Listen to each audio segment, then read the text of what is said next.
The Handmaid's Tale by Margaret Atwood. Read by Elisabeth Moss. And when Rachel saw that she bare Jacob no children, Rachel envied her sister, and said unto Jacob, Give me children, or else I die.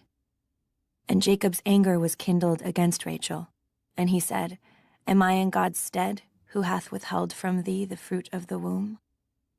And she said, Behold my maid Bilhah, go in unto her, and she shall bear upon my knees, that I may also have children by her. Genesis, chapter 30, verse 1-3. But as to myself, having been wearied out for many years with offering vain, idle, visionary thoughts, and at length utterly despairing of success, I fortunately fell upon this proposal. Jonathan Swift, A Modest Proposal. In the desert, there is no sign that says, Thou shalt not eat stones. Sufi proverb.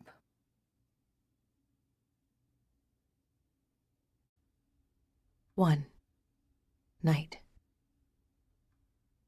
Chapter 1. We slept in what had once been the gymnasium. The floor was of varnished wood, with stripes and circles painted on it, for the games that were formerly played there.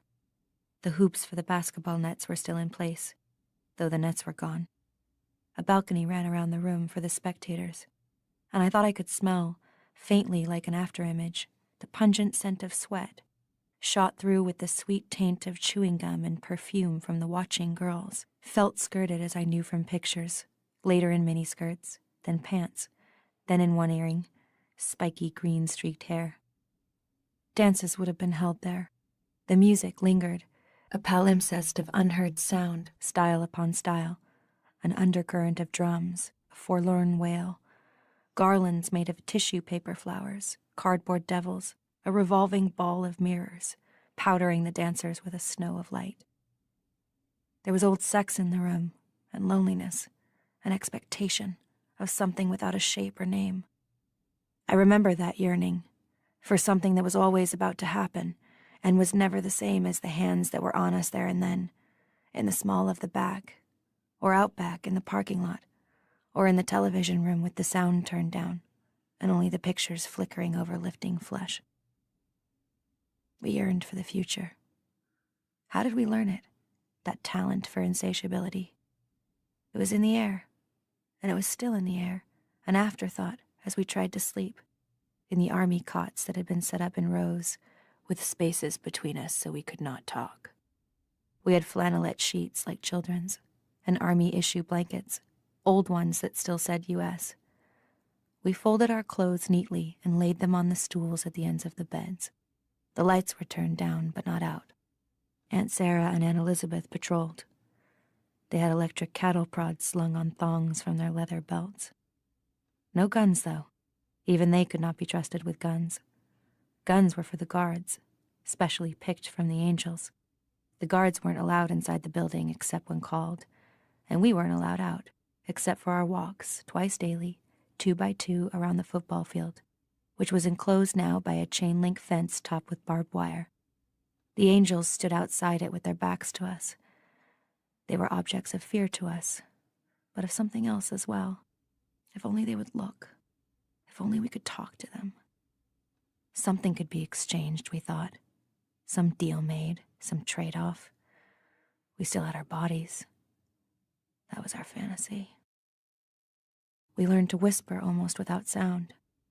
In the semi-darkness, we could stretch out our arms when the ants weren't looking and touch each other's hands across space. We learned to lip-read, our heads flat on the beds, turned sideways, watching each other's mouths. In this way, we exchanged names, from bed to bed. Alma, Janine, Dolores, Moira, June.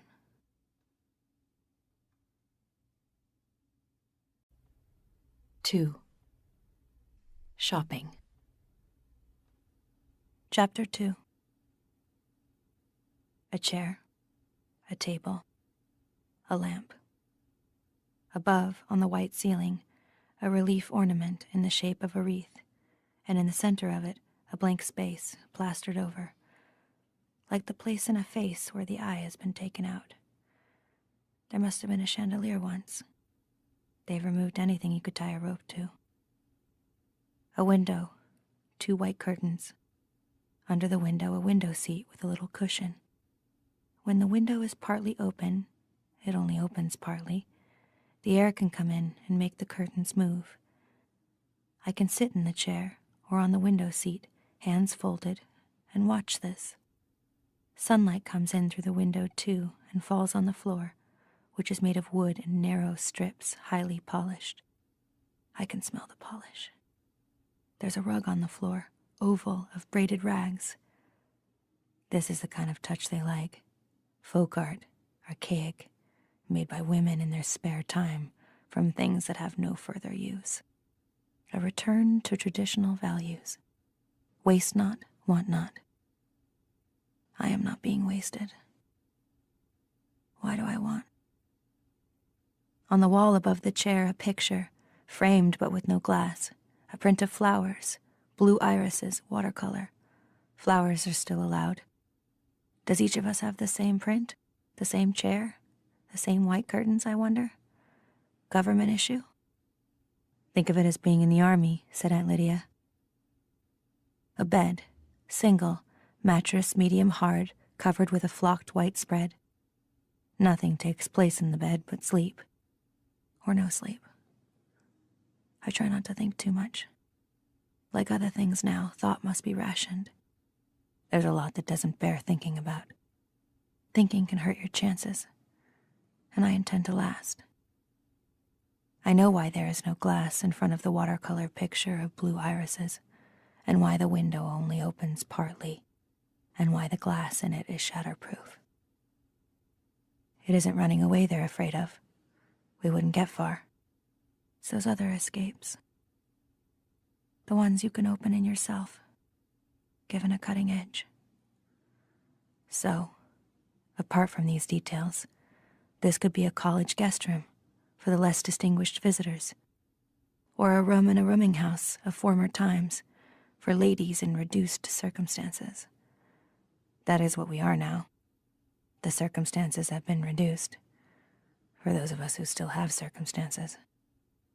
But a chair, sunlight, flowers, these are not to be dismissed. I am alive. I live. I breathe. I put my hand out, unfolded into the sunlight. Where I am is not a prison, but a privilege, as Aunt Lydia said. Who is in love with either or? The bell that measures time is ringing. Time here is measured by bells, as once in nunneries. As in a nunnery, too, there are a few mirrors. I get up out of the chair, advance my feet into the sunlight in their red shoes, flat-heeled to save the spine and not for dancing. The red gloves are lying on the bed. I pick them up, pull them onto my hands, finger by finger. Everything except the wings around my face is red, the color of blood, which defines us. The skirt is ankle-length, full, gathered to a flat yoke that extends over the breasts. The sleeves are full. The white wings, too, are prescribed issue. They are to keep us from seeing, but also from being seen. I never looked good in red. It's not my color. I pick up the shopping basket, put it over my arm. The door of the room, not my room, I refuse to say my, is not locked. In fact, it doesn't shut properly. I go out into the polished hallway, which has a runner down the center, dusty pink, like a path through the forest, like a carpet for royalty. It shows me the way. The carpet bends and goes down the front staircase, and I go with it, one hand on the banister, once a tree, turned in another century, rubbed to a warm gloss. Late Victorian the house is, a family house, built for a large, rich family. There's a grandfather clock in the hallway which doles out time, and then the door to the motherly front sitting room with its flesh tones and hints. A sitting room in which I never sit, but stand or kneel only. At the end of the hallway, above the front door, is a fanlight of colored glass, flowers, red and blue. There remains a mirror on the hall wall.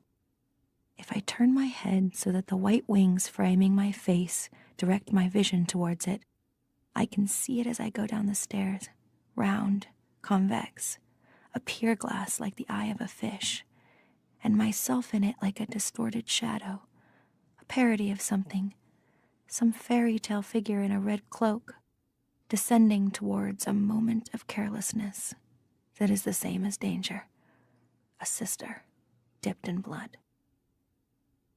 At the bottom of the stairs there's a hat and umbrella stand, the bentwood kind, long rounded rungs of wood curving gently up into hooks shaped like the opening fronds of a fern. There are several umbrellas in it, black for the commander, blue for the commander's wife, and the one assigned to me, which is red. I leave the red umbrella where it is because I know from the window that the day is sunny. I wonder whether or not the commander's wife is in the sitting room. She doesn't always sit.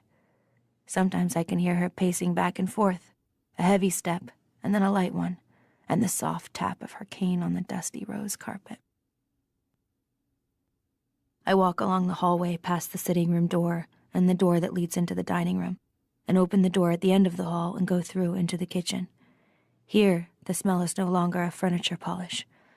Rita is in here, standing at the kitchen table, which has a top of chipped white enamel. She's in her usual Martha's dress, which is dull green, like a surgeon's gown of the time before.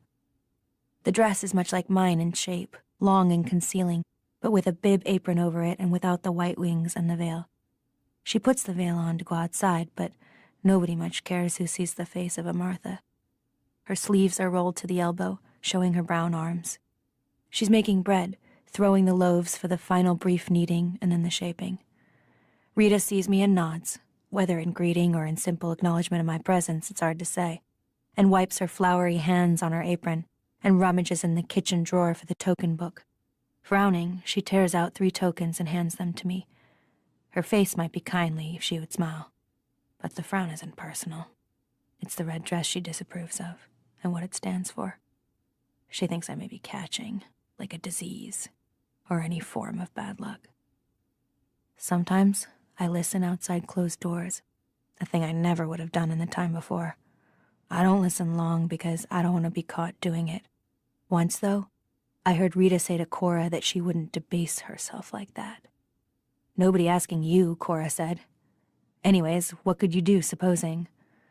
"Go to the colonies," Rita said. "They have the choice."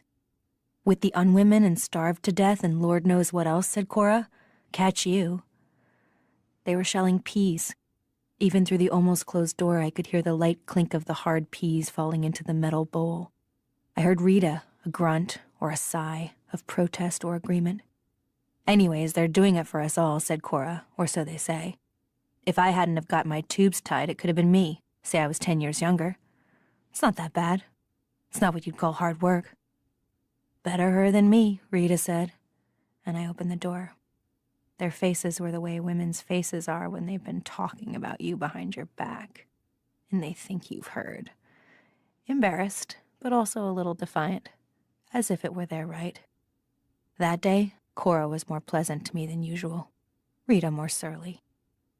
Today, despite Rita's closed face and pressed lips, I would like to stay here, in the kitchen. Cora might come in from somewhere else in the house, carrying her bottle of lemon oil and her duster, and Rita would make coffee. In the houses of the commanders, there is still real coffee, and we would sit at Rita's kitchen table, which is not Rita's any more than my table is mine, and we would talk about aches and pains, illnesses, our feet, our backs, all the different kinds of mischief that our bodies, like unruly children, can get up to. We would nod our heads as punctuation to each other's voices, signaling that, yes, we know all about it. We would exchange remedies and try to outdo each other in the recital of our physical miseries. Gently we would complain, our voices soft and minor key, and mournful as pigeons in the eaves troughs. "I know what you mean," we'd say. Or a quaint expression you sometimes hear still from older people. "I hear where you're coming from." As if the voice itself were a traveler arriving from a distant place, which it would be, which it is. How I used to despise such talk. Now I long for it. At least it was talk, an exchange of sorts. Or we would gossip. The Marthas know things. They talk among themselves, passing the unofficial news from house to house. Like me, they listen at doors, no doubt, and see things even with their eyes averted. I've heard them at it sometimes, caught whiffs of their private conversations. Stillborn it was. Or, stabbed her with a knitting needle right in the belly. Jealousy it must have been eating her up. Or, tantalizingly, it was toilet cleaners she used. Worked like a charm, though you'd think he'd have tasted it. Must have been that drunk, but they found her out all right. Or I would help Rita to make the bread, sinking my hands into that soft, resistant warmth which is so much like flesh. I hunger to touch something other than cloth or wood. I hunger to commit the act of touch. But even if I were to ask, even if I were to violate decorum to that extent, Rita would not allow it. She would be too afraid. The Marthas are not supposed to fraternize with us. Fraternize means to behave like a brother. Luke told me that. He said there is no corresponding word that meant to behave like a sister. Sororize it would have to be, he said, from the Latin. He liked knowing about such details. The derivations of words, curious usages. I used to tease him about being pedantic. I take the tokens from Rita's outstretched hand. They have pictures on them of the things they can be exchanged for. 12 eggs, a piece of cheese, a brown thing that's supposed to be a steak. I place them in the zippered pocket in my sleeve where I keep my pass. Tell them fresh for the eggs, she says. Not like last time. And a chicken, tell them, not a hen. Tell them who it's for, and then they won't mess around. All right, I say. I don't smile. Why tempt her to friendship?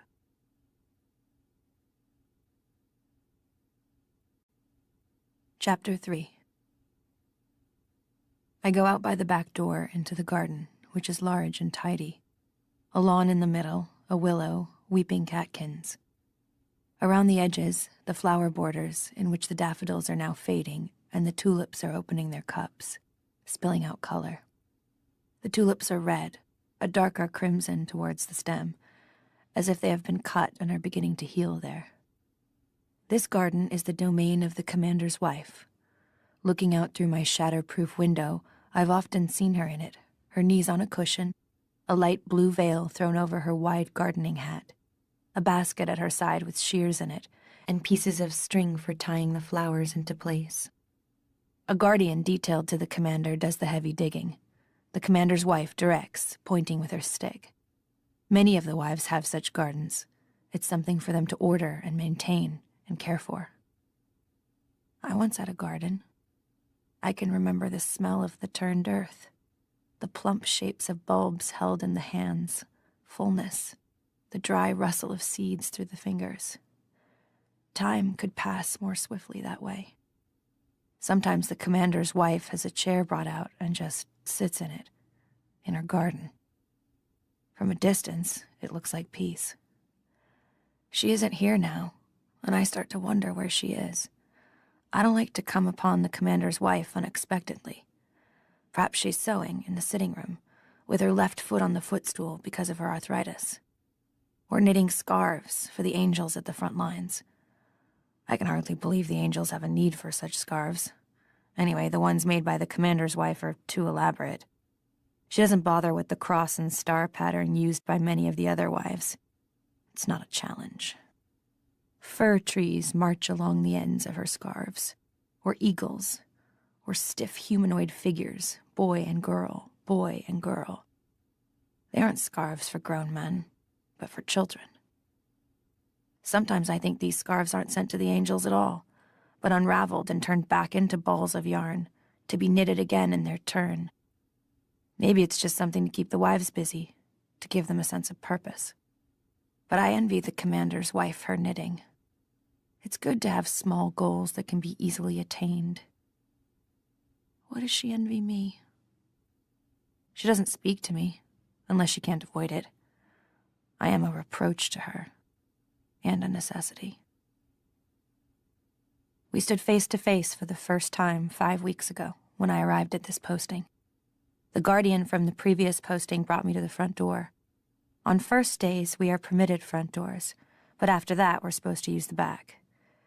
Things haven't settled down, it's too soon. Everyone is unsure about our exact status. After a while, it will be either all front doors or all back. Aunt Lydia said she was lobbying for the front. Yours is a position of honor, she said. The guardian rang the doorbell for me, but before there was time for someone to hear and walk quickly to answer, the door opened inward. She must have been waiting behind it. I was expecting a Martha, but it was her instead, in her long powder blue robe. Unmistakable. "So, you're the new one," she said. She didn't step aside to let me in. She just stood there in the doorway, blocking the entrance. She wanted me to feel that I could not come into the house unless she said so. There is push and shove these days over such toeholds. "Yes," I said. "Leave it on the porch." She said this to the guardian who was carrying my bag. The bag was red vinyl and not large. There was another bag with the winter cloak and heavier dresses, but that would be coming later. The guardian set down the bag and saluted her. Then I could hear his footsteps behind me, going back down the walk and the click of the front gate, and I felt as if a protective arm were being withdrawn. The threshold of a new house is a lonely place. She waited until the car started up and pulled away. I wasn't looking at her face, but at the part of her I could see with my head lowered. Her blue waist thickened, her left hand on the ivory head of her cane, the large diamonds on the ring finger, which must once have been fine and was still finely kept. The fingernail at the end of the knuckly finger filed to a gentle curving point. It was like an ironic smile on that finger, like something mocking her. "You might as well come in," she said. She turned her back on me and limped down the hall. "Shut the door behind you." I lifted the red bag inside, as she'd no doubt intended, then closed the door. I didn't say anything to her. Aunt Lydia said it was best not to speak unless they asked you a direct question. "Try to think of it from their point of view," she said, her hands clasped and wrung together, her nervous, pleading smile. "It isn't easy for them." "In here," said the commander's wife. When I went into the sitting room, she was already in her chair, her left foot on the footstool, with its petty point cushion, roses in a basket. Her knitting was on the floor beside the chair, the needles stuck through it. I stood in front of her, hands folded. "So," she said. She had a cigarette, and she put it between her lips and gripped it there while she lit it. Her lips were thin, held that way, with the small vertical lines around them you used to see in advertisements for lip cosmetics. The lighter was ivory-colored. The cigarettes must have come from the black market, I thought. And this gave me hope. Even now that there is no real money anymore, there's still a black market. There's always a black market. There's always something that can be exchanged. She then was a woman who might bend the rules. But what did I have to trade? I looked at this cigarette with longing. For me, like liquor and coffee, cigarettes are forbidden. "So, old what's-his-face didn't work out," she said. "No, ma'am," I said. She gave what might have been a laugh, then coughed. "Tough luck on him," she said. "This is your second, isn't it?" "Third, ma'am," I said. "Not so good for you either," she said. There was another coughing laugh. "You can sit down. I don't make a practice of it, but just this time." I did sit, on the edge of one of the stiff-backed chairs. I didn't want to stare around the room. I didn't want to appear inattentive to her. So the marble mantelpiece to my right and the mirror over it and the bunches of flowers were just shadows then, at the edges of my eyes. Later I would have more than enough time to take them in. Now her face was on a level with mine. I thought I recognized her, or at least there was something familiar about her. A little of her hair was showing from under her veil. It was still blonde. I thought then that maybe she bleached it, that hair dye was something else she could get through the black market, but I know now that it really is blonde. Her eyebrows were plucked into thin, arched lines, which gave her a permanent look of surprise, or outrage, or inquisitiveness, such as you might see on a startled child. but below them her eyelids were tired-looking. Not so her eyes, which were the flat, hostile blue of a midsummer sky in bright sunlight, a blue that shuts you out. Her nose must once have been what was called cute, but now it was too small for her face. Her face was not fat, but it was large. 2 lines led downwards from the corners of her mouth. Between them was her chin, clenched like a fist. "I want to see as little of you as possible," she said. "I expect you feel the same way about me." I didn't answer, as a yes would have been insulting, a no contradictory. "I know you aren't stupid," she went on. She inhaled, blew out the smoke. "I've read your file. As far as I'm concerned, this is like a business transaction. But if I get trouble, I'll give trouble back. You understand?" "Yes, ma'am," I said. "Don't call me ma'am," she said irritably. "You're not a Martha." I didn't ask what I was supposed to call her because I could see that she hoped I would never have the occasion to call her anything at all. I was disappointed. I wanted, then, to turn her into an older sister, a motherly figure, someone who would understand and protect me. The wife in my posting before this had spent most of her time in her bedroom. The Marthas said she drank. I wanted this one to be different. I wanted to think I would have liked her in another time and place, another life. But I could see already that I wouldn't have liked her, nor she me. She put her cigarette out, half-smoked, in a little scrolled ashtray on the lamp table beside her. She did this decisively, 1 jab and 1 grind, not the series of genteel taps favored by many of the wives. "As for my husband," she said, "he's just that, my husband. I want that to be perfectly clear. Till death do us part. It's final." "Yes, ma'am," I said again, forgetting. They used to have dolls for little girls that would talk if you pulled the string at the back. I thought I was sounding like that, voice of a monotone, voice of a doll. She probably longed to slap my face.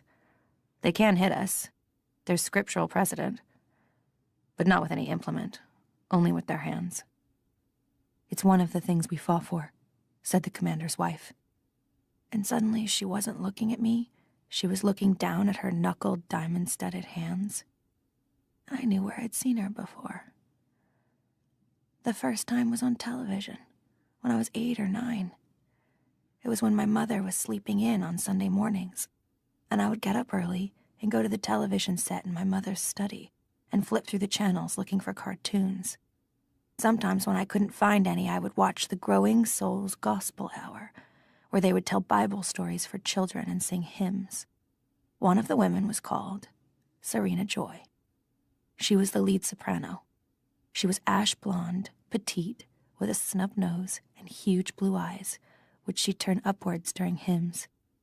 She could smile and cry at the same time, 1 tear or 2 sliding gracefully down her cheek as if on cue, as her voice lifted through its highest notes, tremulous, effortless. It was after that she went on to other things. The woman sitting in front of me was Serena Joy, or had been, once. So, it was worse than I thought.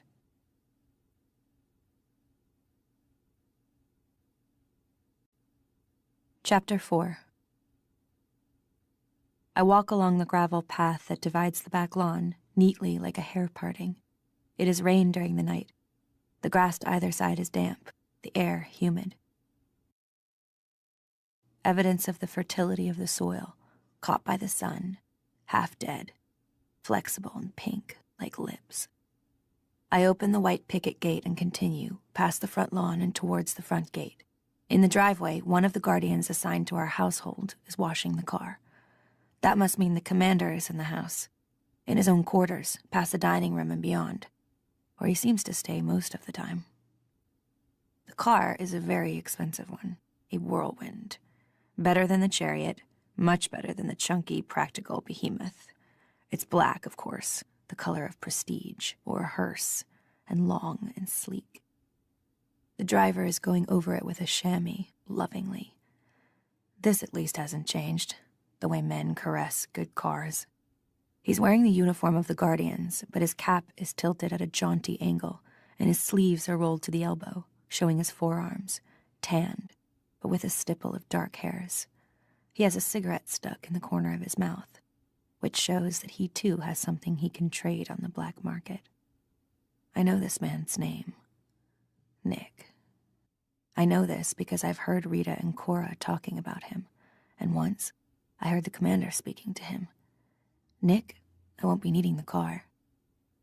He lives here, in the household over the garage. Low status. He hasn't been issued a woman. Not even one. He doesn't rate. Some defect, lack of connections. But he acts as if he doesn't know this. Or care. He's too casual. He's not servile enough. It may be stupidity, but I don't think so. Smells fishy, they used to say. Or I smell a rat. Misfit as odor. Despite myself, I think of how he might smell. Not fish, or decaying rat. Tanned skin, moist in the sun, filmed with smoke. I sigh, inhaling. He looks at me and sees me looking. He has a French face, lean, whimsical, all planes and angles, with creases around the mouth where he smiles. He takes a final puff of the cigarette, lets it drop to the driveway, and steps on it. He begins to whistle. Then, he winks. I drop my head and turn so that the white wings hide my face and keep walking. He's just taken a risk. But for what? What if I were to report him? Perhaps he was merely being friendly. Perhaps he saw the look on my face and mistook it for something else. Really what I wanted was a cigarette. Perhaps it was a test, to see what I would do. Perhaps he's an eye. I open the front gate and close it behind me, looking down but not back. The sidewalk is red brick. That is the landscape I focus on, a field of oblongs, gently undulating where the earth beneath has buckled, from decade after decade of winter frost. The color of the bricks is old yet fresh and clear. Sidewalks are kept much cleaner than they used to be. I walk to the corner and wait. I used to be bad at waiting. They also serve who only stand and wait, said Aunt Lydia. She made us memorize it. She also said, not all of you will make it through. Some of you will fall on dry ground or thorns. Some of you are shallow-rooted. She had a mole on her chin that went up and down while she talked. She said, think of yourself as seeds. And right then her voice was wheedling, conspiratorial, like the voices of those women who used to teach ballet classes to children, and who would say, arms up in the air now, let's pretend we're trees. I stand on the corner, pretending I am a tree. A shape, red with white wings around the face, a shape like mine, a nondescript woman in red, carrying a basket, comes along the brick sidewalk towards me. She reaches me, and we peer at each other's faces, looking down the white tunnels of cloth that enclose us. She is the right one. Blessed be the fruit, she says to me, the accepted greeting among us. May the Lord open, I answer, the accepted response. We turn and walk together past the large houses, towards the central part of town. We aren't allowed to go there except in twos. This is supposed to be for our protection, though the notion is absurd. We are well protected already. The truth is that she is my spy, as I am hers. If either of us slips through the net because of something that happens on one of our daily walks, the other will be accountable. This woman has been my partner for 2 weeks. I don't know what happened to the one before. On a certain day, she simply wasn't there anymore, and this one was there in her place. It isn't the sort of thing you ask questions about, because the answers are not usually answers you want to know. Anyway, there wouldn't be an answer. This one is a little plumper than I am. Her eyes are brown. Her name is Offred, and that's about all I know about her. She walks demurely, head down, red-gloved hands clasped in front, with short little steps like a trained pig's on its hind legs. During these walks, she has never said anything that was not strictly orthodox. But then, neither have I. She may be a real believer, a handmaid in more than name. I can't take the risk. The war is going well, I hear, she says. Praise be, I reply. We've been sent good weather, which I receive with joy. They've defeated more of the rebels since yesterday. Praise be, I say. I don't ask her how she knows. What were they? Baptists. They had a stronghold in the Blue Hills. They smoked them out.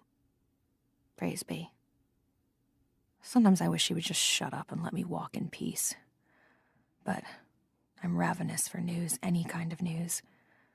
Even if it's false news, it must mean something. We reached the first barrier, which is like the barriers blocking off roadworks or dug-up sewers. A wooden crisscross painted in yellow and black stripes. A red hexagon, which means stop.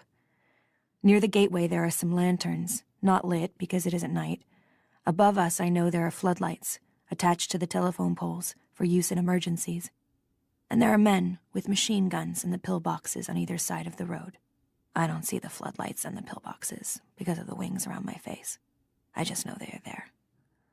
Behind the barrier, waiting for us at the narrow gateway, there are two men, in the green uniforms of the Guardians of the Faith, with the crests on their shoulders and berets, two swords crossed above a white triangle. The Guardians aren't real soldiers. They're used for routine policing and other menial functions, digging up the commander's wife's garden, for instance, and they're either stupid or older or disabled or very young, apart from the ones that are eyes incognito. These two are very young. One mustache is still sparse. One face is still blotchy. Their youth is touching, but I know I can't be deceived by it. The young ones are often the most dangerous, the most fanatical, the jumpiest with their guns. They haven't yet learned about existence through time. You have to go slowly with them. Last week, they shot a woman. Right about here. She was a Martha. She was fumbling in her robe for her pass, and they thought she was hunting for a bomb. They thought she was a man in disguise. There have been such incidents. Rita and Cora knew the woman. I heard them talking about it in the kitchen. Doing their job, said Cora, keeping us safe. Nothing's safer than dead, said Rita, angrily. She was minding her own business. No call to shoot her. It was an accident, said Cora. No such thing, said Rita. Everything is meant. I could hear her thumping the pots around in the sink. Well, someone will think twice before blowing up this house anyways, said Cora.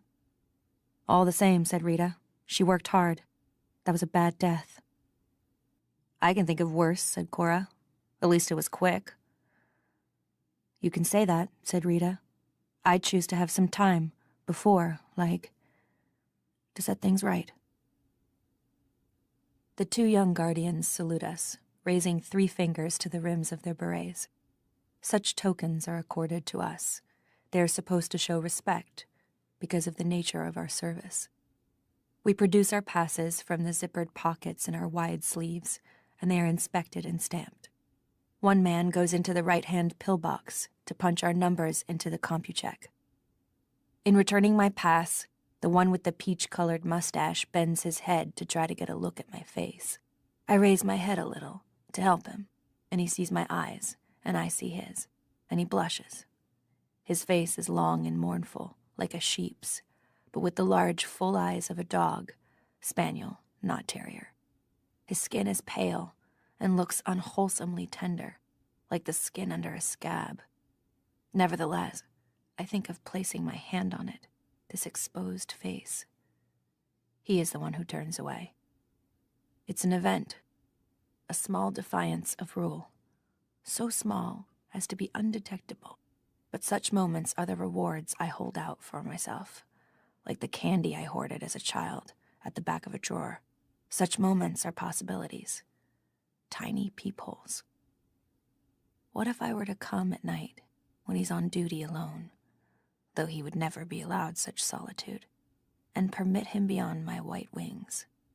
What if I were to peel off my red shroud and show myself to him, to them, by the uncertain light of the lanterns? This is what they must think about sometimes, as they stand endlessly beside this barrier, past which nobody ever comes except the commanders of the faithful in their long black murmurous cars, or their blue wives and white-veiled daughters on their dutiful way to salvagings or pravaganzas, or their dumpy green Marthas, or the occasional birthmobile, or their red handmaids on foot, or sometimes a black-painted van with the winged eye in white on the side. The windows of the vans are dark-tinted, and the men in the front seats wear dark glasses, a double obscurity. The vans are surely more silent than the other cars. When they pass, we avert our eyes. If there are sounds coming from inside, we try not to hear them. Nobody's heart is perfect. When the black vans reach a checkpoint, they're waved through without a pause. The guardians would not want to take the risk of looking inside, searching, doubting their authority. Whatever they think. If they do think, you can't tell by looking at them. But more likely, they don't think in terms of clothing discarded on the lawn. If they think of a kiss, they must then think immediately of the floodlights going on, the rifle shots. They think instead of doing their duty and of promotion to the angels, and of being allowed possibly to marry, and then, if they are able to gain enough power and live to be old enough, of being allotted a handmaid of their own. The one with the mustache opens the small pedestrian gate for us and stands back, well out of the way, and we pass through. As we walk away, I know they're watching, these two men who aren't yet permitted to touch women. They touch with their eyes instead, and I move my hips a little, feeling the full red skirt sway around me. It's like thumbing your nose from behind a fence, or teasing a dog with a bone held out of reach. And I'm ashamed of myself for doing it, because none of this is the fault of these men. They're too young. Then I find I'm not ashamed after all. I enjoy the power of a dog bone, passive but there. I hope they get hard at the sight of us and have to rub themselves against the painted barriers, surreptitiously. They will suffer later at night in their regimented beds. They have no outlets now except themselves, and that's a sacrilege. There are no more magazines, no more films, no more substitutes. Only me and my shadow, walking away from the two men who stand at attention stiffly by a roadblock, watching our retreating shapes.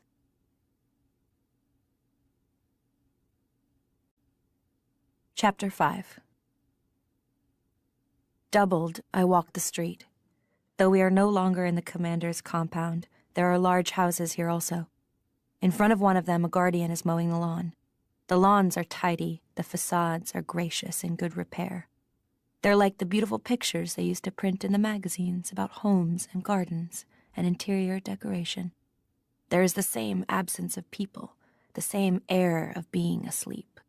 The street is almost like a museum, or a street in a model town constructed to show the way people used to live.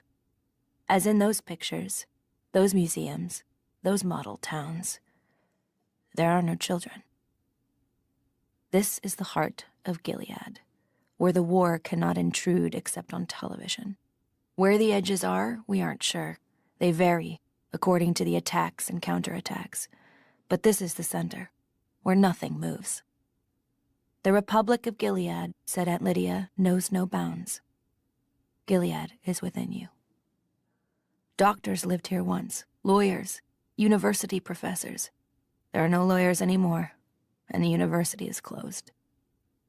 Luke and I used to walk together, sometimes, along these streets. We used to talk about buying a house, like one of these, an old, big house, fixing it up. We would have a garden, swings for the children. We would have children. although we knew it wasn't too likely we could ever afford it. It was something to talk about, a game for Sundays. Such freedom now seems almost weightless. We turn the corner onto a main street where there's more traffic. Cars go by, black most of them, some gray and brown. There are other women with baskets, some in red, some in the dull green of the Marthas, some in the striped dresses, red and blue and green and cheap and skimpy, that mark the women of the poorer men. Econo-wives, they're called. These women are not divided into functions. They have to do everything, if they can. Sometimes there is a woman all in black, a widow. There used to be more of them, but they seem to be diminishing. You don't see the commanders' wives on the sidewalks, only in cars. The sidewalks here are cement. Like a child, I avoid stepping on the cracks. I'm remembering my feet on these sidewalks in the time before, and what I used to wear on them. Sometimes it was shoes for running with cushioned soles and breathing holes and stars of fluorescent fabric that reflected light in the darkness. Though I never ran at night, and in the daytime only beside well-frequented roads. Women were not protected then. I remember the rules that were never spelled out, but that every woman knew. Don't open your door to a stranger, even if he says he's the police. Make him slide his ID under the door. Don't stop on the road to help a motorist pretending to be in trouble. Keep the locks on and keep going. If anyone whistles, don't turn to look. Don't go into a laundromat by yourself at night. I think about laundromats, what I wore to them. Shorts, jeans, jogging pants, what I put into them. My own clothes, my own soap, my own money. Money I had earned myself. I think about having such control. Now we walk along the same street in red pairs, and no man shouts obscenities at us, speaks to us, touches us. No one whistles. There is more than one kind of freedom, said Aunt Lydia. Freedom to and freedom from. In the days of anarchy, it was freedom to. Now you are being given freedom from. Don't underrate it. In front of us to the right is the store where we order dresses. Some people call them habits, a good word for them. Habits are hard to break. The store has a huge wooden sign outside it in the shape of a golden lily. Lilies of the Field, it's called. You can see the place under the lily where the lettering was painted out, when they decided that even the names of shops were too much temptation for us. Now places are known by their signs alone. Lily's used to be a movie theater before. Students went there a lot. Every spring they had a Humphrey Bogart festival with Lauren Bacall or Katharine Hepburn. Women on their own, making up their minds. They wore blouses with buttons down the front that suggested the possibilities of the word undone. These women could be undone. Or not. They seemed to be able to choose. We seemed to be able to choose then. We were a society dying, said Aunt Lydia, of too much choice. I don't know when they stopped having the festival. I must have been grown up, so I didn't notice. We don't go into Lily's, but across the road and along a side street. Our first stop is at a store with another wooden sign, 3 eggs, a bee, a cow, milk and honey.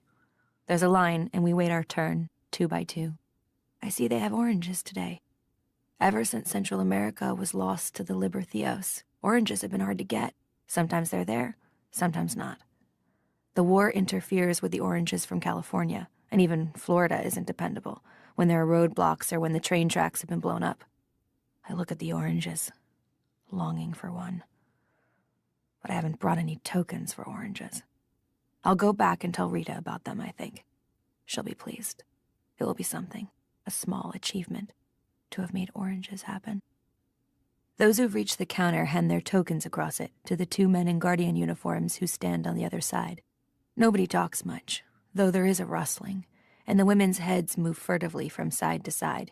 Here, shopping, is where you might see someone you know, someone you've known in the time before, or at the Red Center. Just to catch sight of a face like that is an encouragement. If I could see Moira, just see her, know she still exists.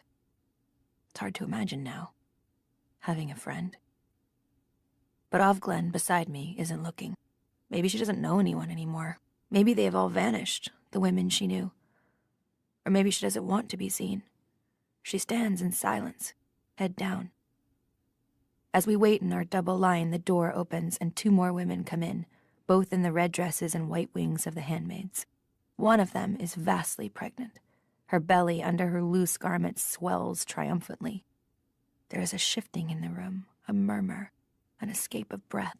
Despite ourselves, we turn our heads blatantly to see better. Our fingers itch to touch her. She's a magic presence to us, an object of envy and desire. We covet her. She's a flag on a hilltop, showing us what can still be done. We too can be saved. The women in the room are whispering, almost talking, so great is their excitement. Who is it? I hear behind me. Of Wayne, no. Of Warren. Show off, a voice hisses, and this is true. A woman that's pregnant doesn't have to go out, doesn't have to go shopping. The daily walk is no longer prescribed to keep her abdominal muscles in working order. She needs only the floor exercises, the breathing drill.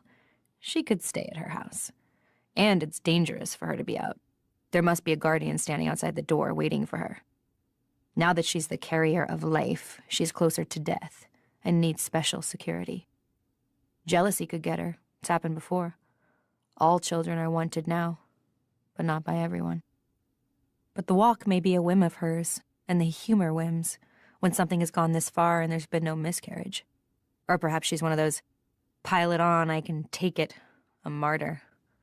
I catch a glimpse of her face as she raises it to look around. The voice behind me was right. She's come to display herself. She's glowing, rosy. She's enjoying every minute of this.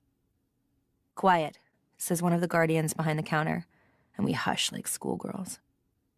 Offglen and I have reached the counter. We hand over our tokens, and one guardian enters the numbers on them into the CompuByte, while the others give us our purchases, the milk, the eggs. We put them into our baskets and go out again, past the pregnant woman and her partner, who beside her looks spindly, shrunken, as we all do. The pregnant woman's belly is like a huge fruit. Humongous, word of my childhood. Her hands rest on it as if to defend it, or as if they're gathering something from it, warmth and strength. As I pass, she looks full at me, into my eyes, and I know who she is. She was at the Red Center with me, one of Aunt Lydia's pets. I never liked her. Her name, in the time before, was Janine. Janine looks at me, then, and around the corners of her mouth there is the trace of a smirk. She glances down to where my own belly lies flat under my red robe, and the wings cover her face. I can see only a little of her forehead and the pinkish tip of her nose. Next, we go into All Flesh, which is marked by a large wooden pork chop hanging from 2 chains. There isn't so much of a line here. Meat is expensive, and even the commanders don't have it every day. Offglen gets steak, though, and that's the 2nd time this week. I'll tell that to the Marthas. It's the kind of thing they enjoy hearing about. They are very interested in how other households are run. Such bits of petty gossip give them an opportunity for pride or discontent. I take the chicken wrapped in butcher's paper and trussed with string. Not many things are plastic anymore. I remember those endless white plastic shopping bags from the supermarket. I hated to waste them and would stuff them in under the sink, until the day would come when there would be too many and I would open the cupboard door and they would bulge out, sliding over the floor. Luke used to complain about it. Periodically, he would take all the bags and throw them out. She could get one of those over her head, he'd say. You know how kids like to play. She never would, I'd say. She's too old, or too smart, or too lucky. But I would feel a chill of fear and then guilt for having been so careless. It was true, I took too much for granted. I trusted fate back then. I'll keep them in a higher cupboard, I'd say. Don't keep them at all, he'd say. We never use them for anything. Garbage bags, I'd say. He'd say, not here. And now. Not where people are looking. I turn, see my silhouette in the plate glass window. We have come outside then. We are on the street. A group of people is coming towards us. They're tourists from Japan, it looks like. A trade delegation, perhaps. On a tour of the historic landmarks or out for local color. They're diminutive and neatly turned out. Each has his or her camera, his or her smile. They look around, bright-eyed, cocking their heads to one side like robins. Their very cheerfulness aggressive. I can't help staring. It's been a long time since I've seen skirts that short on women. The skirts reach just below the knee and the legs come out from beneath them, nearly naked in their thin stockings, blatant. The high-heeled shoes with their straps attached to the feet like delicate instruments of torture. The women teeter on their spiked feet as if on stilts, but off balance. Their backs arch at the waist, thrusting the buttocks out. Their heads are uncovered, and their hair, too, is exposed, in all its darkness and sexuality. They wear lipstick, red, outlining the damp cavities of their mouths, like scrawls on a washroom wall of the time before. I stop walking. Offglen stops beside me, and I know that she too cannot take her eyes off these women. We're fascinated, but also repelled. They seem undressed. It has taken so little time to change our minds about things like this. Then I think, I used to dress like that. That was freedom. Westernized, they used to call it. The Japanese tourists come towards us, twittering, and we turn our heads away too late. Our faces have been seen. There's an interpreter in the standard blue suit and red patterned tie with the winged eye tie pin. He's the one who steps forward out of the group in front of us, blocking our way. The tourists bunch behind him. One of them raises a camera. "Excuse me," he says to both of us, politely enough. "They're asking if they can take your picture." I look down at the sidewalk, shake my head for no. What they must see is the white wings only, a scrap of face, my chin, and part of my mouth, not the eyes. I know better than to look the interpreter in the face. Most of the interpreters are eyes, or so it's said. I also know better than to say yes. Modesty is invisibility, said Aunt Lydia. Never forget it. To be seen is to be, her voice trembled, penetrated. What you must be, girls, is impenetrable. She called us girls. Beside me, Offglen is also silent. She's tucked her red-gloved hands up into her sleeves to hide them. The interpreter turns back to the group, chatters at them in staccato. I know what he'll be saying. I know the line. He'll be telling them that the women here have different customs, that to stare at them through the lens of a camera is, for them, an experience of violation.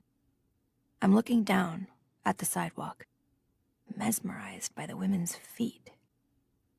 One of them is wearing open-toed sandals, the toenails painted pink.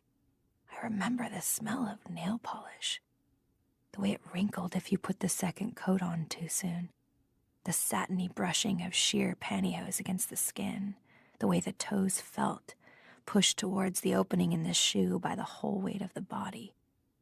The woman with painted toes shifts from one foot to the other. I can feel her shoes on my own feet. The smell of nail polish has made me hungry. "Excuse me," says the interpreter again to catch our attention.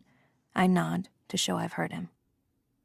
He asks, "Are you happy?" says the interpreter. I can imagine it. Their curiosity. Are they happy? How can they be happy? I can feel their bright black eyes on us, the way they lean a little forward to catch our answers, the women especially, but the men too. We are secret, forbidden. We excite them. Offglen says nothing. There is a silence. But sometimes it's as dangerous not to speak. Yes. We are very happy, I murmur. I have to say something. What else can I say?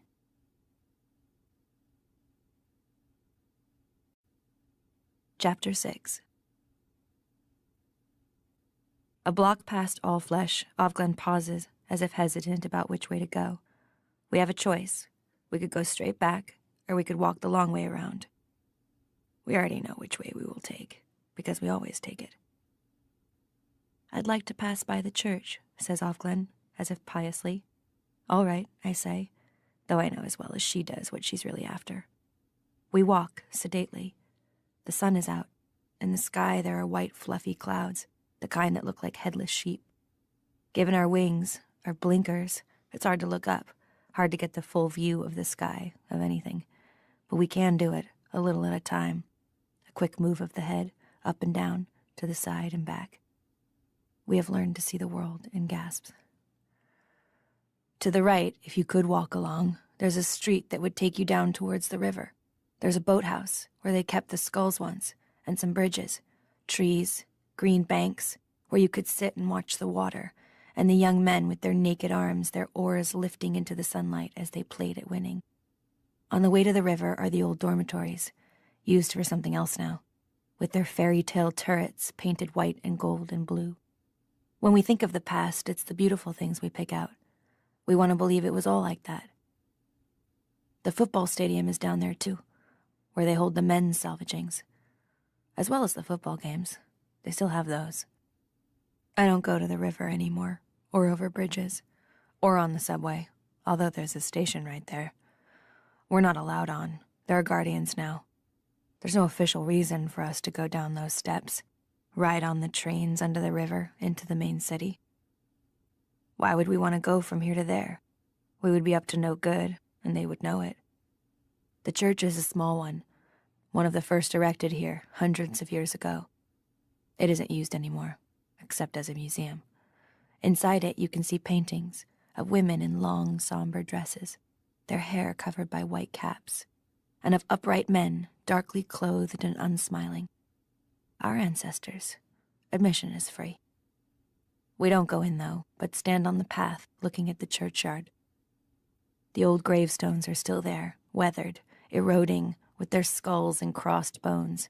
Memento mori, their dough-faced angels, their winged hourglasses to remind us of the passing of mortal time, and from a later century, their urns and willow trees for mourning.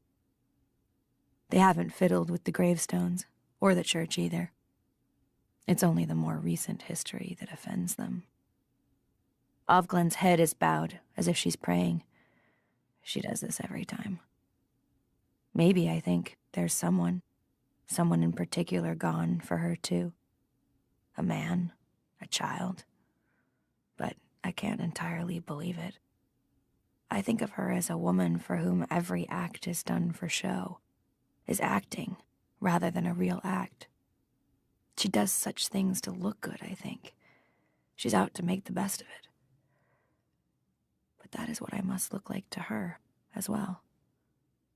How can it be otherwise? Now we turn our backs on the church, and there is the thing we've in truth come to see. The wall. The wall is hundreds of years old, too, or over 100 at least. Like the sidewalks, it's red brick, and must once have been plain but handsome. Now the gates have sentries, and there are ugly new floodlights mounted on metal posts above it, and barbed wire along the bottom, and broken glass set in concrete along the top. No one goes through those gates willingly. The precautions are for those trying to get out, though to make it even as far as the wall from the inside, past the electronic alarm system, would be next to impossible. Beside the main gateway, there are 6 more bodies hanging, by the necks, their hands tied in front of them, their heads in white bags tipped sideways onto their shoulders. There must have been a men's salvaging early this morning. I didn't hear the bells. Perhaps I've become used to them. We stop, together, as if on signal, and stand and look at the bodies. It doesn't matter if we look. We're supposed to look. This is what they are there for, hanging on the wall.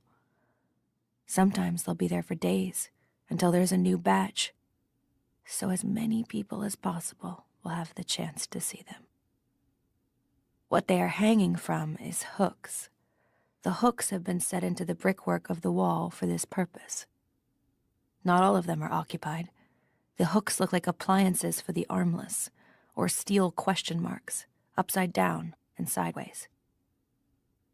It's the bags over the heads that are the worst. Worse than the faces themselves would be. It makes the men look like dolls on which faces have not yet been painted, like scarecrows, which in a way is what they are, since they are meant to scare. Or as if their heads are sacks, stuffed with some undifferentiated material like flour or dough. It's the obvious heaviness of the heads, their vacancy, the way gravity pulls them down, and there's no life anymore to hold them up.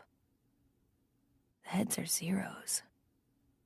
Though if you look and look, as we are doing, you can see the outlines of the features under the white cloth, like gray shadows. The heads are the heads of snowmen, with the coal eyes and the carrot noses fallen out. The heads are melting. But on one bag, there's blood, which has seeped through the white cloth, where the mouth must have been.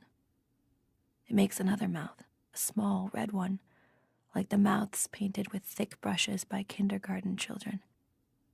A child's idea of a smile. This smile of blood is what fixes the attention, finally. These are not snowmen after all. The men wear white coats, like those worn by doctors or scientists. Doctors and scientists aren't the only ones, there are others, but they must have had a run on them this morning. Each has a placard hung around his neck to show why he has been executed. A drawing of a human fetus. They were doctors then, in the time before, when such things were legal. Angel makers, they used to call them. Or was that something else? They've been turned up now by the searches through hospital records. Or, more likely, since most hospitals destroyed such records once it became clear what was going to happen, by informants. Ex-nurses, perhaps, or a pair of them, since evidence from a single woman is no longer admissible. Or another doctor, hoping to save his own skin. Or someone already accused, lashing out at an enemy, or at random, in some desperate bid for safety. Though informants are not always pardoned.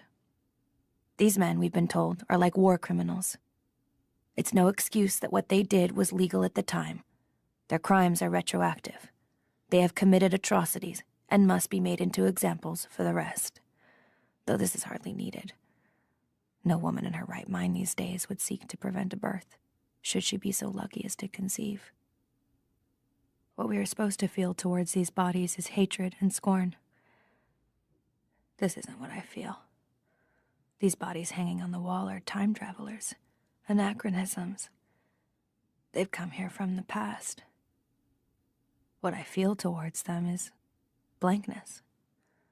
What I feel is that I must not feel. What I feel is partly relief, because none of these men is Luke. Luke wasn't a doctor. Isn't. I look at the one red smile. The red of the smile is the same as the red of the tulips in Serena Joy's garden, towards the base of the flowers where they are beginning to heal. The red is the same, but there is no connection. The tulips are not tulips of blood. The red smiles are not flowers. Neither thing makes a comment on the other.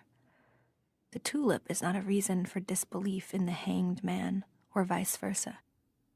Each thing is valid and really there.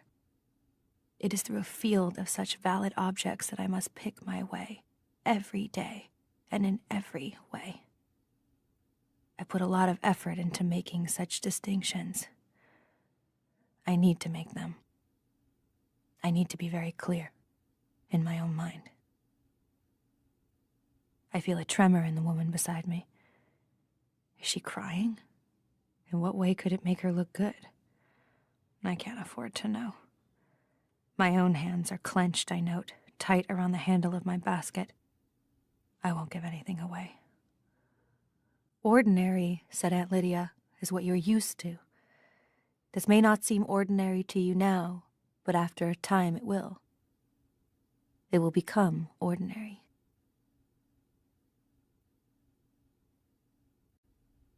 Three. Night. Chapter 7. The night is mine. My own time, to do with as I will, as long as I am quiet. as long as I don't move, as long as I lie still. The difference between lie and lay is always passive.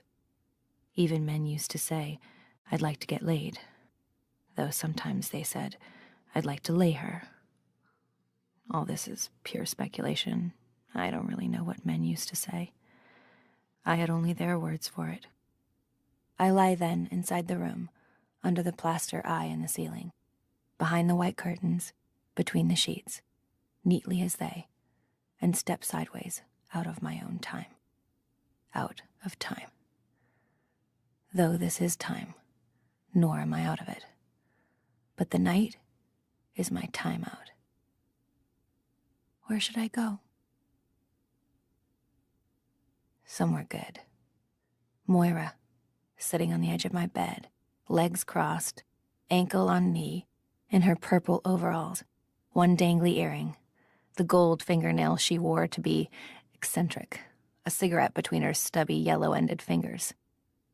Let's go for a beer. You're getting ashes in my bed, I said. If you'd make it, you wouldn't have this problem, said Moira. In half an hour, I said. I had a paper due the next day. What was it? Psychology, English, economics. We studied things like that then. On the floor of the room there were books, open face down, this way and that, extravagantly. Now, said Moira, you don't need to paint your face, it's only me. What's your paper on? I just did one on date rape. Date rape, I said. You're so trendy. Sounds like some kind of dessert. Date rapé. Haha, said Moira. Get your coat. She got it herself and tossed it at me. I'm borrowing $5 off you, okay? Or in a park somewhere, with my mother. How old was I? It was cold. Our breaths came out in front of us. There were no leaves on the trees. Gray sky, 2 ducks in the pond, disconsolate. Breadcrumbs under my fingers in my pocket. That's it. She said we were going to feed the ducks. But there were some women burning books. That's what she was really there for. To see her friends. She'd lied to me. Saturdays were supposed to be my day. I turned away from her, sulking towards the ducks. But the fire drew me back. There were some men, too, among the women. And the books were magazines. They must have poured gasoline because the flames shot high, and then they began dumping the magazines from boxes, not too many at a time. Some of them were chanting. Onlookers gathered. Their faces were happy, ecstatic almost. Fire can do that. Even my mother's face, usually pale, thinnish, looked ruddy and cheerful like a Christmas card. And there was another woman, large, with a soot smear down her cheek and an orange knitted cap. I remember her. You want to throw one on, honey? She said. How old was I? Good riddance to bad rubbish, she said, chuckling. It okay? She said to my mother. If she wants to, my mother said. She had a way of talking about me to others as if I couldn't hear. The woman handed me one of the magazines. It had a pretty woman on it, with no clothes on, hanging from the ceiling by a chain wound around her hands. I looked at it with interest. It didn't frighten me. I thought she was swinging, like Tarzan from a vine, on the TV. Don't let her see it, said my mother. Here, she said to me, toss it in, quick. I threw the magazine into the flames. It rifled open in the wind of its burning. Big flakes of paper came loose, sailed into the air, still on fire. Parts of women's bodies turning to black ash in the air, before my eyes. But then what happens? I know I lost time. There must have been needles, pills, something like that. I couldn't have lost that much time without help. You have had a shock, they said. I would come up through a roaring and confusion like surf boiling. I can remember feeling quite calm. I can remember screaming. It felt like screaming, though it may have been only a whisper. Where is she? What have you done with her? There was no night or day, only a flickering. After a while, there were chairs again and a bed. and after that a window. She's in good hands, they said, with people who are fit. You are unfit, but you want the best for her, don't you? They showed me a picture of her, standing outside on a lawn, her face a closed oval. Her light hair was pulled back tight behind her head. Holding her hand was a woman I didn't know. She was only as tall as the woman's elbow. You've killed her, I said. She looked like an angel, solemn, compact, made of air. She was wearing a dress I'd never seen, white, and down to the ground. I would like to believe this is a story I'm telling. I need to believe it. I must believe it. Those who can believe that such stories are only stories have a better chance. If it's a story I'm telling, then I have control over the ending. Then there will be an ending to the story, and real life will come after it. I can pick up where I left off. It isn't a story I'm telling. It's also a story I'm telling in my head as I go along. Tell rather than write, because I have nothing to write with, and writing is in any case forbidden. But if it's a story, even in my head, I must be telling it to someone. You don't tell a story only to yourself. There's always someone else, even when there is no one. A story is like a letter. Dear you, I'll say. Just you, without a name. Attaching a name attaches you to the world of fact, which is riskier, more hazardous. Who knows what the chances are out there of survival? Yours? I will say you, like an old love song. You can mean more than one. You can mean thousands. I'm not in any immediate danger, I'll say to you. I'll pretend you can hear me. But it's no good. Because I know you can't.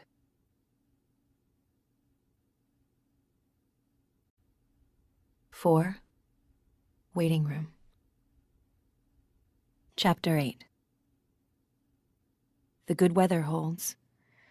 It's almost like June, when we would get out our sundresses and our sandals and go for an ice cream cone. There are 3 new bodies on the wall. One is a priest, still wearing the black cassock. That's been put on him for the trial, even though they gave up wearing those years ago, when the sect wars first began. Cassocks made them too conspicuous.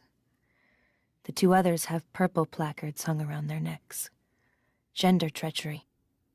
Their bodies still wear the guardian uniforms. Got together, they must have been. But where? A barracks? A shower? It's hard to say. The snowman with the red smile is gone. We should go back, I say to Offred. I'm always the one to say this. Sometimes I feel that if I didn't say it, she would stay here forever. But is she mourning or gloating? I still can't tell.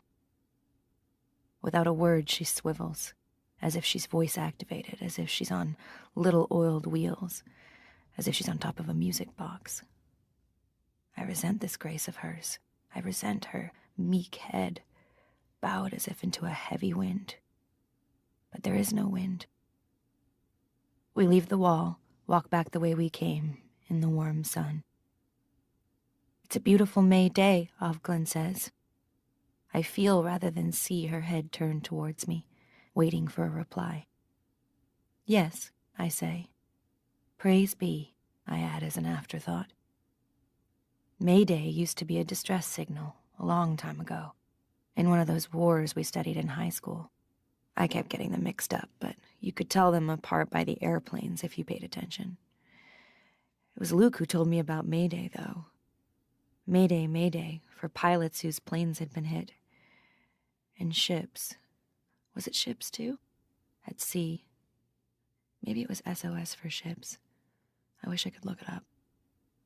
And it was something from Beethoven? for the beginning of the victory in one of those wars. Do you know what it came from? Said Luke. Mayday? No, I said. It's a strange word to use for that, isn't it? Newspapers and coffee on Sunday mornings, before she was born. There were still newspapers then. We used to read them in bed. It's French, he said. From midday. Help me. Coming towards us, there's a small procession, a funeral. 3 women, each with a black transparent veil thrown over her headdress. An Econo wife and 2 others, the mourners, also Econo wives, her friends perhaps. Their striped dresses are worn-looking, as are their faces. Someday, when times improve, says Aunt Lydia, no one will have to be an Econo wife. The first one is the bereaved, the mother. She carries a small black jar. From the size of the jar, you can tell how old it was when it foundered inside her, flowed to its death. 2 or 3 months, too young to tell whether or not it was an unbaby. The older ones, and those that die at birth, have boxes. We pause, out of respect, while they go by. I wonder if Offred feels what I do, a pain like a stab in the belly. We put our hands over our hearts to show these stranger women that we feel with them in their loss. Beneath her veil, the first one scowls at us. One of the others turns aside, spits on the sidewalk. The Econo wives do not like us. We go past the shops and come to the barrier again and are passed through. We continue on among the large, empty-looking houses, the wheatless lawns. At the corner near the house where I'm posted, Offred stops, turns to me. Under his eye, she says. The right farewell. Under his eye, I reply, and she gives a little nod. She hesitates, as if to say something more.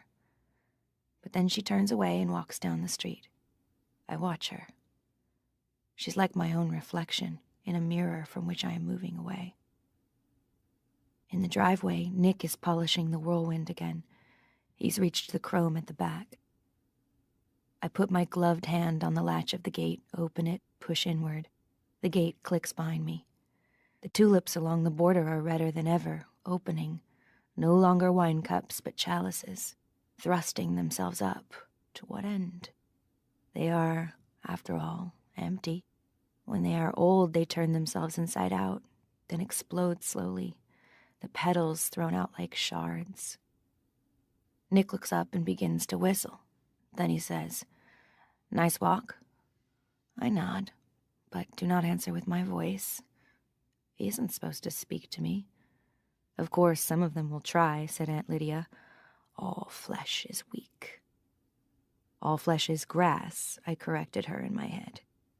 They can't help it, she said. God made them that way, but he did not make you that way. He made you different. It's up to you to set the boundaries. Later you will be thanked. In the garden behind the house, the commander's wife is sitting in the chair she's had brought out. Serena Joy. What a stupid name. It's like something you'd put on your hair. The time before, to straighten it. Serena Joy, it would say on the bottle, with a woman's head in cut paper silhouette on a pink oval background with scalloped gold edges. With everything to choose from in the way of names, why did she pick that one? Serena Joy was never her real name, not even then. Her real name was Pam. I read that in a profile on her in a news magazine, long after I'd first watched her singing while my mother slept in on Sunday mornings. By that time, she was worthy of a profile. Time or Newsweek it must have been. She wasn't singing anymore by then. She was making speeches. She was good at it. Her speeches were about the sanctity of the home, about how women should stay home. Serena Joy didn't do this herself. She made speeches instead, but she presented this failure of hers as a sacrifice she was making for the good of all. Around that time, someone tried to shoot her and missed. Her secretary, who was standing right behind her, was killed instead. Someone else planted a bomb in her car, but it went off too early. Though some people said she'd put the bomb in her own car for sympathy. That's how hot things were getting. Luke and I would watch her sometimes on the late-night news. Bathrobes, nightcaps. We'd watch her sprayed hair and her hysteria, and the tears she could still produce at will, and the mascara blackening her cheeks. By that time, she was wearing more makeup. We thought she was funny, or Luke thought she was funny. I only pretended to think so. Really, she was a little frightening.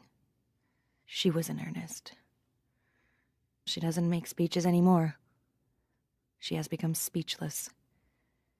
She stays in her home, but doesn't seem to agree with her. How furious she must be, now that she's been taken at her word.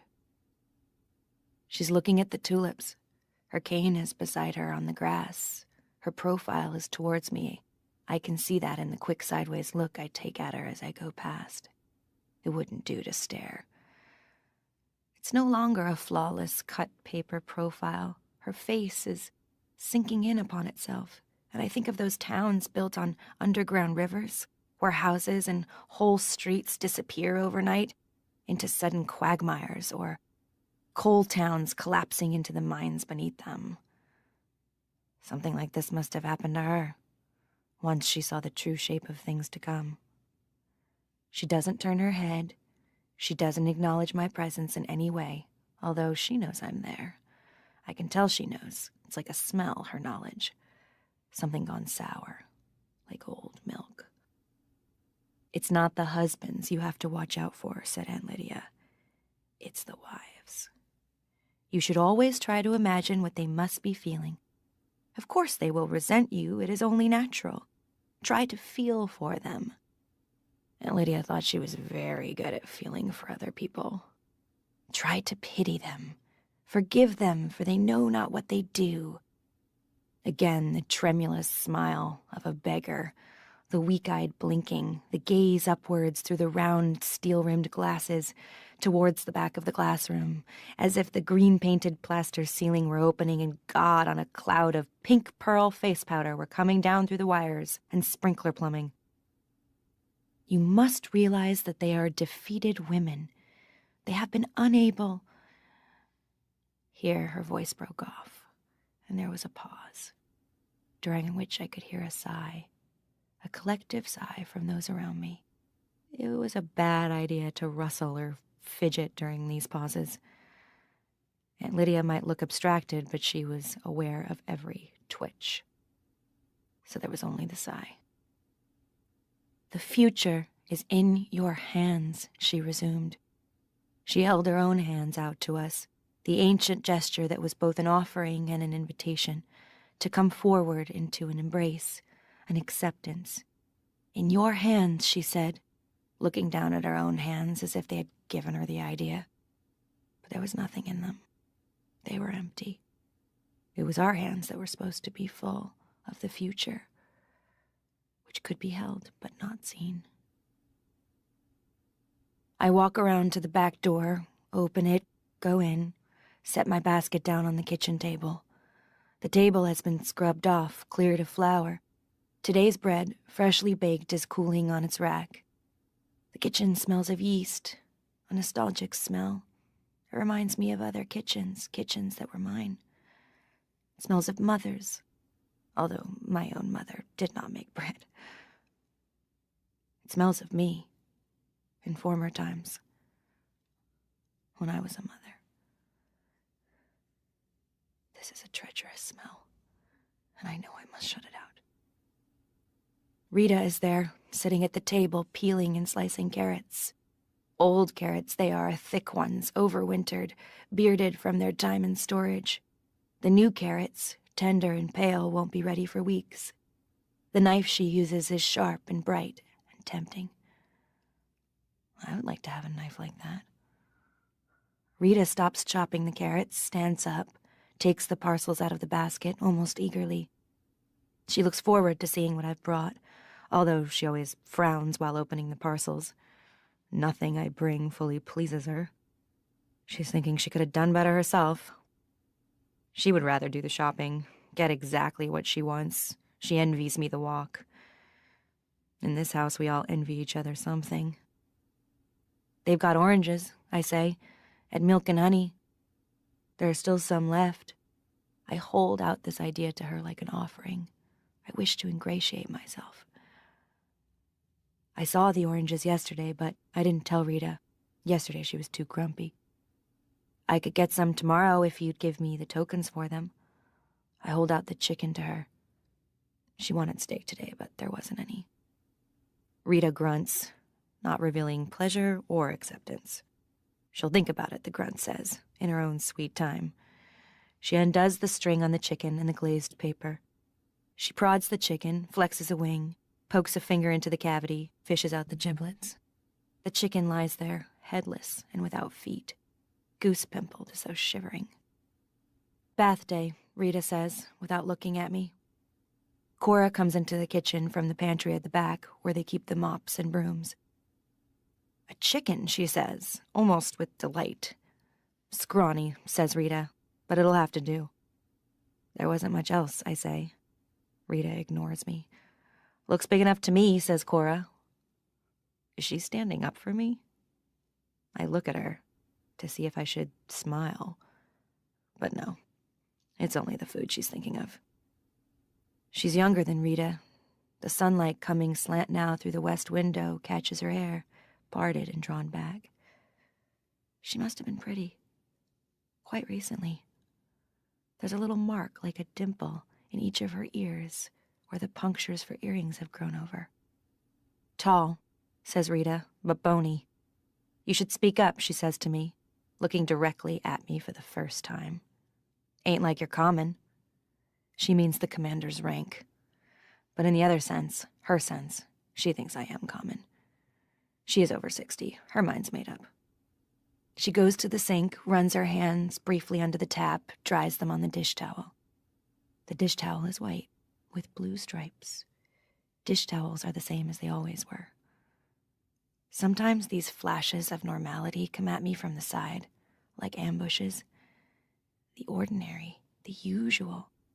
A reminder like a kick. I see the dish towel out of context and I catch my breath. For some, in some ways, things haven't changed that much. Who's doing the bath, says Rita, to Cora, not to me. I gotta tenderize this bird. I'll do it later, says Cora, after the dusting. Just so it gets done, says Rita. They're talking about me as though I can't hear. To them, I'm a household chore. One among many.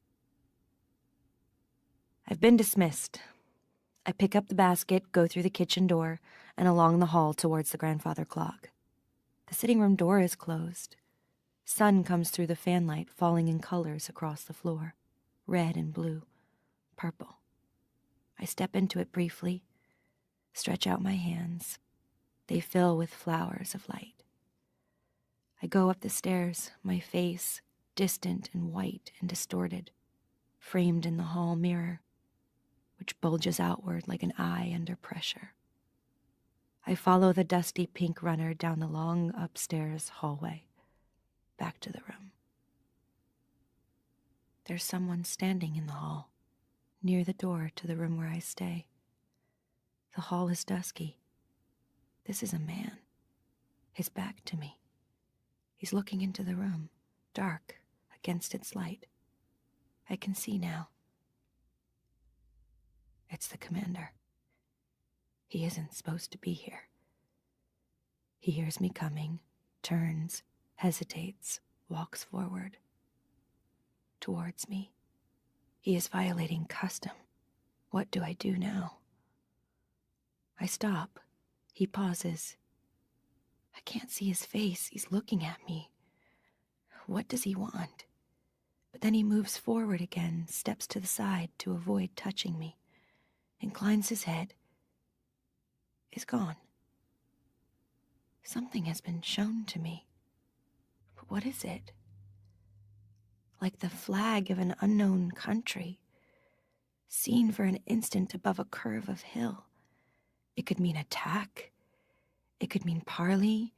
It could mean the edge of something, a territory. The signals animals give one another. Lowered blue eyelids, ears laid back, raised hackles. A flash of bared teeth. What in hell does he think he's doing? Nobody else has seen him, I hope. Was he invading? Was he in my room? I called it mine.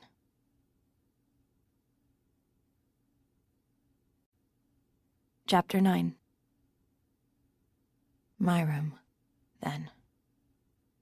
There has to be some space, finally, that I claim as mine, even in this time. I'm waiting in my room, which right now is a waiting room. When I go to bed, it's a bedroom. The curtains are still wavering in the small wind.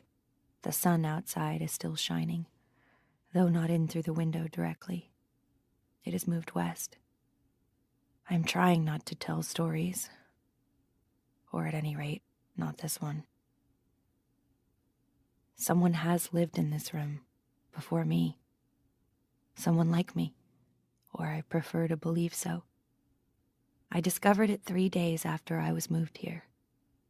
I had a lot of time to pass. I decided to explore the room. Not hastily, as one would explore a hotel room, expecting no surprise, opening and shutting the desk drawers, the cupboard doors, unwrapping the tiny individually wrapped bar of soap, prodding the pillows. Will I ever be in a hotel room again? How I wasted them, those rooms. That freedom from being seen. Rented license. In the afternoons, when Luke was still in flight from his wife, when I was still imaginary for him, before we were married and I solidified, I would always get there first, check in. It wasn't that many times, but it seems now like a decade, an era. I can remember what I wore, each blouse, each scarf. I would pace, waiting for him, turn the television on and then off, dab behind my ears with perfume. Opium, it was. It came in a Chinese bottle, red and gold. I was nervous. How was I to know he loved me? It might be just an affair. Why did we ever say just? Though at that time, men and women tried each other on casually, like suits, rejecting whatever did not fit. The knock would come at the door. I'd open with relief, desire. He was so momentary, so condensed, and yet there seemed no end to him. We would lie in those afternoon beds afterwards, hands on each other, talking it over. Possible, impossible. What could be done? We thought we had such problems.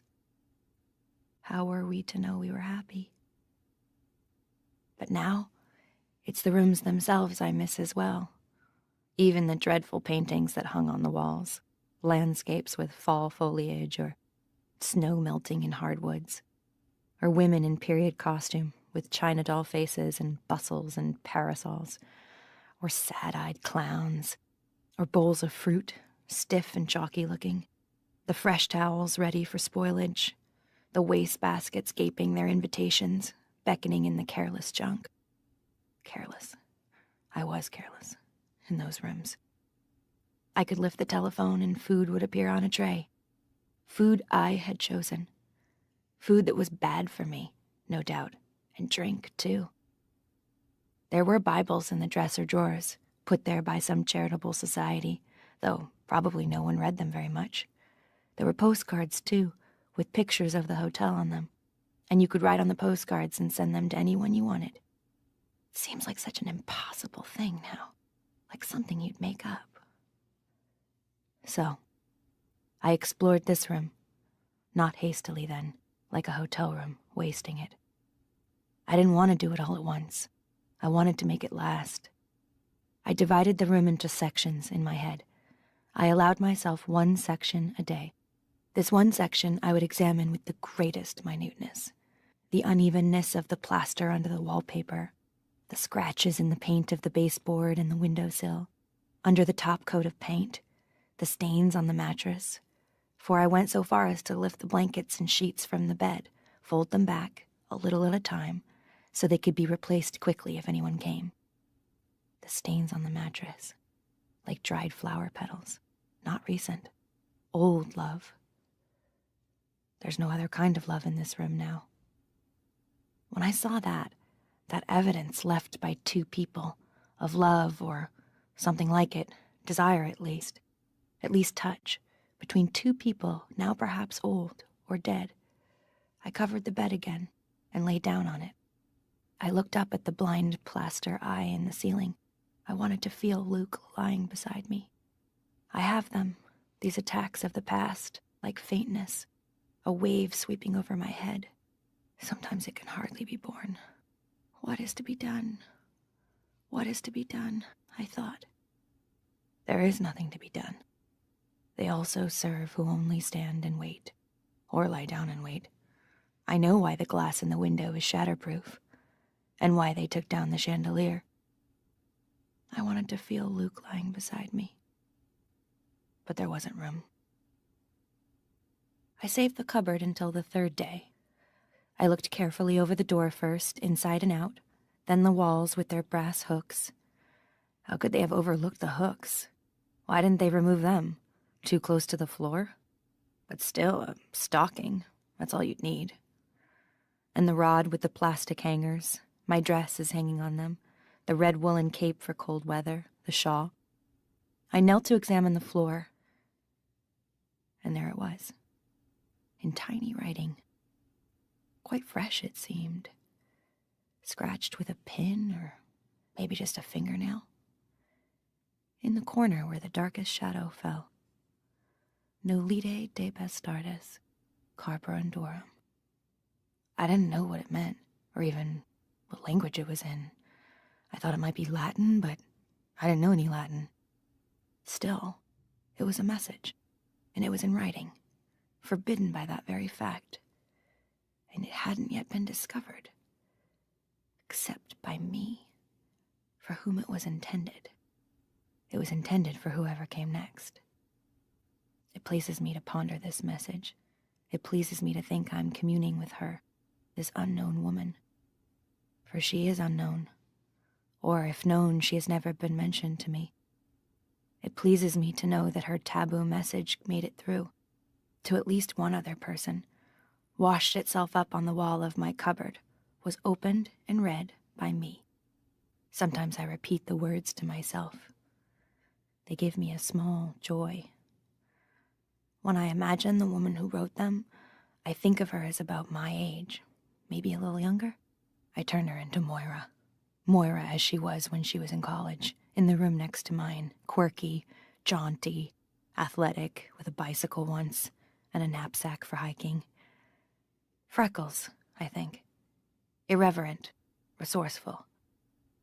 I wonder who she was, or is, and what's become of her. I tried that out on Rita the day I found the message. Who was the woman who stayed in that room, I said, before me?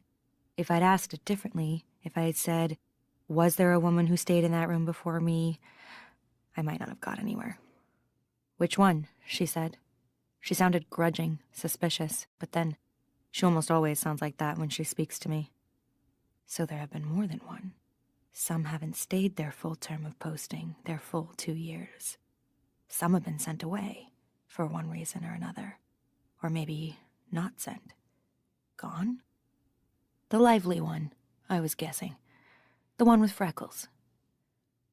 You knew her? Rita asked, more suspicious than ever. I knew her before, I lied. I heard she was here. Rita accepted this. She knows there must be a grapevine, an underground of sorts. She didn't work out, she said. In what way? I asked, trying to sound as neutral as possible. But Rita clamped her lips together. I'm like a child here. There are some things I must not be told. What you don't know won't hurt you, was all she would say.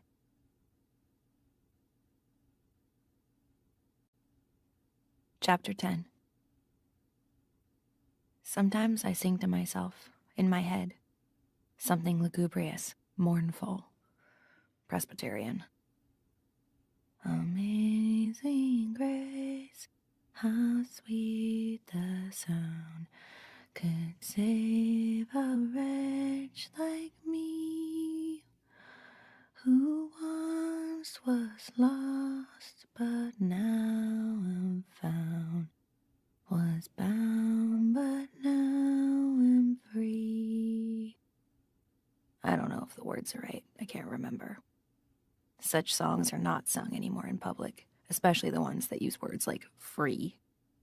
They are considered too dangerous. They belong to outlawed sex. I feel so lonely, baby. I feel so lonely, baby. I feel so lonely I could die. This too is outlawed. I know it from an old cassette tape of my mother's. She had a scratchy and untrustworthy machine, too, that could still play such things. She used to put the tape on when her friends came over and they'd had a few drinks. I don't sing like this often. It makes my throat hurt. There isn't much music in this house, except what we hear on the TV. Sometimes Rita will hum while kneading or peeling, a wordless humming, tuneless, unfathomable. And sometimes from the front sitting room there will be the thin sound of Serena's voice, from a disc made long ago, and played now with the volume low, so she won't be caught listening as she sits there knitting, remembering her own former and now amputated glory. Hallelujah. It's warm for this time of year. Houses like this heat up in the sun. There's not enough insulation. Around me the air is stagnant, despite the little current, the breath coming in past the curtains. I'd like to be able to open the window as wide as it could go. Soon we'll be allowed to change into the summer dresses. The summer dresses are unpacked and hanging in the closet, 2 of them, pure cotton, which is better than synthetics like the cheaper ones. Though even so, when it's muggy in July and August, you sweat inside them. No worry about sunburn, though, said Aunt Lydia. The spectacles women used to make of themselves, oiling themselves like roast meat on a spit, and bare backs and shoulders on the street in public, and legs, not even stockings on them. No wonder those things used to happen. Things. The word she used when whatever it stood for was too distasteful, or filthy, or horrible to pass her lips. A successful life for her was one that avoided things, excluded things. Such things do not happen to nice women. And not good for the complexion, not at all. Wrinkle you up like a dried apple.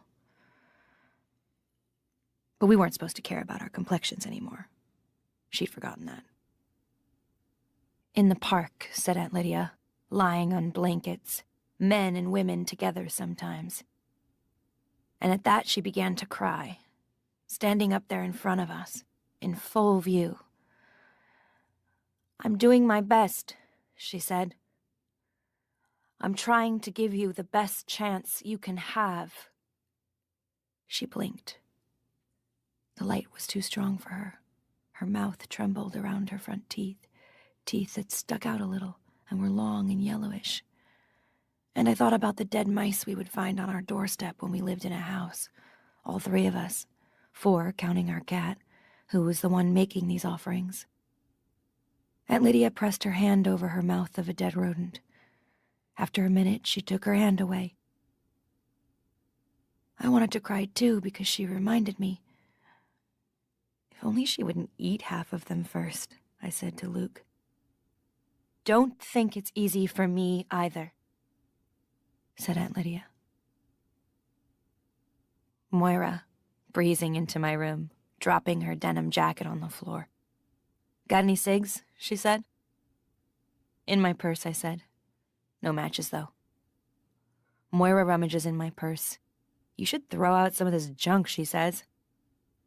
I'm giving an under-whore party. A what? I say. There's no point trying to work. Moira won't allow it. She's like a cat that crawls onto the page when you're trying to read. You know, like Tupperware, only with underwear. Tart stuff, Lace crotches, snap garters, bras that push her tits up. She finds my lighter, lights the cigarette she's extracted from my purse. Want one? Tosses the package, with great generosity considering they're mine. Thanks, Piles, I say sourly. You're crazy. Where'd you get an idea like that? Working my way through college, says Moira. I've got connections. Friend of my mother's. It's big in the suburbs. Once they start getting age spots, they figure they've got to beat the competition. The porno marts and what have you. I'm laughing. She always made me laugh.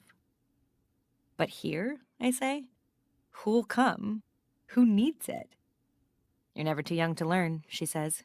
Come on, it'll be great. We'll all pee our pants laughing. Is that how we lived then? But we lived as usual. Everyone does, most of the time. Whatever is going on is as usual. Even this is as usual now. We lived as usual by ignoring. Ignoring isn't the same as ignorance. You have to work at it. Nothing changes instantaneously. In a gradually heating bathtub, you'd be boiled to death before you knew it. There were stories in the newspapers, of course, corpses in ditches or the woods, bludgeoned to death or mutilated, interfered with, as they used to say. But they were about other women, and the men who did such things were other men. None of them were the men we knew. The newspaper stories were like dreams to us, bad dreams dreamt by others. How awful, we would say. And they were, but they were awful without being believable. They were too melodramatic. They had a dimension that was not the dimension of our lives. We were the people who were not in the papers. We lived in the blank white spaces at the edges of print. It gave us more freedom. We lived in the gaps between the stories.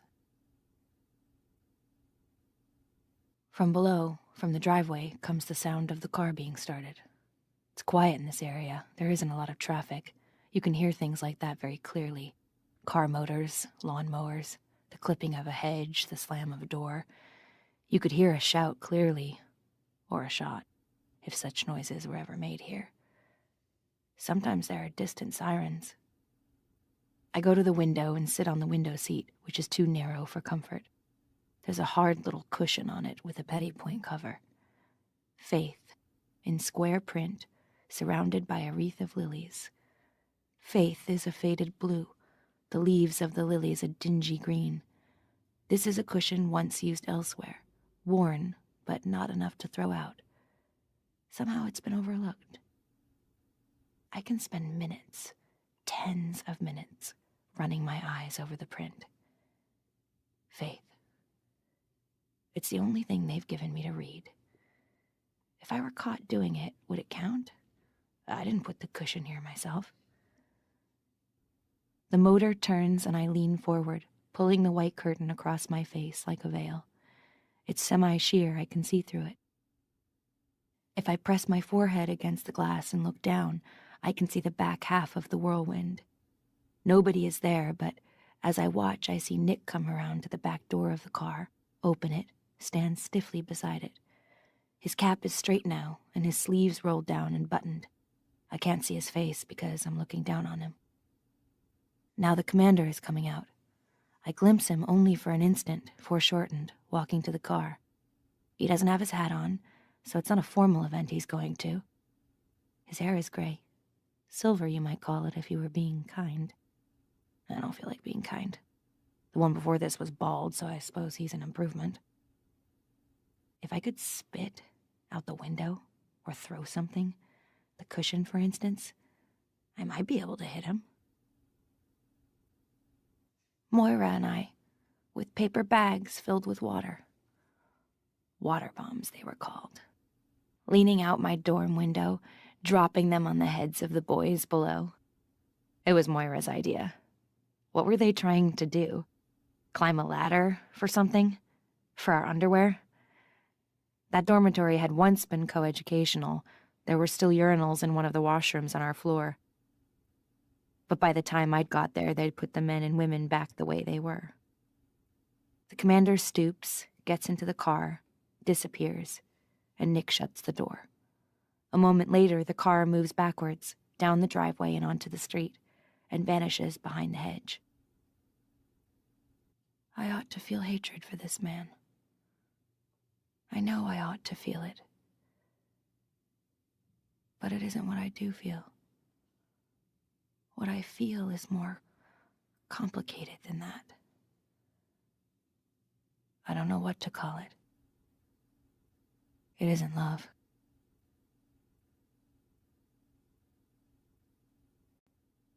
Chapter 11. Yesterday morning, I went to the doctor. Was taken by a guardian, one of those with the red armbands who are in charge of such things. We rode in a red car, him in the front, me in the back. No twin went with me. On these occasions, I'm solitaire. I'm taken to the doctors once a month for tests. Urine, hormones, cancer smear, blood test. The same as before, except that now it's obligatory. The doctor's office is in a modern office building. We ride up in the elevator, silently, the guardian facing me. In the black mirror wall of the elevator, I can see the back of his head. At the office itself, I go in. He waits outside in the hall with the other guardians, on one of the chairs placed there for that purpose. Inside the waiting room, there are other women, 3 of them, in red. This doctor is a specialist. Covertly, we regard each other, sizing up each other's bellies. Is anyone lucky? The nurse records our names and the numbers from our passes on the CompuDoc to see if we are who we are supposed to be. He's 6 feet tall, about 40, a diagonal scar across his cheek. He sits typing, his hands too big for the keyboard, still wearing his pistol in the shoulder holster. When I'm called, I go through the doorway into the inner room. It's white, featureless, like the outer one, except for a folding screen, red cloth stretched on a frame, a gold eye painted on it, with a snake-twined sword upright beneath it, like a sort of handle. The snakes and the sword are bits of broken symbolism left over from the time before. After I've filled the small bottle left ready for me in the little washroom, I take off my clothes behind the screen and leave them folded on the chair. When I'm naked, I lie down on the examining table, on the sheet of chilly, crackling, disposable paper. I pull the second sheet, the cloth one, up over my body. At neck level, there's another sheet, suspended from the ceiling. It intersects me so that the doctor will never see my face. He deals with a torso only. When I'm arranged, I reach my hand out, fumble for the small lever at the right side of the table, pull it back. Somewhere else a bell rings, unheard by me. After a minute, the door opens, footsteps come in, there is breathing. He isn't supposed to speak to me except when it's absolutely necessary. But this doctor is talkative. "How are we getting along?" he says. Some tick of speech from the other time. The sheet is lifted from my skin. A draft pimples me. A cold finger, rubber-clad and jellied, slides into me. I am poked and prodded. The finger retreats, enters otherwise, withdraws. "Nothing wrong with you," the doctor says, as if to himself. "Any pain, honey?" He calls me honey. "No," I say. My breasts are fingered in their turn, a search for ripeness, rot. The breathing comes nearer. I smell old smoke, aftershave, tobacco dust on hair. Then the voice, very soft, close to my head. That's him, bulging the sheet. "I could help you," he says, whispers. "What?" I say. "Shh," he says. "I could help you. I've helped others." "Help me?" I say, my voice as low as his. "How? Does he know something? Has he seen Luke? Has he found? Can he bring back?" "How do you think?" he says, still barely breathing it. Is that his hand, sliding up my leg? He's taken off the glove. The door is locked. No one will come in. They'll never know it isn't his. He lifts the sheet, The lower part of his face is covered by the white gauze mask, regulation. 2 brown eyes, a nose, a head with brown hair on it. His hand is between my legs. Most of those old guys can't make it anymore, he says. Or they're sterile. I almost gasp. He said a forbidden word. Sterile. There is no such thing as a sterile man anymore, not officially. There are only women who are fruitful and women who are barren. That's the law. Lots of women do it, he goes on. You want a baby, don't you? Yes, I say. It's true. And I don't ask why. Because I know. Give me children, or else I die. There's more than one meaning to it. You're soft, he says. It's time. Today or tomorrow would do it. Why waste it? It'd only take a minute, honey. What he called his wife once. Maybe still does. But really, it's a generic term. We are all honey. I hesitate. He's offering himself to me, his services, at some risk to himself. I hate to see what they put you through, he murmurs. It's genuine sympathy, and yet he's enjoying this, sympathy and all. His eyes are moist with compassion. His hand is moving on me, nervously and with impatience. It's too dangerous, I say. No, I can't. The penalty is death, but they have to catch you in the act with 2 witnesses.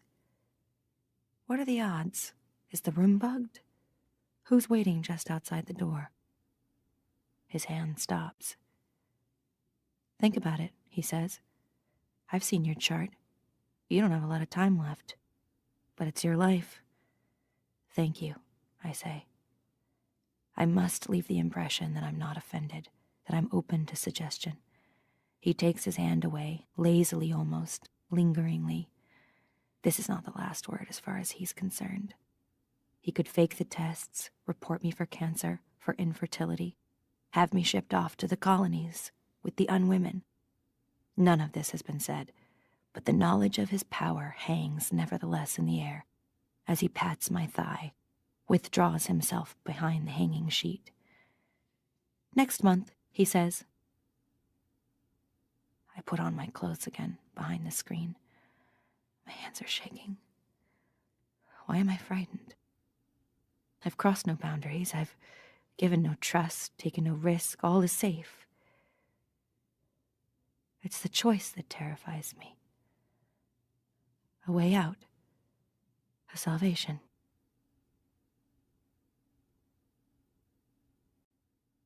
Chapter 12. The bathroom is beside the bedroom. It's papered in small blue flowers, forget-me-nots, with curtains to match. There's a blue bath mat, a blue fake fur cover on the toilet seat. All this bathroom lacks from the time before is a doll whose skirt conceals the extra roll of toilet paper. Except that the mirror over the sink has been taken out and replaced by an oblong of tin, and the door has no lock, and there are no razors, of course. There were incidents in bathrooms at first. There were cuttings, drownings, before they got all the bugs ironed out. Cora sits on a chair outside in the hall to see that no one else goes in. In a bathroom, in a bathtub, you are vulnerable, said Aunt Lydia. She didn't say to what. The bath is a requirement, but it is also a luxury. Merely to lift off the heavy white wings and the veil, merely to feel my own hair again with my hands is a luxury. My hair is long now, untrimmed. Hair must be long but covered. Aunt Lydia said, St. Paul said it's either that or a close shave. She laughed, that held-back neighing of hers, as if she'd told a joke. Cora has run the bath. It steams like a bowl of soup. I take off the rest of the clothes, the overdress, the white shift and petticoat, the red stockings. the loose cotton pantaloons. Pantyhose gives you crotch rot, Moira used to say. Aunt Lydia would never have used an expression like crotch rot. Unhygienic was hers. She wanted everything to be very hygienic. My nakedness is strange to me already. My body seems outdated. Did I really wear bathing suits at the beach? I did, without thought, among men, without caring that my legs, my arms, my thighs, and back were on display, could be seen. Shameful, immodest. I avoid looking down at my body, not so much because it's shameful or immodest, but because I don't want to see it. I don't want to look at something that determines me so completely. I step into the water, lie down, let it hold me. The water is soft as hands. I close my eyes, and she's there with me, suddenly, without warning. Must be the smell of the soap. I put my face against the soft hair at the back of her neck and breathe her in. Baby powder and child's washed flesh and shampoo, with an undertone, the faint scent of urine. This is the age she is when I'm in the bath. She comes back to me at different ages. This is how I know she's not really a ghost. If she were a ghost, she would be the same age always. One day, when she was 11 months old, just before she began to walk, a woman stole her out of a supermarket cart. It was a Saturday, which was when Luke and I did the week shopping because both of us had jobs. She was sitting in the little baby seats they had then in supermarket carts, with holes for the legs. She was happy enough, and I turned my back, the cat food section I think it was. Luke was over at the side of the store out of sight, at the meat counter. He liked to choose what kind of meat we were going to eat during the week.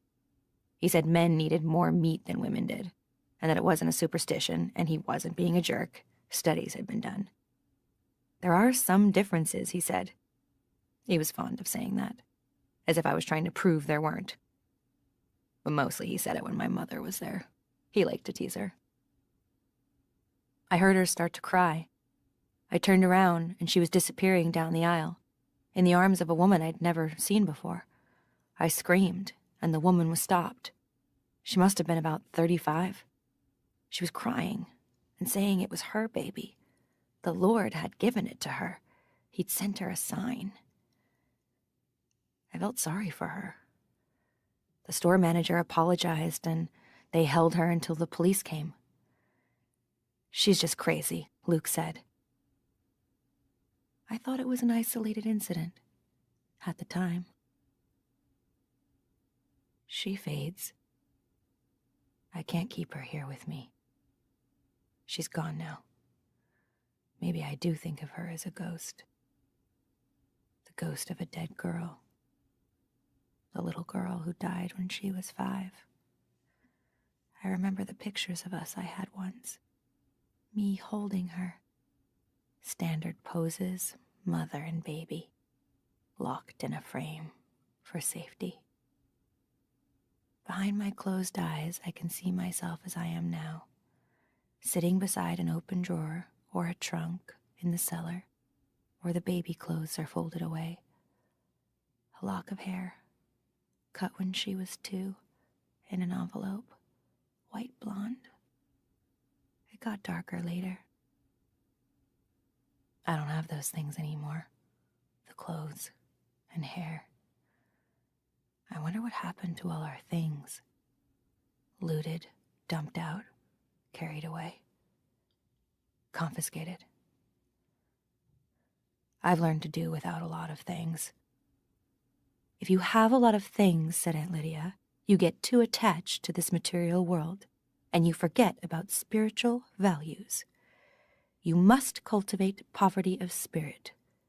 Blessed are the meek. She didn't go on to say anything about inheriting the earth.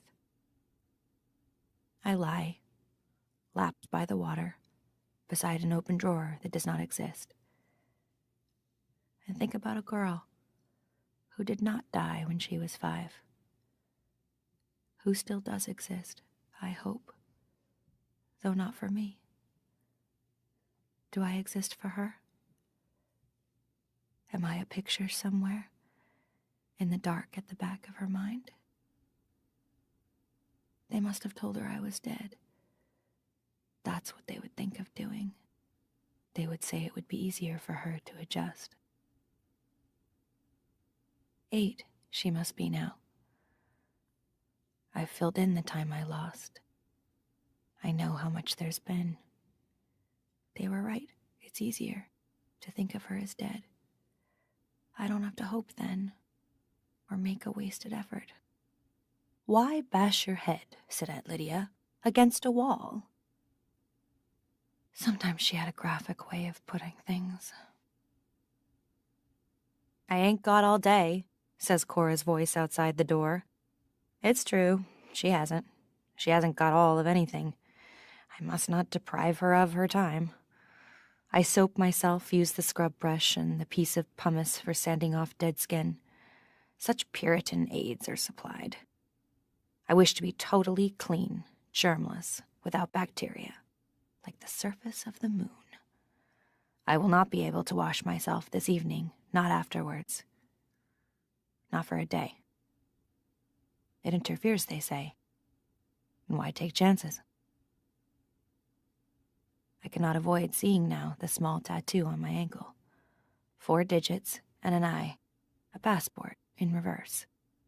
It's supposed to guarantee that I will never be able to fade, finally, into another landscape. I am too important, too scarce for that. I am a national resource. I pull the plug, dry myself, put on my red terry cloth robe. I leave today's dress here where Cora will pick it up to be washed. Back in the room, I dress again. The white headdress isn't necessary for the evening, because I won't be going out. Everyone in this house knows what my face looks like. The red veil goes on, though, covering my damp hair, my head, which has not been shaved. Where did I see that film about the women, kneeling in the town square, hands holding them, their hair falling in clumps? What had they done? It must have been a long time ago, because I can't remember.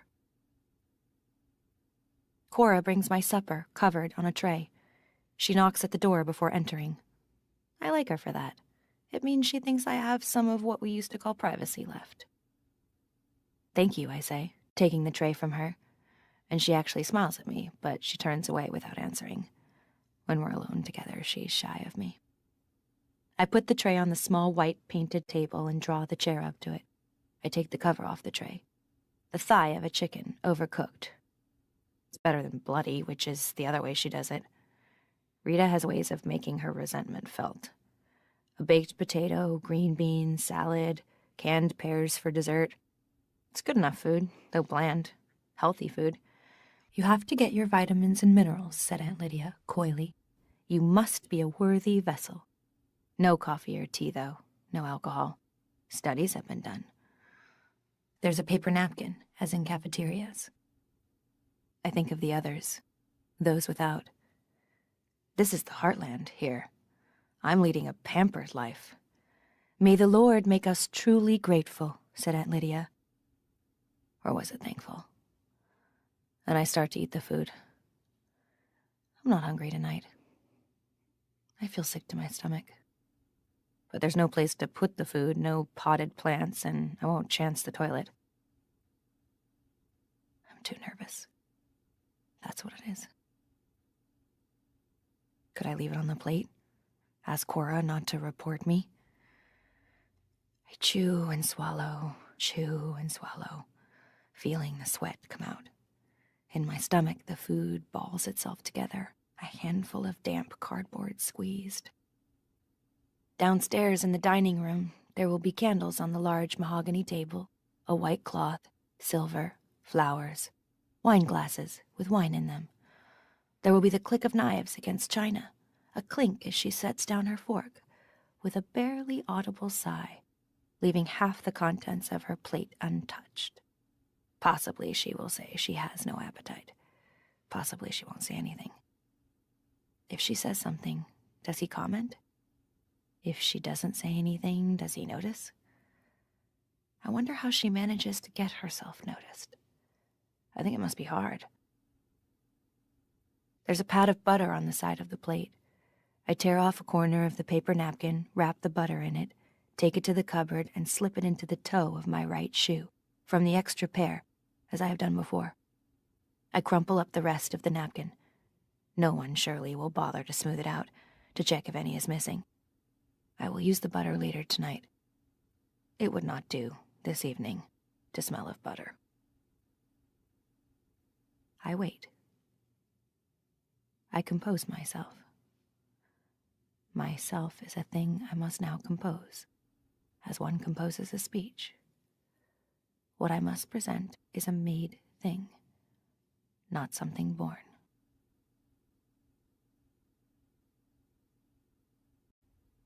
Five. Nap. Chapter 13. There's time to spare. This is one of the things I wasn't prepared for. The amount of unfilled time, the long parentheses of nothing. Time as white sound. If only I could embroider, weave, knit, something to do with my hands. I want a cigarette. I remember walking in art galleries through the 19th century. The obsession they had then with harems. Dozens of paintings of harems. Fat women lolling on divans. Turbans on their heads or velvet caps, being fanned with peacock tails, a eunuch in the background standing guard. Studies of sedentary flesh, painted by men who'd never been there. These pictures were supposed to be erotic, and I thought they were at the time. But I see now what they were really about. They were paintings about suspended animation, about waiting, about objects not in use. They were paintings about boredom. But maybe boredom is erotic when women do it, for men. I wait, washed, brushed, fed, like a prize pig. Sometime in the 80s, they invented pig balls for pigs who were being fattened in pens. Pig balls were large colored balls. The pigs rolled them around with their snouts. The pig marketers said this improved their muscle tone. The pigs were curious. They liked to have something to think about. I read about that in Introduction to Psychology. That and the chapter on caged rats who'd give themselves electric shocks for something to do. And the one on the pigeons, trained to peck a button which made a grain of corn appear. 3 groups of them. The first got 1 grain per peck. The second, 1 grain every other peck. The third was random. When the man in charge cut off the grain, the first group gave up quite soon. The second group a little later. The third group never gave up. They'd peck themselves to death, rather than quit. Who knew what worked? I wish I had a pig ball. I lie down on the braided rug. You can always practice, said Aunt Lydia. Several sessions a day, fit it into your daily routine. Arms at the sides, knees bent, lift the pelvis, roll the backbone down. Tuck again. Breathe in to the count of 5. Hold, expel. We do that in what used to be the domestic science room, cleared now of sewing machines and washer-dryers. In unison, lying on little Japanese mats, a tape playing, Les Sylphides. That's what I hear now in my head, as I lift, tilt, breathe. Behind my closed eyes, thin white dancers flit gracefully among the trees, their legs fluttering like the wings of held birds. In the afternoons, we lay on our beds for an hour in the gymnasium, between 3 and 4. They said it was a period of rest and meditation. I thought then they did it because they wanted some time off themselves from teaching us. And I know the aunts not on duty went off to the teacher's room for a cup of coffee or whatever they called by that name. But now I think that the rest also was practice. They were giving us a chance to get used to blank time. A catnap, Aunt Lydia called it, in her coy way. The strange thing is we needed the rest. Many of us went to sleep. We were tired there a lot of the time. We were on some kind of pill or drug, I think. They put it in the food to keep us calm. But maybe not. Maybe it was the place itself. After the first shock, after you'd come to terms, it was better to be lethargic. You could tell yourself you were saving up your strength. I must have been there 3 weeks when Moira came. She was brought into the gymnasium by 2 of the aunts, in the usual way, while we were having our nap. She still had her other clothes on, jeans and a blue sweatshirt. Her hair was short. She defied fashion, as usual, so I recognized her at once. She saw me too, but she turned away. She already knew what was safe. There was a bruise on her left cheek, turning purple. The aunts took her to a vacant bed where the red dress was already laid out. She undressed, began to dress again, in silence, the aunts standing at the end of the bed, the rest of us watching from inside our slitted eyes. As she bent over, I could see the knobs on her spine. I couldn't talk to her for several days. We looked only, small glances, like sips. Friendships were suspicious, we knew it.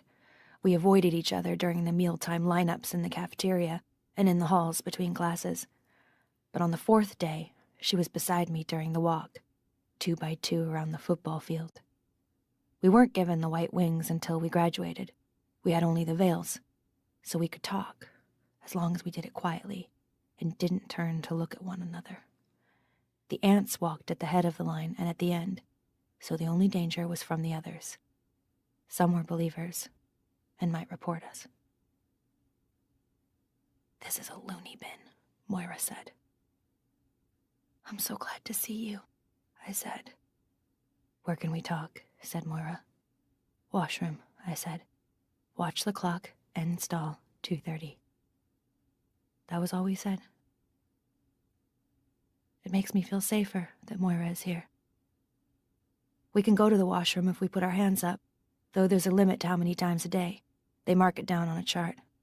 I watch the clock, electric and round, at the front over the green blackboard. 2:30 comes during testifying. Aunt Helena is here, as well as Aunt Lydia, because testifying is special.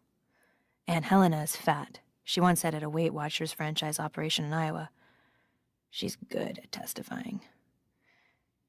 It's Janine, telling about how she was gang raped at 14 and had an abortion. She told the same story last week. She seemed almost proud of it while she was telling. It may not even be true. At testifying, it's safer to make things up than to say you have nothing to reveal. But since it's Janine, it's probably more or less true. But whose fault was it? Aunt Helena says, holding up one plump finger. Her fault. Her fault. Her fault. We chant in unison. Who led them on? Aunt Helena beams, pleased with us. She did. She did. She did. Why did God allow such a terrible thing to happen? Teach her a lesson. Teach her a lesson. Teach her a lesson. Last week, Janine burst into tears. Aunt Helena made her kneel at the front of the classroom, hands behind her back, where we could all see her. Her red face and dripping nose. Her hair dull blonde. Her eyelashes so light they seem not there. The lost eyelashes of someone who's been in a fire. Burned eyes. She looked disgusting. Weak, squirmy, blotchy, pink like a newborn mouse. None of us wanted to look like that, ever. For a moment, even though we knew what was being done to her, we despised her. Crybaby, crybaby, crybaby. We meant it, which is the bad part. I used to think well of myself. I didn't then. That was last week. This week, Janine doesn't wait for us to jeer at her. It was my fault, she says. It was my own fault. I led them on. I deserved the pain. Very good, Janine, says Aunt Lydia. You are an example. I have to wait until this is over before I put up my hand. Sometimes, if you ask at the wrong moment, they say no. If you really have to go, that can be crucial. Yesterday, Dolores sweat the floor. 2 ants hauled her away, a hand under each armpit. She wasn't there for the afternoon walk, but at night she was back in her usual bed. All night we could hear her moaning, off and on. What did they do to her? We whispered from bed to bed. I don't know. Not knowing makes it worse. I raise my hand, Aunt Lydia nods. I stand up and walk out into the hall as inconspicuously as possible. Outside the washroom, Aunt Elisabeth is standing guard. She nods, signaling that I can go in. This washroom used to be for boys. The mirrors have been replaced here too by oblongs of dull gray metal, but the urinals are still there, on one wall, white enamel with yellow stains. They look oddly like babies' coffins. I marvel again at the nakedness of men's lives. The showers right out in the open, the body exposed for inspection and comparison, the public display of privates. What is it for? What purposes of reassurance does it serve? The flashing of a badge? Look, everyone, all is in order. I belong here. Why don't women have to prove to one another that they are women? Some form of unbuttoning, some split crotch routine, just as casual, a dog-like sniffing. The high school is old. The stalls are wooden, some kind of chipboard. I go into the second one from the end, swing the door to. Of course, there are no longer any locks. In the wood, there's a small hole at the back, next to the wall, about waist height, souvenir of some previous vandalism or legacy of an ancient voyeur. Everyone in the center knows about this hole in the woodwork. Everyone except the ants. I'm afraid I am too late, held up by Janine's testifying. Maybe Moira has been here already. Maybe she's had to go back. They don't give you much time. I look carefully down, aslant under the stall wall, and there are 2 red shoes. But how can I tell who it is? I put my mouth to the wooden hole. Moira, I whisper. Is that you? She says. Yes, I say. Relief goes through me. God, do I need a cigarette, says Moira. Me too, I say. I feel ridiculously happy. I sink down into my body as into a swamp. Fenland, where only I know the footing. Treacherous ground, my own territory. I become the earth I set my ear against, for rumors of the future. Each twinge, each murmur of slight pain, ripples of sloughed-off matter, swellings and diminishings of tissue, the droolings of the flesh. These are signs. These are the things I need to know about. Each month I watch for blood, fearfully, for when it comes, it means failure. I have failed once again to fulfill the expectations of others, which have become my own. I used to think of my body as an instrument of pleasure, or a means of transportation, or an implement for the accomplishment of my will. I could use it to run, push buttons of one sort or another, make things happen.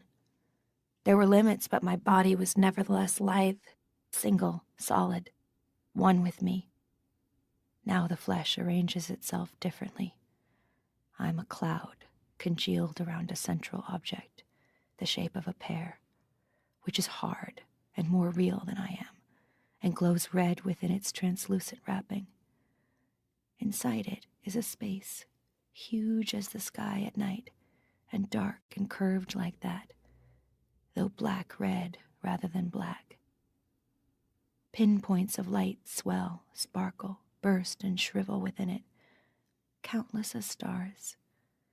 Every month there is a moon, gigantic, round, heavy. An omen. It transits, pauses, continues on, and passes out of sight. And I see despair coming towards me like famine.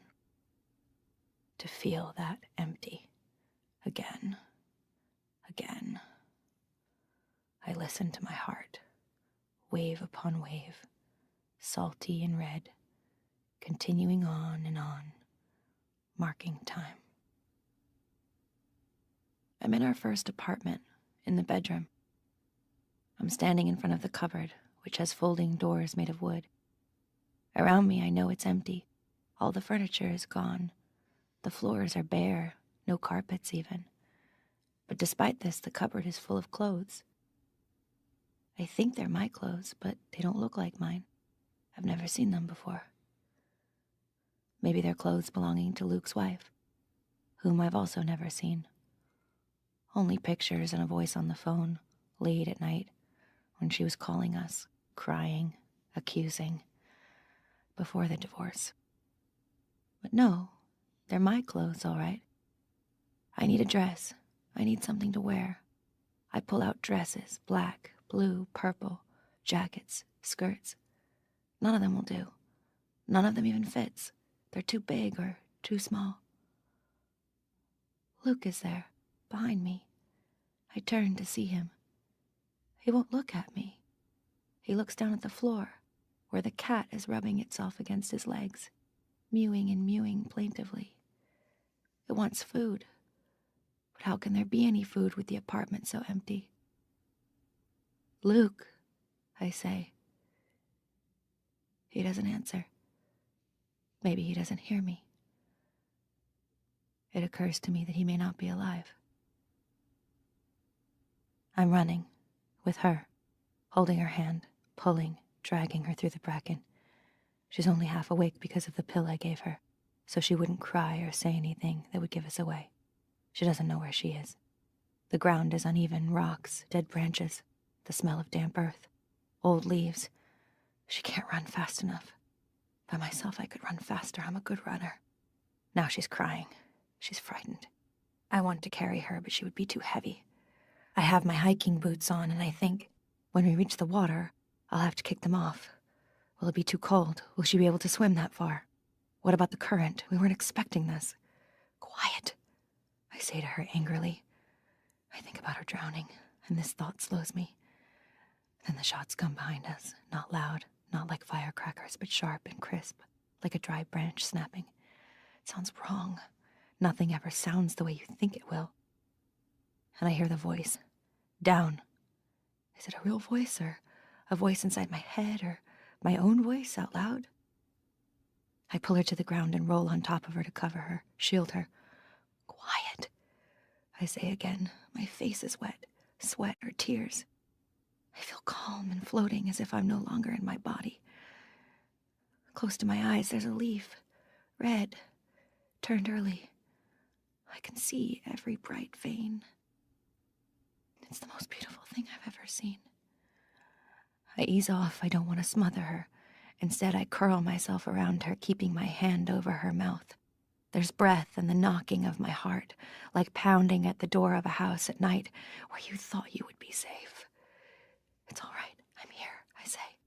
Whisper, please, be quiet. But how can she? She's too young. It's too late. We come apart. My arms are held, and the edges go dark. And nothing is left but a little window, a very little window, like the wrong end of a telescope. Like the window on a Christmas card, an old one. Night and ice outside, and within a candle. A shining tree, a family. I can hear the bells, even sleigh bells from the radio.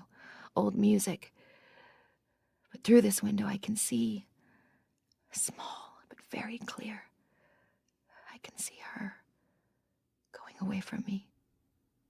Through the trees, which are already turning red and yellow. Holding out her arms to me, being carried away.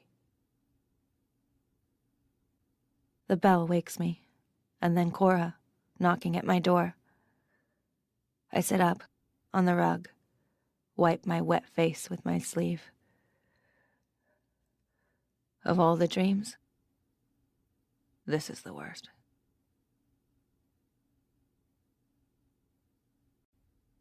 Six. Household. Chapter 14. When the bell is finished, I descend the stairs, a brief waif in the eye of glass that hangs on the downstairs wall. The clock ticks with its pendulum, keeping time. My feet in their neat red shoes count the way down. The sitting room door is wide open. I go in. So far, no one else is here. I don't sit, but take my place, kneeling, near the chair with the footstool where Serena Joy will shortly enthrone herself, leaning on her cane while she lowers herself down. Possibly she'll put a hand on my shoulder to steady herself, as if I'm a piece of furniture. She's done it before. The sitting room would once have been called a drawing room, perhaps, then a living room. Or maybe it's a parlor, the kind with a spider and flies. But now it's officially a sitting room, because that's what is done in it, by some. For others, there's standing room only. The posture of the body is important, here and now. Minor discomforts are instructive. The sitting room is subdued, symmetrical. It's one of the shapes money takes when it freezes. Money has trickled through this room for years and years, as if through an underground cavern, crusting and hardening like stalactites into these forms. Mutely the varied surfaces present themselves, the dusk rose velvet of the drawn drapes, the gloss of the matching chairs, 18th century, the cow's tongue hush of the tufted Chinese rug on the floor, with its peach-pink peonies, the suave leather of the commander's chair, the glint of brass on the box beside it. The rug is authentic. Some things in this room are authentic, some are not. For instance, 2 paintings, both of women, one on either side of the fireplace. Both wear dark dresses, like the ones in the old church, though of a later date. The paintings are possibly authentic. I suspect that when Serena Joy acquired them, after it became obvious to her that she'd have to redirect her energies into something convincingly domestic, she had the intention of passing them off as ancestors. Or maybe they were in the house when the commander bought it. There's no way of knowing such things. In any case, there they hang, their backs and mouths stiff, their breasts constricted, their faces pinched, their caps starched, their skin grayish-white, guarding the room with their narrowed eyes. Between them, over the mantel, there's an oval mirror, flanked by 2 pairs of silver candlesticks, with a white china Cupid centered between them, its arm around the neck of a lamb. The tastes of Serena Joy are a strange blend. Hard lust for quality, soft sentimental cravings. There's a dried flower arrangement on either end of the mantelpiece, and a vase of real daffodils on the polished marquetry end table beside the sofa. The room smells of lemon oil, heavy cloth, fading daffodils, the leftover smells of cooking that have made their way from the kitchen or the dining room, and of Serena Joy's perfume, Lily of the Valley. Perfume is a luxury. She must have some private source. I breathe it in, thinking I should appreciate it. It's the scent of prepubescent girls, of the gifts young children used to give their mothers for Mother's Day. The smell of white cotton socks and white cotton petticoats, of dusting powder, of the innocence of female flesh not yet given over to hairiness and blood. It makes me feel slightly ill, as if I'm in a closed car on a hot, muggy day, with an older woman wearing too much face powder. This is what the sitting room is like, despite its elegance. I would like to steal something from this room. I would like to take some small thing, the scrolled ashtray, the little silver pillbox from the mantel perhaps, or a dried flower. Hide it in the folds of my dress or in my zippered sleeve.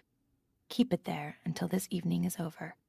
Secret it in my room, under the bed, or in a shoe, or in a slit in the hard petty-point faith cushion. Every once in a while, I would take it out and look at it.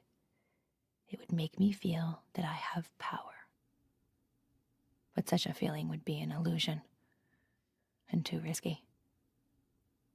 My hands stay where they are, folded in my lap, thighs together. heels tucked underneath me, pressing up against my body, head lowered. In my mouth, there's the taste of toothpaste, fake mint, and plaster. I wait for the household to assemble.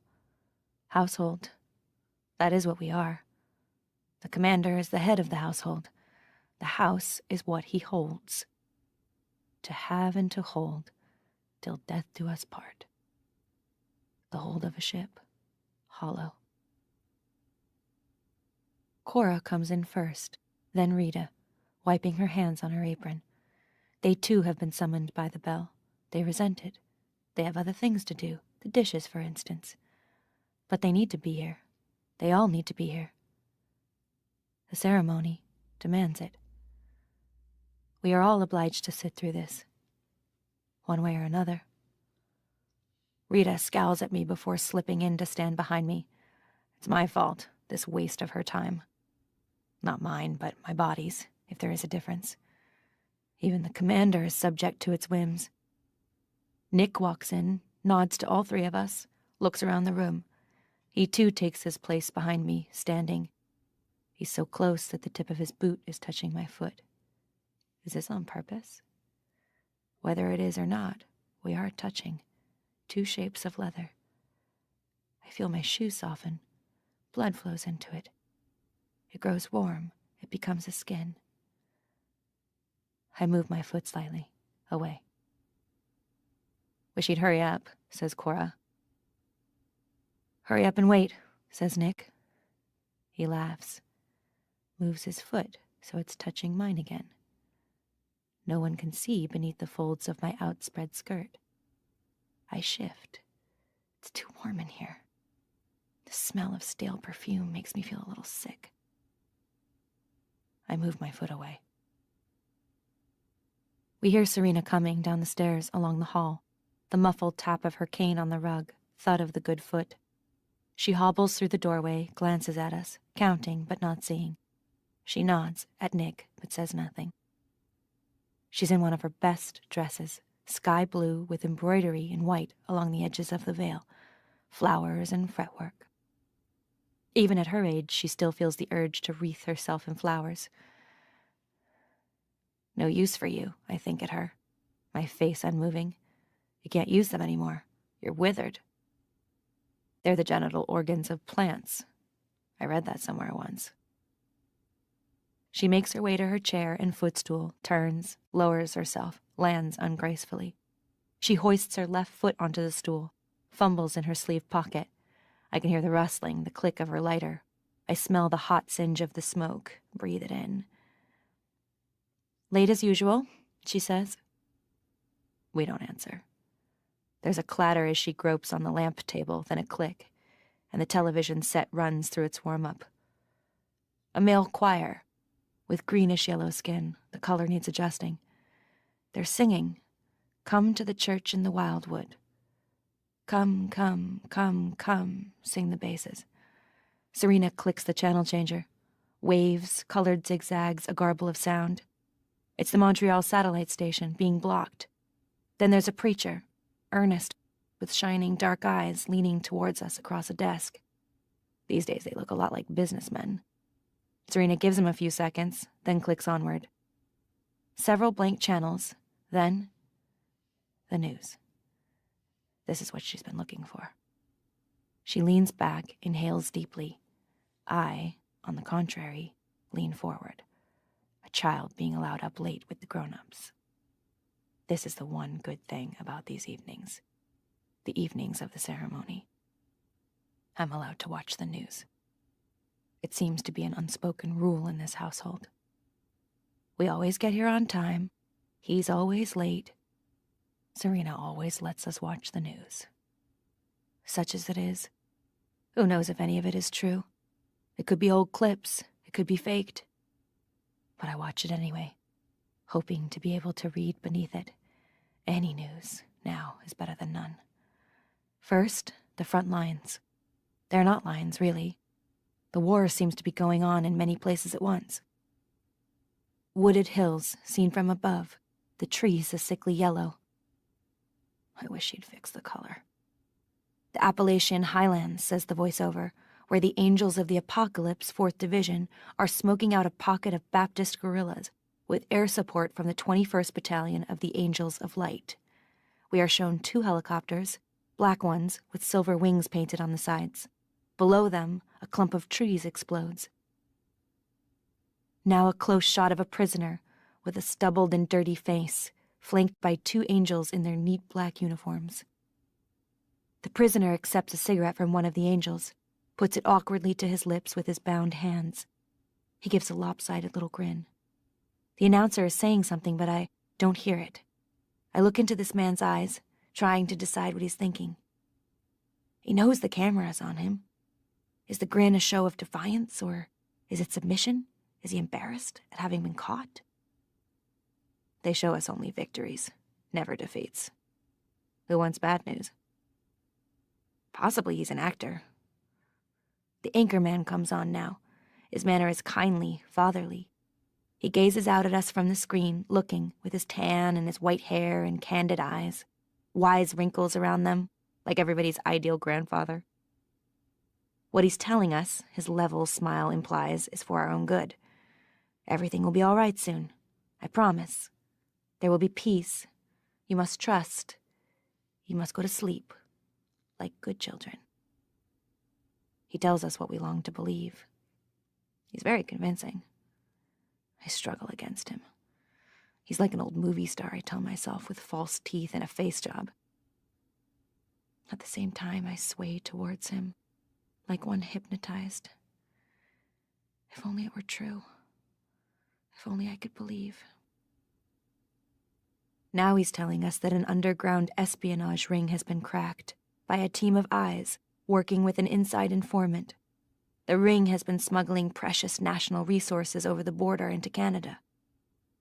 5 members of the heretical sect of Quakers have been arrested, he says, smiling blandly, and more arrests are anticipated. 2 of the Quakers appear on screen, a man and a woman. They look terrified, but they're trying to preserve some dignity in front of the camera.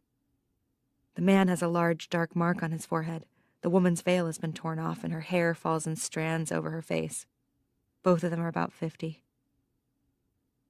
Now we can see a city again from the air. This used to be Detroit. Under the voice of the announcer, there's the thunk of artillery. From the skyline, columns of smoke ascend. Resettlement of the children of Ham is continuing on schedule, says the reassuring pink face back on the screen. 3,000 have arrived this week in National Homeland 1, with another 2,000 in transit. How are they transporting that many people at once? Trains? Buses? We are not shown any pictures of this. National Homeland 1 is in North Dakota. Lord knows what they're supposed to do once they get there. Farm is the theory. Serena Joy has had enough of the news. Impatiently, she clicks the button for a station change, comes up with an aging bass baritone, his cheeks like emptied udders. Whispering hope is what he's singing. Serena turns him off. We wait. The clock in the hall ticks. Serena lights another cigarette. I get into the car. It's a Saturday morning. It's a September. We still have a car. Other people have had to sell theirs. My name isn't Offred. I have another name, which nobody uses now because it's forbidden. I tell myself it doesn't matter. Your name is like your telephone number, useful only to others. But what I tell myself is wrong. It does matter. I keep the knowledge of this name like something hidden, some treasure I'll come back to dig up one day. I think of this name as buried. This name has an aura around it, like an amulet, some charm that survived from an unimaginably distant past. I lie in my single bed at night, with my eyes closed, and the name floats there behind my eyes, not quite within reach, shining in the dark. It's a Saturday morning in September. I'm wearing my shining name. The little girl, who is now dead, sits in the back seat with her 2 best dolls, her stuffed rabbit, mangy with age and love. I know all the details. They are sentimental details, but I can't help that. I can't think about the rabbit too much, though. I can't start to cry, here on the Chinese rug, breathing in the smoke that has been inside Serena's body. Not here. Not now. I can do that later. She thought we were going on a picnic, and in fact, there is a picnic basket on the back seat beside her, with real food in it, hard-boiled eggs, thermos, and all. We didn't want her to know where we were really going. We didn't want her to tell, by mistake, reveal anything if we were stopped. We didn't want to lay upon her the burden of our truth. I wore my hiking boots. She had on her sneakers. The laces of the sneakers had a design of hearts on them, red, purple, pink, and yellow. It was warm for the time of year. The leaves were turning already, some of them. Luke drove. I sat beside him. The sun shone. The sky was blue. The houses as we passed them looked comforting and ordinary, each house as it was left behind, vanishing into past time, crumbling in an instant as if it had never been, because I would never see it again. Or so I thought then. We have almost nothing with us. We don't want to look as if we're going anywhere far or permanent. We have the forged passports, guaranteed, worth the price. We couldn't pay in money, of course, or put it on the CompuCount. We used other things, some jewelry that was my grandmother's, a stamp collection Luke inherited from his uncle. Such things can be exchanged for money in other countries. When we get to the border, we'll pretend we're just going over on a day trip. The fake visas are for a day. Before that, I'll give her a sleeping pill so she'll be asleep when we cross. That way she won't betray us. You can't expect a child to lie convincingly. And I don't want her to feel frightened, to feel the fear that is now tightening my muscles, tensing my spine, pulling me so taut that I'm certain I would break if touched. Every stoplight is an ordeal. We'll spend the night at a motel, or, better, sleeping in the car on a side road, so there will be no suspicious questions. We'll cross in the morning, drive over the bridge, easily, just like driving to the supermarket. We turn onto the freeway, head north, flowing with not much traffic. Since the war started, gas is expensive and in short supply. Outside the city, we pass the first checkpoint. All they want is a look at the license. Luke does it well. The license matches the passport. We thought of that. Back on the road, he squeezes my hand, glances over at me. "You're white as a sheet," he says. That is how I feel. White, flat, thin. I feel transparent. Surely they will be able to see through me. Worse, how will I be able to hold on to Luke, to her, when I'm so flat, so white? I feel as if there's not much left of me. They will slip through my arms as if I'm made of smoke, as if I'm a mirage, fading before their eyes. Don't think that way, Moira would say. Think that way, and you'll make it happen. Cheer up, says Luke. He's driving a little too fast now. The adrenaline's gone to his head. Now he's singing. "Oh, what a beautiful morning," he sings. Even his singing worries me. We've been warned not to look too happy.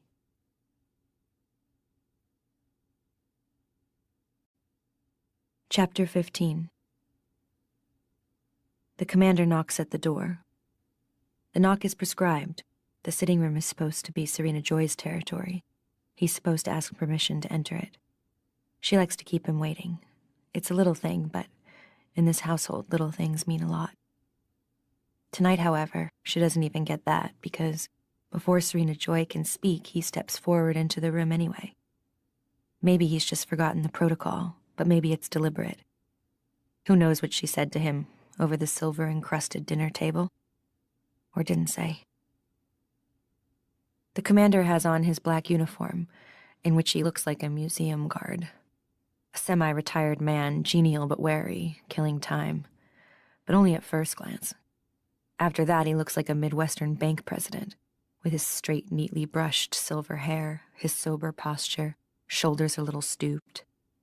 And after that, there is his mustache, silver also. And after that, his chin, which really you can't miss. When you get down as far as the chin, he looks like a vodka ad in a glossy magazine of times gone by. His manner is mild, his hands large, with thick fingers and acquisitive thumbs, his blue eyes uncommunicative, falsely innocuous. He looks us over, as if taking inventory. One kneel woman in red, one seated woman in blue, two in green, standing, a solitary man, thin-faced, in the background. He manages to appear puzzled, as if he can't quite remember how we all got in here, as if we are something he inherited, like a Victorian pump organ, and he hasn't figured out what to do with us, what we are worth. He nods in the general direction of Serena Joy, who does not make a sound. He crosses to the large leather chair reserved for him, takes the key out of his pocket, fumbles with the ornate brass-bound leather-covered box that stands on the table beside the chair. He inserts the key, opens the box, lifts out the Bible, an ordinary copy with a black cover and gold-edged pages. The Bible is kept locked up, the way people once kept tea locked up so the servants wouldn't steal it. It is an incendiary device. Who knows what we'd make of it if we ever got our hands on it. We can be read to from it by him, but we cannot read. Our heads turn towards him. We are expectant. Here comes our bedtime story. The commander sits down and crosses his legs, watched by us. The bookmarks are in place. He opens the book. He clears his throat a little, as if embarrassed. "Could I have a drink of water?" he says to the air. "Please," he adds. Behind me, one of them, Cora or Rita, leaves her space in the tableau and pads off towards the kitchen. The commander sits, looking down.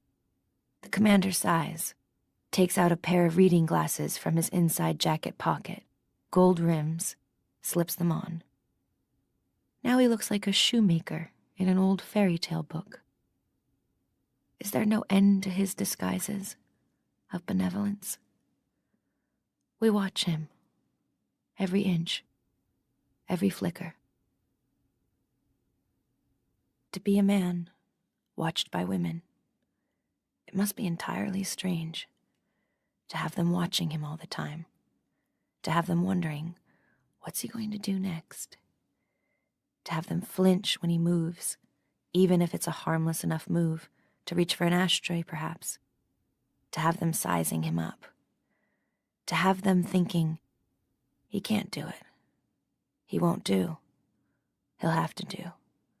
This lasts as if he were a garment, out of style or shoddy, which must nevertheless be put on because there's nothing else available. To have them putting him on, trying him out, while he himself puts them on like a sock over a foot, onto the stub of himself, his extra sensitive thumb, his tentacle, his delicate stalked slug's eye, which extrudes, expands, winces, and shrivels back into himself when touched wrongly, grows big again, bulging a little at the tip, traveling forward as if along a leaf, into them, avid for vision.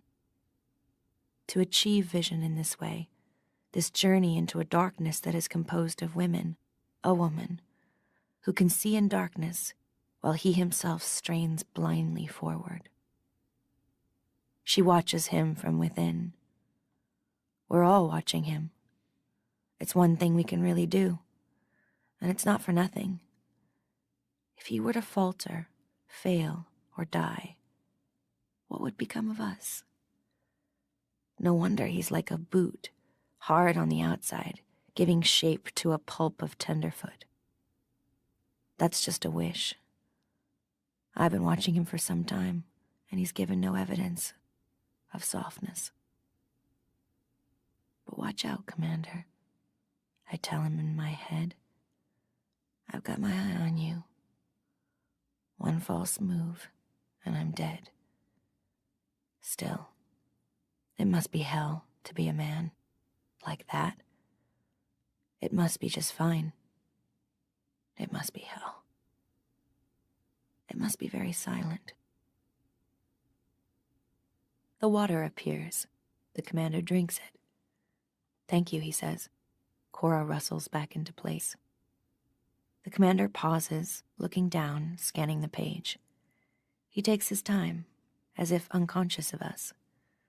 He's like a man toying with a steak behind a restaurant window, pretending not to see the eyes watching him from hungry darkness, not 3 feet from his elbow. We lean towards him a little. Iron filings to his magnet. He has something we don't have.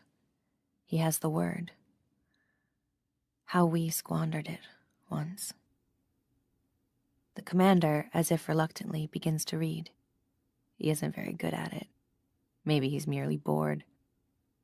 It's the usual story, the usual stories. God to Adam, God to Noah. Be fruitful and multiply and replenish the earth. Then comes the moldy old Rachel and Leah stuff we had drummed into us at the center. Give me children, or else I die. Am I in God's stead, who hath withheld from thee the fruit of the womb?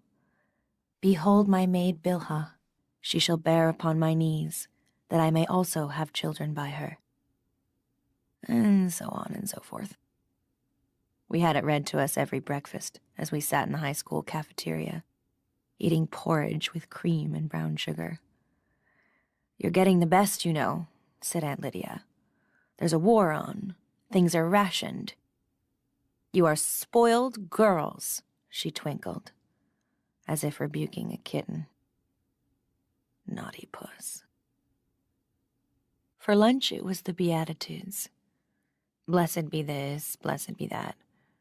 They played it from a tape, so not even an ant would be guilty of the sin of reading. The voice was a man's. Blessed be the poor in spirit, for theirs is the kingdom of heaven. Blessed are the merciful, blessed are the meek, blessed are the silent. I knew they made that up. I knew it was wrong. And they left things out, too. But there was no way of checking. Blessed be those that mourn, for they shall be comforted. Nobody said when. I checked the clock during dessert, canned pears with cinnamon, standard for lunch, and looked for Moira in her place, 2 tables over. She's gone already. I put my hand up. I am excused. We don't do this too often, and always at different times of day. In the washroom, I go to the second last stall, as usual. Are you there? I whisper. Large as life and twice as ugly, Moira whispers back. What have you heard? I ask her. Nothing much. I've got to get out of here. I'm going bats. I feel panic. No, Moira, I say. Don't try it. Not on your own. I'll fake sick. They send an ambulance. I've seen it. You'll only get as far as the hospital. At least it'll be a change. I won't have to listen to that old bitch. They'll find you out. Not to worry, I'm good at it. When I was a kid in high school, I cut out vitamin C. I got scurvy. In the early stages, they can't diagnose it. Then you just start it again and you're fine. I'll hide my vitamin pills. Moira, don't. I couldn't stand the thought of her not being here with me. For me. They send 2 guys with you in the ambulance. Think about it. They must be starved for it. Shit, they aren't even allowed to put their hands in their pockets. The possibilities are. You in there. Time's up, said the voice of Aunt Elisabeth from the doorway. I stood up, flushed the toilet. 2 of Moira's fingers appeared through the hole in the wall. It was only large enough for 2 fingers.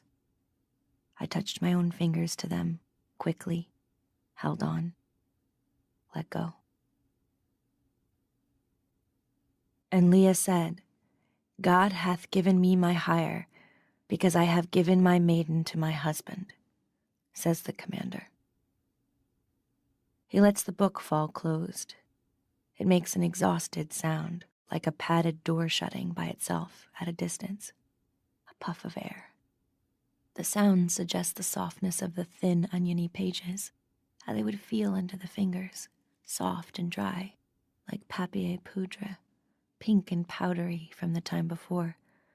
You'd get it in booklets for taking the shine off your nose, in those stores that sold candles and soap in the shapes of things. Seashells, mushrooms. Like cigarette paper, like petals. The commander sits with his eyes closed for a moment, as if tired. He works long hours.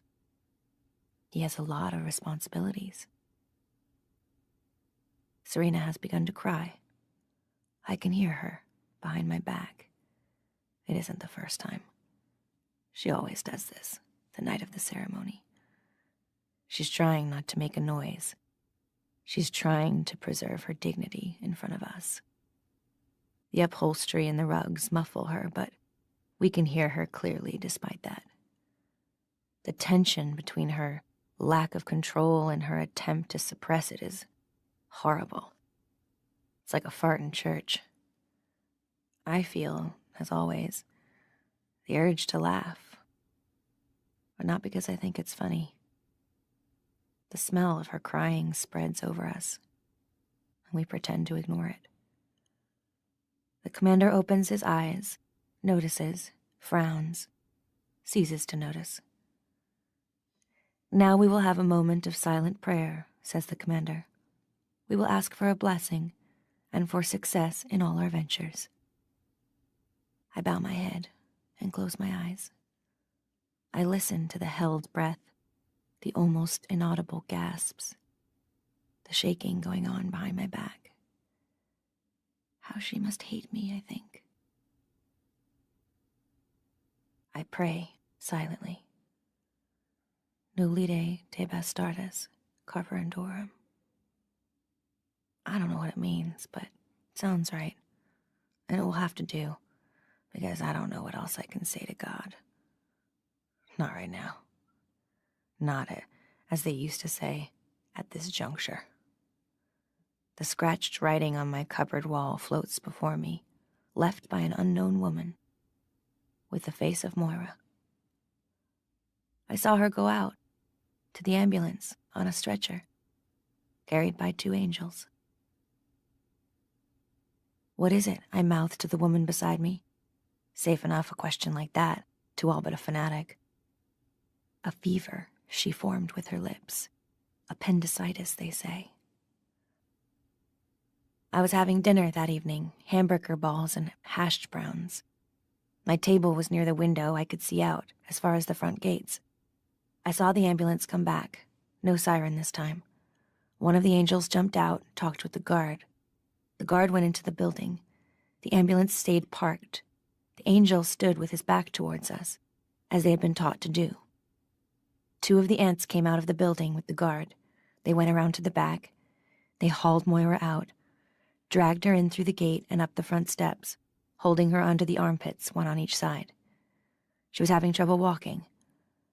I stopped eating. I couldn't eat. By this time, all of us on my side of the table were staring out the window. The window was greenish, with that chicken wire mesh they used to put inside glass. Aunt Lydia said, "Eat your dinner." She went over and pulled down the blind.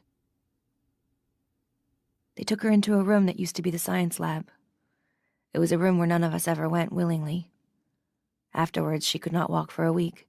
Her feet would not fit into her shoes, they were too swollen. It was the feet they'd do, for a first offense.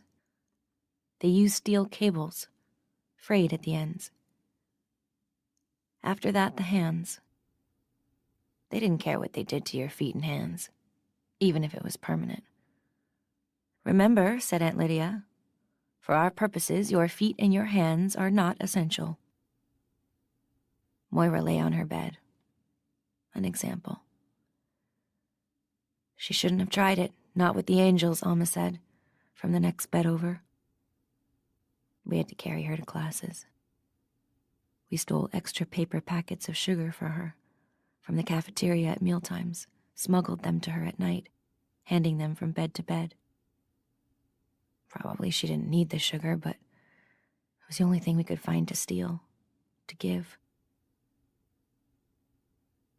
I am still praying, but what I am seeing is Moira's feet, the way they looked after they'd brought her back. Her feet did not look like feet at all.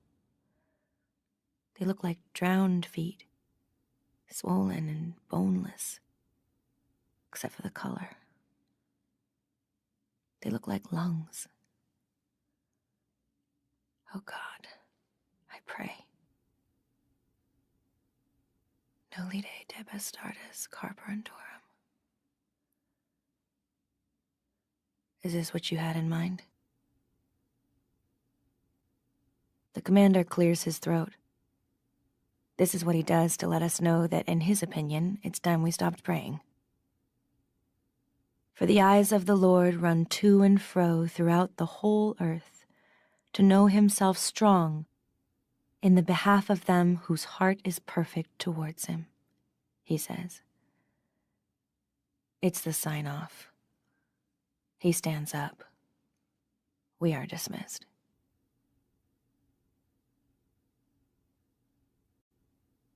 Chapter 16. The ceremony goes as usual. I lie on my back, fully clothed except for the healthy white cotton underdrawers. What I could see, if I were to open my eyes, would be the large white canopy of Serena Joy's outsized, colonial-style four-poster bed, suspended like a sagging cloud above us, a cloud sprigged with tiny drops of silver rain, which, if you looked at them closely, would turn out to be four-petaled flowers. I would not see the carpet, which is white, or the sprigged curtains and skirted dressing table with its silver-backed brush and mirror set. Only the canopy, which manages to suggest at one and the same time, by the gauziness of its fabric and its heavy downward curve, both ethereality and matter. Or the sail of a ship. Big-bellied sails, they used to say in poems. Bellying, propelled forward by a swollen belly. A mist of lily of the valley surrounds us, chilly, crisp almost. It's not warm in this room. Above me, towards the head of the bed, Serena Joy is arranged, outspread. Her legs are apart, I lie between them, my head on her stomach, her pubic bone under the base of my skull, her thighs on either side of me. She too is fully clothed. My arms are raised. She holds my hands, each of mine and each of hers. This is supposed to signify that we are one flesh, one being. What it really means is that she is in control of the process and thus of the product, if any. The rings of her left hand cut into my fingers. It may or may not be revenge.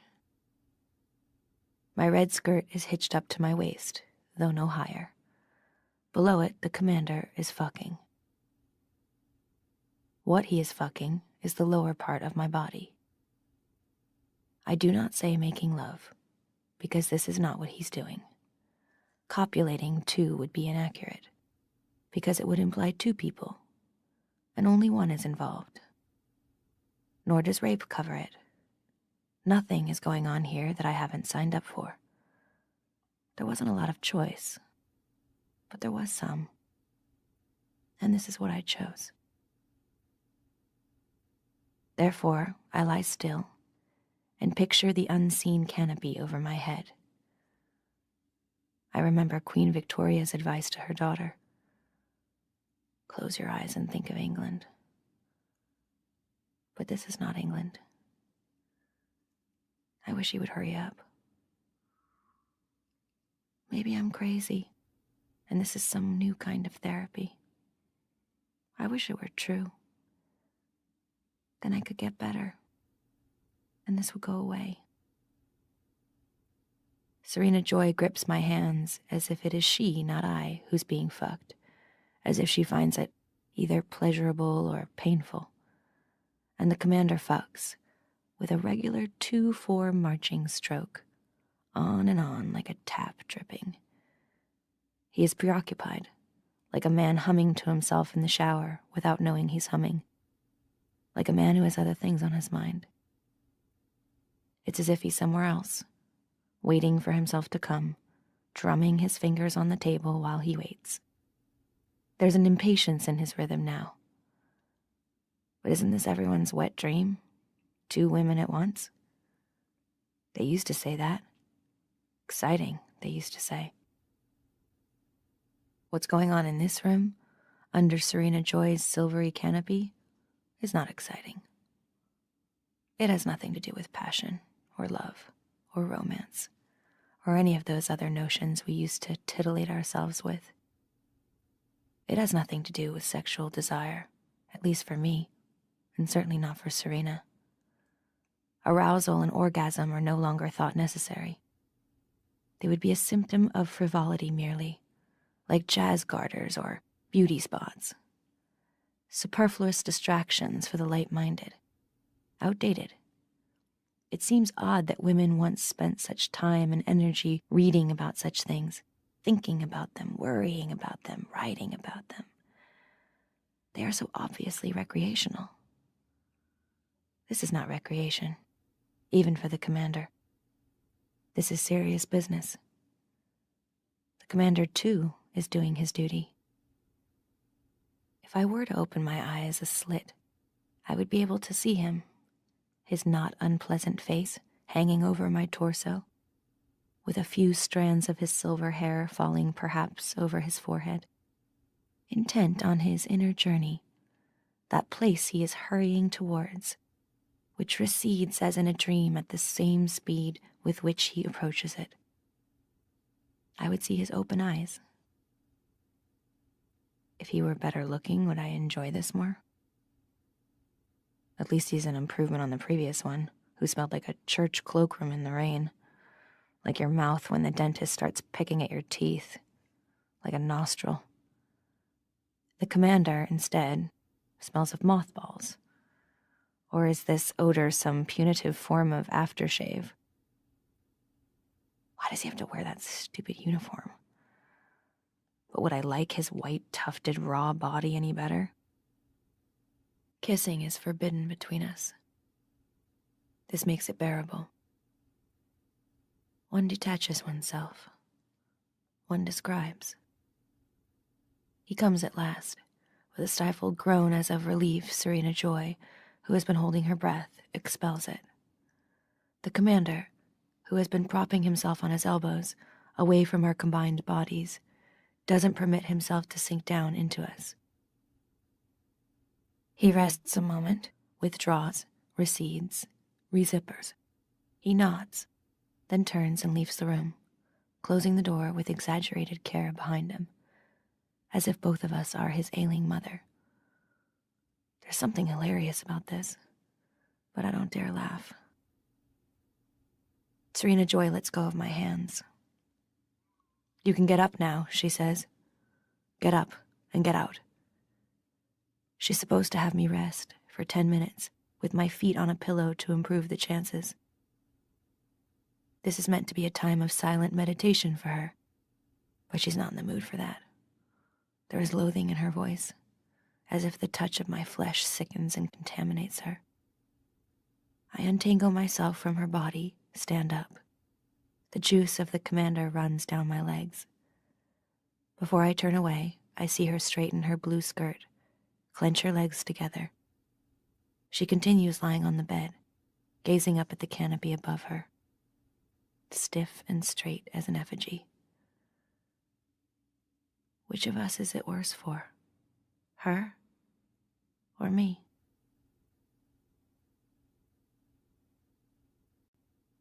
Chapter 17. This is what I do when I'm back in my room. I take off my clothes and put on my nightgown. I look for the pat of butter in the toe of my right shoe, where I hid it after dinner. The cupboard was too warm. The butter is semi-liquid. Much of it has sunk into the paper napkin I wrapped it in. Now I'll have butter in my shoe. Not the first time, because whenever there is butter or even margarine, I save some in this way. I can get most of the butter off the shoe lining with a washcloth or some toilet paper from the bathroom tomorrow. I rub the butter over my face, work it into the skin of my hands. There's no longer any hand lotion or face cream, not for us.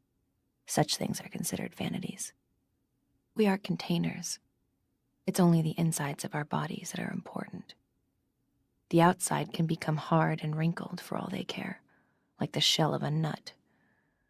This was a decree of the wives, this absence of hand lotion. They don't want us to look attractive. For them, things are bad enough as it is. The butter is a trick I learned at the Rachel and Leah Center. The Red Center, we called it, because there was so much red. My predecessor in this room, my friend with the freckles and the good laugh, must have done this too, this buttering. We all do it. As long as we do this, butter our skin to keep it soft, we can believe that we will someday get out, that we will be touched again, in love or desire. We have ceremonies of our own, private ones. The butter is greasy, and it will go rancid, and I will smell like an old cheese. But at least it's organic, as they used to say. To such devices have we descended. Buttered, I lie on my single bed, flat, like a piece of toast. I can't sleep. In the semi-dark, I stare up at the blind plaster eye in the middle of the ceiling, which stares back down at me, even though it can't see. There's no breeze. My white curtains are like gauze bandages, hanging limp, glimmering in the aura cast by the searchlight that illuminates this house at night. Or is there a moon? I fold back the sheet, get carefully up, on silent bare feet, in my nightgown. Go to the window like a child. I want to see. The moon on the breast of the new fallen snow. The sky is clear, but hard to make out because of the searchlight. But yes, in the obscured sky a moon does float, newly. A wishing moon, a sliver of ancient rock, a goddess, a wink. The moon is a stone, and the sky is full of deadly hardware. But oh God, how beautiful anyway. I want Luke here so badly. I want to be held and told my name. I want to be valued in ways that I am not. I want to be more than valuable. I repeat my former name, remind myself of what I once could do, how others saw me. I want to steal something. In the hall, the nightlight's on, the long space glows gently pink. I walk, one foot set carefully down, then the other, without creaking, along the runner, as if on a forest floor, sneaking, my heart quick, through the night house. I am out of place. This is entirely illegal. Down past the fisheye on the hall wall, I can see my white shape of tented body, hair down my back like a mane, my eyes gleaming. I like this. I am doing something on my own. The active, is it a tense? Tensed. What I would like to steal is a knife from the kitchen, but I'm not ready for that. I reach the sitting room, doors ajar, slip in, leave the door a little open, a squeak of wood, but who's near enough to hear? I stand in the room, letting the pupils of my eyes dilate like a cat's or owl's. Old perfume, cloth, dust fill my nostrils.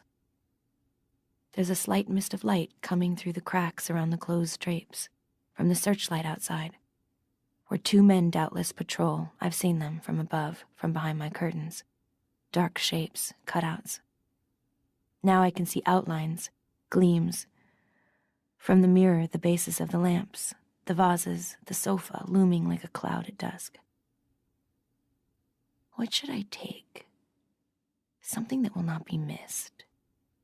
In the wood at midnight, a magic flower, a withered daffodil, not one from the dried arrangement. The daffodils will soon be thrown out, they're beginning to smell, along with Serena's stale fumes, the stench of her knitting. I grope, find an end table, feel. There's a clink. I must have knocked something. I find the daffodils, crisp at the edges where they've dried, limp towards the stems, use my fingers to pinch. I will press this somewhere, under the mattress. Leave it there for the next woman, the one who comes after me to find. But there's someone in the room, behind me. I hear the step, quiet as mine, the creaking of the same floorboard. The door closes behind me with a little click, cutting the light. I freeze. White was a mistake. I'm snow in moonlight, even in the dark. Then a whisper. Don't scream. It's all right. As if I'd scream. As if it's all right. I turn. A shape, that's all. Dull glint of cheekbone, devoid of color. He steps towards me. Nick. What are you doing in here? I don't answer. He too is illegal. Here with me, he can't give me away. Nor I him. For the moment, we're mirrors. He puts his hand on my arm, pulls me against him, his mouth on mine. What else comes from such denial? Without a word, both of us shaking. How I'd like to. In Serena's parlor with the dried flowers on the Chinese carpet, his thin body, a man entirely unknown. It would be like shouting. It would be like shooting someone. My hand goes down. How about that? I could unbutton, and then. But it's too dangerous. He knows it. We push each other away. Not far. Too much trust. Too much risk. Too much already. I was coming to find you, he says. Breathes, almost into my ear. I want to reach up, taste his skin. He makes me hungry. His fingers move, feeling my arm under the nightgown sleeve, as if his hand won't listen to reason. It's so good to be touched by someone, to be felt so greedily, to feel so greedy. Luke, you'd know. You'd understand. It's you here, in another body. Bullshit. Why, I say, is it so bad for him that he'd take the risk of coming to my room at night? I think of the hanged men hooked on the wall. I can hardly stand up. I have to get away, back to the stairs before I dissolve entirely. His hands on my shoulder now, held still, heavy, pressing down on me like warm lead. Is this what I would die for? I'm a coward. I hate the thought of pain. He told me to, Nick says. He wants to see you, in his office. What do you mean, I say. The commander, it must be. See me? What does he mean by see? Hasn't he had enough of me? Tomorrow, he says, just audible. In the dark parlor, we move away from each other, slowly, as if pulled towards each other by a force, current, pulled apart also by hands equally strong. I find the door, turn the knob, fingers on cool porcelain, open. It's all I can do.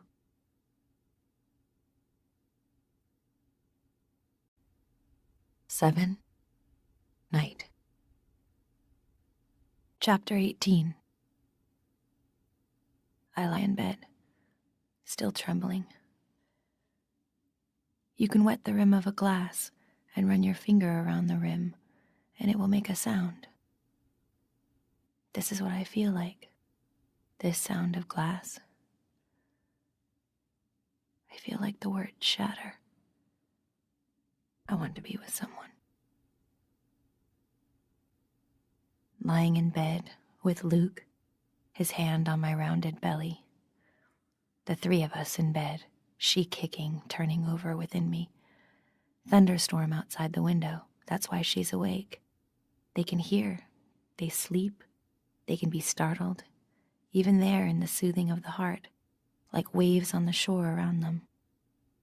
A flash of lightning, quite close. Luke's eyes go white for an instant. I'm not frightened. We're wide awake. The rain hits now. We will be slow and careful. If I thought this would never happen again, I would die. But this is wrong. Nobody dies from lack of sex. It's lack of love we die from. There's nobody here I can love. All the people I could love are dead or elsewhere. Who knows where they are or what their names are now? They might as well be nowhere, as I am for them. I too am a missing person.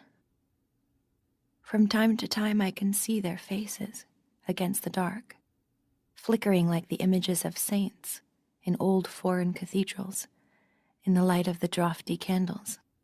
Candles you would light to pray by, kneeling, your forehead against the wooden railing, hoping for an answer. I can conjure them, but they are mirages only. They don't last. Can I be blamed for wanting a real body to put my arms around? Without it, I too am disembodied. I can listen to my own heartbeat against the bed springs. I can stroke myself under the dry white sheets in the dark. But I too am dry and white, hard, granular. It's like running my hand over a plate full of dried rice. It's like snow. There's something dead about it, something deserted. I am like a room where things once happened and now nothing does, except the pollen of the weeds that grow up outside the window, blowing in as dust across the floor. Here's what I believe. I believe Luke is lying face down in a thicket, a tangle of bracken, the brown fronds from last year under the green ones just unrolled, or ground hemlock perhaps, although it's too early for the red berries. What is left of him? His hair, the bones, the plaid wool shirt, green and black, the leather belt, the work boots. I know exactly what he was wearing. I can see his clothes in my mind, bright as a lithograph or a full-color advertisement from an ancient magazine. Though not his face, not so well. His face is beginning to fade, possibly because it wasn't always the same. His face had different expressions. His clothes did not. I pray that the hole, or two, or three, there was more than one shot, they were close together. I pray that at least one hole is neatly, quickly, and finally through the skull, through the place where all the pictures were, so that there would have been only the one flash of darkness or pain, dull, I hope, like the word thud. Only the one, and then silence. I believe this. I also believe that Luke is sitting up in a rectangle somewhere, gray cement, on a ledge, or the edge of something, a bed or chair. God knows what he's wearing. God knows what they've put him in. God isn't the only one who knows, so maybe there could be some way of finding out. He hasn't shaved for a year, though they cut his hair short, whenever they feel like it. For lice, they say. I'll have to revise that. If they cut the hair for lice, they cut the beard too, you'd think. Anyway, they don't do it well. The hair is ragged, The back of his neck is nicked. That's hardly the worst. He looks 10 years older, 20. He's bent like an old man. His eyes are pouched. Small purple veins have burst in his cheeks. There's a scar. No, a wound. It isn't yet healed. The color of tulips. Near the stem end, down the left side of his face where the flesh split recently. The body is so easily damaged, so easily disposed of. Water and chemicals is all it is. Hardly more to it than a jellyfish drying on sand. He finds it painful to move his hands, painful to move. He doesn't know what he's accused of. A problem. There must be something. Some accusation. Otherwise, why are they keeping him? Why isn't he already dead? He must know something they want to know. I can't imagine. I can't imagine he hasn't already said whatever it is. I would. He is surrounded by a smell, his own, the smell of a cooped-up animal in a dirty cage. I imagine him resting because I can't bear to imagine him at any other time. Just as I can't imagine anything below his collar, above his cuffs.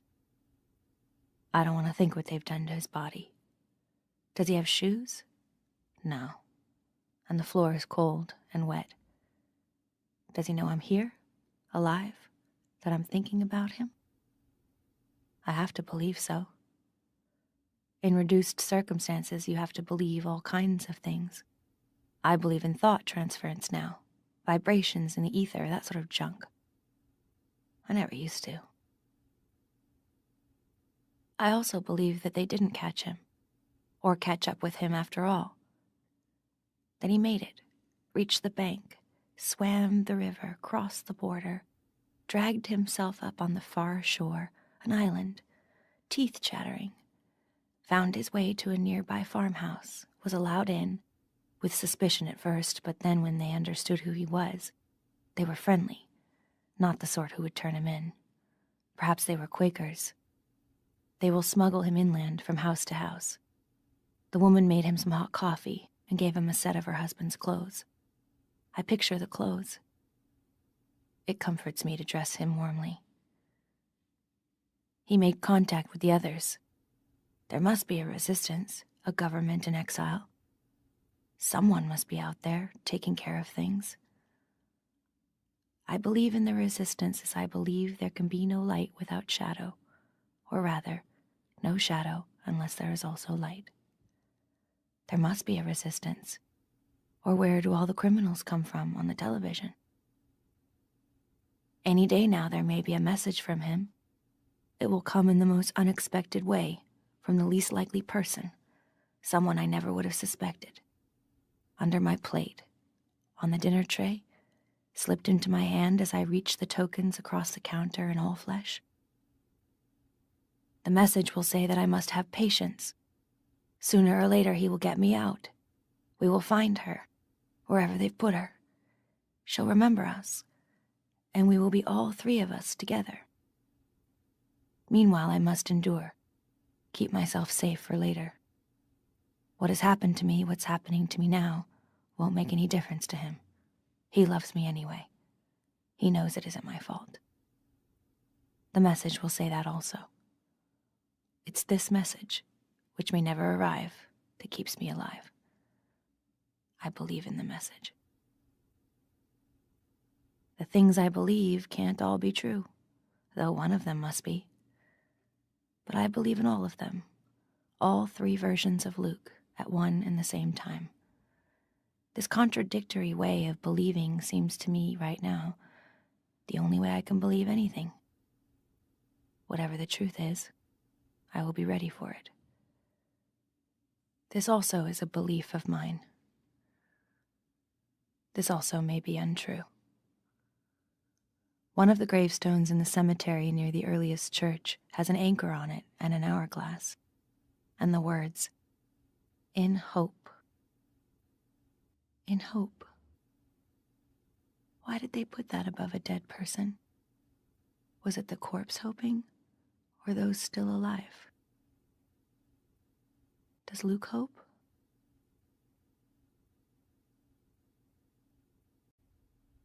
8.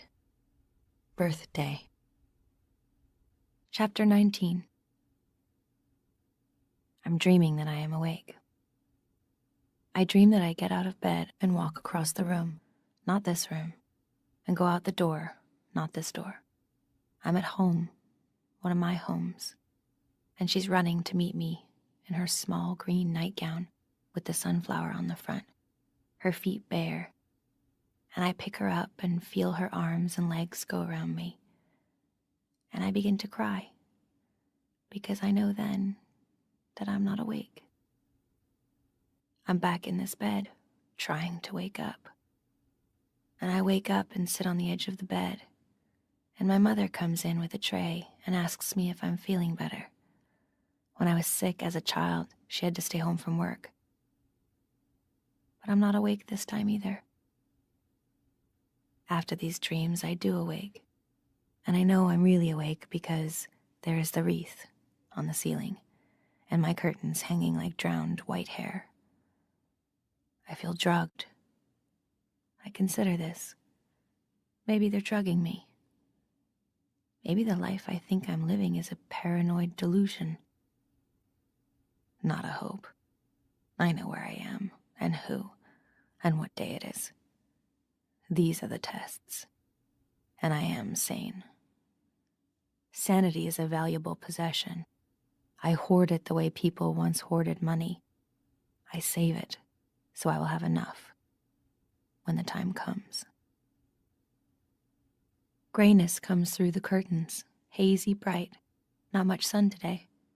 I get out of bed, go to the window, kneel on the window seat, the hard little cushion, faith, and look out. There is nothing to be seen. I wonder what has become of the other 2 cushions. There must have been 3 once. Hope and charity. Where have they been stowed? Serena Joy has tidy habits. She wouldn't throw away anything not quite worn out. 1 for Rita, 1 for Cora. The bell goes. I'm up before it, ahead of time. I dress, not looking down. I sit in the chair and think about the word, chair. It can also mean the leader of a meeting. It can also mean a mode of execution. It is the first syllable in charity. It is the French word for flesh. None of these facts has any connection with the others. These are the kinds of litanies I use to compose myself. In front of me is a tray, and on the tray are a glass of apple juice, a vitamin pill, a spoon, a plate with 3 slices of brown toast on it, a small dish containing honey, and another plate with an egg cup on it, the kind that looks like a woman's torso in a skirt. Under the skirt is the second egg, being kept warm. The egg cup is white china with a blue stripe. The first egg is white. I move the egg cup a little, so it's now in the watery sunlight that comes through the window and falls, brightening, waning, brightening again on the tray. The shell of the egg is smooth but also grained. Small pebbles of calcium are defined by the sunlight, like craters on the moon. It's a barren landscape, yet perfect. It's the sort of desert the saints went into, so their minds would not be distracted by profusion. I think that this is what God must look like. An egg. The life of the moon may not be on the surface, but inside. The egg is glowing now, as if it had an energy of its own. To look at the egg gives me intense pleasure. The sun goes, and the egg fades. I pick the egg out of the cup and finger it for a moment. It's warm. Women used to carry such eggs between their breasts to incubate them. That would have felt good. The minimalist life. Pleasure is an egg. Blessings that can be counted on the fingers of one hand. But possibly this is how I am expected to react. If I have an egg, what more can I want? In reduced circumstances, the desire to live attaches itself to strange objects. I would like a pet, a bird, say, or a cat, a familiar, anything at all familiar. A rat would do in a pinch, but there's no chance of that. This house is too clean. I slice the top off the egg with the spoon and eat the contents. While I'm eating the second egg, I hear the siren, at a great distance at first, winding its way towards me among the large houses and clipped lawns, a thin sound like the hum of an insect, then nearing, opening out, like a flower of sound opening into a trumpet. A proclamation, this siren. I put down my spoon. My heart speeds up. I go to the window again. Will it be blue and not for me? But I see it turn the corner, come along the street, stop in front of the house, still blaring. And it's red. Joy to the world, rare enough these days. I leave the second egg half-eaten, hurry to the closet for my cloak, and already I can hear feet on the stairs and the voices calling. Hurry, says Cora, won't wait all day. And she helps me on with the cloak. She's actually smiling. I almost run down the hall. The stairs are like skiing, the front door is wide. Today I can go through it. And the guardian stands there saluting. It started to rain, a drizzle, and the gravid smell of earth and grass fills the air. The red birthmobile is parked in the driveway. Its back door is open and I clamber in. The carpet on the floor is red. Red curtains are drawn over the windows. There are 3 women in here already, sitting on the benches that run the length of the van on either side. The guardian closes and locks the double doors and climbs into the front, beside the driver. Through the glassed-over wire grill, we can see the backs of their heads. We start with a lurch, while overhead the siren screams, "Make way, make way." Who is it? I say to the woman next to me, into her ear, or where her ear must be under the white headdress. I almost have to shout. The noise is so loud. "Of Warren," she shouts back. Impulsively, she grabs my hand, squeezes it as we lurch around the corner. She turns to me and I see her face. There are tears running down her cheeks. But tears of what? Envy? Disappointment? But no. She's laughing. She throws her arms around me. I've never seen her before. She hugs me. She has large breasts under the red habit. She wipes her sleeve across her face. On this day, we can do anything we want. I revise that. Within limits.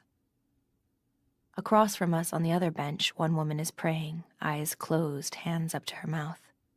Or she may not be praying. She may be biting her thumbnails. Possibly she's trying to keep calm. The third woman is calm already. She sits with her arms folded, smiling a little. The siren goes on and on. That used to be the sound of death for ambulances or fires. Possibly it will be the sound of death today also. We will soon know. What will Of Warren give birth to? A baby, as we all hope? Or something else? An unbaby, with a pinhead or a snout like a dog's, or 2 bodies, or a hole in its heart, or no arms, or webbed hands and feet. There's no telling. They could tell once with machines, but that is now outlawed. What would be the point of knowing anyway? You can't have them taken out. Whatever it is must be carried to term. The chances are 1 in 4.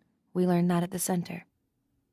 The air got too full once of chemicals, rays, radiation. The water swarmed with toxic molecules. All of that takes years to clean up. And meanwhile, they creep into your body, camp out in your fatty cells. Who knows? Your very flesh may be polluted, dirty as an oily beach, sure death to shorebirds and unborn babies. Maybe a vulture would die of eating you. Maybe you light up in the dark, like an old-fashioned watch. Death watch. That's a kind of beetle. It buries carrion. I can't think of myself, my body sometimes, without seeing the skeleton. How I must appear to an electron. A cradle of life made of bones. And within, hazards, warped proteins, bad crystals jagged as glass. Women took medicines, pills. Men sprayed trees. Cows ate grass. All that souped-up piss flowed into the rivers. Not to mention the exploding atomic power plants along the San Andreas Fault. Nobody's fault during the earthquakes. And the mutant strain of syphilis no mold could touch. Some did it themselves, had themselves tied shut with catgut or scarred with chemicals. How could they, said Aunt Lydia. Oh, how could they have done such a thing? Jezebels, scorning God's gifts. Wringing her hands. It's a risk you're taking, said Aunt Lydia. But you are the shock troops. You will march out and advance into dangerous territory. The greater the risk, the greater the glory. She clasped her hands, radiant with our phony courage. We looked down at the tops of our desks. To go through all that and give birth to a shredder, it wasn't a fine thought. We didn't know exactly what would happen to the babies that didn't get passed, that were declared unbabies. But we knew they were put somewhere, quickly, away. There was no one cause, says Aunt Lydia. She stands at the front of the room in her khaki dress, a pointer in her hand. Pulled down in front of the blackboard, where once there would have been a map, is a graph, showing the birth rate per 1,000, for years and years. A slippery slope, down past the 0 line of replacement, and down, and down. Of course, some women believed there would be no future. They thought the world would explode. That was the excuse they used, says Aunt Lydia. They said there was no sense in breeding. Aunt Lydia's nostrils narrow. Such wickedness. They were lazy women, she says. They were sluts. On the top of my desk, there are initials carved into the wood, and dates. The initials are sometimes in 2 sets, joined by the word loves. J.H. loves B.P., 1954. O.R. loves L.T. These seem to me like the inscriptions I used to read about, carved on the stone walls of caves, or drawn with a mixture of soot and animal fat. They seem to me incredibly ancient. The desktop is of blonde wood, it slants down, and there is an armrest on the right side to lean on when you were writing on paper with a pen. Inside the desk you could keep things, books, notebooks. These habits of former times appear to me now lavish, decadent almost, immoral, like the orgies of barbarian regimes. M. loves G, 1972. This carving, done with a pencil dug many times into the worn varnish of the desk, has the pathos of all vanished civilizations. It's like a handprint on stone. Whoever made that was once alive. There are no dates after the mid-'80s. This must have been one of the schools that was closed down then, for lack of children. They made mistakes, says Aunt Lydia. We don't intend to repeat them. Her voice is pious, condescending, the voice of those whose duty it is to tell us unpleasant things for our own good. I would like to strangle her. I shove this thought away almost as soon as I think it. A thing is valued, she says, only if it is rare and hard to get. We want you to be valued, girls. She is rich in pauses, which she savors in her mouth. Think of yourselves as pearls. We, sitting in our rows, eyes down, we make her salivate morally. We are hers to define. We must suffer her adjectives. I think about pearls. Pearls are congealed oyster spit. This is what I will tell Moira, later if I can. All of us here will lick you into shape, says Aunt Lydia, with satisfied good cheer. The van stops. The back doors are opened. The guardian herds us out. At the front door stands another guardian, with one of those snubby machine guns slung over his shoulder. We file towards the front door, in the drizzle, the guardian saluting. The big Emerge van, the one with the machines and the mobile doctors, is parked farther along the circular drive. I see one of the doctors looking out the window of the van. I wonder what they'd do in there, waiting. Play cards, most likely, or read, some masculine pursuit. Most of the time they aren't needed at all. They're only allowed in if it can't be helped. It used to be different. They used to be in charge. A shame it was, said Aunt Lydia. Shameful. What she just showed us was a film, made in an olden days hospital. A pregnant woman, wired up to a machine, electrodes coming out of her every which way, so that she looked like a broken robot. An intravenous drip feeding into her arm. Some man with a searchlight looking up between her legs, where she'd been shaved. A mere beardless girl. A tray full of bright, sterilized knives. Everyone with masks on. A cooperative patient. Once they drugged women, induced labor, cut them open, sewed them up. No more. No anesthetics even. Aunt Elizabeth said it was better for the baby, but also, I will greatly multiply thy sorrow and thy conception. In sorrow thou shalt bring forth children. At lunch we got that. Brown bread and lettuce sandwiches. As I'm going up the steps, wide steps with a stone urn on either side, a Warren's commander must be higher status than ours. I hear another siren. It's the Blue Birthmobile, for wives. That will be Serena Joy, arriving in state. No benches for them. They get real seats, upholstery. They face front and are not curtained off. They know where they're going. Probably Serena Joy has been here before to this house for tea. Probably of Warren, formerly that whiny bitch Janine, was paraded out in front of her and the other wives, so they could see her belly, feel it perhaps, and congratulate the wife. A strong girl, good muscles. No Agent Orange in her family. We checked the records. You can never be too careful. And perhaps one of the kinder ones. Would you like a cookie, dear? Oh, no, you'll spoil her. Too much sugar is bad for them.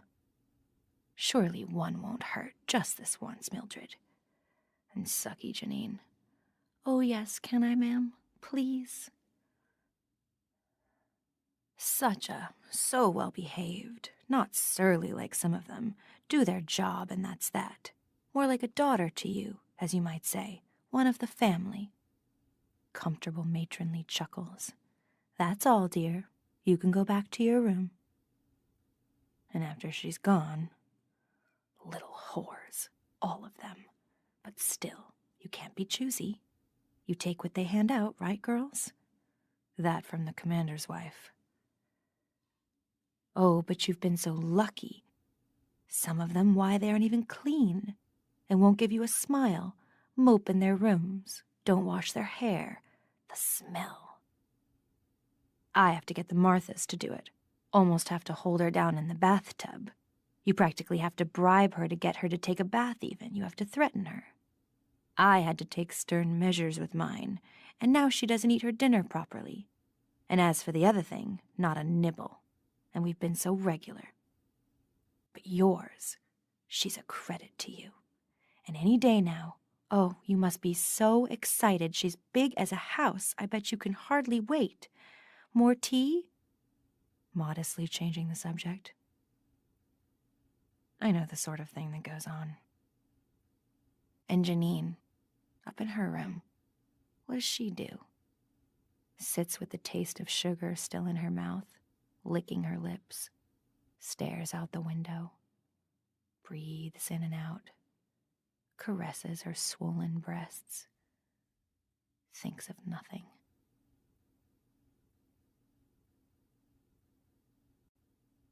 Chapter 20. The central staircase is wider than ours, with a curved banister on either side. From above, I can hear the chanting of the women who are already there. We go up the stairs, single file, being careful not to step on the trailing hems of each other's dresses. To the left, the double doors to the dining room are folded back, and inside I can see the long table covered with a white cloth and spread with a buffet. Ham, cheese, oranges. They have oranges. And fresh baked breads and cakes. As for us, we'll get milk and sandwiches on a tray later. But they have a coffee urn and bottles of wine. For why shouldn't the wives get a little drunk on such a triumphant day? First they'll wait for the results, then they'll pig out. They're gathered in the sitting room on the other side of the stairway now, cheering on this commander's wife, the wife of Warren. A small, thin woman. She lies on the floor in a white cotton nightgown, her graying hair spreading like mildew over the rug. They massage her tiny belly, just as if she's really about to give birth herself. The commander, of course, is nowhere in sight. He's gone wherever men go on such occasions. Some hideout. Probably he's figuring out when his promotion is likely to be announced if all goes well. He's sure to get one now. Of Warren is in the master bedroom, a good name for it, where this commander and his wife nightly bed down. She's sitting on their king-size bed, propped with pillows. Janine, inflated but reduced, shorn of her former name. She's wearing a white cotton shift which is hiked up over her thighs. Her long broom-colored hair is pulled back and tied behind her head to keep it out of the way. Her eyes are squeezed closed. And this way, I can almost like her. After all, she's one of us. What did she ever want but to lead her life as agreeably as possible? What else did any of us want? It's the possible that's the catch. She's not doing badly, under the circumstances. Two women I don't know stand on either side of her, gripping her hands, or she theirs. A third lifts the nightgown, pours baby oil onto her mound of stomach, rubs downwards. At her feet stands Aunt Elisabeth, in her khaki dress with the military breast pockets. She was the one who taught Gilead. All I can see of her is the side of her head, her profile, but I know it's her. That jutting nose and handsome chin. Severe. At her side stands the birthing stool, with its double seat, the back one raised like a throne behind the other. They won't put Janine on it before it's time. The blanket stand ready, the small tub for bathing, the bowl of ice for Janine to suck. The rest of the women sit cross-legged on the rug. There's a crowd of them. Everyone in this district is supposed to be here. There must be 25, 30. Not every commander has a handmaid. Some of their wives have children. From each, says the slogan, according to her ability, to each according to his needs. We recited that 3 times after dessert. It was from the Bible, or so they said. St. Paul again, in Acts. You are a transitional generation, said Aunt Lydia. It is the hardest for you. We know the sacrifices you are being expected to make. It is hard when men revile you. For the ones who come after you, it will be easier. They will accept their duties with willing hearts. She did not say, because they will have no memories of any other way. She said, because they won't want things they can't have. Once a week we had movies, after lunch and before our nap. We sat on the floor of the domestic science room, on our little gray mats, and waited while Aunt Helena and Aunt Lydia struggled with the projection equipment. If we were lucky, they wouldn't get the film threaded upside down. What it reminded me of was geography classes, at my own high school thousands of years before, where they showed movies of the rest of the world, women in long skirts or cheap printed cotton dresses, carrying bundles of sticks or baskets or plastic buckets of water from some river or other, with babies slung on them in shawls or net slings, looking squint-eyed or afraid out of the screen at us, knowing something was being done to them by a machine with one glass eye, but not knowing what. Those movies were comforting and faintly boring. They made me feel sleepy, even when men came onto the screen with naked muscles, hacking away at hard dirt with primitive hoes and shovels, hauling rocks. I preferred movies with dancing in them, singing, ceremonial masks, carved artifacts for making music, feathers, brass buttons, conch shells, drums. I liked watching these people when they were happy, not when they were miserable, starving, emaciated, straining themselves to death over some simple thing, the digging of a well, the irrigation of land, problems the civilized nations had long ago solved. I thought someone should just give them the technology and let them get on with it. Aunt Lydia didn't show these kinds of movies. Sometimes the movies she showed would be an old porno film from the 70s or 80s. Women kneeling, sucking penises or guns. Women tied up or chained, or with dog collars around their necks. Women hanging from trees or upside down, naked, with their legs held apart. Women being raped, beaten up, killed. Once, we had to watch a woman being slowly cut into pieces. Her fingers and breasts snipped off with garden shears. Her stomach slit open, and her intestines pulled out. "Consider the alternatives," said Aunt Lydia. "You see what things used to be like?" That was what they thought of women then.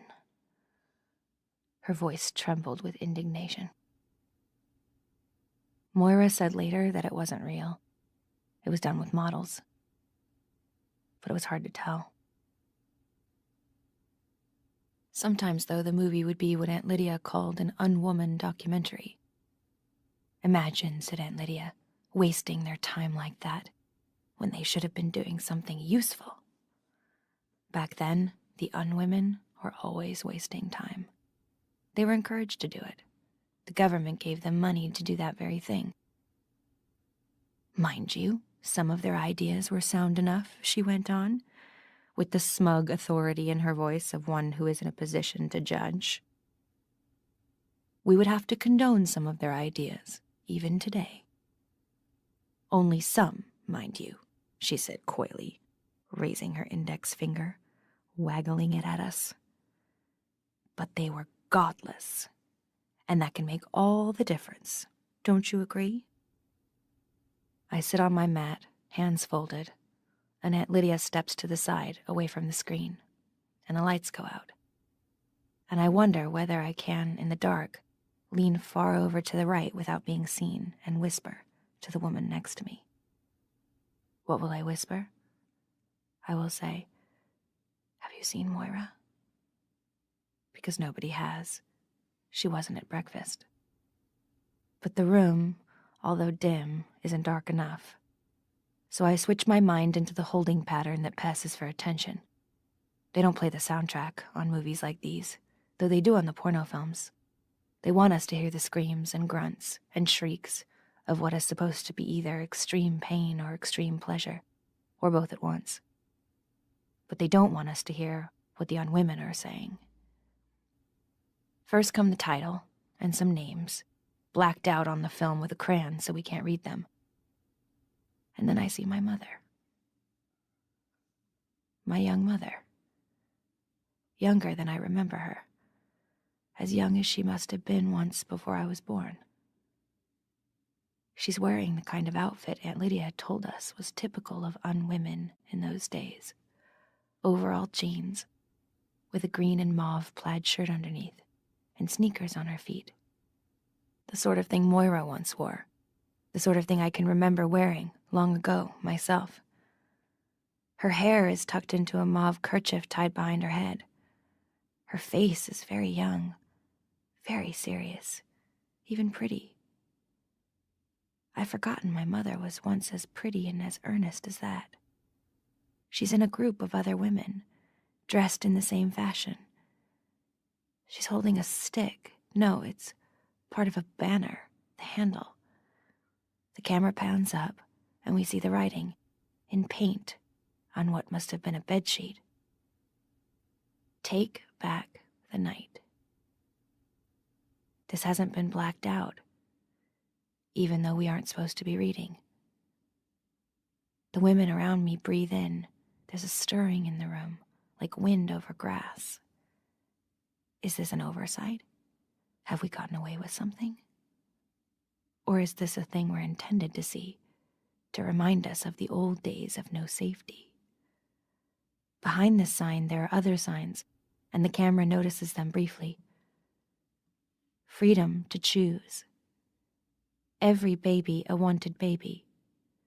Recapture our bodies.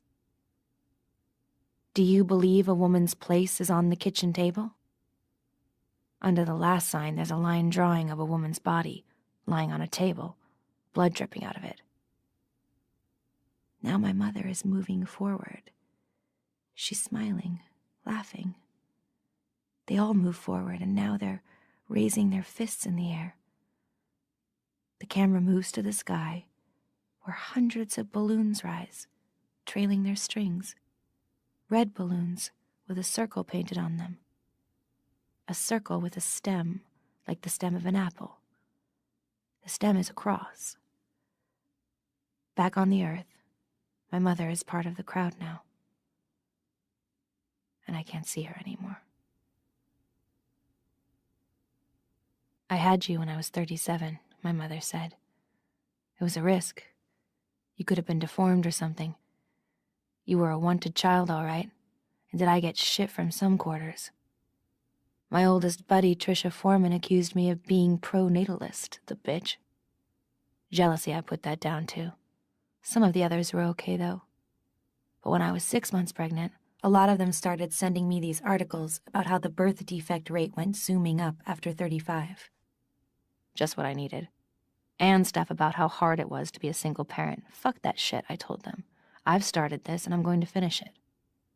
At the hospital, they wrote down aged primipara on the chart. I caught them in the act. That's what they call you when it's your first baby over 30. Over 30, for God's sake. Garbage, I told them. Biologically, I'm 22. I could run rings around you any day. I could have triplets and walk out of here while you were still trying to get up off the bed. When she said that, she'd jut out her chin. I remember her like that. Her chin jutted out, a drink in front of her on the kitchen table. Not young and earnest and pretty the way she was in the movie, but wiry, spunky. The kind of old woman who won't let anyone butt in front of her in a supermarket line. She liked to come over to my house and have a drink while Luke and I were fixing dinner and tell us what was wrong with her life, which always turned into what was wrong with ours. Her hair was gray by that time, of course. She wouldn't dye it. Why pretend, she'd say. Anyway, what do I need it for? I don't want a man around. What use are they except for 10 seconds worth of half babies? A man is just a woman's strategy for making other women. Not that your father wasn't a nice guy and all, but he wasn't up to fatherhood. Not that I expected it of him. Just do the job, then you can bugger off, I said. I make a decent salary, I can afford daycare. So he went to the coast and sent Christmas cards. He had beautiful blue eyes, though. But there's something missing in them, even the nice ones. It's like they're permanently absent-minded, like they can't quite remember who they are. They look at the sky too much. They lose touch with their feet. They aren't a patch on a woman, except they're better at fixing cars and playing football. Just what we need for the improvement of the human race, right? That was the way she talked, even in front of Luke. He didn't mind. He teased her by pretending to be macho. He'd tell her women were incapable of abstract thought, and she'd have another drink and grin at him. Chauvinist pig, she'd say.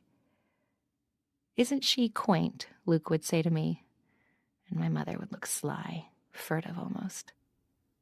I'm entitled, she'd say. I'm old enough. I've paid my dues. It's time for me to be quaint. You're still wet behind the ears. Piglet, I should have said. As for you, she'd say to me, you're just a backlash, flash in the pan. History will absolve me. But she wouldn't say things like that until after the third drink. You young people don't appreciate things, she'd say. You don't know what we had to go through just to get you where you are. Look at him, slicing up the carrots. Don't you know how many women's lives, how many women's bodies the tanks had to roll over just to get that far? Cooking's my hobby, Luke would say. I enjoy it. Hobby schmobby, my mother would say. You don't have to make excuses to me. Once upon a time, you wouldn't have been allowed to have such a hobby. They'd have called you queer. Now, Mother, I would say, let's not get into an argument about nothing. Nothing, she'd say bitterly. You call it nothing. You don't understand, do you? You don't understand at all what I'm talking about. Sometimes she would cry. I was so lonely, she'd say. You have no idea how lonely I was. And I had friends. I was a lucky one. But I was lonely anyway. I admired my mother in some ways. Although things between us were never easy.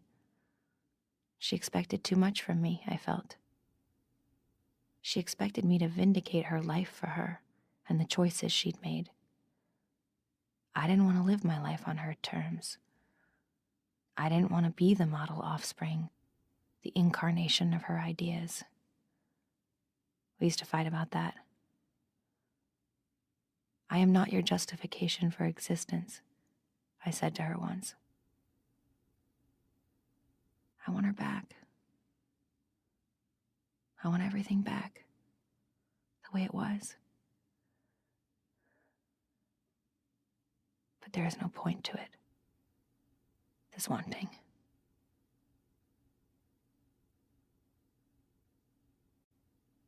Chapter 21. It's hot in here, and too noisy. The women's voices rise around me, a soft chant that is still too loud for me, after the days and days of silence. In the corner of the room, there's a blood-stained sheet, bundled and tossed there, from when the waters broke. I hadn't noticed it before. The room smells, too. The air is close. They should open a window. The smell is of our own flesh, an organic smell, sweat and a tinge of iron, from the blood on the sheet. And another smell, more animal, that's coming, it must be, from Janine. A smell of dens, of inhabited caves. The smell of the plaid blanket on the bed when the cat gave birth on it, once, before she was spayed. Smell of matrix. Breathe, breathe, we chant, as we have been taught. Hold, hold. Expel, expel, expel. We chant to the count of 5. 5 in, hold for 5, out for 5. Janine, her eyes closed, tries to slow her breathing. Aunt Elisabeth feels for the contractions. Now Janine is restless. She wants to walk. The 2 women help her off the bed, support her on either side while she paces. A contraction hits her. She doubles over. One of the women kneels and rubs her back. We are all good at this. We've had lessons. I recognize Offred, my shopping partner, sitting 2 away from me. The soft chanting envelops us like a membrane. A Martha arrives with a tray. A jug of fruit juice, the kind you make from powder. Grape, it looks like, and a stack of paper cups. She sets it on the rug in front of the chanting women. Offred, not missing a beat, pours, and the paper cups pass down the line. I receive a cup, lean to the side to pass it, and the woman next to me says, low in my ear, "Are you looking for anyone?" "Moira," I say, just as low. Dark hair, freckles. "No," the woman says. I don't know this woman. She wasn't at the center with me, though I've seen her, shopping. But I'll watch for you. "Are you?" I say. "Alma," she says. "What's your real name?" I want to tell her there was an Alma with me at the center. I want to tell her my name. But Aunt Elisabeth raises her head, staring around the room. She must have heard a break in the chant. So there's no more time. Sometimes you can find things out on birthdays. But there would be no point in asking about Luke. He wouldn't be where any of these women would be likely to see him. The chanting goes on. It begins to catch me. It's hard work. You're supposed to concentrate. "Identify with your body," said Aunt Elisabeth. Already I can feel slight pains in my belly, and my breasts are heavy. Janine screams, a weak scream, partway between a scream and a groan. She's going into transition, says Aunt Elisabeth. One of the helpers wipes Janine's forehead with a damp cloth. Janine is sweating now. Her hair is escaping in wisps from the elastic band. Bits of it stick to her forehead and neck. Her flesh is damp, saturated, lustrous. Pant, pant, pant, we chant. I want to go outside, says Janine. I want to go for a walk. I feel fine. I have to go to the can. We all know that she's in transition. She doesn't know what she's doing. Which of these statements is true? Probably the last one.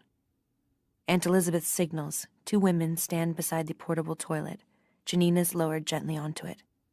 There's another smell, added to the others in the room. Janine groans again, her head bent over so all we can see is her hair. Crouching like that, she's like a doll, an old one that's been pillaged and discarded in some corner, akimbo. Janine is up again and walking. I want to sit down, she says. How long have we been here?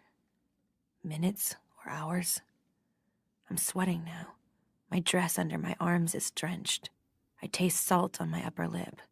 The false pains clench at me. The others feel it too. I can tell by the way they sway. Janine is sucking on an ice cube. Then, after that, inches away or miles. No, she screams.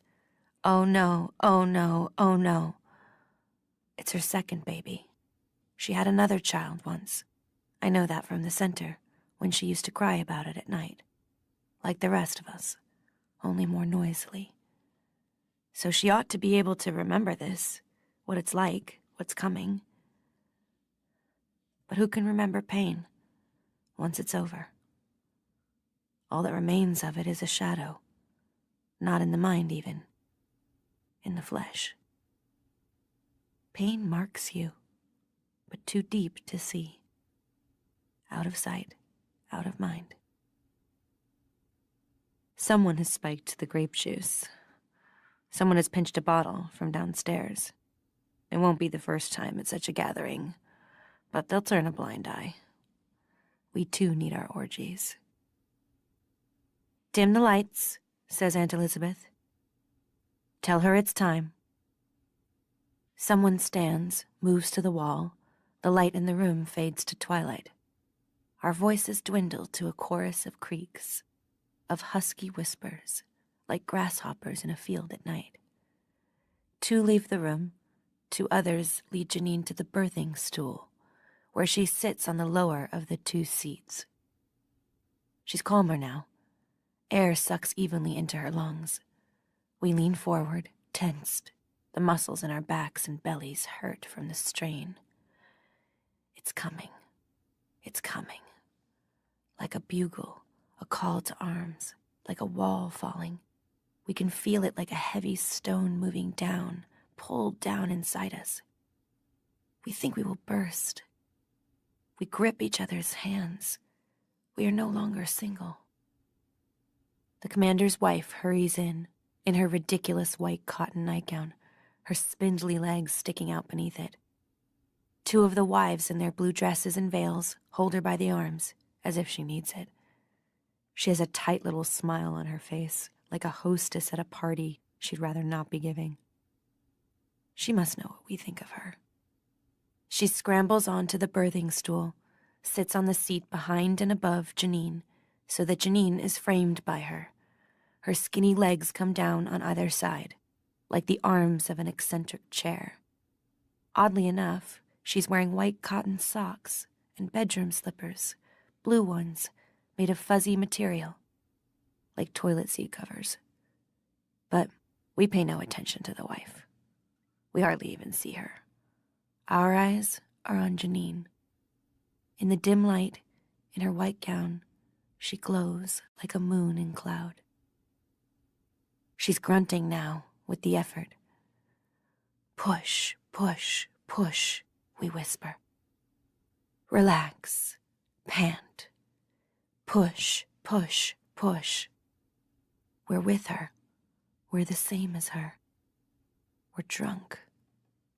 Aunt Elisabeth kneels with an outspread towel to catch the baby. Here's the crowning, the glory, the head, purple and smeared with yogurt. Another push, and it slithers out, slick with fluid and blood, into our waiting. Oh, praise. We hold our breath as Aunt Elisabeth inspects it. A girl. Poor thing. But so far so good. At least there's nothing wrong with it that can be seen. Hands, feet, eyes. We silently count. Everything is in place. Aunt Elisabeth, holding the baby, looks up at us and smiles. We smile too. We are one smile. Tears run down our cheeks. We are so happy. Our happiness is part memory. What I remember is Luke with me in the hospital, standing beside my head, holding my hand, in the green gown and white mask they gave him. Oh, he said, oh, Jesus. Breath coming out in wonder. That night, he couldn't go to sleep at all, he said. He was so high. Aunt Elisabeth is gently washing the baby off. It isn't crying much. It stops. As quietly as possible, so as not to startle it, we rise, crowd around Janine, squeezing her, patting her. She's crying too. The two wives in blue help the third wife, the wife of the household, down from the birthing stool and over to the bed, where they lay her down and tuck her in. The baby, washed now and quiet, is placed ceremoniously in her arms. The wives from downstairs are crowding in now, pushing among us, pushing us aside. They talk too loud. Some of them are still carrying their plates, their coffee cups, their wine glasses. Some of them are still chewing. They cluster around the bed, the mother and child, cooing and congratulating. Envy radiates from them. I can smell it. Faint wisps of acid, mingled with their perfume. The commander's wife looks down at the baby as if it's a bouquet of flowers. Something she's won. A tribute. The wives are here to bear witness to the naming. It's the wives who do the naming around here.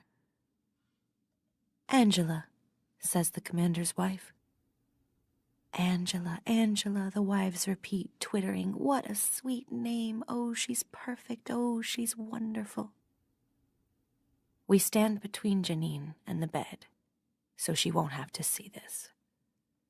Someone gives her a drink of grape juice. I hope there's wine in it. She's still having the pains for the afterbirth. She's crying helplessly, burnt out, miserable tears. Nevertheless, we are jubilant. It's a victory for all of us. We've done it. She'll be allowed to nurse the baby for a few months. They believe in mother's milk.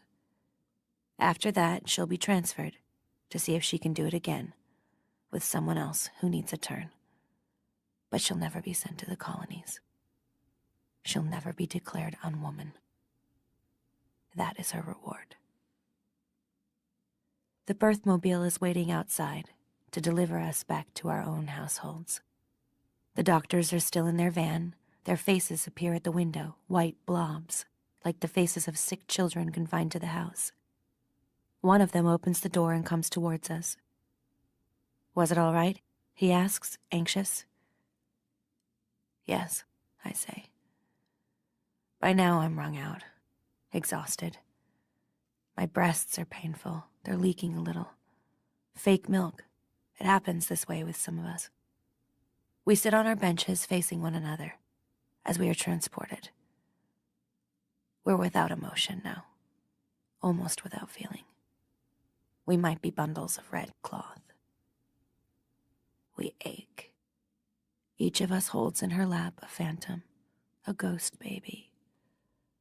What confronts us, now the excitement's over, is our own failure. Mother, I think, wherever you may be. Can you hear me? You wanted a women's culture. Well, now there is one. It isn't what you meant, but it exists. Be thankful for small mercies.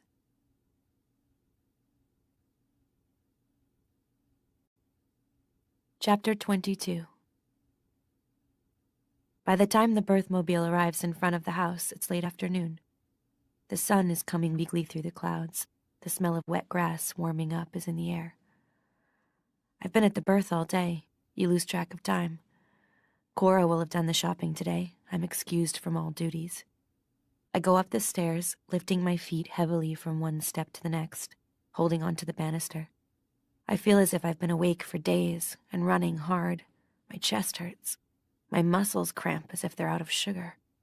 For once, I welcome solitude. I lie on the bed. I would like to rest, go to sleep. But I'm too tired. At the same time, too excited. My eyes won't close. I look up at the ceiling, tracing the foliage of the wreath. Today, it makes me think of a hat. The large brimmed hats women used to wear at some period during the old days. Hats like enormous halos, festooned with fruit and flowers, and the feathers of exotic birds. Hats like an idea of paradise, floating just above the head, a thought solidified. In a minute, their wreath will start to color, and I will begin seeing things. That's how tired I am. As when you'd driven all night into the dawn for some reason. I won't think about that now. Keeping each other awake with stories and taking turns at the wheel. And as the sun would begin to come up, you'd see things at the sides of your eyes. Purple animals in the bushes beside the road. The vague outlines of men, which would disappear when you looked at them straight. I'm too tired to go on with this story. I'm too tired to think about where I am.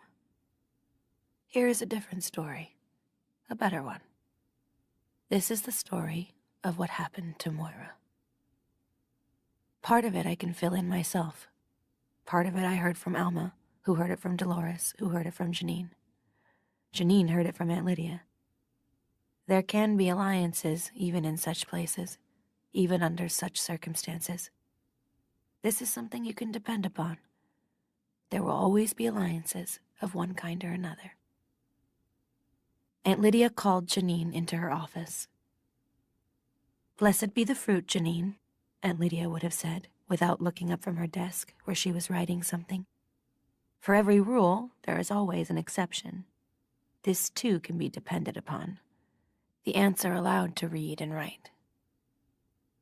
"May the Lord open," Janine would have replied, tonelessly, in her transparent voice, her voice of raw egg white. "I feel I can rely on you, Janine," Aunt Lydia would have said, raising her eyes from the page at last and fixing Janine with that look of hers through the spectacles, a look that managed to be both menacing and beseeching all at once. "Help me," that look said. "We are all in this together." "You are a reliable girl," she went on, "not like some of the others." She thought all Janine's sniveling and repentance meant something. She thought Janine had been broken. She thought Janine was a true believer.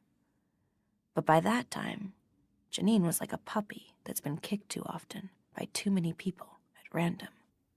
She'd roll over for anyone. She'd tell anything, just for a moment of approbation. So Janine would have said, "I hope so, Aunt Lydia. I hope I have become worthy of your trust," or some such thing. "Janine," said Aunt Lydia, "something terrible has happened." Janine looked down at the floor. Whatever it was, she knew she would not be blamed for it. She was blameless. But what use had that been to her in the past, to be blameless? So at the same time, she felt guilty, and as if she was about to be punished. "Do you know about it, Janine?" said Aunt Lydia softly. "No, Aunt Lydia," said Janine. She knew that at this moment it was necessary to look up, to look Aunt Lydia straight in the eyes. After a moment, she managed it. "Because if you do, I will be very disappointed in you," said Aunt Lydia. "As the Lord is my witness," said Janine with a show of fervor. Aunt Lydia allowed herself one of her pauses. She fiddled with her pen. "Moira is no longer with us," she said at last. "Oh," said Janine. She was neutral about this. Moira wasn't a friend of hers. "Is she dead?" she asked after a moment. Then Aunt Lydia told her the story. Moira had raised her hand to go to the washroom during exercises. She had gone. Aunt Elisabeth was on washroom duty. Aunt Elisabeth stayed outside the washroom door as usual. Moira went in. After a moment, Moira called to Aunt Elisabeth. The toilet was overflowing. Could Aunt Elisabeth come and fix it? It was true that the toilets sometimes overflowed. Unknown persons stuffed wads of toilet paper down them to make them do this very thing. The aunts had been working on some foolproof way of preventing this, but funds were short, and right now they had to make do with what was at hand. And they hadn't figured out a way of locking up the toilet paper. Possibly they should keep it outside the door on a table and hand each person a sheet or several sheets as she went in. But that was for the future. It takes a while to get the wrinkles out of anything new. Aunt Elisabeth, suspecting no harm, went into the washroom. Aunt Lydia had to admit it was a little foolish of her. On the other hand, she'd gone in to fix a toilet on several previous occasions without mishap. Moira was not lying. Water was running over the floor, and several pieces of disintegrating fecal matter. It was not pleasant, and Aunt Elisabeth was annoyed. Moira stood politely aside, and Aunt Elisabeth hurried into the cubicle Moira had indicated and bent over the back of the toilet. She intended to lift off the porcelain lid and fiddle with the arrangement of bulb and plug inside. She had both hands on the lid when she felt something hard and sharp and possibly metallic jab into her ribs from behind. "Don't move," said Moira, "or I'll stick it all the way in. I know where. I'll puncture your lung." They found out afterwards that she'd dismantled the inside of one of the toilets and taken out the long, thin, pointed lever, the part that attaches to the handle at one end and the chain at the other. It isn't too hard to do if you know how. And Moira had mechanical ability. She used to fix her own car, the minor things. Soon after this, the toilets were fitted with chains to hold the tops on, and when they overflowed, it took a long time to get them open. We had several floods that way. Aunt Elisabeth couldn't see what was poking into her back, Aunt Lydia said. She was a brave woman. "Oh, yes," said Janine. "But not foolhardy," said Aunt Lydia, frowning a little. Janine had been over-enthusiastic, which sometimes has the force of a denial. "She did as Moira said," Aunt Lydia continued. Moira got hold of her cattle prod and her whistle, ordering Aunt Elisabeth to unclip them from her belt. Then she hurried Aunt Elisabeth down the stairs to the basement. They were on the second floor, not the third, so there were only 2 flights of stairs to be negotiated. Classes were in session, so there was nobody in the halls. They did see another aunt, but she was at the far end of the corridor and not looking their way. Aunt Elisabeth could have screamed at this point, but she knew Moira meant what she said. Moira had a bad reputation.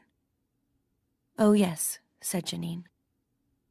Moira took Aunt Elisabeth along the corridor of empty lockers, past the door to the gymnasium, and into the furnace room.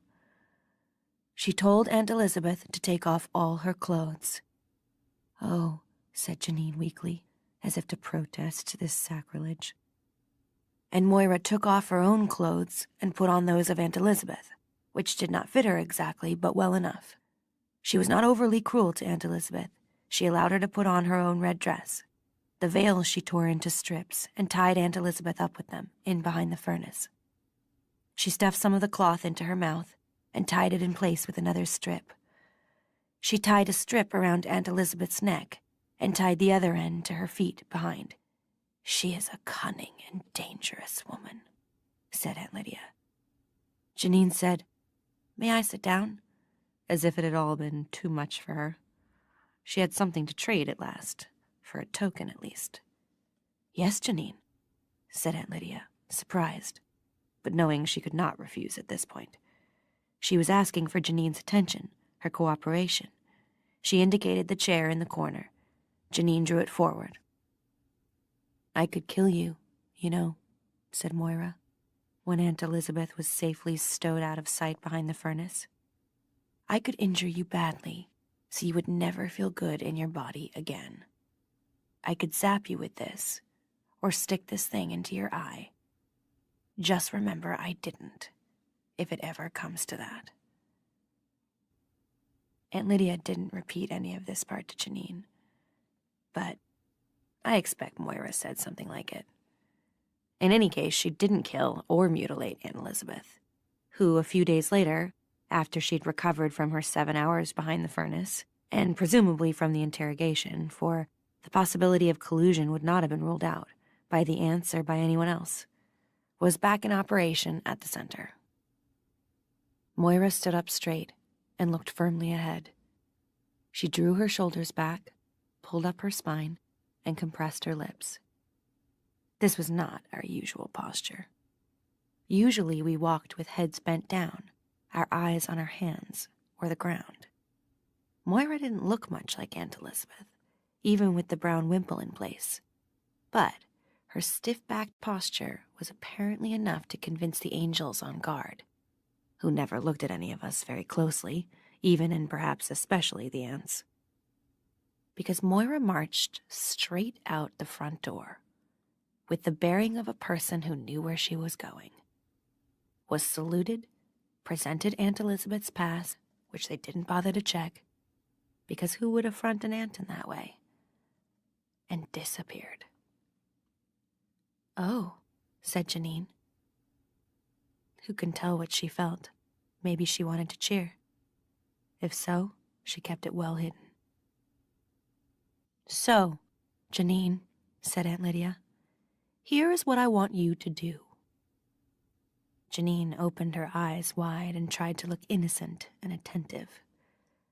"I want you to keep your ears open. Maybe one of the others was involved." "Yes, Aunt Lydia," said Janine. "And come and tell me about it, won't you, dear? If you hear anything?" "Yes, Aunt Lydia," said Janine. She knew she would not have to kneel down anymore at the front of the classroom and listen to all of us shouting at her that it was her fault. Now, it would be someone else for a while. She was, temporarily, off the hook. The fact that she told Dolores all about this encounter in Aunt Lydia's office meant nothing. It didn't mean she wouldn't testify against us, any of us, if she had the occasion. We knew that. By this time, we were treating her the way people used to treat those with no legs who sold pencils on street corners. We avoided her when we could, were charitable to her when it couldn't be helped. She was a danger to us. We knew that. Dolores probably patted her on the back and said she was a good sport to tell us. Where did this exchange take place? In the gymnasium, when we were getting ready for bed. Dolores had the bed next to Janine's. The story passed among us that night, in the semi-darkness, under our breath, from bed to bed. Moira was out there somewhere. She was at large. Or dead. What would she do? The thought of what she would do expanded till it filled the room. At any moment there might be a shattering explosion. The glass of the windows would fall inwards. The doors would swing open. Moira had power now. She'd been set loose. She'd set herself loose. She was now a loose woman. I think we found this frightening. Moira was like an elevator with open sides. She made us dizzy. Already we were losing the taste for freedom. Already we were finding these walls secure. In the upper reaches of the atmosphere, you'd come apart. You'd vaporize. There would be no pressure holding you together. Nevertheless, Moira was our fantasy. We hugged her to us. She was with us in secret, a giggle. She was lava beneath the crust of daily life. In the light of Moira, the ants were less fearsome and more absurd. Their power had a flaw to it. They could be shanghaied in toilets. The audacity was what we liked. We expected her to be dragged in at any minute, as she had been before. We could not imagine what they might do to her this time. It would be very bad, whatever it was. But nothing happened. Moira didn't reappear. She hasn't yet.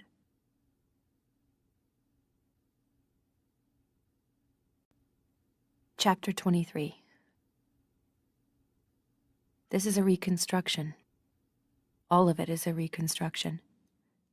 It's a reconstruction now, in my head, as I lie flat on my single bed, rehearsing what I should or shouldn't have said, what I should or shouldn't have done, how I should have played it. If I ever get out of here, let's stop there. I intend to get out of here. It can't last forever. Others have thought such things in bad times before this, and they were always right. They did get out one way or another, and it didn't last forever, although for them it may have lasted all the forever they had. When I get out of here, if I'm ever able to set this down in any form, even in the form of one voice to another, it will be a reconstruction then too, at yet another remove. It's impossible to say a thing exactly the way it was, because what you say can never be exact. You always have to leave something out. There are too many parts, sides, cross-currents, nuances. Too many gestures, which could mean this or that. Too many shapes, which can never be fully described. Too many flavors, in the air or on the tongue, half-colors. Too many. But if you happen to be a man, sometime in the future, and you've made it this far, please remember, you will never be subjected to the temptation of feeling you must forgive a man as a woman. It's difficult to resist, believe me. But remember that forgiveness too is a power. To beg for it is a power, and to withhold or bestow it is a power. Perhaps the greatest. Maybe none of this is about control. Maybe it isn't really about who can own whom, who can do what to whom and get away with it, even as far as death. Maybe it isn't about who can sit and who has to kneel or stand or lie down, legs spread open. Maybe it's about who can do what to whom and be forgiven for it. Never tell me it amounts to the same thing. I want you to kiss me, said the commander. Well, of course something came before that. Such requests never come flying out of the blue. I went to sleep after all, and dreamed I was wearing earrings, and one of them was broken. Nothing beyond that, just the brain going through its back files. And I was wakened by Cora with the dinner tray, and time was back on track.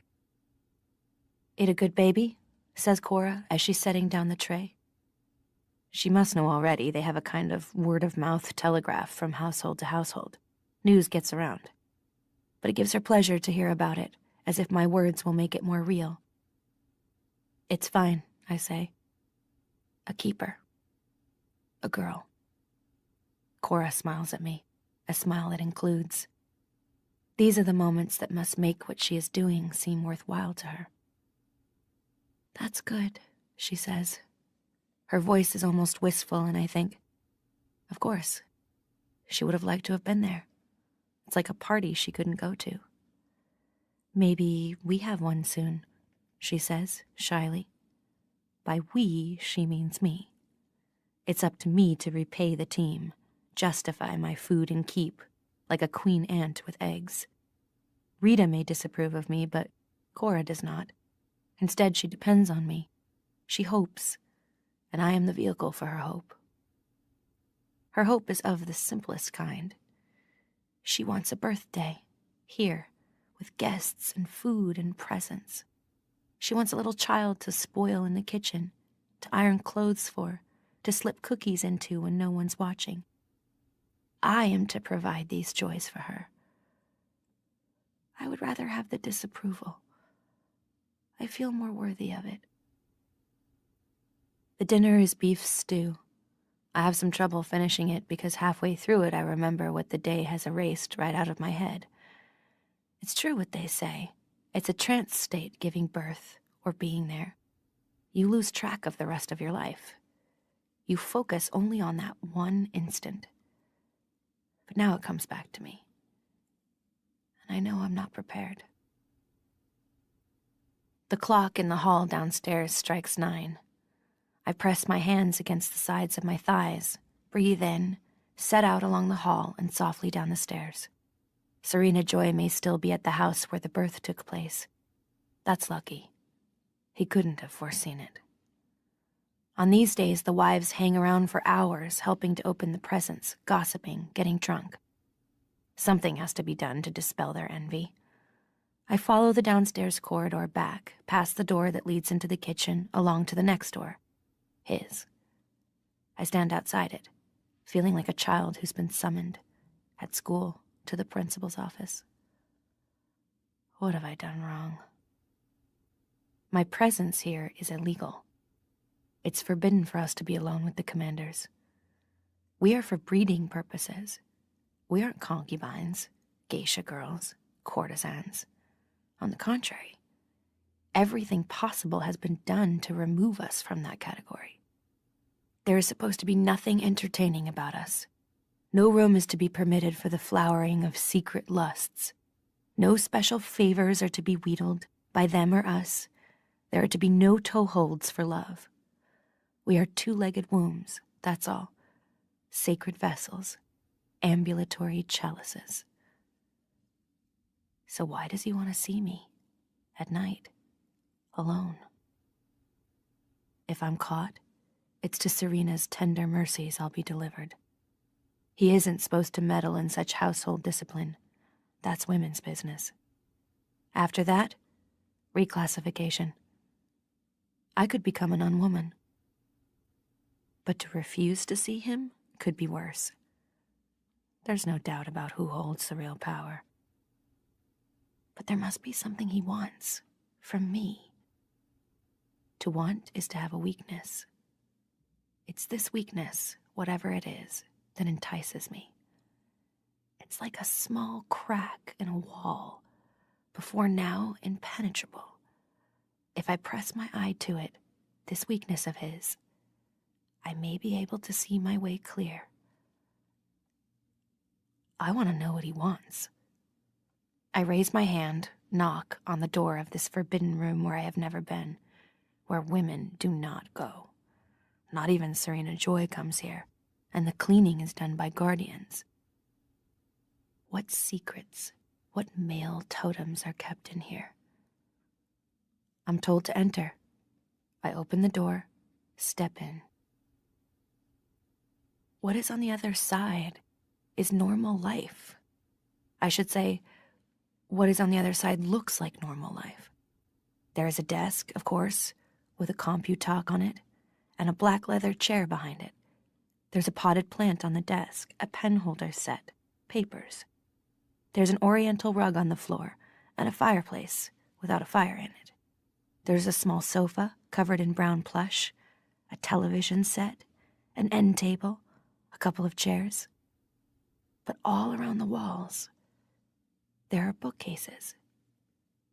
They're filled with books. Books and books and books. Right out in plain view. No locks, no boxes. No wonder we can't come in here. It's an oasis of the forbidden. I try not to stare. The commander is standing in front of the fireless fireplace, back to it. One elbow on the carved wooden overmantel, other hand in his pocket. It's such a studied pose. Something of the country squire. Some old come-on from a glossy men's mag. He probably decided ahead of time that he'd be standing like that when I came in. When I knocked, he probably rushed over to the fireplace and propped himself up. He should have a black patch over one eye, a cravat with horseshoes on it. It's all very well for me to think these things, quick as staccato, a jittering of the brain, an inner jeering. But it's panic. The fact is, I'm terrified. I don't say anything. "Close the door behind you," he says, pleasantly enough. I do it and turn back. "Hello," he says. It's the old form of greeting. I haven't heard it for a long time, for years.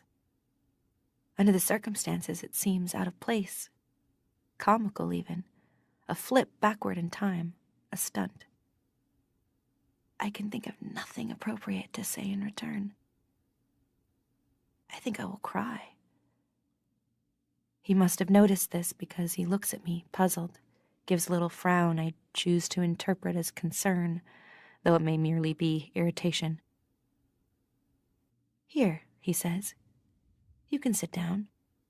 He pulls a chair out for me, sets it in front of his desk. Then he goes around behind the desk and sits down, slowly, and it seems to me elaborately. What this act tells me is that he hasn't brought me here to touch me in any way, against my will. He smiles. The smile is not sinister or predatory. It's merely a smile, a formal kind of smile, friendly, but a little distant, as if I'm a kitten in a window. One he's looking at, but doesn't intend to buy. I sit up straight on the chair, my hands folded on my lap. I feel as if my feet in their flat red shoes aren't quite touching the floor, but of course they are. "You must find this strange," he says. I simply look at him. The understatement of the year was a phrase my mother used. I feel like cotton candy, sugar and air. Squeeze me and I'd turn into a small, sickly, damp wad of weeping pinky red. "I guess it is a little strange," he says, as if I've answered. "I think I should have a hat on, tied with a bow under my chin." "I want," he says. I try not to lean forward.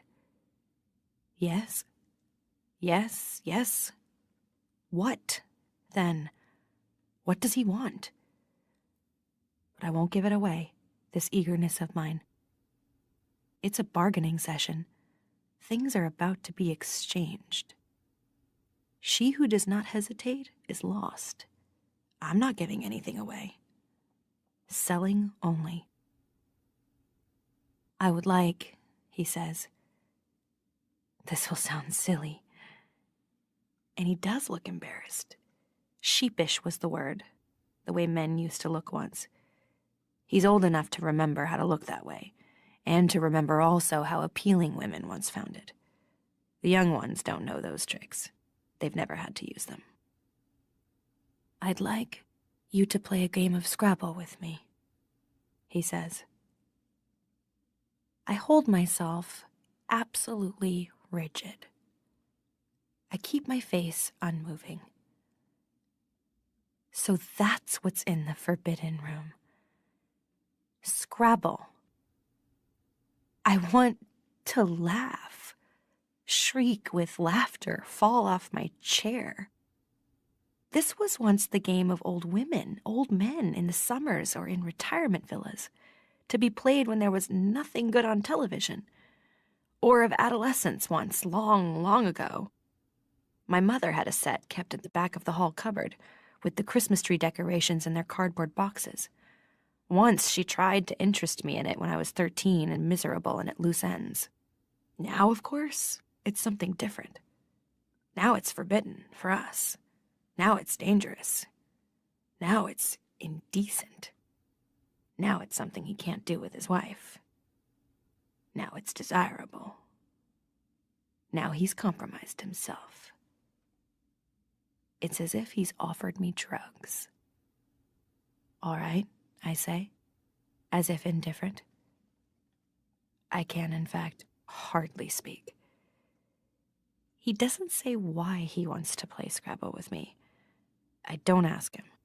He merely takes a box out from one of the drawers in his desk and opens it up. There are the plasticized wooden counters I remember, the board divided into squares, the little holders for setting the letters in. He dumps the counters out on the top of his desk and begins to turn them over. After a moment, I join in. "You know how to play?" he says. I nod. We play 2 games. Larynx, I spell. Valence, quince, zygote. I hold the glossy counters with their smooth edges, finger the letters. The feeling is voluptuous. This is freedom, an eye blink of it. Limp, I spell. Gorge. What a luxury. The counters are like candies made of peppermint, cool like that. Humbugs, those were called. I would like to put them into my mouth. They would taste also of lime. The letter C, crisp, slightly acid on the tongue, delicious. I win the first game. I let him win the second. I still haven't discovered what the terms are, what I will be able to ask for in exchange. Finally, he tells me it's time for me to go home. Those are the words he uses. Go home. He means to my room. He asks me if I will be all right, as if the stairway is a dark street. I say yes. We open his study door just a crack and listen for noises in the hall. This is like being on a date. This is like sneaking into the dorm after hours. This is conspiracy. "Thank you," he says, "for the game." Then he says, "I want you to kiss me." I think about how I could take the back of the toilet apart, the toilet in my own bathroom on a bath night, quickly and quietly, so Cora outside on the chair would not hear me. I could get the sharp lever out and hide it in my sleeve and smuggle it into the commander's study the next time. Because after a request like that, there's always a next time, whether you say yes or no. I think about how I could approach the commander to kiss him here alone and take off his jacket as if to allow or invite something further, some approach to true love, and put my arms around him and slip the lever out from the sleeve and drive the sharp end into him suddenly, between his ribs. I think about the blood coming out of him, hot as soup, sexual, over my hands. In fact, I don't think about anything of the kind. I put it in only afterwards. Maybe I should have thought about that at the time, but I didn't. As I said, this is a reconstruction. All right, I say. I go to him and place my lips, closed, against his.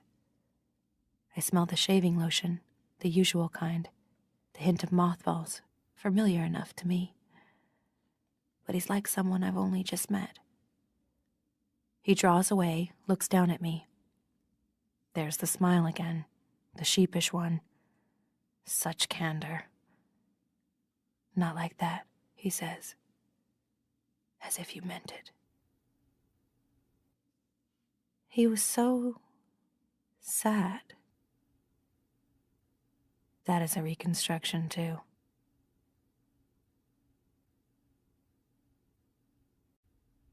Nine. Night.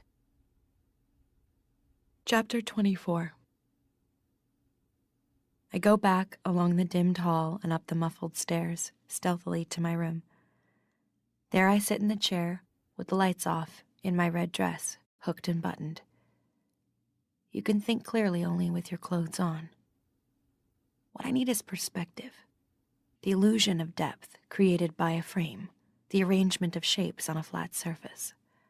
Perspective is necessary. Otherwise, there are only 2 dimensions. Otherwise, you live with your face squashed against a wall. Everything a huge foreground of details, close-ups, hairs, the weave of the bedsheet, the molecules of the face. Your own skin like a map, a diagram of futility, crisscrossed with tiny roads that lead nowhere. Otherwise, you live in the moment, which is not where I want to be. But that's where I am. There's no escaping it. Time's a trap. I'm caught in it. I must forget about my secret name and all ways back. My name is Offred now, and here is where I live. Live in the present. Make the most of it. It's all you've got. Time to take stock. I am 33 years old. I have brown hair. I stand 5'7" without shoes. I have trouble remembering what I used to look like. I have viable ovaries. I have one more chance. But something has changed now, tonight. Circumstances have altered. I can ask for something. Possibly not much, but something. Men are sex machines, said Aunt Lydia, and not much more. They only want one thing. You must learn to manipulate them for your own good. Lead them around by the nose. That is a metaphor. It's nature's way. It's God's device. It's the way things are. Aunt Lydia did not actually say this, but it was implicit in everything she did say. It hovered over her head like the golden mottos over the saints of the darker ages. Like them too, she was angular and without flesh. But how to fit the commander into this, as he exists in his study with his word games and his desire? For what? To be played with, to be gently kissed, as if I meant it. I know I need to take it seriously, this desire of his. It could be important. It could be a passport. It could be my downfall. I need to be earnest about it. I need to ponder it. But no matter what I do, sitting here in the dark, with the searchlights illuminating the oblong of my window from outside, through the curtains gauzy as a bridal dress, as ectoplasm, one of my hands holding the other, rocking back and forth a little. No matter what I do, there's something hilarious about it. He wanted me to play Scrabble with him and kiss him as if I meant it. This is one of the most bizarre things that's happened to me, ever. Context is all. I remember a television program I saw once, a rerun made years before. I must have been 7 or 8, too young to understand it. It was the sort of thing my mother liked to watch, historical, educational.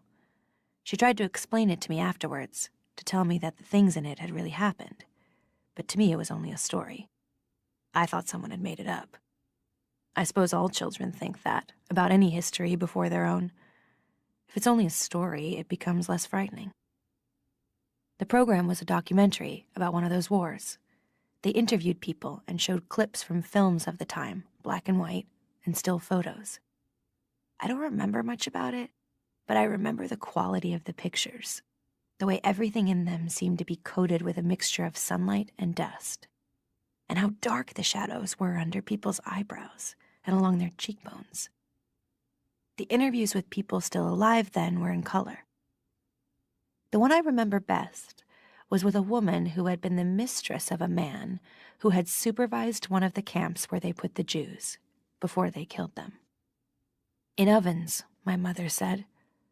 But there weren't any pictures of the ovens, so I got some confused notion that these deaths had taken place in kitchens. There is something especially terrifying to a child in that idea. Ovens mean cooking, and cooking comes before eating. I thought these people had been eaten. Which in a way I suppose they had been. From what they said, the man had been cruel and brutal. The mistress, my mother explained mistress, She did not believe in mystification. I had a pop-up book of sexual organs by the time I was 4. The mistress had once been very beautiful. There was a black and white shot of her and another woman in the 2-piece bathing suits and platform shoes and picture hats of the time. They were wearing cat's-eye sunglasses and sitting in deck chairs by a swimming pool. The swimming pool was beside their house, which was near the camp with the ovens. The woman said she didn't notice much that she found unusual. She denied knowing about the ovens. At the time of the interview, 40 or 50 years later, she was dying of emphysema. She coughed a lot, and she was very thin, almost emaciated. But she still took pride in her appearance. "Look at that," said my mother, half grudgingly, half admiringly. "She still takes pride in her appearance." She was carefully made up, heavy mascara on her eyelashes, rouge on the bones of her cheeks, over which the skin was stretched like a rubber glove pulled tight. She was wearing pearls. "He was not a monster," she said. "People say he was a monster, but he was not one." What could she have been thinking about? Not much, I guess. Not back then, not at the time. She was thinking about how not to think. The times were abnormal. She took pride in her appearance. She did not believe he was a monster. He was not a monster, to her. Probably he had some endearing trait. He whistled off-key in the shower. He had a yen for truffles. He called his dog Liebchen and made it sit up for little pieces of raw steak. How easy it is to invent a humanity. For anyone at all. What an available temptation. A big child, she would have said to herself. Her heart would have melted. She'd have smoothed the hair back from his forehead, kissed him on the ear, and not just to get something out of him either. The instinct to soothe, to make it better. There, she'd say, as he woke from a nightmare. Things are so hard for you. All this she would have believed, because otherwise, how could she have kept on living? She was very ordinary under that beauty. She believed in decency. She was nice to the Jewish maid, or nice enough, nicer than she needed to be. Several days after this interview with her was filmed, she killed herself. It said that, right on television. Nobody asked her whether or not she had loved him. What I remember now, most of all, is the makeup. I stand up in the dark, start to unbutton. Then I hear something inside my body. I've broken. Something has cracked. That must be it. Noise is coming out of the broken place in my face. Without warning, I wasn't thinking about here or there or anything. If I let the noise get out into the air, it will be laughter. Too loud, too much of it. Someone is bound to hear. And then there will be hurrying footsteps and commands and who knows. Judgment. Emotion inappropriate to the occasion. The wandering womb, they used to think. Hysteria. And then a needle, a pill. It could be fatal. I cram both hands over my mouth as if I'm about to be sick, drop to my knees, the laughter boiling like lava in my throat. I crawl into the cupboard, draw up my knees. I'll choke on it. My ribs hurt with holding back. I shake. I heave, seismic, volcanic. I'll burst. Red all over the cupboard. Mirth rhymes with birth. Oh, to die of laughter. I stifle it in the folds of the hanging cloak, clench my eyes from which tears are squeezing. Try to compose myself. After a while, it passes, like an epileptic fit. Here I am in the closet. Nolite debest artes carborundorum. I can't see it in the dark, but I trace the tiny scratched writing with the ends of my fingers, as if it's a code in Braille. It sounds in my head now less like a prayer, more like a command. But to do what? Useless to me in any case, an ancient hieroglyph to which the key's been lost. Why did she write it? Why did she bother? There's no way out of here. I lie on the floor, breathing too fast, then slower, evening out my breathing as in the exercises for giving birth. All I can hear now is the sound of my own heart, opening and closing, opening and closing, opening.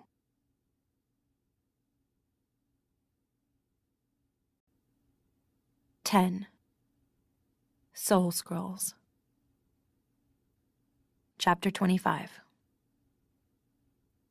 What I heard first the next morning was a scream and a crash. Cora dropping the breakfast tray. It woke me up. I was still half in the cupboard, head on the bundled cloak. I must have pulled it off the hanger and gone to sleep there. For a moment I couldn't remember where I was. Cora was kneeling beside me. I felt her hand touch my back. She screamed again when I moved. "What's wrong?" I said. I rolled over, pushed myself up. "Oh," she said. "I thought..." She thought what?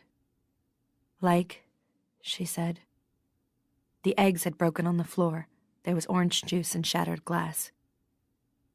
"I'll have to bring another one," she said. "Such a waste. What was you doing on the floor like that?" She was pulling at me to get me up, respectably onto my feet. I didn't want to tell her I'd never been to bed at all. There would be no way of explaining that. I told her I must have fainted. That was almost as bad because she seized on it. "It's one of the early signs," she said, pleased. "That and throwing up." She should have known there hadn't been time enough, but she was very hopeful. "No, it's not that," I said. I was sitting in the chair. "I'm sure it isn't that. I was just dizzy. I was just standing here and things went dark." "It must have been the strain," she said, "of yesterday and all. Takes it out of you." She meant the birth, and I said it did. By this time I was sitting in the chair and she was kneeling on the floor, picking up the pieces of broken glass and egg, gathering them onto the tray. She blotted some of the orange juice with the paper napkin. "I'll have to bring a cloth," she said. "They'll want to know why the extra eggs, unless you could do without." She looked up at me sideways, slyly, and I saw that it would be better if we could both pretend I'd eaten my breakfast after all. If she said she'd found me lying on the floor, there would be too many questions. She'd have to account for the broken glass in any case. But Rita would get surly if she had to cook a second breakfast. "I'll do without," I said. "I'm not that hungry." This was good. It fit in with the dizziness. "But I could manage the toast," I said. I didn't want to go without breakfast altogether. "It's been on the floor," she said. "I don't mind," I said. I sat there eating the piece of brown toast while she went into the bathroom and flushed the handful of egg, which could not be salvaged, down the toilet. Then she came back. "I'll say I dropped the tray on the way out," she said. It pleased me that she was willing to lie for me. Even in such a small thing, even for her own advantage. It was a link between us. I smiled at her. "I hope nobody heard you," I said. "It did give me a turn," she said, as she stood in the doorway with the tray. "At first I thought it was just your clothes, like. Then I said to myself, what are they doing there on the floor? I thought maybe you'd..." "Run off," I said. "Well, but," she said, "but it was you." "Yes," I said, "it was." And it was. And she went out with the tray and came back with a cloth for the rest of the orange juice. And Rita that afternoon made a grumpy remark about some folks being all thumbs. "Too much on their minds. Don't look where they're going," she said. And we continued on from there as if nothing had happened. That was in May. Spring has now been undergone. The tulips have had their moment and are done, shedding their petals one by one, like teeth. One day I came upon Serena Joy, kneeling on a cushion in the garden, her cane beside her on the grass. She was snipping off the seed pods with a pair of shears. I watched her sideways as I went past, with my basket of oranges and lamb chops. She was aiming, positioning the blades of the shears, then cutting with a convulsive jerk of the hands. Was it the arthritis creeping up? Or some blitzkrieg, some kamikaze committed on the swelling genitalia of the flowers? The fruiting body.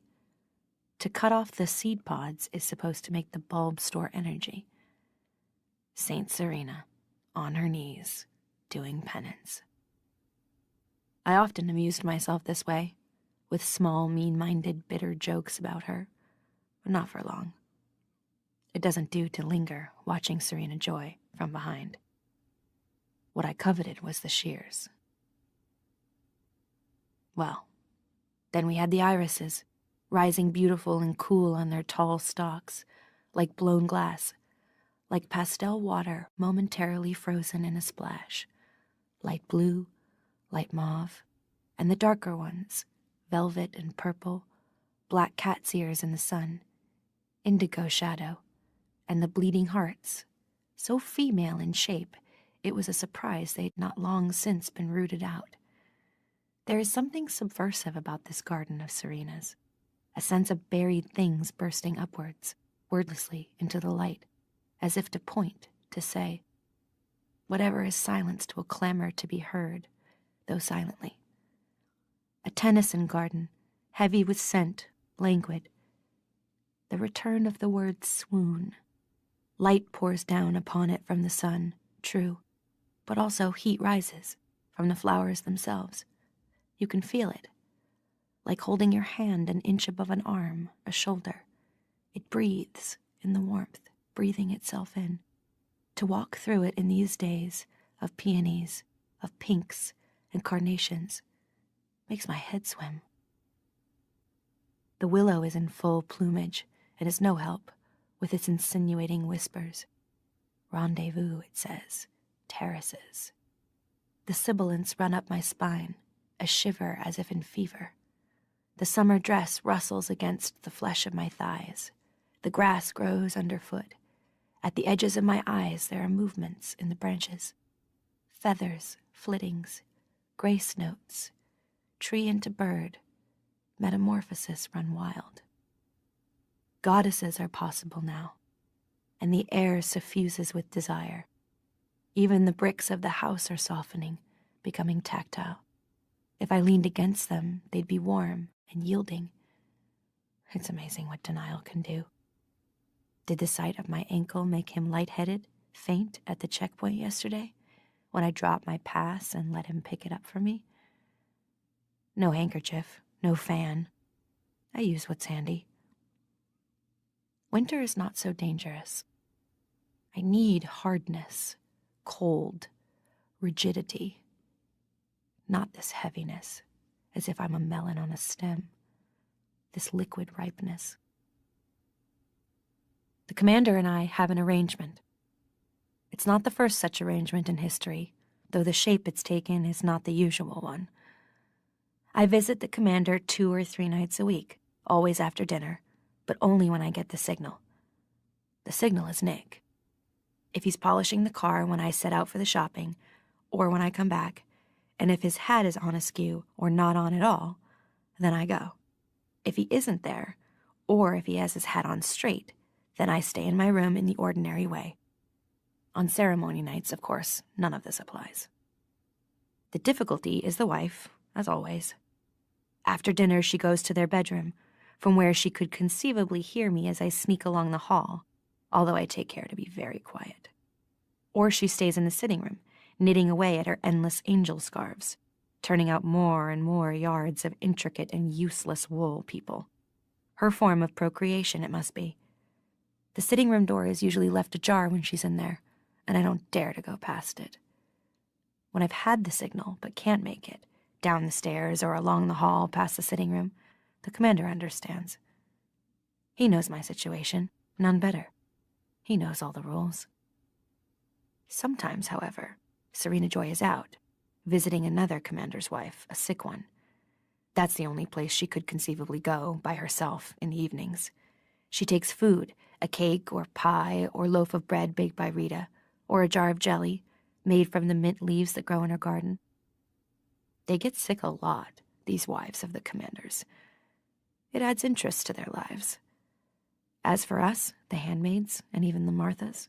We avoid illness. The Marthas don't want to be forced to retire, because who knows where they go. You don't see that many old women around anymore. And as for us, any real illness, anything lingering, weakening, a loss of flesh or appetite, a fall of hair, a failure of the glands, would be terminal. I remember Cora, earlier in the spring, staggering around even though she had the flu, holding onto the door frames when she thought no one was looking, being careful not to cough. "A slight cold," she said when Serena asked her. Serena herself sometimes takes a few days off, tucked up in bed. Then she's the one to get the company, the wives rustling up the stairs, clucking and cheerful. She gets the cakes and pies, the jelly, the bouquets of flowers from their gardens. They take turns. There's some sort of list, invisible, unspoken. Each is careful not to hog more than her share of the attention.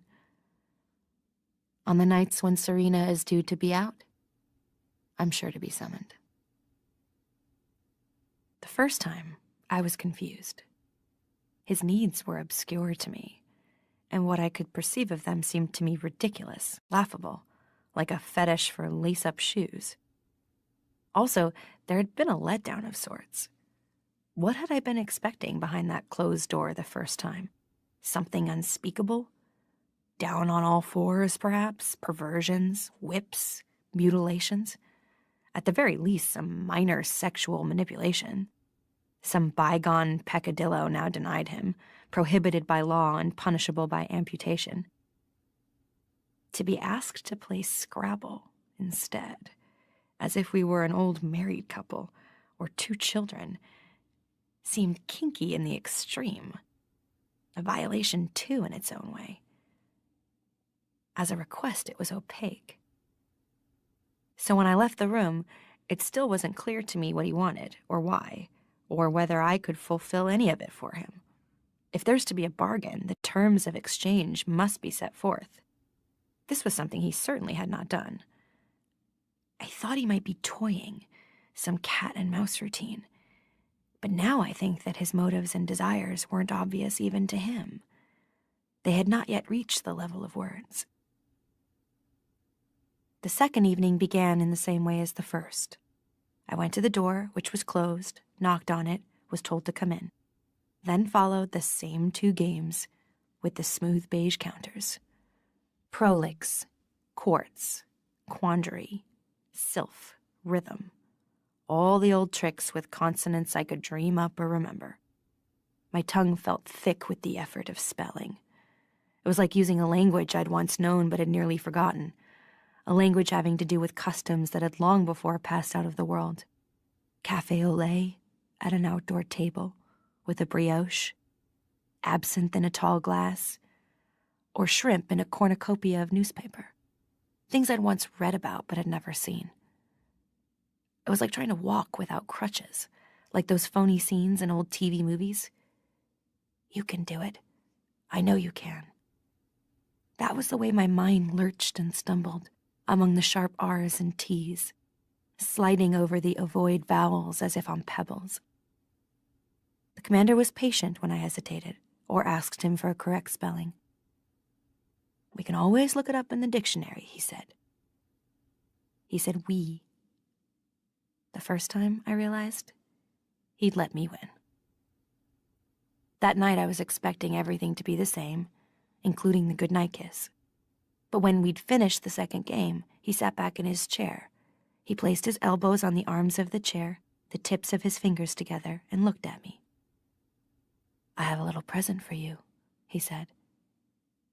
He smiled a little. Then he pulled open the top drawer of his desk and took something out. He held it a moment, casually enough between thumb and finger, as if deciding whether or not to give it to me. Although it was upside down from where I was sitting, I recognized it. They were once common enough. It was a magazine. A women's magazine, it looked like from the picture. A model on glossy paper, hair blown, neck scarfed, mouth lipsticked. The fall fashions. I thought such magazines had all been destroyed, but here was one, left over, in a commander's private study, where you'd least expect to find such a thing. He looked down at the model, who was right side up to him. He was still smiling, that wistful smile of his. It was a look you'd give to an almost extinct animal at the zoo. Staring at the magazine as he dangled it before me like fish bait, I wanted it. I wanted it with a force that made the ends of my fingers ache. At the same time, I saw this longing of mine as trivial and absurd, because I'd taken such magazines lightly enough once. I'd read them in dentist's office, and sometimes on planes. I'd bought them to take to hotel rooms, a device to fill in empty time while I was waiting for Luke. After I'd leafed through them, I would throw them away, for they were infinitely discardable, and a day or two later, I wouldn't be able to remember what had been in them. Though I remembered now. What was in them was promise. They dealt in transformations. They suggested an endless series of possibilities, extending like the reflections in two mirrors set facing one another, stretching on, replica after replica, to the vanishing point. They suggested one adventure after another, one wardrobe after another, one improvement after another, one man after another.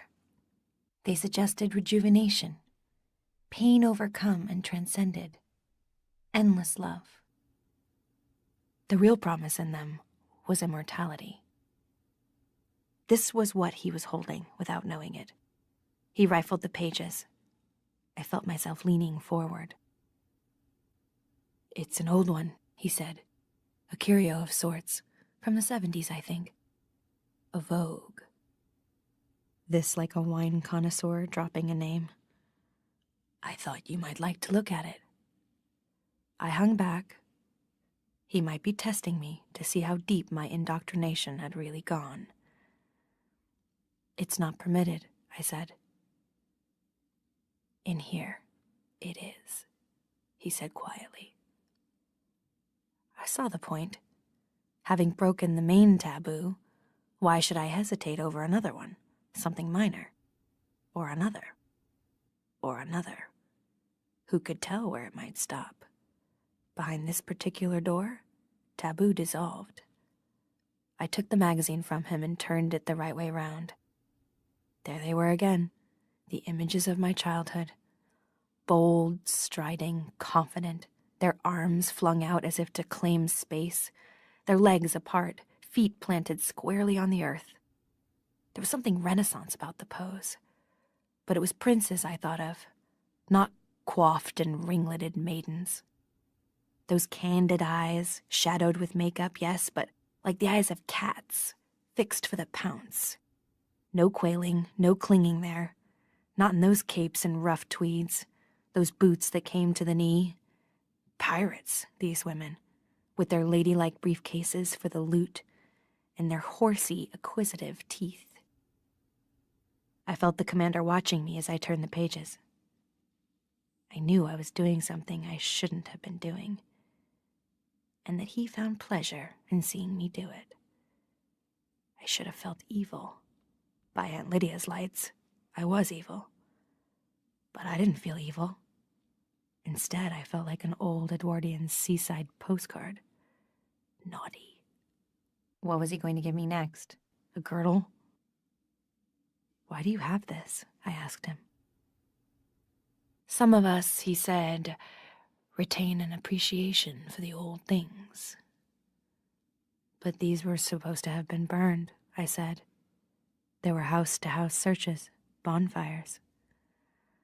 "What's dangerous in the hands of the multitudes," he said, with what may or may not have been irony, "is safe enough for those whose motives are beyond reproach," I said. He nodded gravely.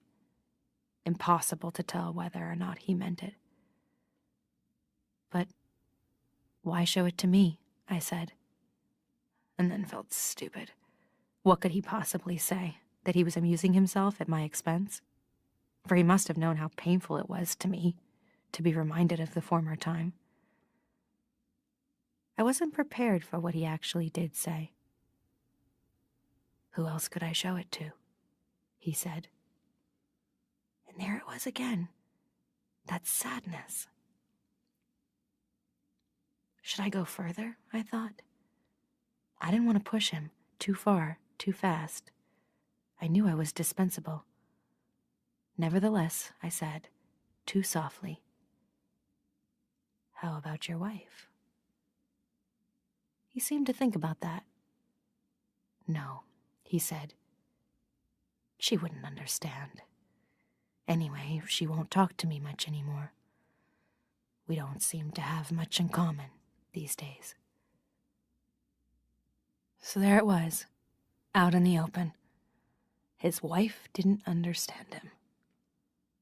That's what I was there for then. The same old thing. It was too banal to be true. On the third night, I asked him for some hand lotion. I didn't want to sound begging, but I wanted what I could get. "Some what?" he said, courteous as ever. He was across the desk from me. He didn't touch me much, except for that one obligatory kiss. No pawing, no heavy breathing, none of that. It would have been out of place somehow, for him as well as for me. "Hand lotion," I said. "Or face lotion. Our skin gets very dry." For some reason, I said our instead of my. I would have liked to ask also for some bath oil and those little colored globules you used to be able to get that were so much like magic to me when they existed in the round glass bowl in my mother's bathroom at home. But I thought he wouldn't know what they were. Anyway, they probably weren't made anymore. "Dry?" the commander said, as if he'd never thought about that before. "What do you do about it?" "We use butter," I said, "when we can get it. Or margarine. A lot of the time it's margarine." "Butter," he said, musing. "That's very clever. Butter." He laughed. I could have slapped him. "I think I could get some of that," he said, as if indulging a child's wish for bubble gum. "But she might smell it on you." I wondered if this fear of his came from past experience, long past. Lipstick on the collar, perfume on the cuffs, a scene late at night in some kitchen or bedroom. A man devoid of such experience wouldn't think of that, unless he's craftier than he looks. "I'd be careful," I said. "Besides, she's never that close to me." "Sometimes she is," he said. I looked down. I'd forgotten about that. I could feel myself blushing. "I won't use it on those nights," I said. On the fourth evening, he gave me the hand lotion in an unlabeled plastic bottle. It wasn't very good quality. It smelled faintly of vegetable oil. No lily of the valley for me. It may have been something they made up for use in hospitals on bed sores, but I thanked him anyway. "The trouble is," I said, "I don't have anywhere to keep it." "In your room," he said, as if it were obvious. "They'd find it," I said. "Someone would find it." "Why?" he asked, as if he really didn't know. Maybe he didn't. It wasn't the first time he gave evidence of being truly ignorant of the real conditions under which we lived. "They look," I said. "They look in all our rooms." "What for?" he said. I think I lost control then, a little. "Razor blades," I said. "Books, writing, black market stuff. All the things we aren't supposed to have. Jesus Christ, you ought to know." My voice was angrier than I'd intended. But he didn't even wince. "Then you'll have to keep it here," he said. So that's what I did. He watched me, smoothing it over my hands, and then my face, with that same air of looking in through the bars. I wanted to turn my back on him. It was as if he were in the bathroom with me. But I didn't dare. For him, I must remember, I am only a whim.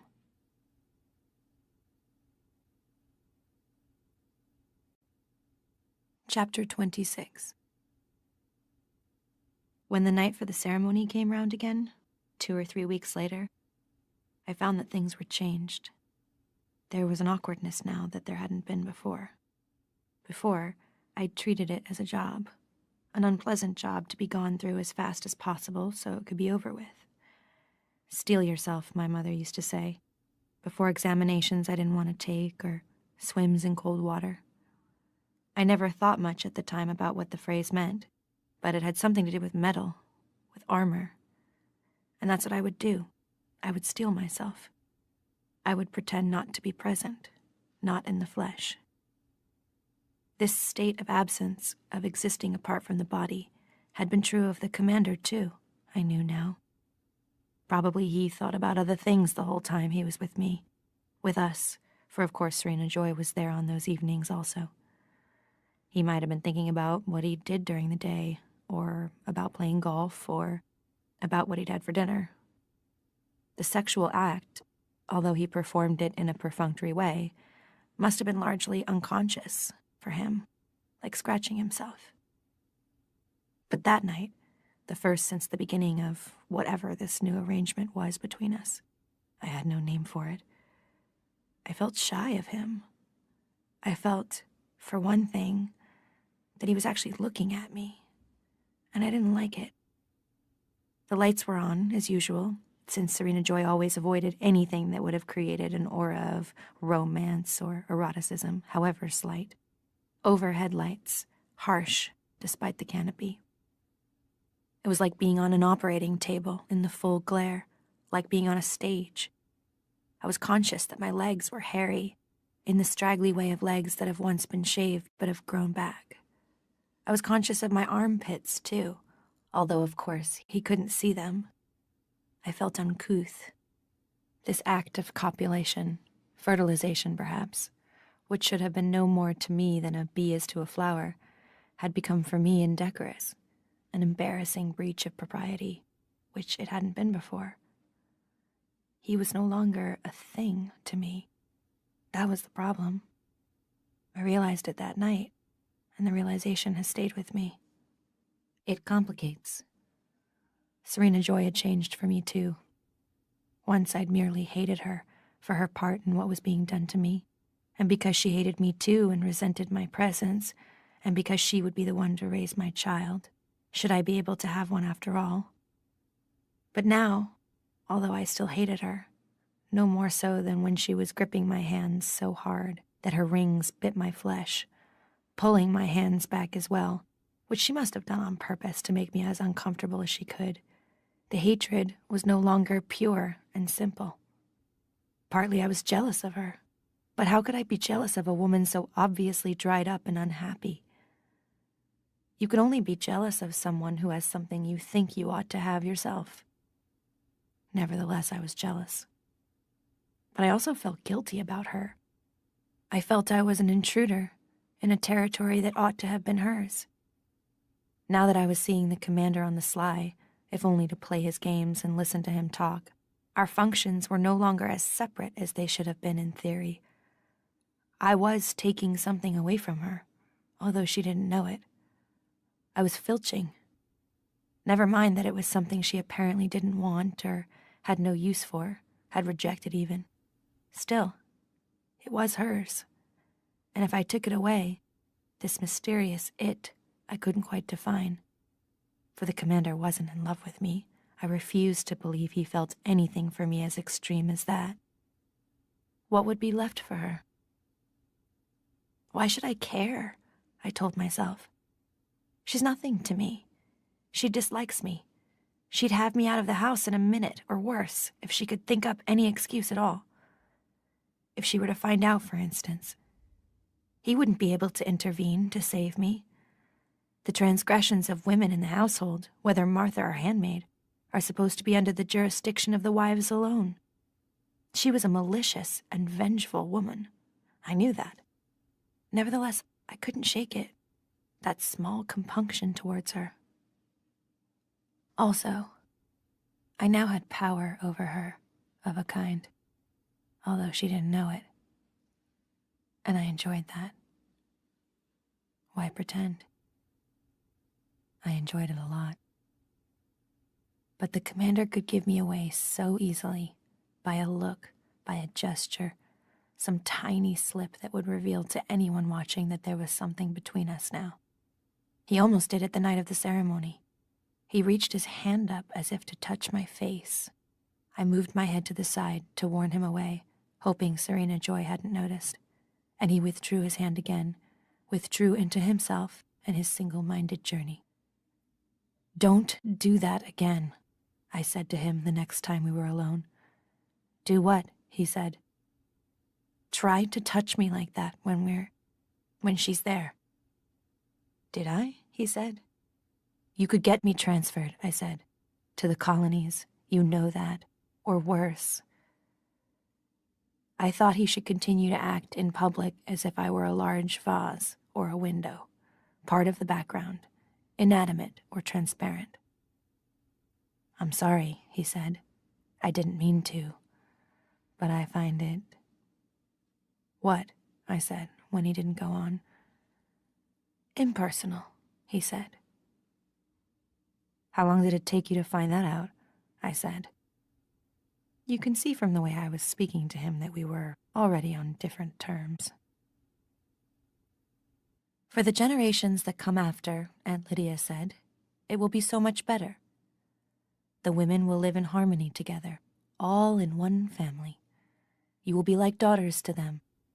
And when the population level is up to scratch again, we'll no longer have to transfer you from one house to another, because there will be enough to go round. There can be bonds of real affection," she said, blinking at us ingratiatingly, "under such conditions. Women united for a common end, helping one another in their daily chores as they walk the path of life together, each performing her appointed task. Why expect one woman to carry out all the functions necessary to the serene running of a household? It isn't reasonable or humane. Your daughters will have greater freedom. We are working towards the goal of a little garden for each one of you." The clasped hands again, the breathy voice. "And that's just one, for instance," the raised finger wagging at us. "But we can't be greedy pigs and demand too much before it's ready, now can we? The fact is that I'm his mistress.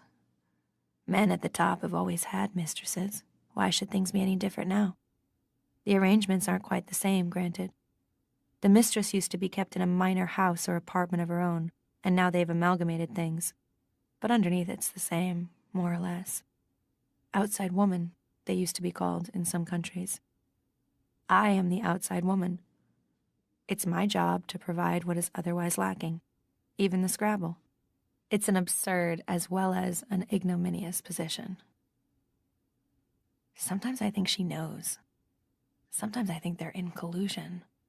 Sometimes I think she put him up to it and is laughing at me, as I laugh from time to time and with irony at myself. Let her take the weight, she can say to herself. Maybe she's withdrawn from him, almost completely. Maybe that's her version of freedom. But even so, and stupidly enough, I'm happier than I was before. It's something to do, for one thing. Something to fill the time at night, instead of sitting alone in my room. It's something else to think about. I don't love the commander or anything like it. But he's of interest to me. He occupies space.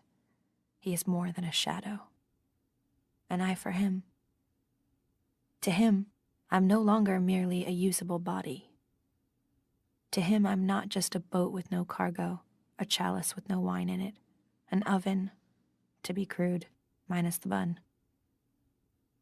To him, I am not merely empty.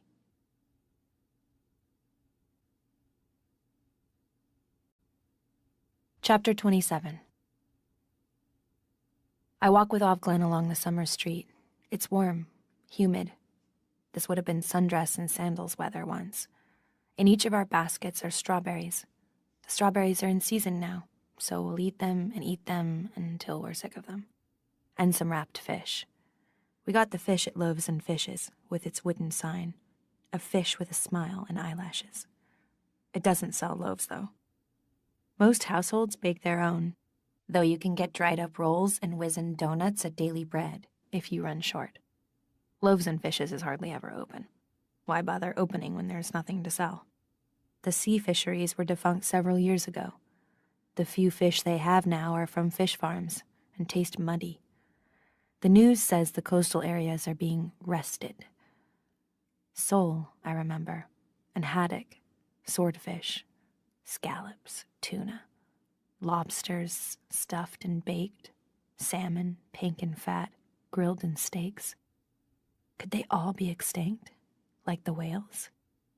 I've heard that rumor, passed on to me in soundless words, the lips hardly moving, as we stood in line outside waiting for the store to open, lured by the picture of succulent white fillets in the window. They put the picture in the window when they have something, take it away when they don't. Sign language. Offglen and I walk slowly today. We are hot in our long dresses, wet under the arms, tired. At least in this heat, we don't wear gloves. There used to be an ice cream store somewhere in this block. I can't remember the name. Things can change so quickly. Buildings can be torn down or turned into something else. It's hard to keep them straight in your mind the way they used to be. You could get double scoops, and if you wanted, they would put chocolate sprinkles on the top. These had the name of a man. Johnny's, Jackie's. I can't remember. We would go there when she was little, and I'd hold her up so she could see through the glass side of the counter where the vats of ice cream were on display, colored so delicately, pale orange, pale green, pale pink. And I'd read the names to her so she could choose. She wouldn't choose by the name, though, but by the color. Her dresses and overalls were those colors, too. Ice cream pastels. Jimmy's. That was the name. Offglen and I are more comfortable with one another now. We're used to each other. Siamese twins. We don't bother much with the formalities anymore when we greet each other. We smile and move off, in tandem, traveling smoothly along our daily track. Now and again we vary the route. There's nothing against it as long as we stay within the barriers. A rat in a maze is free to go anywhere, as long as it stays inside the maze. We've been to the stores already, and the church. Now we're at the wall. Nothing on it today. They don't leave the bodies hanging as long in summer as they do in winter, because of the flies and the smell. This was once the land of air sprays, pine and floral, and people retain the taste, especially the commanders who preach purity in all things. You have everything on your list? Offglen says to me now, though she knows I do. Our lists are never long. She's given up some of her passivity lately, some of her melancholy. Often she speaks to me first. Yes, I say. Let's go around, she says. She means down, towards the river. We haven't been that way for a while. Fine, I say. I don't turn at once, though, but remain standing where I am, taking a last look at the wall. There are the red bricks. There are the searchlights. There's the barbed wire. There are the hooks. Somehow the wall is even more foreboding when it's empty like this. When there's someone hanging on it, at least you know the worst. But vacant, it is also potential, like a storm approaching. When I can see the bodies, the actual bodies, when I can guess from the sizes and shapes that none of them is Luke, I can believe also that he is still alive. I don't know why I expect him to appear on this wall. There are hundreds of other places they could have killed him. But I can't shake the idea that he's in there, at this moment, behind the blank red bricks. I try to imagine which building he's in. I can remember where the buildings are inside the wall. We used to be able to walk freely there when it was university. We still go in there once in a while, for women's salvagings. Most of the buildings are red brick too. Some have arched doorways. a Romanesque effect from the 19th century. We aren't allowed inside the buildings anymore, but who would want to go in? Those buildings belong to the eyes. Maybe he's in the library, somewhere in the vaults, the stacks. The library is like a temple. There's a long flight of white steps leading to the rank of doors. Then inside, another white staircase going up. To either side of it on the wall, there are angels. Also, there are men fighting or about to fight, looking clean and noble, not dirty and blood-stained and smelly the way they must have looked. Victory is on one side of the inner doorway, leading them on, and death is on the other. It's a mural in honor of some war or other. The men on the side of death are still alive. They're going to heaven. Death is a beautiful woman with wings and one breast almost bare. Or is that victory? I can't remember. They won't have destroyed that. We turn our backs to the wall, head left. Here there are several empty storefronts, their glass windows scrawled with soap. I try to remember what was sold in them once. Cosmetics? Jewelry? Most of the stores carrying things for men are still open. It's just the ones dealing in what they call vanities that have been shut down. At the corner is the store known as Soul Scrolls. It's a franchise. There are Soul Scrolls in every city center, in every suburb, or so they say. It must make a lot of profit. The window of Soul Scrolls is shatterproof. Behind it are printout machines, row on row of them. These machines are known as holy rollers, but only among us. It's a disrespectful nickname. What the machines print is prayers, roll upon roll, prayers going out endlessly. They're ordered by CompuPhone. I've overheard the commander's wife doing it. Ordering prayers from Soul Scrolls is supposed to be a sign of piety and faithfulness to the regime. So, of course, the commander's wives do it a lot. It helps their husbands' careers. There are 5 different prayers for health, wealth, a death, a birth, a sin. You pick the one you want, punch in the number, then punch in your own number so your account will be debited, and punch in the number of times you want the prayer repeated. The machines talk as they print out the prayers. If you like, you can go inside and listen to them. The toneless, metallic voices repeating the same thing over and over. Once the prayers have been printed out and said, the paper rolls back through another slot and is recycled into fresh paper again. There are no people inside the building. The machines run by themselves. You can't hear the voices from outside, only a murmur, a hum, like a devout crowd on its knees. Each machine has an eye painted in gold on the side, flanked by 2 small golden wings. I try to remember what this place sold when it was a store, before it was turned into Soul Scrolls. I think it was lingerie. Pink and silver boxes, colored pantyhose, brassieres with lace, silk scarves. Something lost. Offglen and I stand outside Soul Scrolls, looking through the shatterproof windows, watching the prayers well out from the machines and disappear again through the slot, back to the realm of the unsaid. Now I shift my gaze. What I see is not the machines, but Offglen, reflected in the glass of the window. She's looking straight at me. We can see into each other's eyes.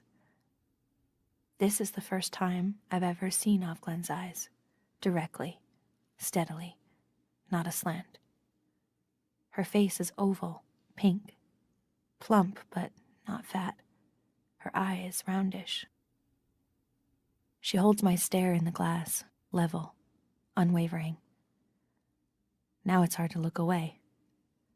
There's a shock in this seeing. It's like seeing somebody naked for the first time. There is risk, suddenly, in the air between us, where there was none before. Even this meeting of eyes holds danger, though there's nobody near. At last, Offglen speaks. "Do you think God listens," she says, "to these machines?" She is whispering. our habit at the center. In the past, this would have been a trivial enough remark, a kind of scholarly speculation. Right now, it's treason. I could scream. I could run away. I could turn from her silently to show her I won't tolerate this kind of talk in my presence. Subversion, sedition, blasphemy, heresy, all rolled into one. I steel myself. No, I say. She lets out her breath in a long sigh of relief. We have crossed the invisible line together. Neither do I, she says. Though I suppose it's faith of a kind, I say, like Tibetan prayer wheels. What are those? She asks. I only read about them, I say. They were moved around by the wind. They're all gone now. Like everything, she says. Only now do we stop looking at one another. Is it safe here? I whisper. I figure it's the safest place, she says. We look like we're praying is all. What about them? Them, she says, still whispering. You're always safest out of doors. No mics, and why would they put one here? They'd think nobody would dare. But we've stayed long enough. There's no sense in being late getting back. We turn away together. Keep your head down as we walk, she says, and lean just a little towards me. That way I can hear you better. Don't talk when there's anyone coming. We walk, heads bent as usual. I'm so excited I can hardly breathe, but I keep a steady pace. Now more than ever, I must avoid drawing attention to myself. I thought you were a true believer, Offred says. I thought you were, I say. You were always so stinking pious. So are you, I reply. I want to laugh, shout, hug her. You can join us, she says. Us, I say. There isn't us then. There's a we. I knew it. You didn't think I was the only one, she says. I didn't think that. It occurs to me that she may be a spy, a plant, set to trap me, such as the soil in which we grow. But I can't believe it. Hope is rising in me like sap in a tree, blood in a wound. We have made an opening. I want to ask her if she's seen Moira, if anyone can find out what's happened to Luke, to my child, my mother even. But there's not much time.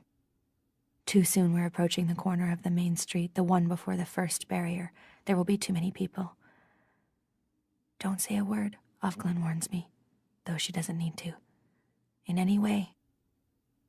Of course I won't, I say. Who could I tell? We walk the main street in silence, past Lily's, past All Flesh. There are more people on the sidewalks this afternoon than usual. The warm weather must have brought them out. Women in green, blue, red stripes. Men too, some in uniform, some only in civilian suits. The sun is free. It is still there to be enjoyed, though no one bathes in it anymore. Not in public. There are more cars too, whirlwinds with their chauffeurs and their cushioned occupants, lesser cars driven by lesser men. Something is happening. There's a commotion, a flurry among the shoals of cars. Some are pulling over to the side, as if to get out of the way. I look up quickly. It's a black van, with the white-winged eye on the side. It doesn't have the siren on, but the other cars avoid it anyway.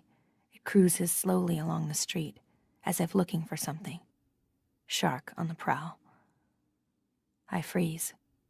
Cold travels through me, down to my feet. There must have been microphones.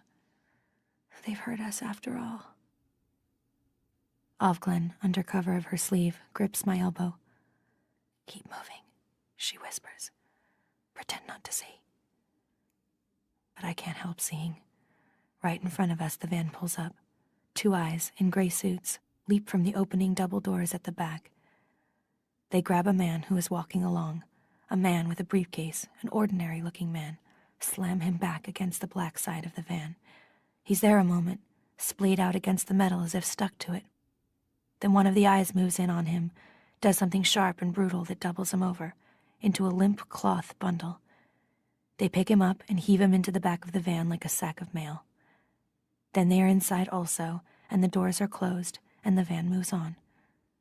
It's over in seconds, and the traffic on the street resumes as if nothing has happened. What I feel is relief. It wasn't me.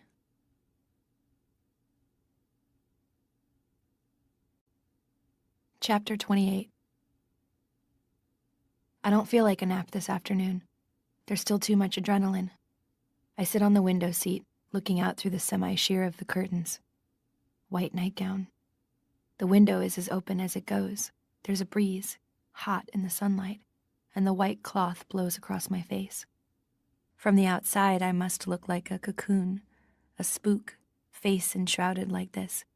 Only the outlines visible of nose, bandaged mouth, blind eyes. But I like the sensation, the soft cloth brushing my skin. It's like being in a cloud. They've given me a small electric fan, which helps in this humidity. It whirs on the floor, in the corner, its blades encased in grillwork. If I were Moira, I'd know how to take it apart, reduce it to its cutting edges. I have no screwdriver, but if I were Moira, I could do it without a screwdriver. I'm not Moira. What would she tell me about the commander if she were here? Probably she'd disapprove. She disapproved of Luke back then. Not of Luke, but of the fact that he was married. She said I was poaching on another woman's ground. I said Luke wasn't a fish or a piece of dirt either. He was a human being and could make his own decisions. She said I was rationalizing. I said I was in love. She said that was no excuse. Moira was always more logical than I am. I said she didn't have that problem herself anymore, since she'd decided to prefer women, and as far as I could see, she had no scruples about stealing them or borrowing them when she felt like it. She said it was different because the balance of power was equal between women, so sex was an even-Steven transaction. I said even-Steven was a sexist phrase, if she was going to be like that. And anyway, that argument was outdated. She said I had trivialized the issue, and if I thought it was outdated, I was living with my head in the sand. We said all this in my kitchen, drinking coffee, sitting at my kitchen table, in those low, intense voices we used for such arguments when we were in our early 20s, a carryover from college. The kitchen was in a rundown apartment in a clapboard house near the river, the kind with 3 stories and a rickety outside back staircase. I had the second floor, which meant I got noise from both above and below. 2 unwanted disc players thumping late into the night. Students I knew. I was still on my first job, which didn't pay much. I worked a computer in an insurance company. So the hotels with Luke didn't mean only love or even only sex to me. They also meant time off from the cockroaches, the dripping sink, the linoleum that was peeling off the floor in patches, even from my own attempts to brighten things up by sticking posters on the wall and hanging prisms in the windows. I had plants, too, though they always got spider mites or died from being unwatered. I would go off with Luke and neglect them.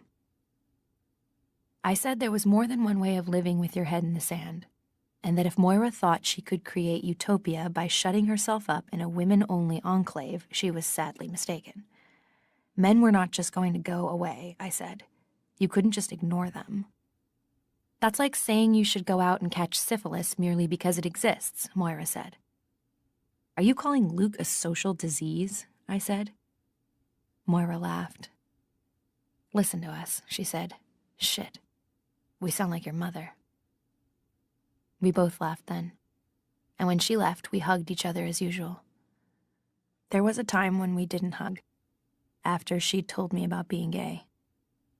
But then she said I didn't turn her on, reassuring me, and we'd gone back to it. We could fight and wrangle and name-call, but it didn't change anything underneath. She was still my oldest friend.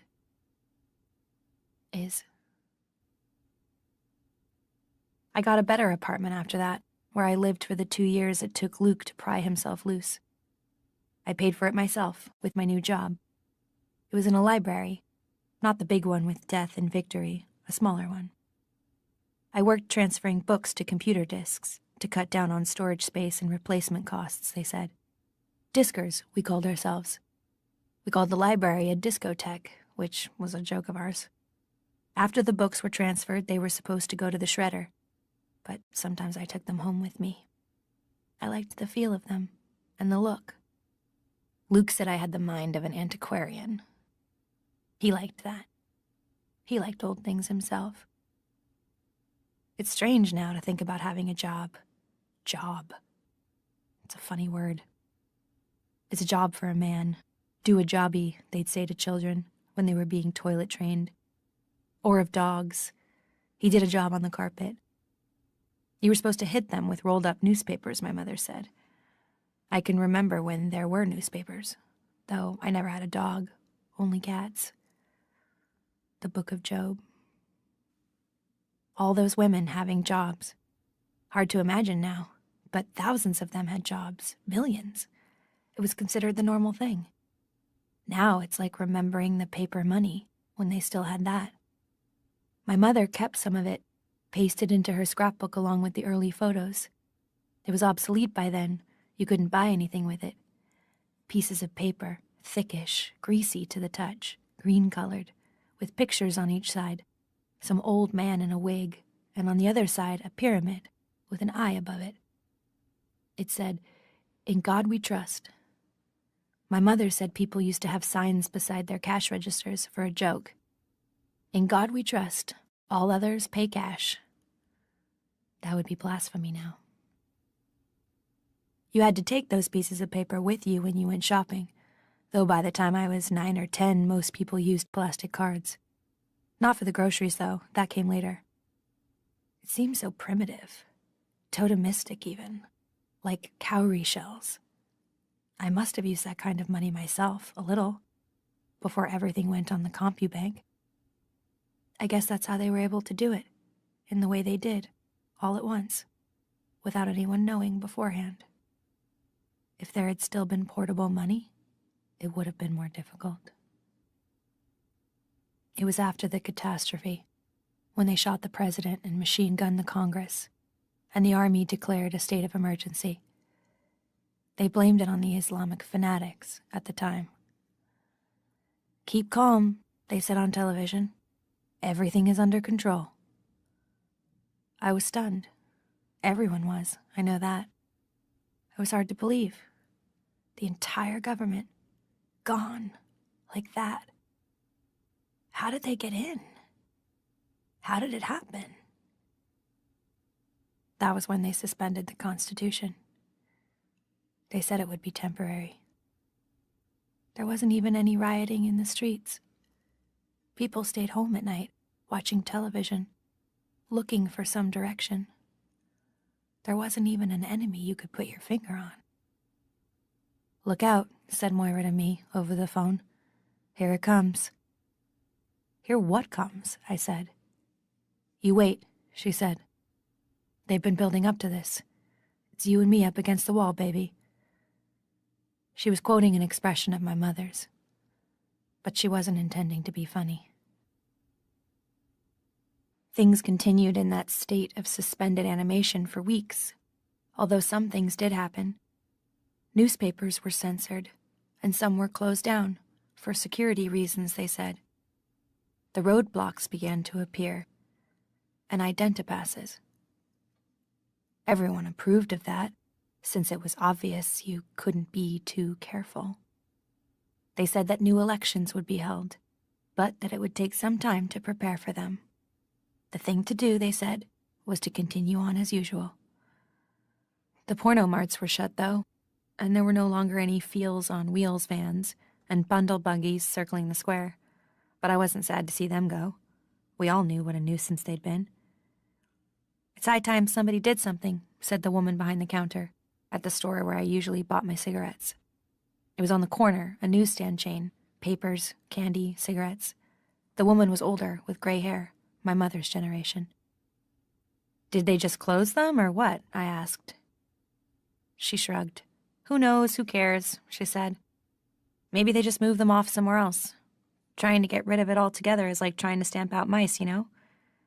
She punched my compu number into the till, barely looking at it. I was a regular by then. People were complaining, she said. The next morning, on my way to the library for the day, I stopped by the same store for another pack because I'd run out. I was smoking more those days. It was the tension. You could feel it, like a subterranean hum. Although things seemed so quiet. I was drinking more coffee, too, and having trouble sleeping. Everyone was a little jumpy. There was a lot more music on the radio than usual, and fewer words. It was after we'd been married, for years it seemed. She was 3 or 4, in daycare. We'd all got up in the usual way and had breakfast, granola I remember, and Luke had driven her off to school in the little outfit I'd bought her just a couple of weeks before, striped overalls and a blue t-shirt. What month was this? It must have been September. There was a school pool that was supposed to pick them up, but for some reason I'd wanted Luke to do it. I was getting worried even about the school pool. No children walked to school anymore. There had been too many disappearances. When I got to the corner store, the usual woman wasn't there. Instead, there was a man, a young man. He couldn't have been more than 20.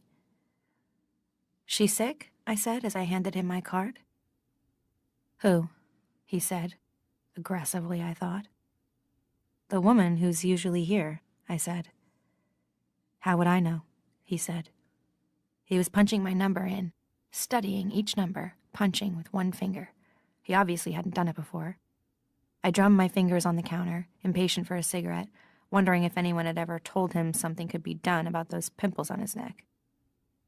I remember quite clearly what he looked like.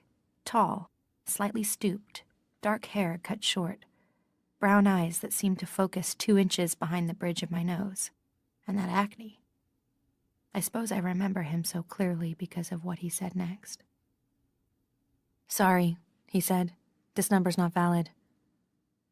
That's ridiculous, I said.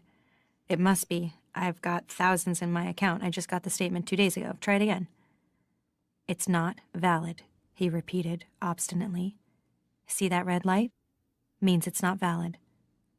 You must have made a mistake, I said. Try it again. He shrugged and gave me a fed-up smile, but he did try the number again. This time I watched his fingers on each number and checked the numbers that came up in the window. It was my number, all right, but there was the red light again. See, he said again, still with that smile, as if he knew some private joke he wasn't going to tell me. I'll phone them from the office, I said. The system had fouled up before, but a few phone calls usually straightened it out. Still, I was angry, as if I'd been unjustly accused of something I didn't even know about, as if I'd made the mistake myself. You do that, he said indifferently. I left the cigarettes on the counter since I hadn't paid for them. I figured I could borrow some at work. I did phone from the office, but all I got was a recording. The lines were overloaded, the recording said. Could I please phone back? The lines stayed overloaded all morning, as far as I could tell. I phoned back several times, but no luck. Even that wasn't too unusual. About 2 o'clock, after lunch, the director came into the disking room. I have something to tell you, he said. He looked terrible. His hair was untidy, his eyes were pink and wobbling, as though he'd been drinking. We all looked up, turned off our machines. There must have been 8 or 10 of us in the room. I'm sorry, he said, but it's the law. I really am sorry. For what? Somebody said. I have to let you go, he said. It's the law. I have to. I have to let you all go. He said this almost gently, as if we were wild animals, frogs he'd caught in a jar, as if he were being humane. We're being fired, I said. I stood up. But why? Not fired, he said. Let go. You can't work here anymore. It's the law. He ran his hands through his hair, and I thought, He's gone crazy. The strain has been too much for him, and he's blown his wiring." "You can't just do that," said the woman who sat next to me. This sounded false, improbable, like something you would say on television. "It isn't me," he said. "You don't understand. Please go, now." His voice was rising. "I don't want any trouble. If there's trouble, the books might be lost, things will get broken." He looked over his shoulder. "They're outside," he said, "in my office. If you don't go now, they'll come in themselves. They gave me 10 minutes. By now he sounded crazier than ever. "He's loopy," someone said out loud, which we must all have thought. But I could see out into the corridor, and there were 2 men standing there in uniforms, with machine guns. This was too theatrical to be true. Yet there they were. Sudden apparitions, like Martians. There was a dreamlike quality to them. They were too vivid, too at odds with their surroundings. "Just leave the machines," he said while we were getting our things together, filing out, as if we could have taken them. We stood in a cluster on the steps outside the library. We didn't know what to say to one another. Since none of us understood what had happened, there was nothing much we could say. We looked at one another's faces and saw dismay and a certain shame, as if we'd been caught doing something we shouldn't. "It's outrageous," one woman said, but without belief. What was it about this that made us feel we deserved it? When I got back to the house, nobody was there. Luke was still at work, my daughter was at school. I felt tired, bone tired, but when I sat down, I got up again. I couldn't seem to sit still. I wandered through the house, from room to room. I remember touching things, not even that consciously, just placing my fingers on them. Things like the toaster, the sugar bowl, the ashtray in the living room. After a while, I picked up the cat and carried her around with me. I wanted Luke to come home. I thought I should do something, take steps, but I didn't know what steps I could take. I tried phoning the bank again, but I only got the same recording. I poured myself a glass of milk. I told myself I was too jittery for another coffee, and went into the living room and sat down on the sofa and put the glass of milk on the coffee table, carefully, without drinking any of it. I held the cat up against my chest so I could feel her purring against my throat. After a while, I phoned my mother at her apartment, but there was no answer. She'd settled down more by then. She'd stopped moving every few years. She lived across the river in Boston. I waited a while and phoned Moira. She wasn't there either. But when I tried half an hour later, she was. In between those phone calls, I just sat on the sofa. What I thought about was my daughter's school lunches. I thought maybe I'd been giving her too many peanut butter sandwiches. "I've been fired," I told Moira when I got her on the phone. She said she would come over. By that time, she was working for a women's collective, the publishing division. They put out books on birth control and rape and things like that, though there wasn't as much demand for those things as there used to be. "I'll come over," she said. She must have been able to tell from my voice that this was what I wanted. She got there after some time. "So," she said. She threw off her jacket, sprawled into the oversized chair. "Tell me. First we'll have a drink." She got up and went to the kitchen and poured us a couple of scotches, and came back and sat down, and I tried to tell her what had happened to me. When I'd finished, she said, "Tried getting anything on your CompuCard today?" "Yes," I said. I told her about that too. "They've frozen them," she said. "Mine too. The collectives too. Any account with an F on it instead of an M. All they needed to do is push a few buttons. We're cut off." "But I've got over $2,000 in the bank," I said, as if my own account was the only one that mattered. "Women can't hold property anymore," she said. "It's a new law. Turned on the TV today?" "No," I said. "It's on there," she said, "all over the place." She was not stunned the way I was. In some strange way, she was gleeful, as if this was what she'd been expecting for some time, and now she'd been proven right. She even looked more energetic, more determined. Luke can use your CompuCount for you, she said. They'll transfer your number to him, or that's what they say, husband or male next of kin. But what about you? I said. She didn't have anyone. I'll go underground, she said. Some of the gays can take over our numbers and buy us things we need. But why? I said. Why did they? Ours is not to reason why, said Moira. They had to do it that way, the CompuCounts and the jobs both at once. Can you picture the airports otherwise? They don't want us going anywhere, you can bet on that. I went to pick my daughter up from school. I drove with exaggerated care. By the time Luke got home, I was sitting at the kitchen table. She was drawing with felt pens at her own little table in the corner, where her paintings were taped up next to the refrigerator. Luke knelt beside me and put his arms around me. I heard, he said, on the car radio driving home. Don't worry, I'm sure it's temporary. Did they say why? I said. He didn't answer that. We'll get through it, he said, hugging me. You don't know what it's like, I said. I feel as if somebody cut off my feet. I wasn't crying. Also, I couldn't put my arms around him. It's only a job, he said, trying to soothe me. I guess you get all my money, I said. And I'm not even dead. I was trying for a joke, but it came out sounding macabre. Hush, he said. He was still kneeling on the floor. You know I'll always take care of you. I thought, already he's starting to patronize me. Then I thought, already you're starting to get paranoid. I know, I said. I love you. Later, after she was in bed and we were having supper, and I wasn't feeling so shaky, I told him about the afternoon. I described the director coming in, blurting out his announcement. It would have been funny if it wasn't so awful, I said. I thought he was drunk. Maybe he was. The army was there and everything. Then I remembered something I'd seen and hadn't noticed at the time. It wasn't the army. It was some other army.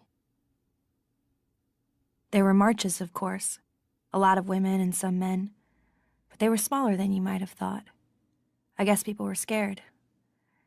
And when it was known that the police or the army or whoever they were would open fire almost as soon as any of the marches even started, the marches stopped. A few things were blown up, post offices, subway stations, but you couldn't even be sure who was doing it. It could have been the army to justify the computer searches, and the other ones, the door-to-doors. I didn't go on any of the marches. Luke said it would be futile, and I had to think about them, my family, him and her. I did think about my family. I started doing more housework, more baking. I tried not to cry at mealtimes. By this time, I'd started to cry without warning, and to sit beside the bedroom window, staring out. I didn't know many of the neighbors, and when we met, outside on the street, we were careful to exchange nothing more than the ordinary greetings. Nobody wanted to be reported for disloyalty. Remembering this, I remember also my mother, years before. I must have been 14, 15, that age when daughters are most embarrassed by their mothers. I remember her coming back to one of our many apartments with a group of other women, part of her ever-changing circle of friends. They'd been in a march that day. It was during the time of the porn riots, or was it the abortion riots? They were close together. There were a lot of bombings then. Clinics, video stores. It was hard to keep track. My mother had a bruise on her face, and a little blood. You can't stick your hand through a glass window without getting cut, is what she said about it. Fucking pigs. Fucking bleeders, one of her friends said. They called the other side bleeders, after the signs they carried. Let them bleed. So it must have been the abortion riots. I went into my bedroom to be out of their way. They were talking too much and too loudly. They ignored me and I resented them. My mother and her rowdy friends. I didn't see why she had to dress that way, in overalls, as if she were young, or to swear so much. You're such a prude, she would say to me, in a tone of voice that was on the whole pleased. She liked being more outrageous than I was, more rebellious. Adolescents are always such prudes. Part of my disapproval was that, I'm sure, perfunctory, routine. But also I wanted from her a life more ceremonious, less subject to makeshift and decampment. "You were a wanted child, God knows," she would say at other moments, lingering over the photo albums in which she had me framed. These albums were thick with babies, but my replicas thinned out as I grew older, as if the population of my duplicates had been hit by some plague. She would say this a little regretfully, as though I hadn't turned out entirely as she had expected. No mother is ever completely a child's idea of what a mother should be, and I suppose it works the other way around as well. But despite everything, we didn't do badly by one another. We did as well as most. I wish she were here, so I could tell her I finally know this. Someone has come out of the house. I hear the distant closing of a door, around at the side, footsteps on the walk. It's Nick. I can see him now. He's stepped off the path onto the lawn to breathe in the humid air which stinks of flowers, of pulpy growth, of pollen thrown into the wind in handfuls, like oysters spawn into the sea. All this prodigal breeding. He stretches in the sun. I feel the ripple of muscles go along him, like a cat's back arching. He's in his shirt sleeves, bare arms sticking shamelessly out from the rolled cloth. Where does the tan end? I haven't spoken to him since that one night, dreamscape in the moon-filled sitting room.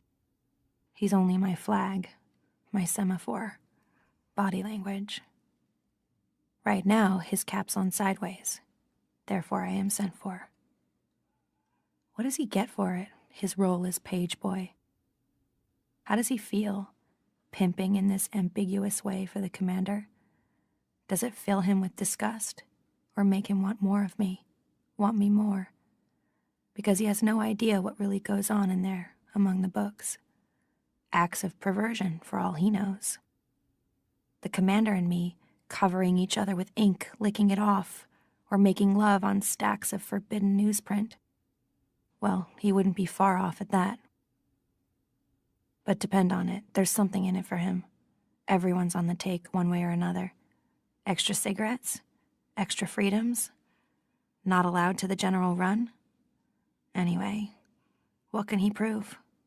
It's his word against the commander's, unless he wants to head a posse. Kick in the door, and what did I tell you? Caught in the act, sinfully scrabbling. Quick, eat those words. Maybe he just likes the satisfaction of knowing something secret, of having something on me, as they used to say. It's the kind of power you can use only once. I would like to think better of him. That night, after I'd lost my job, Luke wanted me to make love. Why didn't I want to? Desperation alone should have driven me. But I still felt numbed. I could hardly even feel his hands on me. "What's the matter?" he said. "I don't know," I said. "We still have," he said. But he didn't go on to say what we still had. It occurred to me that he shouldn't be saying we, since nothing that I knew of had been taken away from him.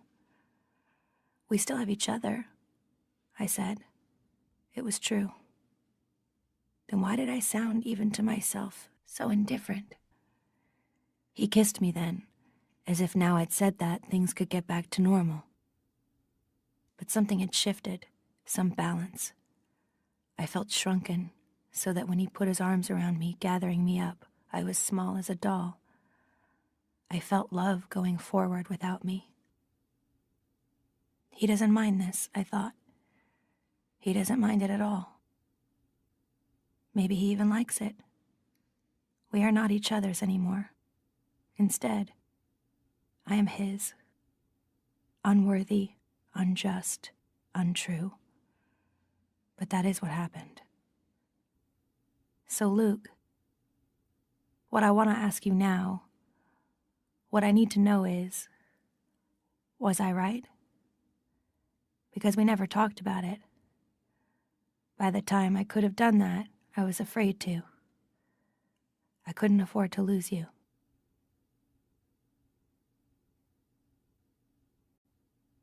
Chapter 29. I'm sitting in the commander's office, across from him at his desk, in the client position, as if I'm a bank customer negotiating a hefty loan. But apart from my placement in the room, little of that formality remains between us. I no longer sit stiff-necked, straight-backed, feet regimented side by side on the floor, eyes at the salute. Instead, my body's lax, cozy even. My red shoes are off, my legs tucked up underneath me on the chair, surrounded by a buttress of red skirt, true, but tucked nonetheless, as at a campfire of earlier and more picnic days. If there were a fire in the fireplace, its light would be twinkling on the polished surfaces, glimmering warmly on flesh. I add the firelight in.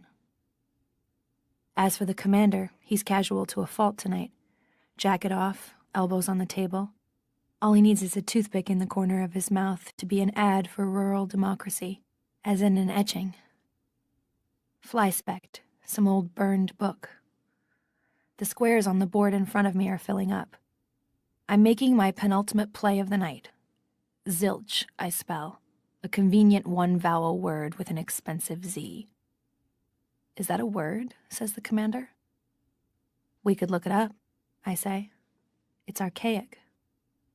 I'll give it to you, he says. He smiles. The commander likes it when I distinguish myself. Show precocity, like an attentive pet, prick-eared and eager to perform.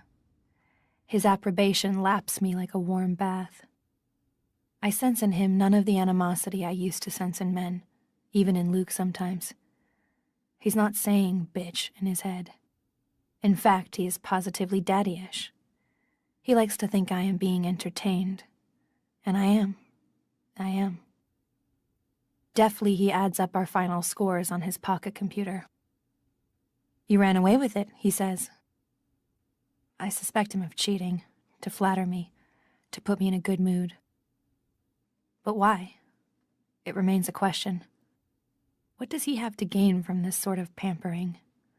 There must be something. He leans back, fingertips together, a gesture familiar to me now. We have built up a repertoire of such gestures, such familiarities between us. He's looking at me, not unbenevolently, but with curiosity, as if I am a puzzle to be solved. What would you like to read tonight? He says. This too has become routine. So far, I've been through a Mademoiselle magazine, an old Esquire from the 80s, a Ms., a magazine I can remember vaguely as having been around my mother's various apartments while I was growing up, and a Reader's Digest. He even has novels. I've read a Raymond Chandler, and right now I'm halfway through Hard Times by Charles Dickens. On these occasions, I read quickly, voraciously, almost skimming, trying to get as much into my head as possible before the next long starvation. If it were eating, it would be the gluttony of the famished. If it were sex, it would be a swift, furtive stand-up in an alley somewhere. While I read, the commander sits and watches me doing it, without speaking, but also without taking his eyes off me.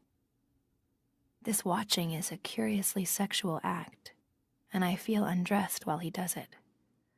I wish he would turn his back, stroll around the room, read something himself. Then perhaps I could relax more, take my time. As it is, this illicit reading of mine seems a kind of performance. I think I'd rather just talk, I say. I'm surprised to hear myself saying it. He smiles again. He doesn't appear surprised. Possibly he's been expecting this, or something like it. Oh, he says. What would you like to talk about? I falter. Anything, I guess. Well, you, for instance. Me? He continues to smile. Oh, there's not much to say about me. I'm just an ordinary kind of guy. The falsity of this, and even the falsity of the diction, guy, pulls me up short. Ordinary guys do not become commanders. You must be good at something, I say. I know I'm prompting him, playing up to him, drawing him out, and I dislike myself for it. It's nauseating, in fact. But we are fencing. Either he talks or I will. I know it. I can feel speech backing up inside me. It's so long since I've really talked with anyone. The terse whispered exchange with Offred on our walk today hardly counts. But it was a tease, a preliminary. Having felt the relief of even that much speaking, I want more. And if I talk to him, I'll say something wrong, give something away. I can feel it coming, a betrayal of myself. I don't want him to know too much. Oh, I was in market research, to begin with, he says diffidently. After that, I sort of branched out. It strikes me that, although I know he's a commander, I don't know what he's a commander of. What does he control? What is his field, as they used to say? They don't have specific titles. Oh, I say, trying to sound as if I understand. You might say I'm a sort of scientist, he says. Within limits, of course. After that, he doesn't say anything for a while, and neither do I. We are outwaiting each other. I'm the one to break first. Well, maybe you could tell me something I've been wondering about. He shows interest. What might that be?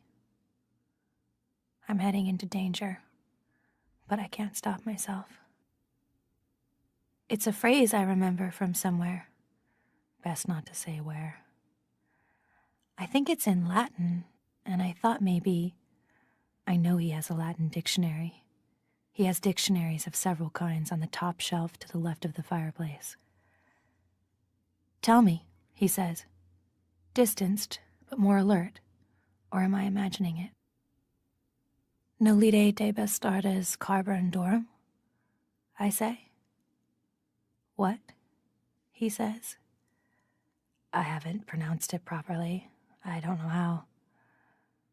I could spell it, I say. Write it down. He hesitates at this novel idea. Possibly he doesn't remember I can. I've never held a pen or a pencil in this room, not even to add up the scores. Women can't add, he said once jokingly. When I asked him what he meant, he said, for them, 1 and 1 and 1 and 1 don't make 4.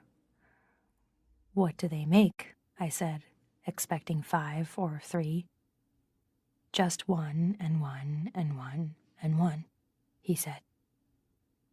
But now he says, all right, and thrusts his roller-tip pen across the desk at me, almost defiantly, as if taking a dare. I look around for something to write on, and he hands me the score pad, a desktop notepad with a little smile button face printed at the top of the page. They still make those things. I print the phrase carefully, copying it down from inside my head, from inside my closet. Nolite te bastardes carborundorum. Here, in this context, it's neither prayer nor command, but a sad graffiti, scrawled once, abandoned. The pen between my fingers is sensuous, alive almost. I can feel its power, the power of the words it contains. Pen is envy, Aunt Lydia would say, quoting another center motto, warning us away from such objects. And they were right. It is envy. Just holding it is envy. I envy the commander his pen. It's one more thing I would like to steal. The commander takes the smile button page from me and looks at it. Then he begins to laugh. And is he blushing? That's not real Latin, he says. That's just a joke. A joke, I say, bewildered now. It can't be only a joke. Have I risked this, made a grab at knowledge, for a mere joke? What sort of a joke? You know how schoolboys are, he says. His laughter is nostalgic, I see now, the laughter of indulgence towards his former self. He gets up, crosses to the bookshelves, takes down a book from his trove. Not the dictionary, though. It's an old book, a textbook it looks like, dog-eared and inky. Before showing it to me, he thumbs through it, contemplative, reminiscent. Then, here, he says, laying it open on the desk in front of me. What I see first is a picture. The Venus de Milo, in a black and white photo, with a mustache and a black brassiere and armpit hair drawn clumsily on her. On the opposite page is the Colosseum in Rome, labeled in English, and below a conjugation. Sum es est, summus estus sunt. There, he says, pointing, and in the margin I see it, written in the same ink as the hair on the Venus. Noli te bastardes carborundorum. It's sort of hard to explain why it's funny unless you know Latin, he says. We used to write all kinds of things like that. I don't know where we got them, from older boys perhaps. Forgetful of me and of himself, he's turning the pages. Look at this, he says. The picture is called The Sabine Women, and in the margin is scrawled, Pim pis pit, pimus pistis pants. There was another one, he says. Sim, sis, sit. He stops, returning to the present, embarrassed. Again he smiles. This time you could call it a grin. I imagine freckles on him, a cowlick. Right now I almost like him. But what did it mean, I say. Which, he says. Oh, it meant don't let the bastards grind you down. I guess we thought we were pretty smart back then. I force a smile, but it's all before me now. I can see why she wrote that on the wall of the cupboard. But I also see that she must have learned it here, in this room. Where else? She was never a schoolboy. With him, during some previous period of boyhood reminiscence, of confidences exchanged. I have not been the first, then, to enter his silence, play children's word games with him. What happened to her, I say. He hardly misses a beat. Did you know her somehow? Somehow, I say. She hanged herself, he says, thoughtfully, not sadly. That's why we had the light fixture removed, in your room. He pauses. Serena found out, he says, as if this explains it. And it does. If your dog dies, get another. What with, I say. He doesn't want to give me any ideas. Does it matter, he says. Torn bedsheet, I figure. I've considered the possibilities. I suppose it was Cora who found her, I say. That's why she screamed. Yes, he says. Poor girl. He means Cora. Maybe I shouldn't come here anymore, I say. I thought you were enjoying it, he says lightly, watching me, however, with intent, bright eyes. If I didn't know better, I would think it was fear. I wish you would. You want my life to be bearable to me, I say. It comes out not as a question, but as a flat statement, flat and without dimension. If my life is bearable, maybe what they're doing is all right after all. Yes, he says, I do. I would prefer it. Well then, I say. Things have changed. I have something on him now. What I have on him is the possibility of my own death. What I have on him is his guilt. At last. What would you like, he says, still with that lightness, as if it's a money transaction merely, and a minor one at that. Candy, cigarettes. Besides hand lotion, you mean? I say. Besides hand lotion, he agrees. I would like, I say. I would like to know. It sounds indecisive, stupid even. I say it without thinking. Know what, he says. Whatever there is to know, I say. But that's too flippant. What's going on?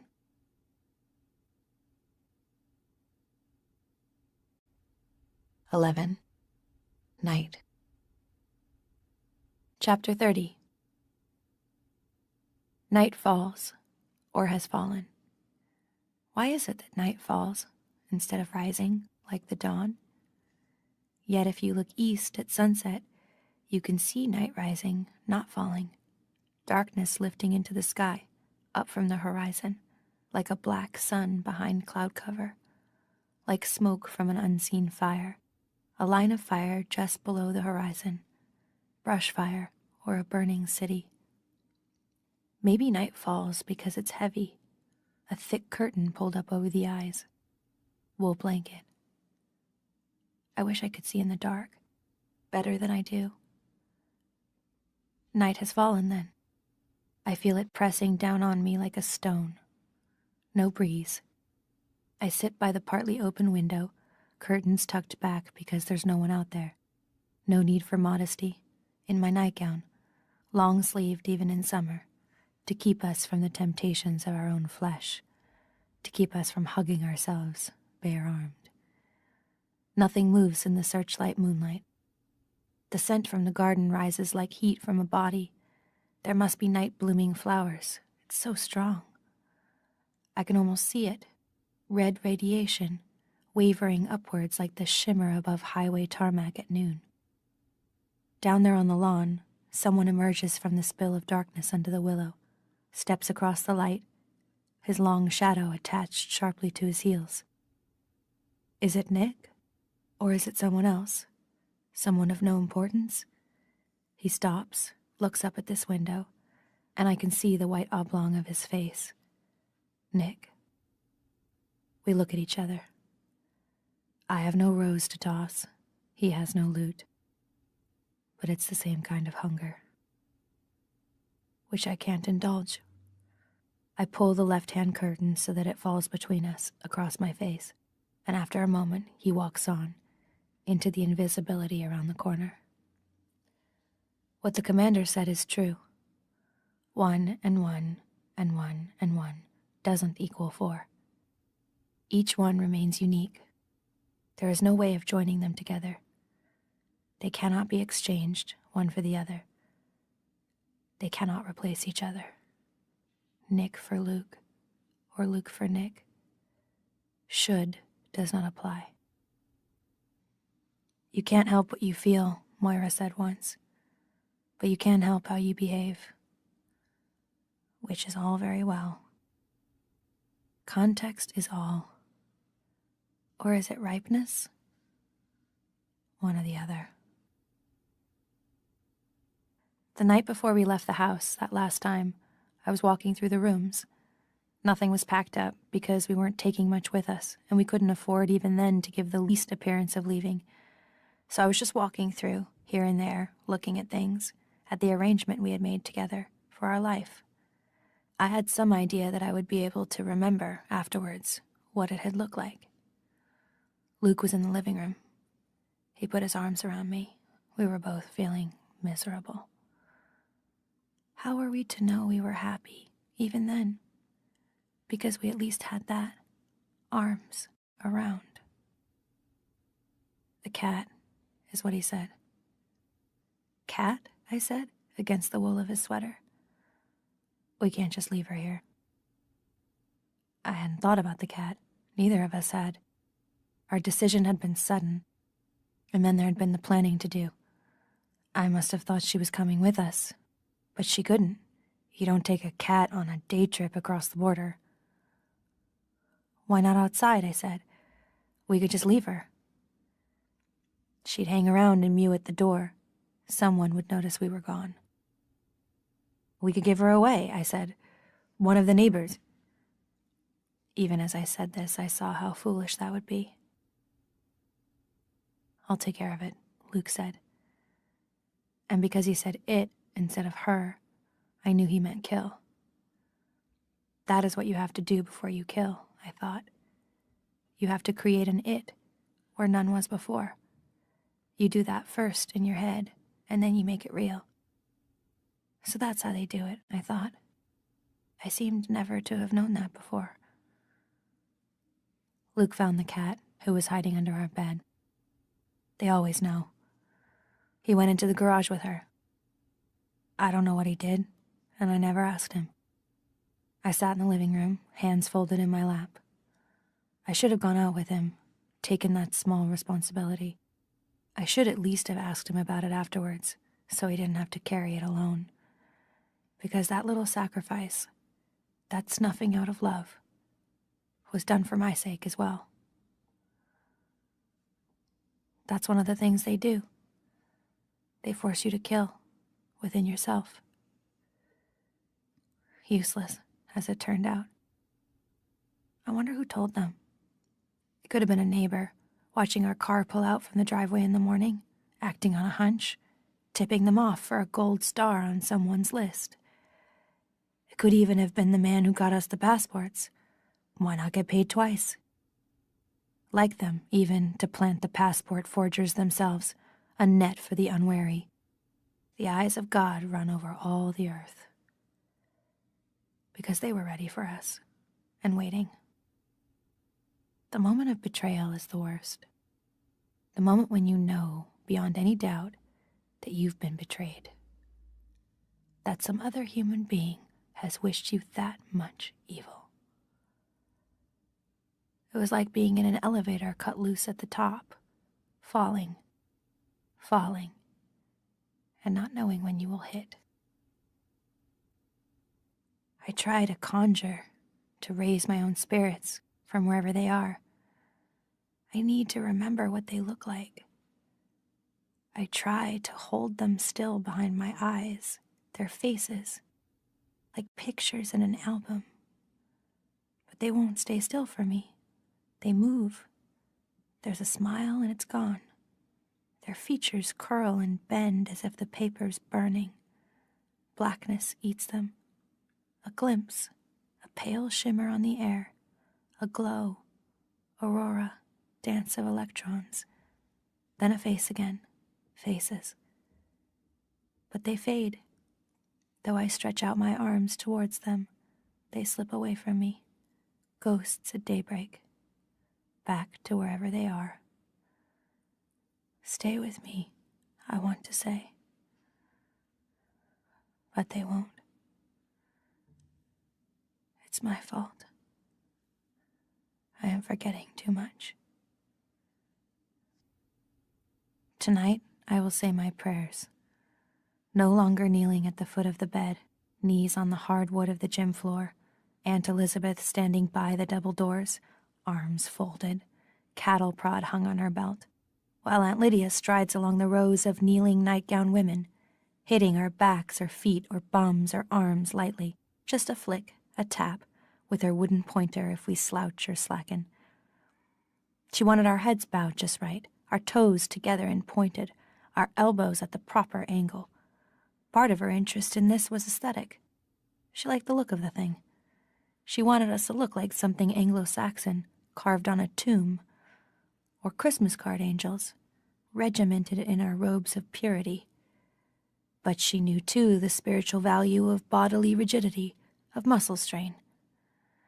A little pain cleans out the mind, she'd say. What we prayed for was emptiness, so we would be worthy to be filled, with grace, with love, with self-denial, semen, and babies. O God, King of the universe, thank you for not creating me a man. O God, obliterate me, make me fruitful, mortify my flesh, that I may be multiplied. Let me be fulfilled. Some of them would get carried away with this, the ecstasy of abasement. Some of them would moan and cry. There is no point in making a spectacle of yourself, Janine, said Aunt Lydia. I pray where I am, sitting by the window, looking out through the curtain at the empty garden. I don't even close my eyes. Out there or inside my head, it's an equal darkness or light. My God, who art in the kingdom of heaven, which is within. I wish you would tell me your name. The real one, I mean. But you will do as well as anything. I wish I knew what you were up to. But whatever it is, help me to get through it. Please. Though maybe it's not your doing. I don't believe for an instant that what's going on out there is what you meant. I have enough daily bread, so I won't waste time on that. It isn't the main problem. The problem is getting it down without choking on it. Now we come to forgiveness. Don't worry about forgiving me right now. There are more important things. For instance, keep the others safe, if they are safe. Don't let them suffer too much. If they have to die, let it be fast. You might even provide a heaven for them. We need you for that. Hell we can make for ourselves. I suppose I should say I forgive whoever did this, and whatever they're doing now.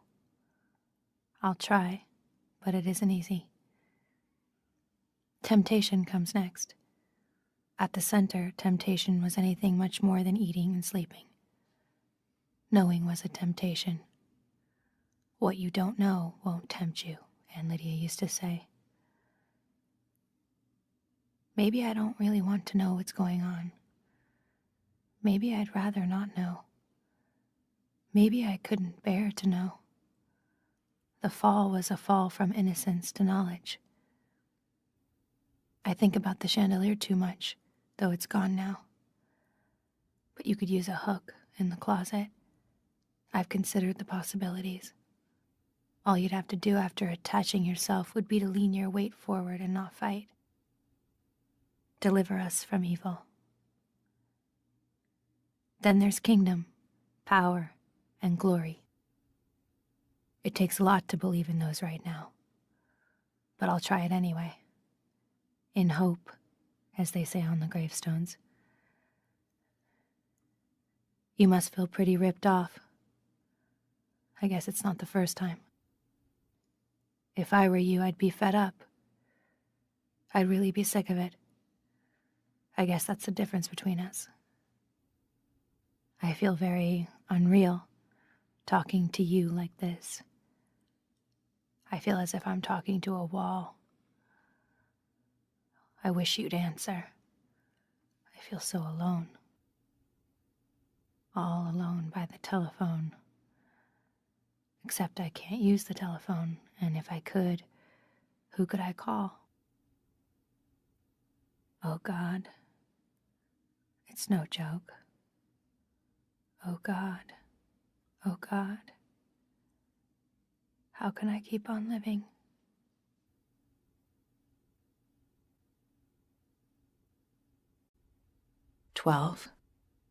Jezebels. Chapter 31.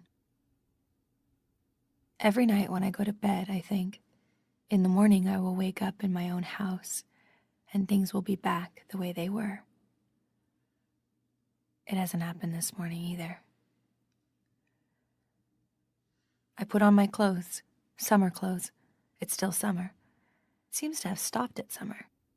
July. It's breathless days and sauna nights. Hard to sleep. I make a point of keeping track.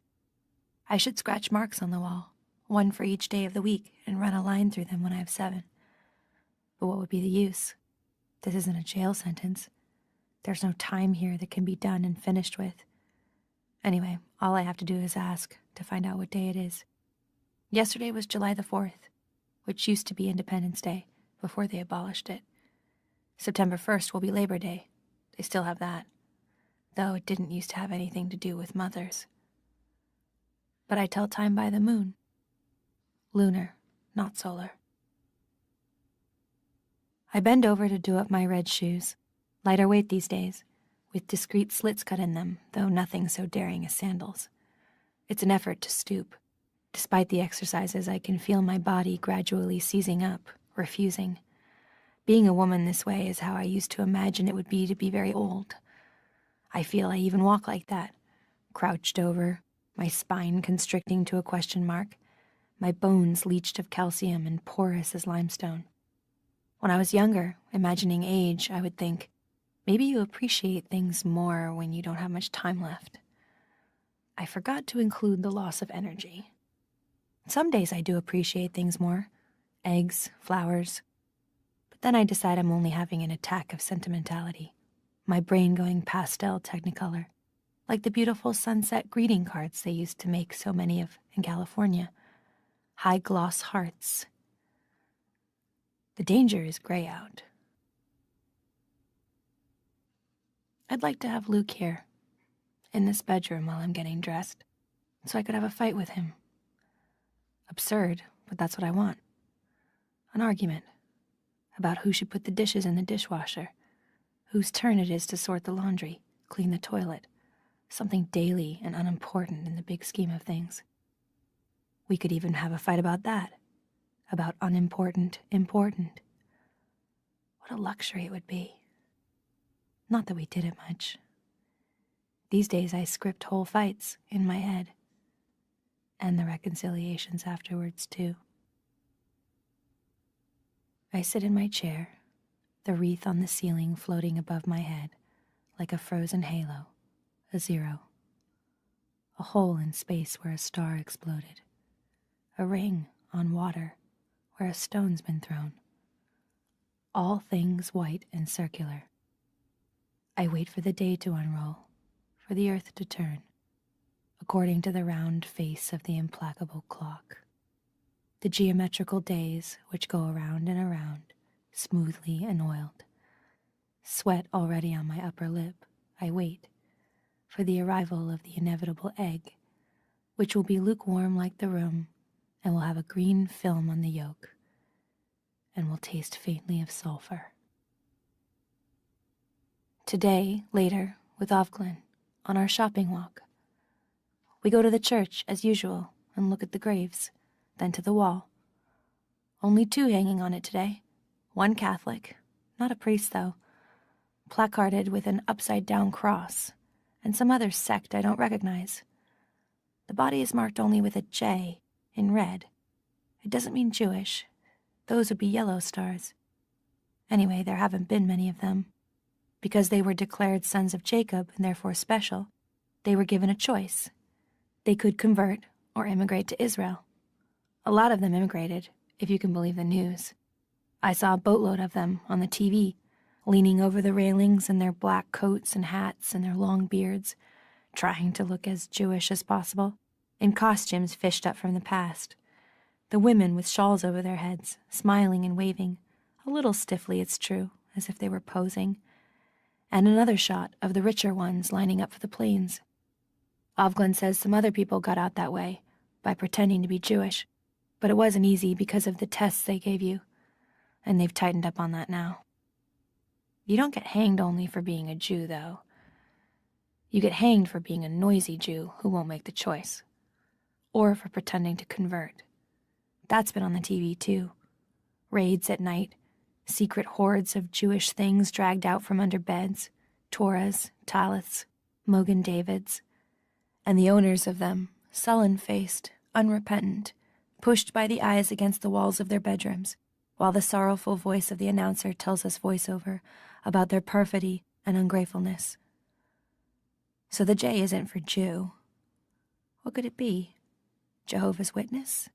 Jesuit? Whatever it meant. He's just as dead. After this ritual viewing, we continue on our way, heading as usual for some open space we can cross so we can talk.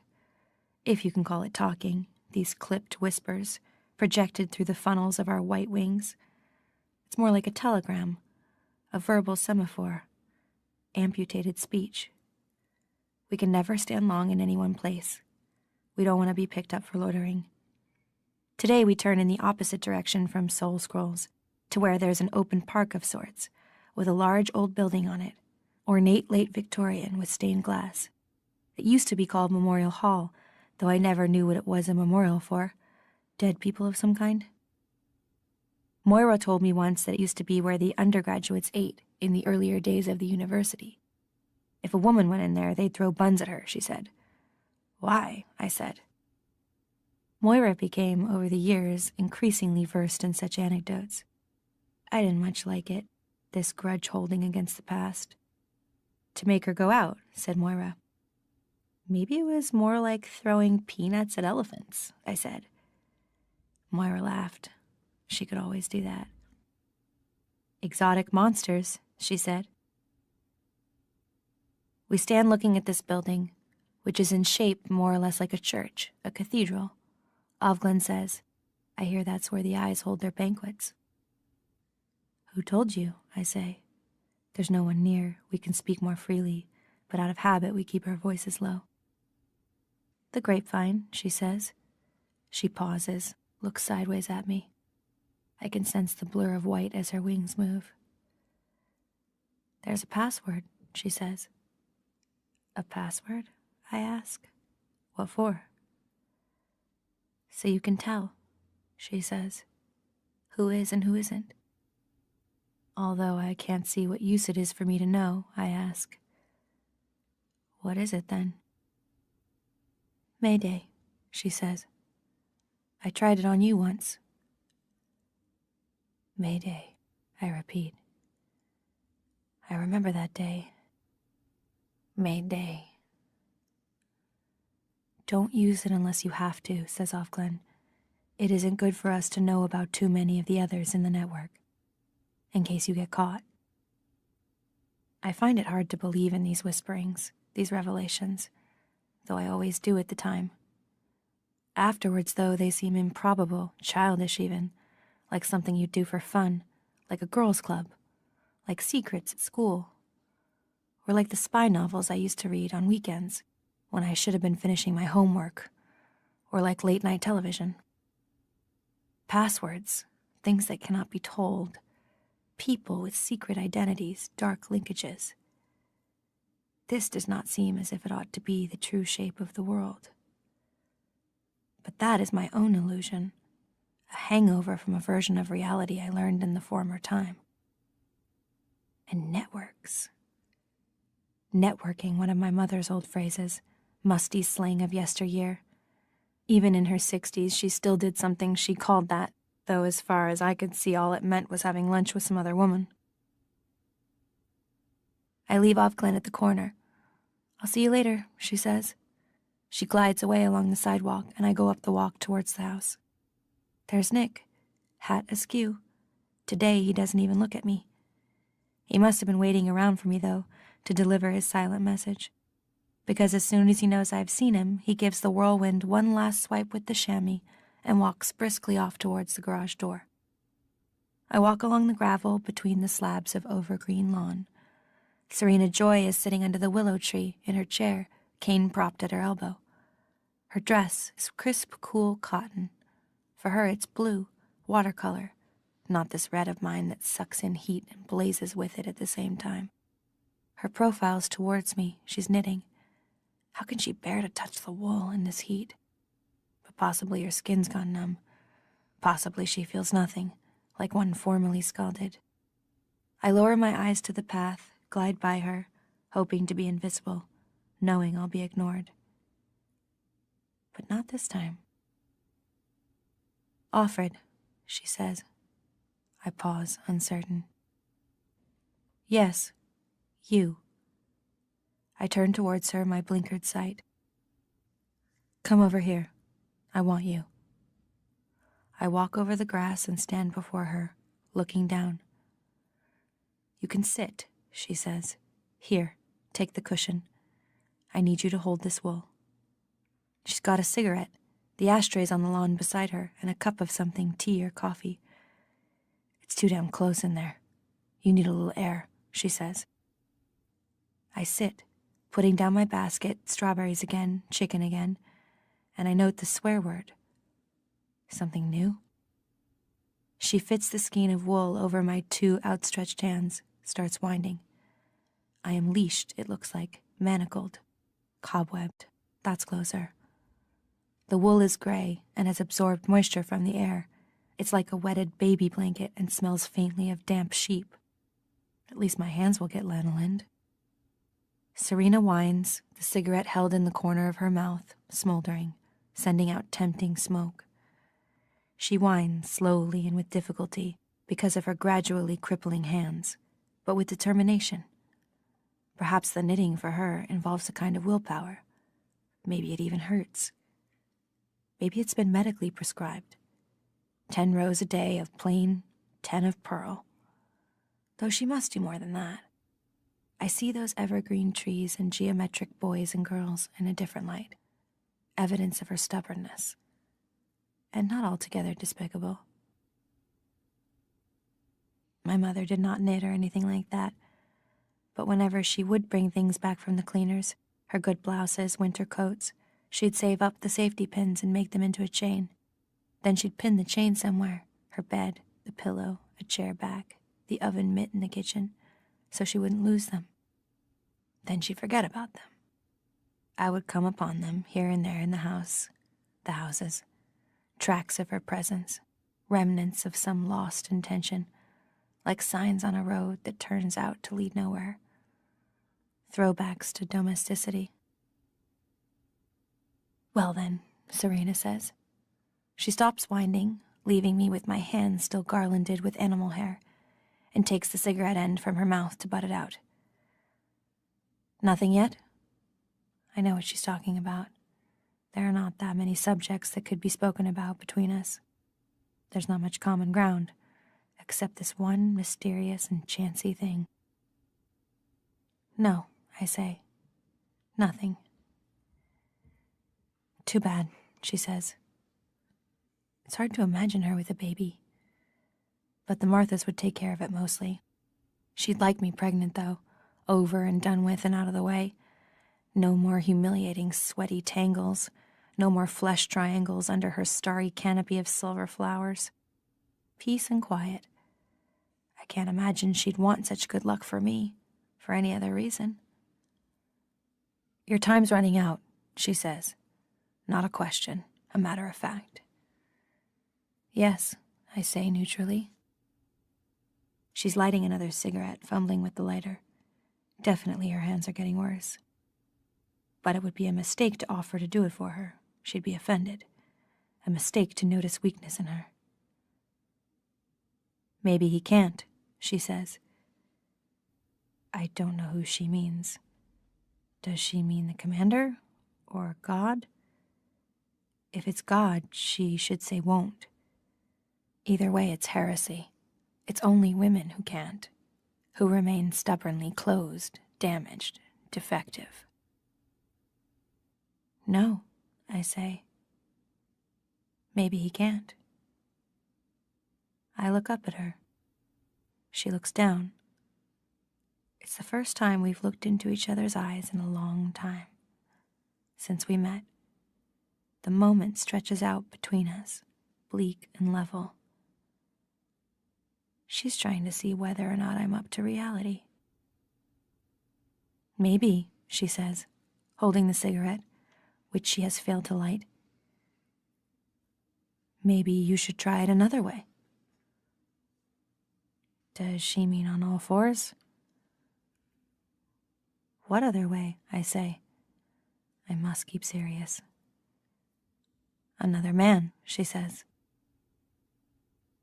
You know I can't, I say, careful not to let my irritation show.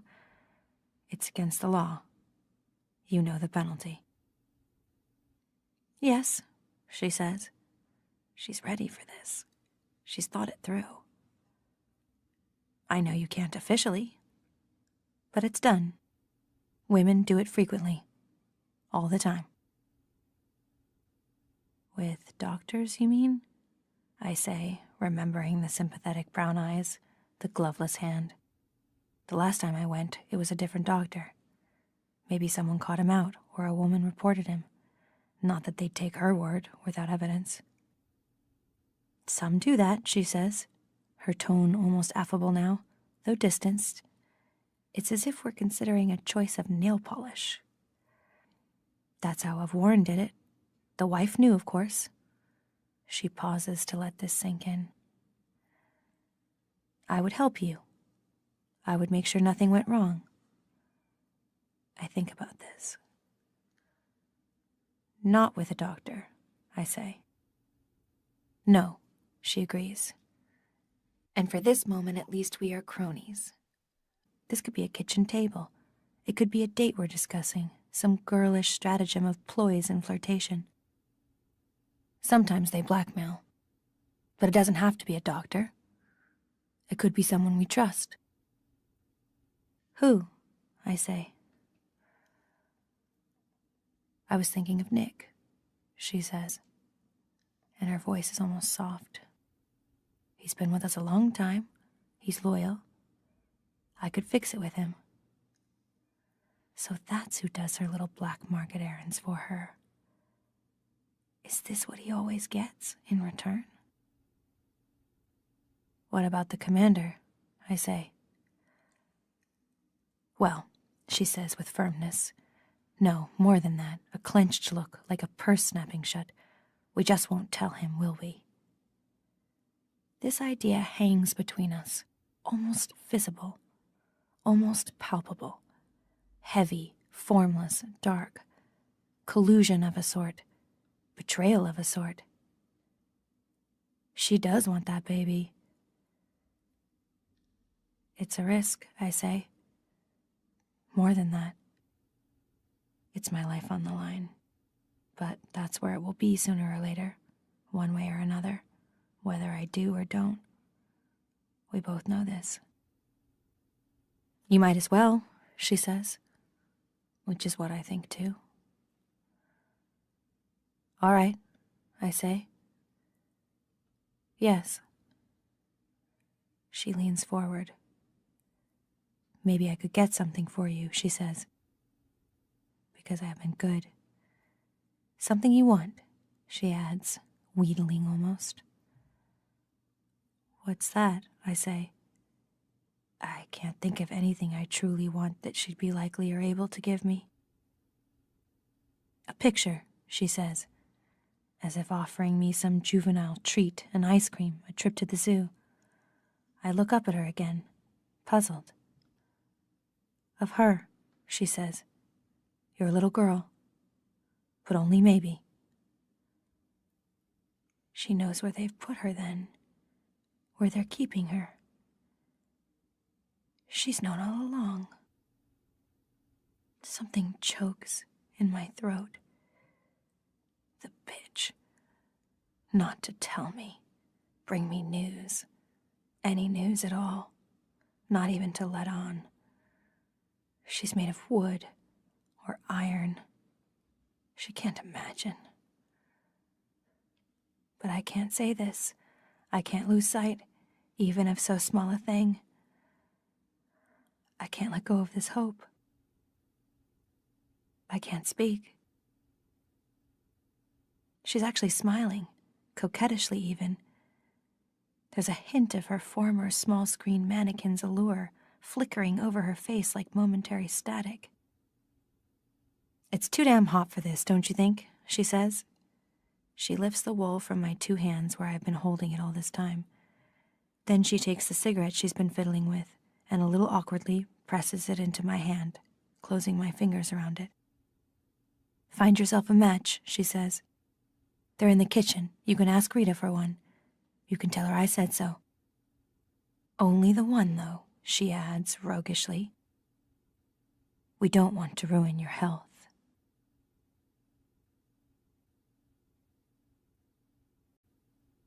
Chapter 32. Rita's sitting at the kitchen table. There's a glass bowl with ice cubes floating in it on the table in front of her. Radishes made into flowers, roses, or tulips bob in it.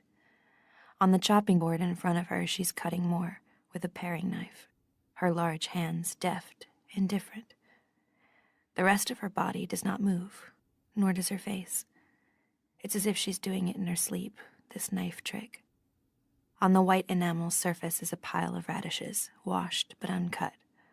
Little Aztec hearts. She hardly bothers to look up as I enter. You got it all, huh? Is what she says, as I take the parcels out for her inspection. Could I have a match? I ask her. Surprising how much like a small, begging child she makes me feel, simply by her scowl, her stolidity, how importunate and whiny. "Matches," she says. "What do you want matches for?" She said I could have one, I say, not wanting to admit to the cigarette. "Who said?" She continues with the radishes, her rhythm unbroken. "No call for you to have matches. Burn the house down." "You can go and ask her if you like," I say. "She's out on the lawn." Rita rolls her eyes to the ceiling, as if consulting silently some deity there.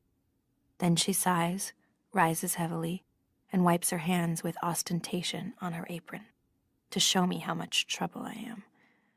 She goes to the cupboard over the sink, taking her time, locates her key bunch in her pocket, unlocks the cupboard door. "Keep 'em in here, Summer," she says as if to herself. "No call for a fire in this weather." I remember from April that it's Cora who lights the fires in the sitting room and the dining room in cooler weather. The matches are wooden ones, in a cardboard sliding top box, the kind I used to covet in order to make dolls' drawers out of them.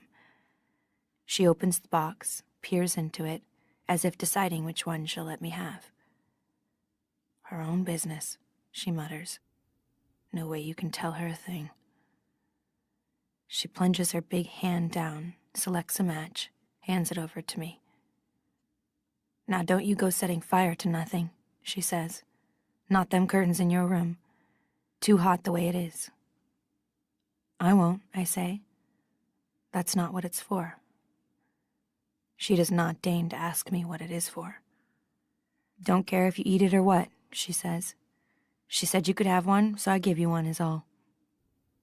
She turns away from me and sits again at the table. Then she picks an ice cube out of the bowl and pops it into her mouth. This is an unusual thing for her to do. I've never seen her nibble while working. "You can have one of them too," she says. "A shame, making you wear all them pillowcases on your head in this weather." I'm surprised. She doesn't usually offer me anything. Maybe she feels that if I've risen in status enough to be given a match, she can afford her own small gesture. Have I become, suddenly, one of those who must be appeased? "Thank you," I say. I transfer the match carefully to my zippered sleeve where the cigarette is, so it won't get wet, and take an ice cube. "Those radishes are pretty," I say, in return for the gift she's made me of her own free will. "I like to do things right is all," she says, grumpy again. "No sense otherwise." I go along the passage, up the stairs, hurrying. In the curved hallway mirror I flip past, a red shape at the edge of my own field of vision, a wraith of red smoke. I have smoke on my mind, all right. Already I can feel it in my mouth, drawn down into the lungs, filling me in a long, rich, dirty cinnamon sigh, and then the rush as the nicotine hits the bloodstream. After all this time, it could make me sick. I wouldn't be surprised. But even that thought is welcome. Along the corridor I go. Where should I do it? In the bathroom, running the water to clear the air. In the bedroom, wheezy puffs out the open window. Who's to catch me at it? Who knows? Even as I luxuriate in the future this way, rolling anticipation around in my mouth, I think of something else. I don't need to smoke this cigarette. I could shred it up and flush it down the toilet.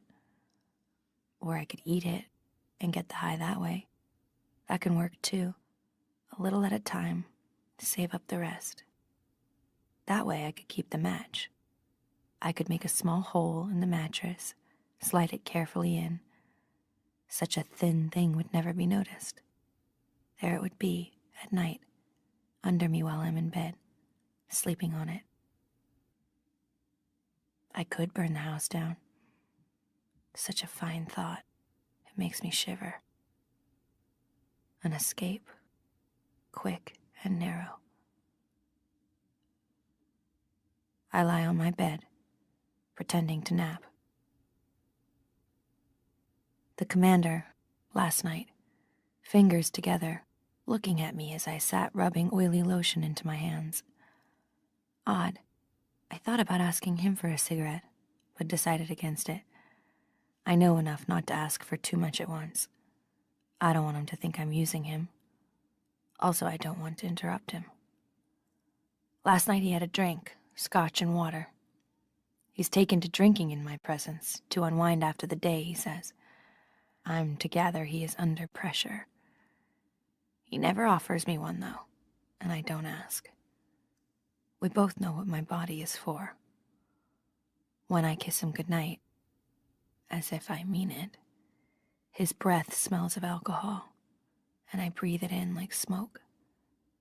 I admit I relish it, this lick of dissipation. Sometimes after a few drinks, he becomes silly and cheats at Scrabble. He encourages me to do it too, and we take extra letters and make words with them that don't exist. Words like smirt and krupp, giggling over them. Sometimes he turns on his shortwave radio, displaying before me a minute or two of radio-free America, to show me he can. Then he turns it off again. Damn Cubans, he says. All that filth about universal daycare. Sometimes, after the games, he sits on the floor beside my chair, holding my hand.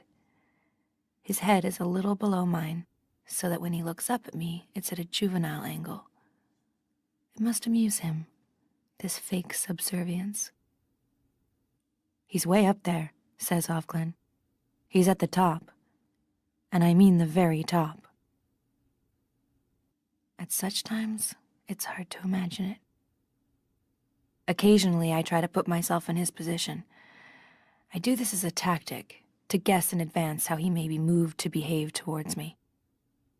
It's difficult for me to believe I have power over him of any sort, but I do. Although it's of an equivocal kind. Once in a while, I think I can see myself, though blurrily, as he may see me. There are things he wants to prove to me, gifts he wants to bestow, services he wants to render, tendernesses he wants to inspire. He wants all right, especially after a few drinks. Sometimes he becomes querulous, at other times philosophical. Or he wishes to explain things, justify himself, as last night. The problem wasn't only with the women, he says. The main problem was with the men. There was nothing for them anymore. Nothing, I say. But they had. There was nothing for them to do, he says.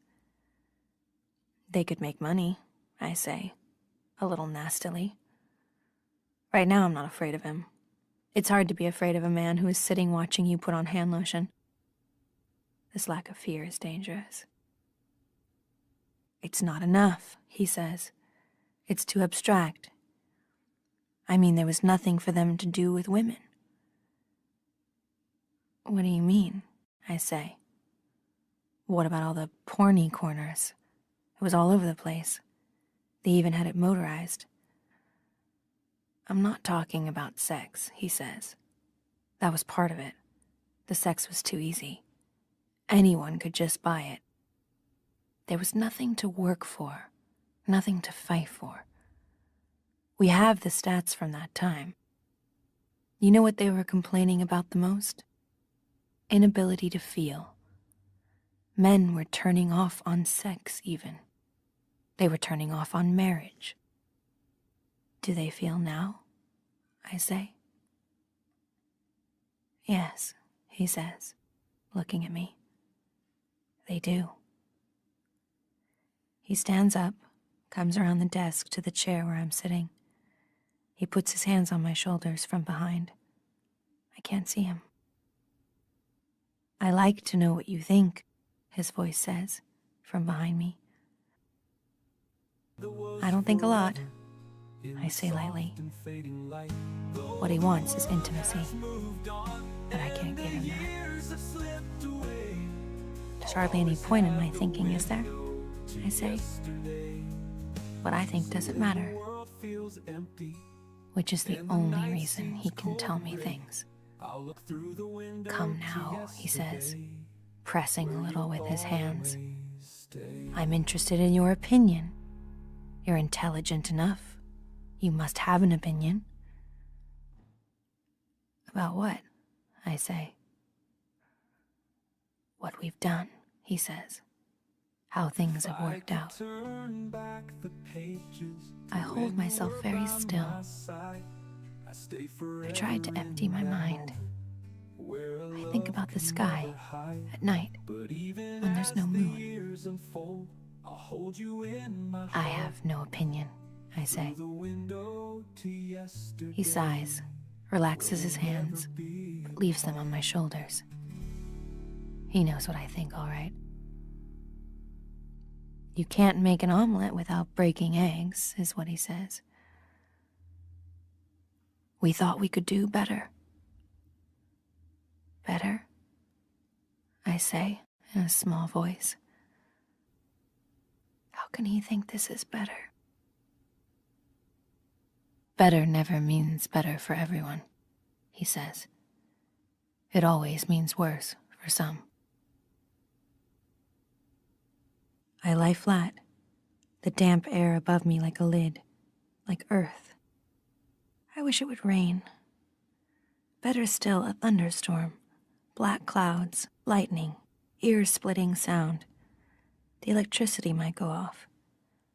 I could go down to the kitchen then, say I'm afraid, sit with Rita and Cora around the kitchen table. They would permit my fear because it's one they share. They'd let me in. There would be candles burning. We would watch each other's faces come and go in the flickering, in the white flashes of jagged light from outside the windows. Oh, Lord, Cora would say. Oh, Lord, save us. The air would be clear after that, and lighter.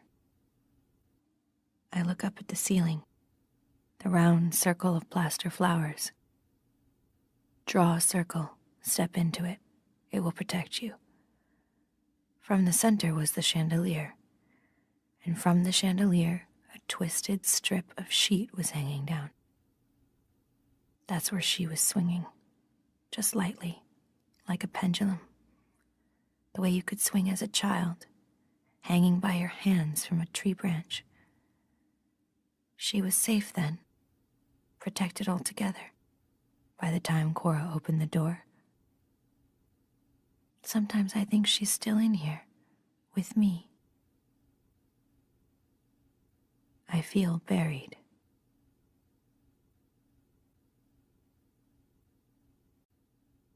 Chapter 33. Late afternoon, the sky hazy, the sunlight diffuse but heavy and everywhere, like bronze dust. I glide with Offglen along the sidewalk, the pair of us, and in front of us another pair, and across the street another. We must look good from a distance, picturesque, like Dutch milkmaids on a wallpaper frieze, like a shelf full of period costume ceramic salt and pepper shakers, like a flotilla of swans, or anything that repeats itself with at least minimum grace and without variation. Soothing to the eye, the eyes. The eyes. For that's who this show is for. We're off to the Pravaganza to demonstrate how obedient and pious we are. Not a dandelion in sight here. The lawns are picked clean. I long for one, just one. Rubbishy and insolently random and hard to get rid of, and perennially yellow as the sun. Cheerful and plebeian, shining for all alike. Rings we would make from them, and crowns and necklaces, stains from the bitter milk on our fingers. Or I'd hold one under her chin. Do you like butter? Smelling them, she'd get pollen on her nose. Or was that buttercups? Or gone to seed. I can see her, running across the lawn. That lawn there just in front of me, at 2, 3 years old, waving one like a sparkler. a small wand of white fire, the air filling with tiny parachutes. Blow, and you tell the time. All that time, blowing away in the summer breeze. It was daisies for love, though, and we did that too. We line up to get processed through the checkpoint, standing in our twos and twos and twos, like a private girls' school that went for a walk and stayed out too long. Years and years too long, so that everything has become overgrown. Legs, bodies, dresses all together, as if enchanted. A fairy tale, I'd like to believe. Instead, we are checked through in our twos and continue walking. After a while, we turn right, heading past Lily's and down towards the river. I wish I could go that far, to where the wide banks are, where we used to lie in the sun, where the bridges arch over. If you went down the river long enough, along its sinewy windings, you'd reach the sea. But what could you do there? Gather shells, loll on the oily stones. We aren't going to the river, though. We won't see the little cupolas on the buildings down that way, white with blue and gold trim. Such chaste gaiety. We turn in at a more modern building, a huge banner draped above its door. Women's Pravaganza Today. The banner covers the building's former name, some dead president they shot. Below the red writing, there's a line of smaller print in black, with the outline of a winged eye on either side of it. God is a national resource. On either side of the doorway stand the inevitable guardians, 2 pairs, 4 in all, arms at their sides, eyes front. They're like store mannequins almost, with their neat hair and pressed uniforms and plaster-hard young faces. No pimply ones today. Each has a submachine gun slung ready for whatever dangerous or subversive acts they think we might commit inside. The Pravaganza is to be held in the covered courtyard, where there's an oblong space, a skylight roof. It isn't a citywide Pravaganza. That would be on the football field. It's only for this district. Ranks of folding wooden chairs have been placed along the right side for the wives and daughters of high-ranking officials or officers. There's not that much difference. The galleries above with their concrete railings are for the lower-ranking women, the Marthas, the econo wives in their multicolored stripes. Attendance at Pravaganzas isn't compulsory for them, especially if they're on duty or have young children, but the galleries seem to be filling up anyway. I suppose it's a form of entertainment, like a show or a circus. A number of the wives are already seated in their best embroidered blue. We can feel their eyes on us as we walk in our red dresses 2 by 2 across to the side opposite them. We are being looked at, assessed, whispered about. We can feel it, like tiny ants running on our bare skins. Here there are no chairs. Our area is cordoned off with a silky, twisted scarlet rope, like the kind they used to have in movie theaters to restrain the customers. This rope segregates us, marks us off, keeps the others from contamination by us, makes for us a corral or pen. So into it we go, arranging ourselves in rows, which we know very well how to do, kneeling then on the cement floor. Head for the back, Offred murmurs at my side. We can talk better. And when we are kneeling, heads bowed slightly, I can hear from all around us a susurration, like the rustling of insects in tall, dry grass, a cloud of whispers. This is one of the places where we can exchange news more freely, pass it from one to the next. It's hard for them to single out any one of us or hear what's being said, and they wouldn't want to interrupt the ceremony, not in front of the television cameras. Offred digs me in the side with her elbow to call my attention, and I look up, slowly and stealthily. From where we're kneeling, we have a good view of the entrance to the courtyard, where people are coming steadily in. It must be Janine she meant me to see, because there she is, paired with a new woman, not the former one, someone I don't recognize. Janine must have been transferred then to a new household, a new posting. It's early for that.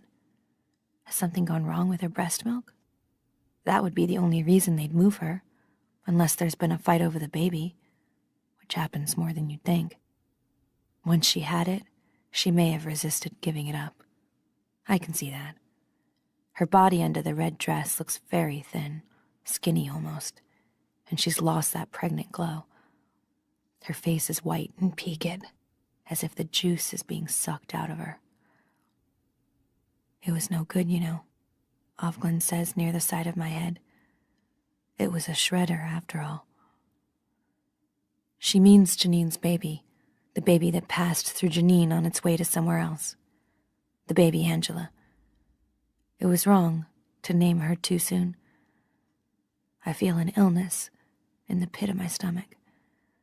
Not an illness, an emptiness. I don't want to know what was wrong with it. My God, I say. To go through all that for nothing. Worse than nothing. It's her second, Offred says, not counting her own before. She had an 8th-month miscarriage, didn't you know? We watch as Janine enters the roped-off enclosure in her veil of untouchability, of bad luck. She sees me. She must see me. But she looks right through me. No smile of triumph this time. She turns, kneels, and all I can see now is her back and the thin, bowed shoulders. She thinks it's her fault, Offred whispers. 2 in a row. For being sinful. She used a doctor, they say. It wasn't her commanders at all. I can't say I do know, or Offred will wonder how. As far as she's aware, she herself is my only source for this kind of information, of which she has a surprising amount. How would she have found out about Janine? The Marthas? Janine's shopping partner? Listening at closed doors to the wives over their tea and wine, spinning their webs? Will Serena Joy talk about me like that, if I do as she wants? Agreed to it right away. Really, she didn't care. Anything with 2 legs and a good you-know-what was fine with her. They aren't squeamish.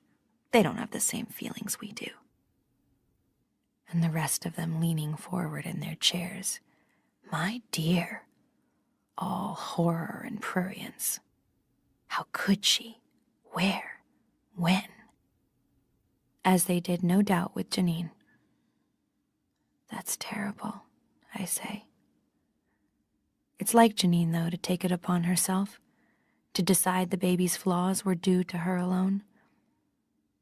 But people will do anything rather than admit that their lives have no meaning. No use, that is. No plot. One morning, while we were getting dressed, I noticed that Janine was still in her white cotton nightgown. She was just sitting there on the edge of her bed. I looked over towards the double doors of the gymnasium, where the aunt usually stood, to see if she'd noticed. But the aunt wasn't there. By that time, they were more confident about us. Sometimes they left us unsupervised in the classroom, and even the cafeteria, for minutes at a time. Probably she'd ducked out for a smoke or a cup of coffee. Look, I said to Alma, who had the bed next to mine. Alma looked at Janine. Then we both walked over to her. Get your clothes on, Janine, Alma said, to Janine's white back.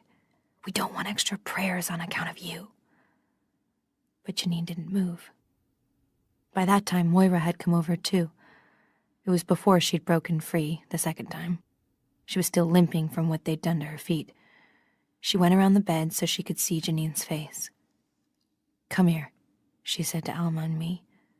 The others were beginning to gather too. There was a little crowd. Go on back, Moira said to them. Don't make a thing of it. What if she walks in? I was looking at Janine. Her eyes were open, but they didn't see me at all. They were rounded, wide, and her teeth were bared in a fixed smile. Through the smile, through her teeth, she was whispering to herself. I had to lean down close to her. "Hello," she said, but not to me. "My name's Janine. I'm your wait person for this morning. Can I get you some coffee to begin with?" "Christ," said Moira beside me. "Don't swear," said Alma. Moira took Janine by the shoulders and shook her. "Snap out of it, Janine," she said roughly, "and don't use that word." Janine smiled. "You have a nice day now," she said. Moira slapped her across the face, twice, back and forth. "Get back here," she said. "Get right back here. You can't stay there. You aren't there anymore. That's all gone." Janine's smile faltered. She put her hand up to her cheek. "What did you hit me for?" she said. "Wasn't it good? I can bring you another. You didn't have to hit me." "Don't you know what they'll do?" Moira said. Her voice was low, but hard, intent. "Look at me. My name is Moira, and this is the Red Center. Look at me." Janine's eyes began to focus. "Moira?" she said. "I don't know any Moira." "They won't send you to the infirmary, so don't even think about it," Moira said. "They won't mess around with trying to cure you. They won't even bother to ship you to the colonies. You go too far away, and they just take you up to the chemistry lab and shoot you. Then they burn you up with the garbage like an unwoman. So forget it." "I want to go home," Janine said. She began to cry. "Jesus God," Moira said. "That's enough. She'll be here in 1 minute, I promise you. So put your goddamn clothes on and shut up." Janine kept whimpering, but she also stood up and started to dress. "She does that again and I'm not here," Moira said to me. "You just have to slap her like that. You can't let her go slipping over the edge. That stuff is catching." She must have already been planning then, how she was going to get out.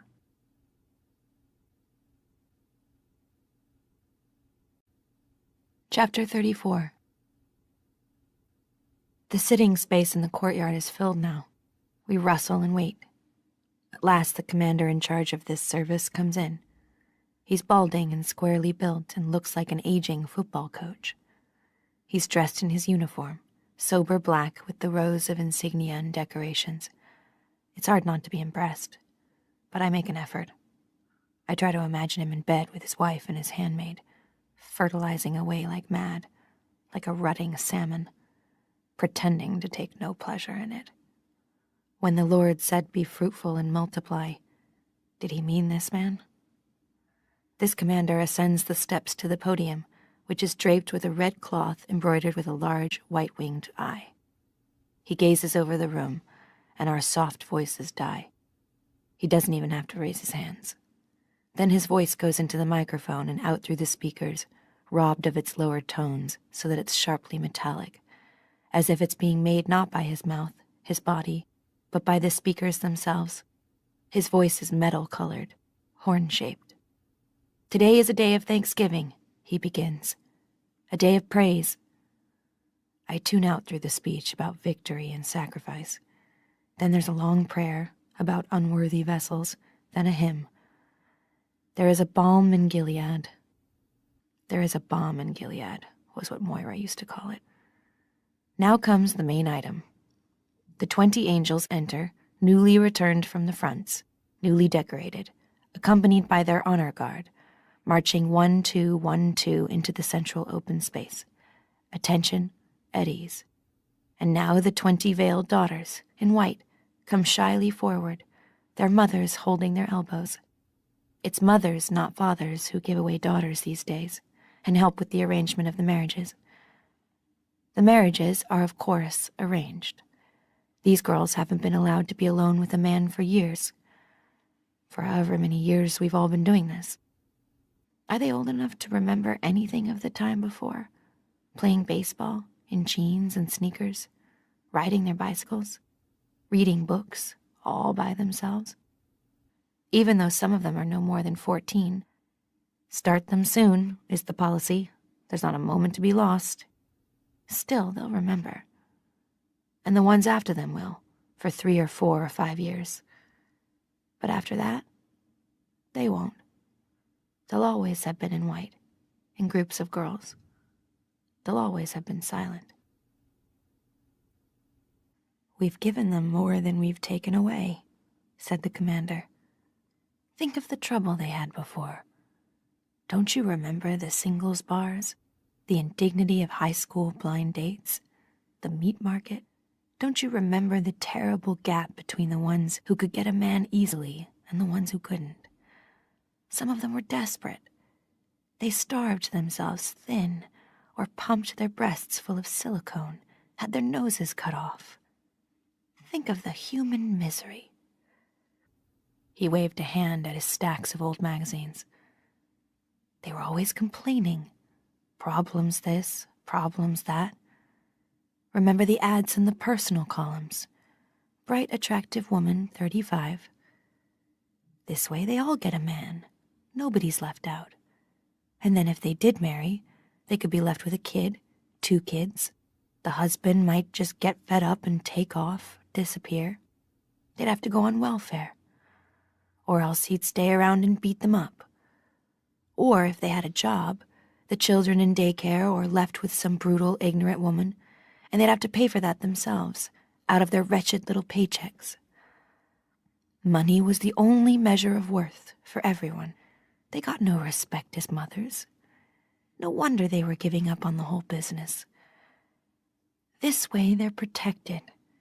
They can fulfill their biological destinies in peace, with full support and encouragement. Now tell me, you're an intelligent person. I like to hear what you think. What did we overlook? Love, I said. Love, said the commander. What kind of love? Falling in love, I said. The commander looked at me with his candid boy's eyes. Oh, yes, he said. I've read the magazines. That's what they were pushing, wasn't it? But look at the stats, my dear. Was it really worth it, falling in love? Arranged marriages have always worked out just as well, if not better. Love, said Aunt Lydia, with distaste. Don't let me catch you at it. No mooning and juning around here, girls, wagging her finger at us. Love is not the point. Those years were just an anomaly, historically speaking, the commander said. Just a fluke. All we've done is return things to nature's norm.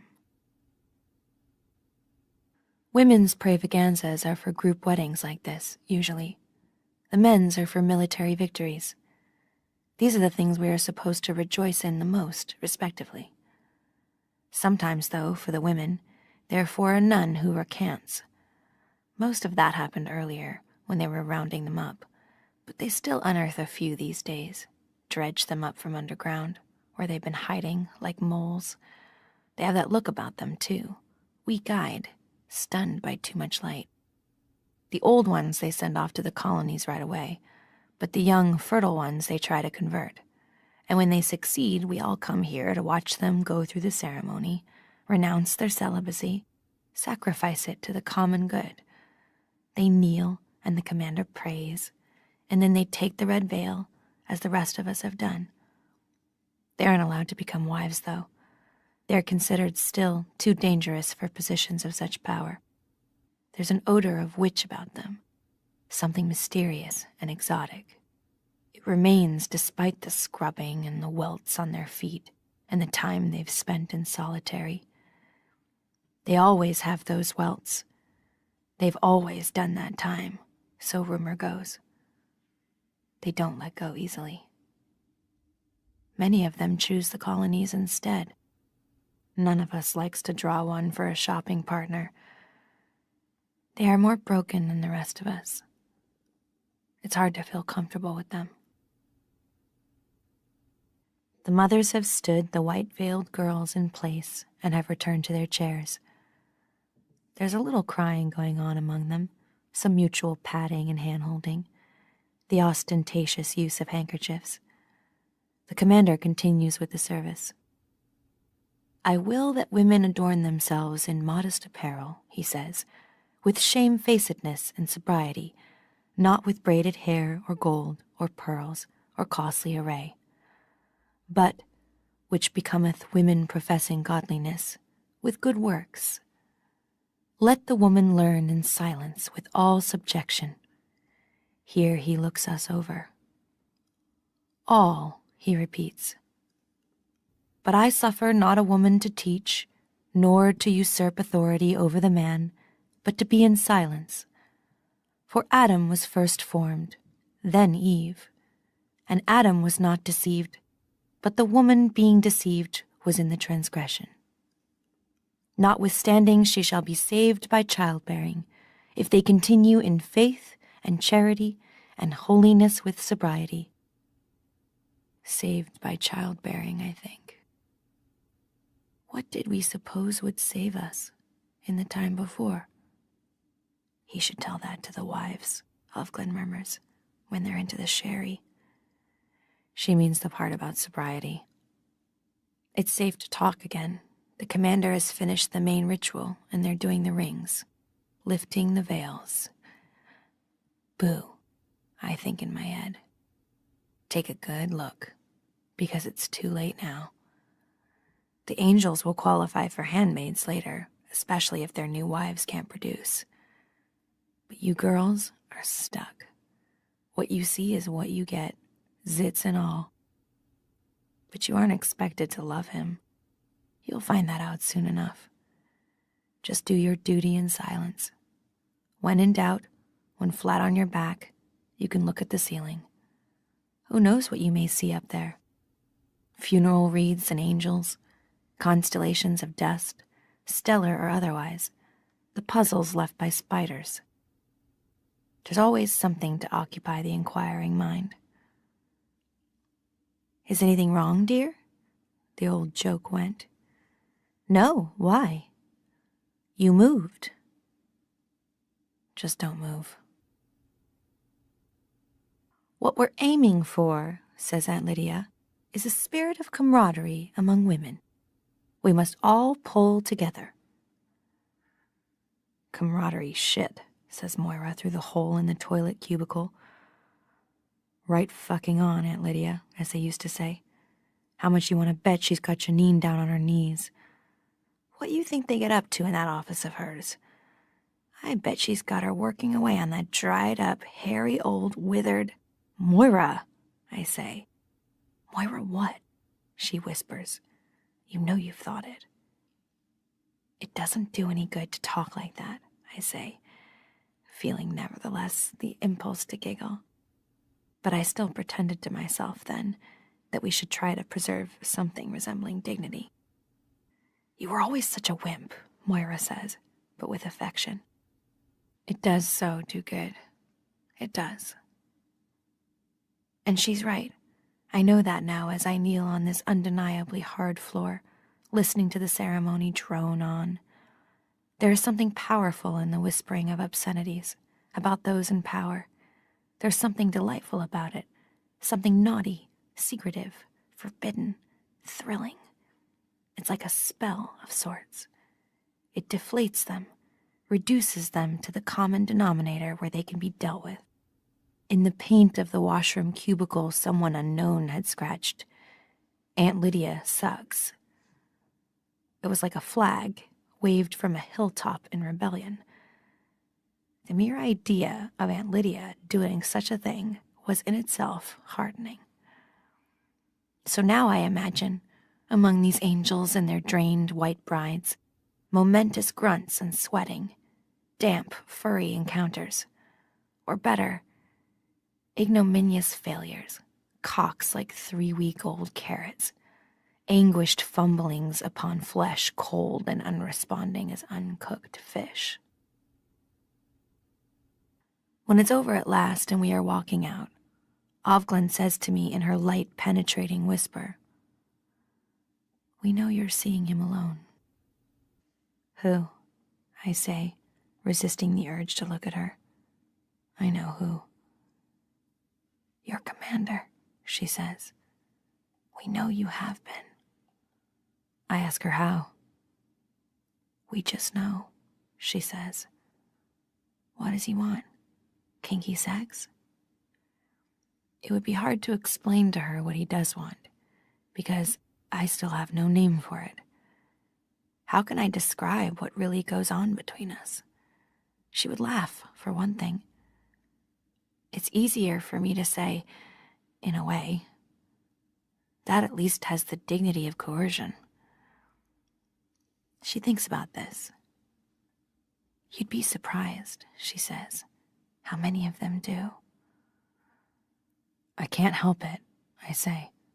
"I can't say I won't go." She ought to know that. We're on the sidewalk now, and it's not safe to talk. We're too close to the others, and the protective whispering of the crowd is gone.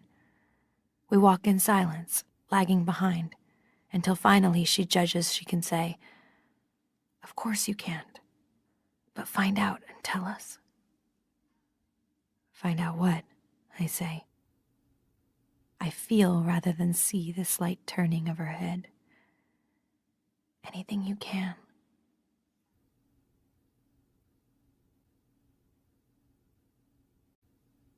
Chapter 35. Now there's a space to be filled, in the too warm air of my room, and a time also. A space-time between here and now and there and then, punctuated by dinner, the arrival of the tray, carried up the stairs as if for an invalid. An invalid, one who has been invalidated. No valid passport. No exit. That was what happened the day we tried to cross at the border, with our fresh passports that said we were not who we were. That Luke, for instance, had never been divorced. That we were therefore lawful, under the new law. The man went inside with our passports, after we'd explained about the picnic, and he'd glanced into the car and seen our daughter asleep in her zoo of mangy animals. Luke patted my arm and got out of the car as if to stretch his legs, and watched the man through the window of the immigration building. I stayed in the car. I lit a cigarette to steady myself and drew the smoke in, a long breath of counterfeit relaxation. I was watching two soldiers in the unfamiliar uniforms that were beginning, by then, to be familiar. They were standing idly beside the yellow and black striped lift-up barrier. They weren't doing much. One of them was watching a flock of birds, gulls, lifting and eddying and landing on the bridge railing beyond. Watching him, I watched them too. Everything was the color it usually is, only brighter. "It's going to be all right," I said. Prayed in my head. "Oh, let it. Let us cross. Let us across. Just this once, and I'll do anything." What I thought I could do for whoever was listening that would be of the least use or even interest, I'll never know. Then Luke got back into the car, too fast, and turned the key and reversed. He was picking up the phone, he said. And then he began to drive very quickly. And after that, there was the dirt road and the woods, and we jumped out of the car and began to run. A cottage to hide in, a boat. I don't know what we thought. He said the passports were foolproof, and we had so little time to plan. Maybe he had a plan, a map of some kind in his head. As for me, I was only running. Away. Away. I don't want to be telling this story. I don't have to tell it.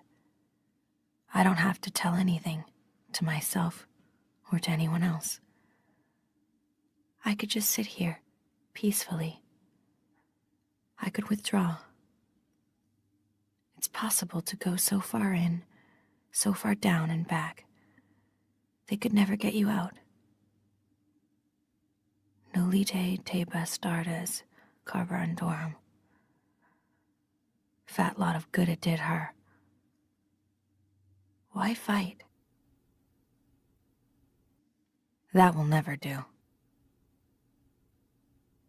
Love, said the commander. That's better. That's something I know about. We can talk about that. Falling in love, I said. Falling into it. We all did then, one way or another. How could he have made such light of it? Sneered even, as if it was trivial for us, a frill, a whim. It was, on the contrary, heavy going. It was the central thing. It was the way you understood yourself. If it never happened to you, not ever, you would be like a mutant, a creature from outer space. Everyone knew that. Falling in love, we said. I fell for him. We were falling women. We believed in it, this downward motion. So lovely, like flying, and yet at the same time so dire, so extreme, so unlikely. God is love, they said once, but we reversed that, and love, like heaven, was always just around the corner. The more difficult it was to love the particular man beside us, the more we believed in love, abstract and total. We were waiting, always, for the incarnation, that word made flesh. And sometimes it happened, for a time. That kind of love comes and goes and is hard to remember afterwards, like pain. You would look at the man one day, and you would think, I loved you. And the tense would be past, and you would be filled with a sense of wonder, because it was such an amazing and precarious and dumb thing to have done. And you would know, too, why your friends had been evasive about it at the time. There is a good deal of comfort now in remembering this. Or sometimes, even when you were still loving, still falling, you'd wake up in the middle of the night when the moonlight was coming through the window onto his sleeping face, making the shadows in the sockets of his eyes darker and more cavernous than in daytime, and you'd think, who knows what they do, on their own or with other men? Who knows what they say or where they are likely to go? Who can tell what they really are under their dailiness? Likely you would think at those times, what if he doesn't love me? Or you'd remember stories you'd read in the newspapers about women who had been found, often women, but sometimes they would be men or children. That was the worst. In ditches or forests or refrigerators in abandoned rented rooms, with their clothes on or off, sexually abused or not, at any rate killed. There were places you didn't want to walk, precautions you took that had to do with locks on windows and doors, drawing the curtains, leaving on lights. These things you did were like prayers. You did them, and you hoped they would save you. And for the most part they did, or something did. You could tell by the fact that you were still alive.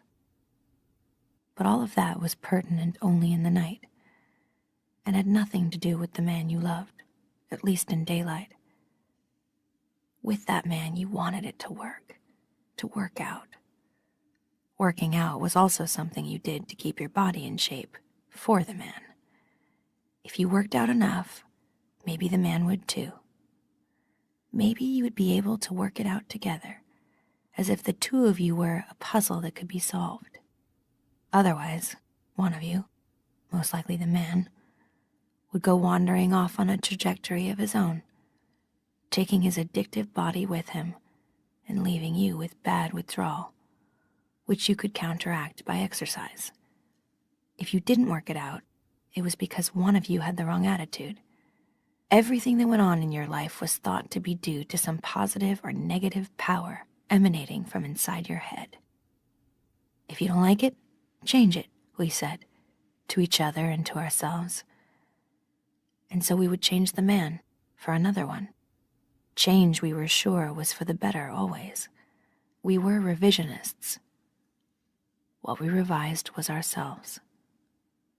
It's strange to remember how we used to think, as if everything were available to us, as if there were no contingencies, no boundaries, as if we were free to shape and reshape forever the ever-expanding perimeters of our lives. I was like that too. I did that too. Luke was not the first man for me, and he might not have been the last, if he hadn't been frozen that way, stopped dead in time, in midair, among the trees back there, in the act of falling. In former times, they would send you a little package of the belongings, what he had with him when he died. That's what they would do in wartime, my mother said. How long were you supposed to mourn? And what did they say? Make your life a tribute to the loved one. And he was the loved one.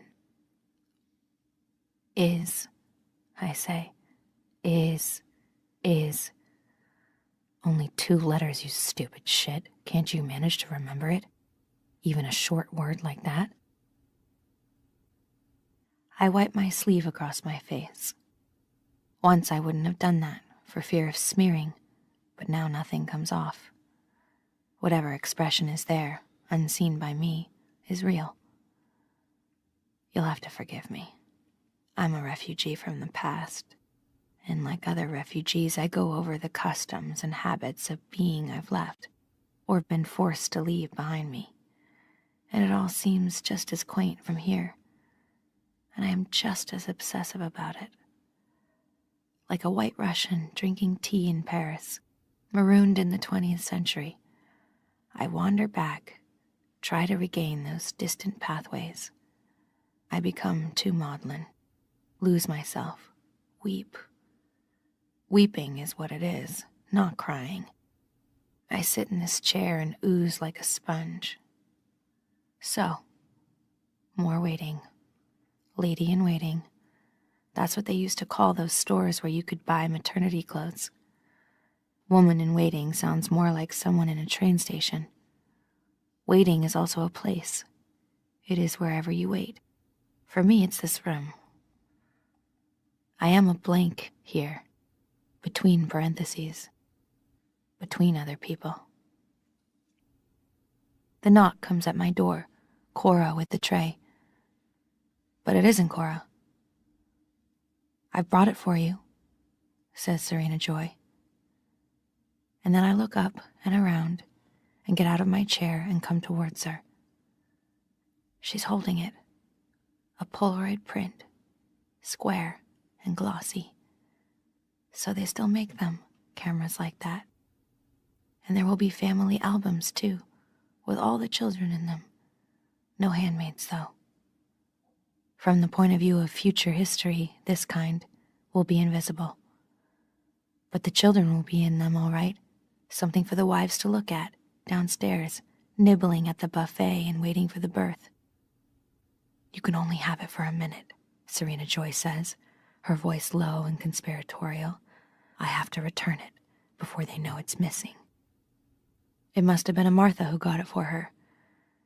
There's a network of the Marthas then, with something in it for them. That's nice to know. I take it from her, turn it around, so I can see it right side up.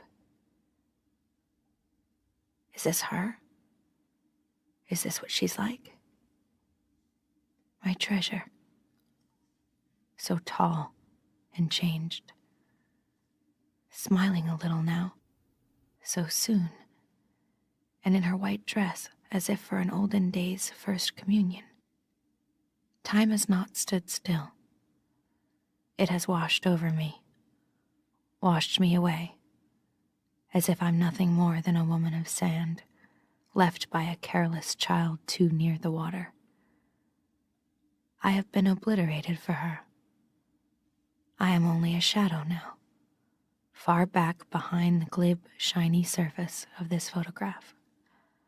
A shadow of a shadow, as dead mothers become. You can see it in her eyes. I am not there. But she exists in her white dress. She grows and lives. Isn't that a good thing? A blessing? Still, I can't bear it. To have been erased like that. Better she'd brought me nothing. I sit at the little table eating creamed corn with a fork. I have a fork and a spoon, but never a knife.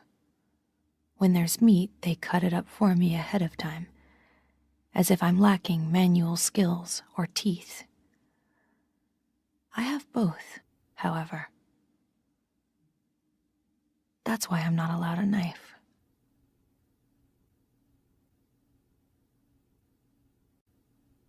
Chapter 36. I knock on his door, hear his voice, adjust my face, go in. He's standing by the fireplace. In his hand, he's got an almost empty drink. He usually waits till I get here to start on the hard liquor, though I know they have wine with dinner. His face is a little flushed. I try to estimate how many he's had. "Greetings," he says. "How is the fair little one this evening?" "A few. I can tell by the elaborateness of the smile he composes and aims. He's in the courtly phase." "I'm fine," I say. "Up for a little excitement?" "Pardon?" I say. Behind this act of his, I sense embarrassment, an uncertainty about how far he can go with me, and in what direction. "Tonight I have a little surprise for you," he says. He laughs. It's more like a snigger. I notice that everything this evening is little. He wishes to diminish things, myself included. "Something you'll like." "What's that?" I say. "Chinese checkers?" I can take these liberties. He appears to enjoy them, especially after a couple of drinks. He prefers me frivolous. "Something better," he says, attempting to be tantalizing. I can hardly wait. "Good," he says. He goes to his desk, fumbles with a drawer. Then he comes towards me, one hand behind his back. "Guess," he says. "Animal, vegetable, or mineral?" I say. "Oh, animal," he says with mock gravity. "Definitely animal, I'd say." He brings his hand out from behind his back. He's holding a handful, it seems, of feathers, mauve and pink. Now he shakes this out. It's a garment, apparently, and for a woman. There are the cups for the breasts, covered in purple sequins. The sequins are tiny stars. The feathers are around the thigh holes and along the top. So I wasn't that wrong about the girdle after all. I wonder where he found it. All such clothing was supposed to have been destroyed. I remember seeing that on television, in news clips filmed in one city after another. In New York, it was called the Manhattan Cleanup. There were bonfires in Times Square, crowds chanting around them, women throwing their arms up thankfully into the air when they felt the cameras on them, clean-cut, stony-faced young men tossing things onto the flames, armfuls of silk and nylon and fake fur, lime green, red, violet, black satin, gold lame, glittering silver, bikini underpants, see-through brasiers with pink satin hearts sewn on to cover the nipples, and the manufacturers and importers and salesmen down on their knees, repenting in public, conical paper hats like dunce hats on their heads, shame printed on them in red. But some items must have survived the burning. They couldn't possibly have got it all. He must have come by this in the same way he came by the magazines. Not honestly. It reeks of black market. And it's not new. It's been worn before. The cloth under the arms is crumpled and slightly stained, with some other woman's sweat. I had to guess the size, he says. I hope it fits. You expect me to put that on? I say. I know my voice sounds prudish, disapproving. Still, there is something attractive in the idea. I've never worn anything remotely like this, so glittering and theatrical. And that's what it must be, an old theater costume, or something from a vanished nightclub act. The closest I ever came were bathing suits, and a camisole set, peach lace, that Luke bought for me once. Yet there's an enticement in this thing. It carries with it the childish allure of dressing up. And it would be so flaunting, such a sneer at the ants, so sinful, so free. Freedom, like everything else, is relative. Well, I say, not wishing to seem too eager. I want him to feel I'm doing him a favor. Now we may come to it. His deep down real desire. Does he have a pony whip hidden behind the door? Will he produce boots? Bend himself for me over the desk? It's a disguise, he says. You'll need to paint your face, too. I've got the stuff for it. You'll never get in without it. In where? I ask. Tonight, I'm taking you out. Out? It's an archaic phrase. Surely there is nowhere anymore where a man can take a woman out. Out of here, he says. I know without being told that what he's proposing is risky, for him, but especially for me. But I want to go anyway. I want anything that breaks the monotony, subverts the perceived respectable order of things. I tell him I don't want him to watch me while I put this thing on. I'm still shy in front of him about my body. He says he will turn his back, and does so, and I take off my shoes and stockings and my cotton underpants and slide the feathers on under the tent of my dress. Then I take off the dress itself and slip the thin sequin straps over my shoulders. There are shoes, too, mauve ones, with absurdly high heels. Nothing quite fits. The shoes are a little too big. The waist on the costume is too tight. But it will do. There, I say, and he turns around. I feel stupid. I want to see myself in a mirror. Charming, he says. Now for the face. All he has is a lipstick, old and runny and smelling of artificial grapes, and some eyeliner and mascara. No eyeshadow, no blusher. For a moment I think I won't remember how to do any of this, and my first try with the eyeliner leaves me with a smudged black lid, as if I've been in a fight. But I wipe it off with the vegetable oil hand lotion and try again. I rub some of the lipstick along my cheekbones, blending it in. While I do all this, he holds a large, silver-backed hand mirror for me.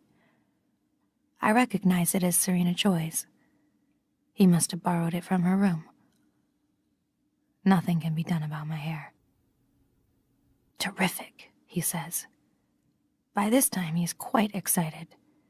It's as if we're dressing for a party. He goes to the cupboard and gets out a cloak with a hood. It's light blue, the color for wives. This too must be Serena's. Pull the hood down over your face, he says. Try not to smear the makeup. It's for getting through the checkpoints. But what about my pass, I say. Don't worry about that, he says. I've got one for you. And so we set out. We glide together through the darkening streets. The commander has hold of my right hand, as if we're teenagers at the movies. I clutch the sky-blue cape tightly about me, as a good wife should. Through the tunnel made by the hood, I can see the back of Nick's head. His hat is on straight. He's sitting up straight. His neck is straight. He is all very straight. His posture disapproves of me. Or am I imagining it? Does he know what I've got on under this cloak? Did he procure it? And if so, does this make him angry or lustful or envious or anything at all? We do have something in common. Both of us are supposed to be invisible. Both of us are functionaries. I wonder if he knows this. When he opened the door of the car for the commander, and by extension, for me, I tried to catch his eye, make him look at me. But he acted as if he didn't see me. Why not?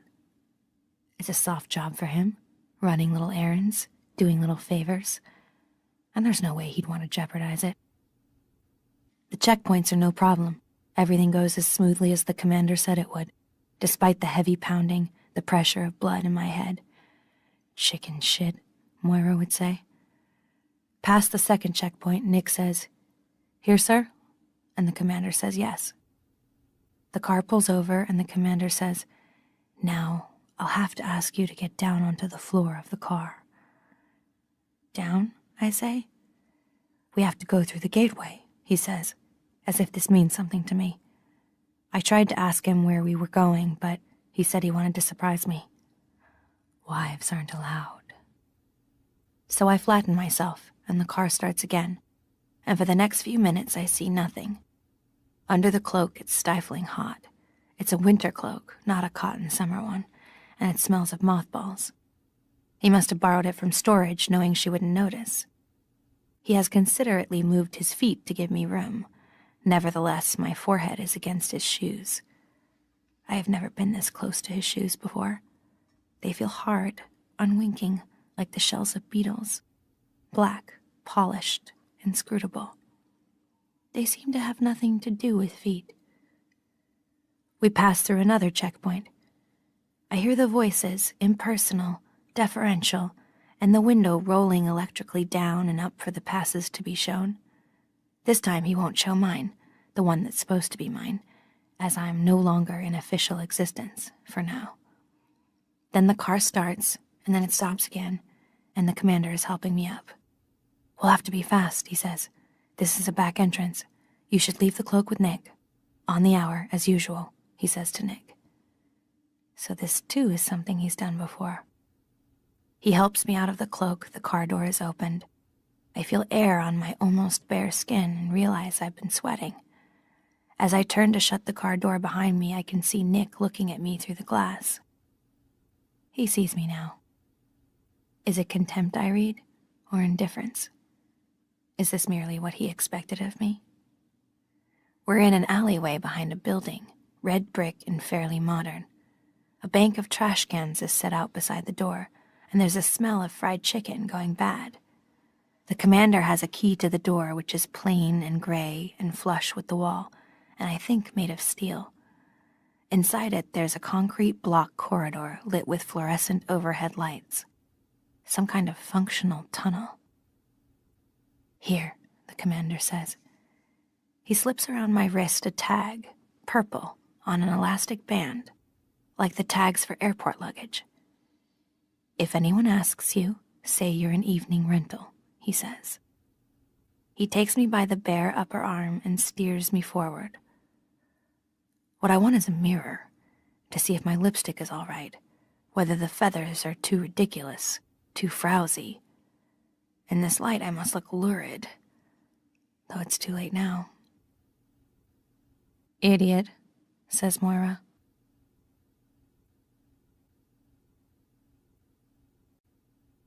Chapter 37. We go along the corridor and through another flat gray door and along another corridor, softly lit and carpeted this time, in a mushroom color, browny pink.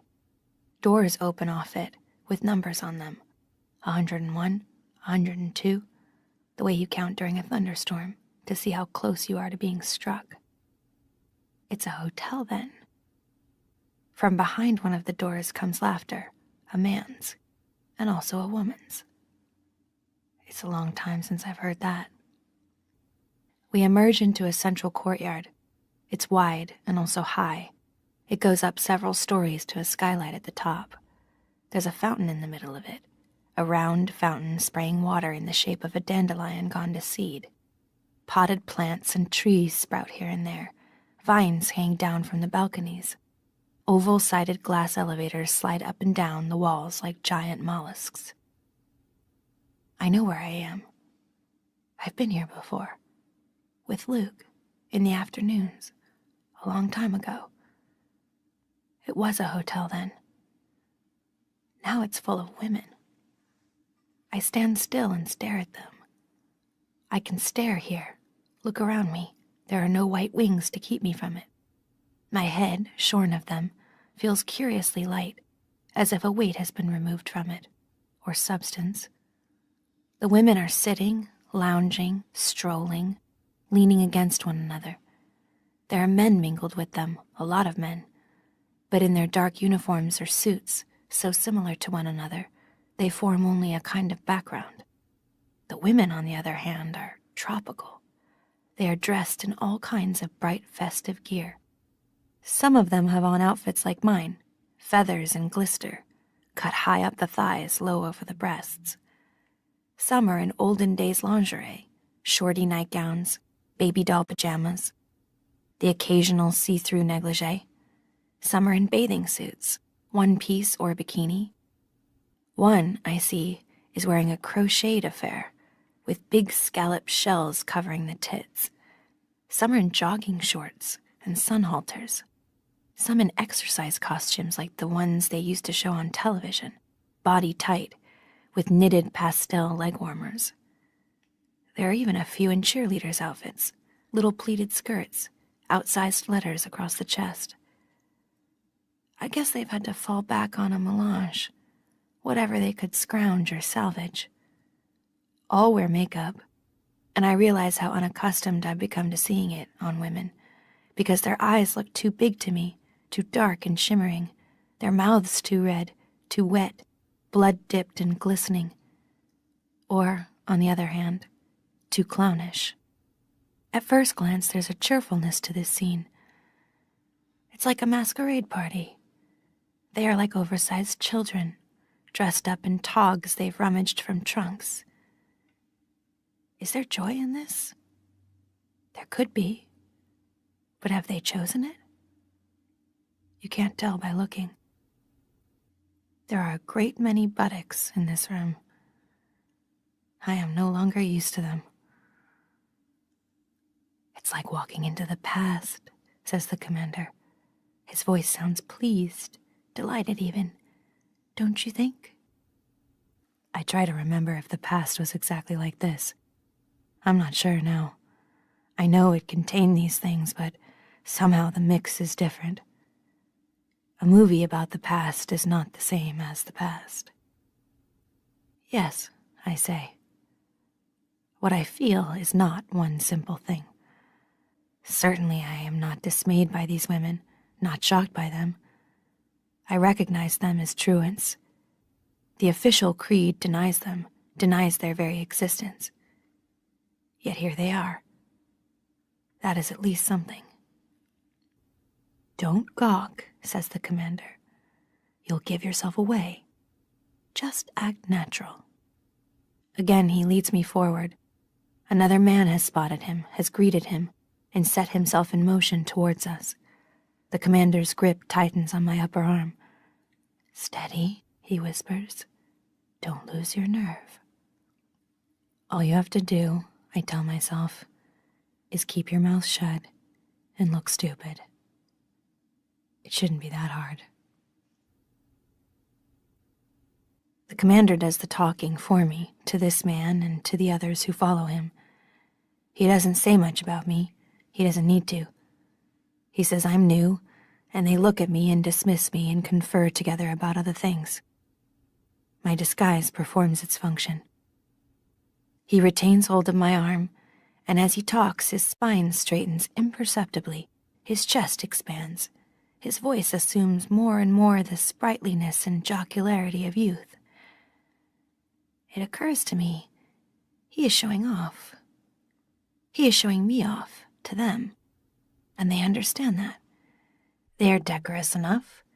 They keep their hands to themselves, but they review my breasts, my legs, as if there's no reason why they shouldn't. But also he is showing off to me. He is demonstrating to me his mastery of the world. He's breaking the rules under their noses, thumbing his nose at them, getting away with it. Perhaps he's reached that state of intoxication which power is said to inspire, the state in which you believe you are indispensable and can therefore do anything, absolutely anything you feel like, anything at all. Twice, when he thinks no one is looking, he winks at me. It's a juvenile display, the whole act, and pathetic, but it's something I understand.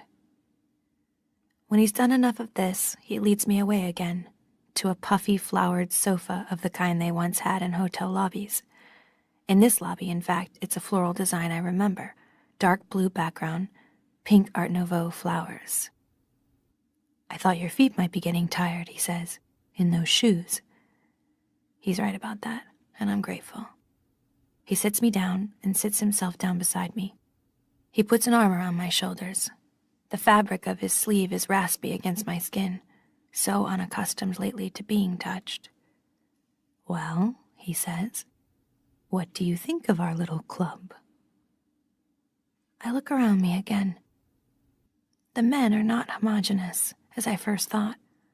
Over by the fountain there's a group of Japanese, in lightish gray suits, and in the far corner there's a splash of white, Arabs in those long bathrobes they wear, the headgear, the striped sweatbands.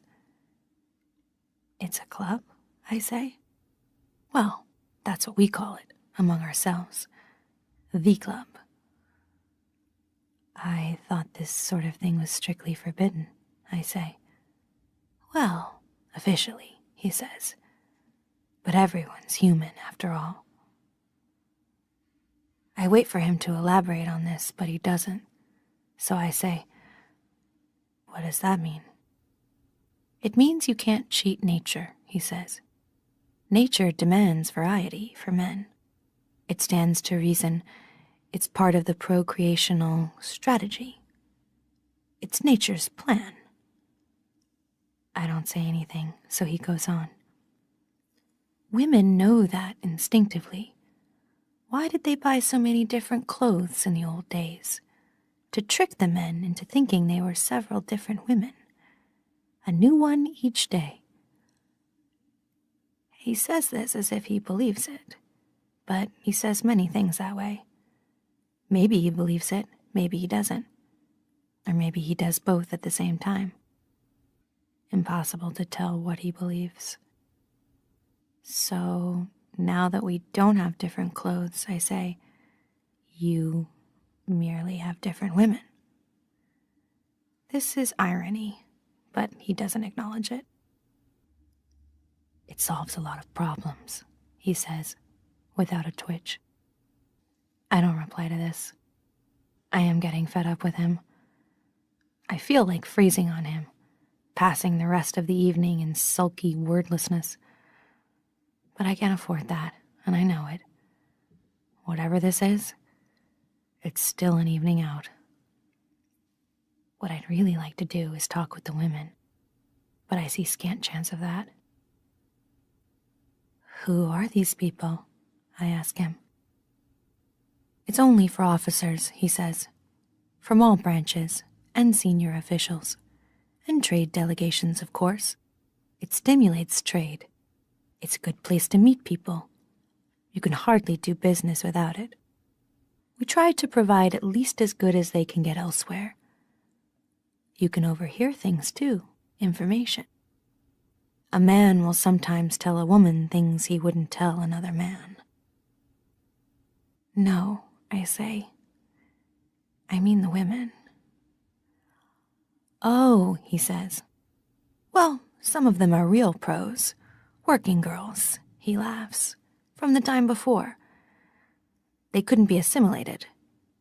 Anyway, most of them prefer it here." "And the others?" "The others?" he says. "Well, we have quite a collection. That one there, the one in green, she's a sociologist. or was. That one was a lawyer. That one was in business, an executive position, some sort of fast food chain, or maybe it was hotels. I'm told you can have quite a good conversation with her if all you feel like is talking. They prefer it here, too. Prefer it to what? I say. To the alternatives, he says. You might even prefer it yourself, to what you've got. He says this coyly. He's fishing. He wants to be complimented. And I know that the serious part of the conversation has come to an end. I don't know, I say, as if considering it. It might be hard work. You'd have to watch your weight, that's for sure, he says. They're strict about that. Gain 10 pounds and they put you in solitary. Is he joking? Most likely, but I don't want to know. Now, he says, to get you into the spirit of the place, how about a little drink? I'm not supposed to, I say, as you know. Once won't hurt, he says. Anyway, it wouldn't look right if you didn't. No nicotine and alcohol taboos here. You see, they do have some advantages here. All right, I say. Secretly, I like the idea. I haven't had a drink for years. What'll it be then, he says. They've got everything here, imported. Gin and tonic, I say. But weak, please. I wouldn't want to disgrace you. You won't do that, he says, grinning. He stands up, then surprisingly takes my hand and kisses it on the palm. Then he moves off, heading for the bar. He could have called over a waitress. There are some of these, in identical black miniskirts with pom-poms on their breasts. But they seem busy and hard to flag down. Then I see her. Moira. She's standing with 2 other women over near the fountain. I have to look hard, again, to make sure it's her. I do this in pulses, quick flickers of the eyes, so no one will notice. She's dressed absurdly, in a black outfit of once shiny satin that looks the worse for wear. It's strapless, wired from the inside, pushing up the breasts. But it doesn't quite fit Moira, it's too large, so that one breast is plumped out and the other one isn't. She's tugging absent-mindedly at the top, pulling it up. There's a wad of cotton attached to the back. I can see it as she half turns. It looks like a sanitary pad that's been popped like a piece of popcorn. I realize that it's supposed to be a tail. Attached to her head are 2 ears of a rabbit or deer. It's not easy to tell. One of the ears has lost its starch or wiring and is flopping halfway down. She has a black bow tie around her neck and is wearing black net stockings and black high heels. She always hated high heels. The whole costume, antique and bizarre, reminds me of something from the past, but I can't think what. A stage play, a musical comedy? Girls dressed for Easter in rabbit suits. What is the significance of it here? Why are rabbits supposed to be sexually attractive to men? How can this bedraggled costume appeal? Moira is smoking a cigarette. She takes a drag, passes it to the woman on her left, who's in red spangles with a long pointed tail attached and silver horns, a devil outfit. Now she has her arms folded across her front, under her wired-up breasts. She stands on one foot, then the other. Her feet must hurt. Her spine sags slightly. She gazes without interest or speculation around the room. This must be familiar scenery. I will her to look at me, to see me, but her eyes slide over me as if I'm just another palm tree, another chair. Surely she must turn. I'm willing so hard. She must look at me before one of the men comes over to her, before she disappears. Already the other woman with her The blonde in the short pink bed jacket with the tatty fur trim has been appropriated, has entered the glass elevator, has ascended out of sight. Moira swivels her head around again, checking perhaps for prospects. It must be hard to stand there unclaimed, as if she's at a high school dance being looked over. This time her eyes snag on me. She sees me. She knows enough not to react. We stare at one another, keeping our faces blank, apathetic. Then she makes a small motion of her head, a slight jerk to the right. She takes the cigarette back from the woman in red, holds it to her mouth, lets her hand rest in the air a moment, all 5 fingers outspread. Then she turns her back on me. Our old signal. I have 5 minutes to get to the women's washroom, which must be somewhere to her right. I look around, no sign of it. Nor can I risk getting up and walking anywhere without the commander. I don't know enough. I don't know the ropes. I might be challenged. A minute, 2. Moira begins to saunter off, not glancing around. She can only hope I've understood her and will follow. The commander comes back with 2 drinks. He smiles down at me, places the drinks on the long black coffee table in front of the sofa, sits. "Enjoying yourself?" he says. He wants me to. This, after all, is a treat. I smile at him. "Is there a washroom?" I say. "Of course," he says. He sips at his drink. He does not volunteer directions. I need to go to it. I am counting in my head now. Seconds, not minutes. "It's over there." He nods. "What if someone stops me?" "Just show them your tag," he says. "It'll be all right. They'll know you're taken." I get up, wobble across the room. I lurch a little, near the fountain, almost fall.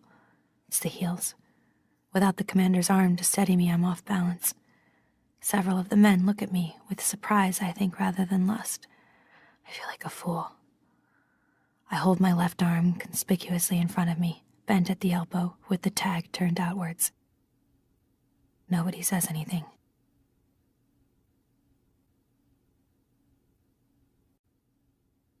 Chapter 38. I find the entrance to the women's washroom. It still says ladies in scrolly gold script. There's a corridor leading into the door, and a woman seated at a table beside it, supervising the entrances and exits. She's an older woman, wearing a purple caftan and gold eyeshadow, but I can tell she is nevertheless an aunt. The cattle prod's on the table, its thong around her wrist. No nonsense here. 15 minutes, she says to me. She gives me an oblong of purple cardboard from a stack of them on the table. It's like a fitting room in the department stores of the time before. To the woman behind me, I hear her say, "You were just here." "I need to go again," the woman says. "Rest break once an hour," says the aunt. "You know the rules." The woman begins to protest in a whiny, desperate voice. I push open the door. I remember this. There's a rest area, gently lit in pinkish tones, with several easy chairs and a sofa in lime green bamboo shoot print, with a wall clock above it in a gold filigree frame. Here they haven't removed the mirror. There's a long one opposite the sofa. You need to know here what you look like. Through an archway beyond, there's the row of toilet cubicles, also pink, and wash basins, and more mirrors. Several women are sitting in the chairs and on the sofa, with their shoes off, smoking. They stare at me as I come in. There's perfume in the air, and stale smoke, and the scent of working flesh. "You knew?" one of them says. "Yes," I say, looking around for Moira, who is nowhere in sight. The women don't smile. They return to their smoking as if it's serious business. In the room beyond, a woman in a catsuit with a tail made of orange fake fur is redoing her makeup. This is like backstage.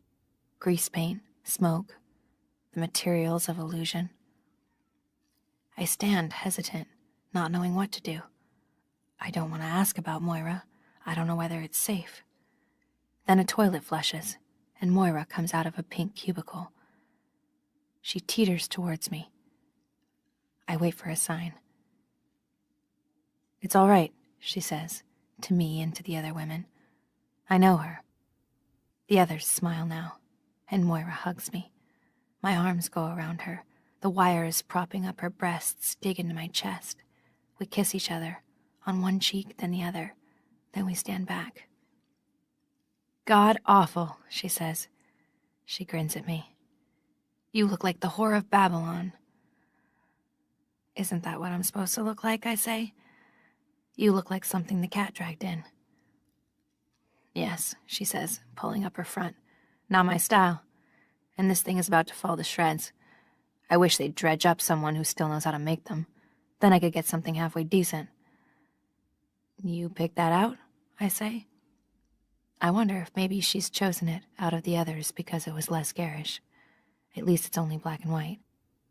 "Hell no," she says. "Government issue." I guess they thought it was me. I still can't believe it's her. I touch her arm again. Then I begin to cry. "Don't do that," she says. "Your eyes'll run. Anyway, there isn't time. Shove over." This she says to the two women on the sofa. Her usual peremptory, rough-cut, slapdash manner. And as usual, she gets away with it. "My break's up anyway," says one woman, who's wearing a baby blue lace-up Merry Widow and white stockings. She stands up, shakes my hand. "Welcome," she says. The other woman obligingly moves over, and Moira and I sit down.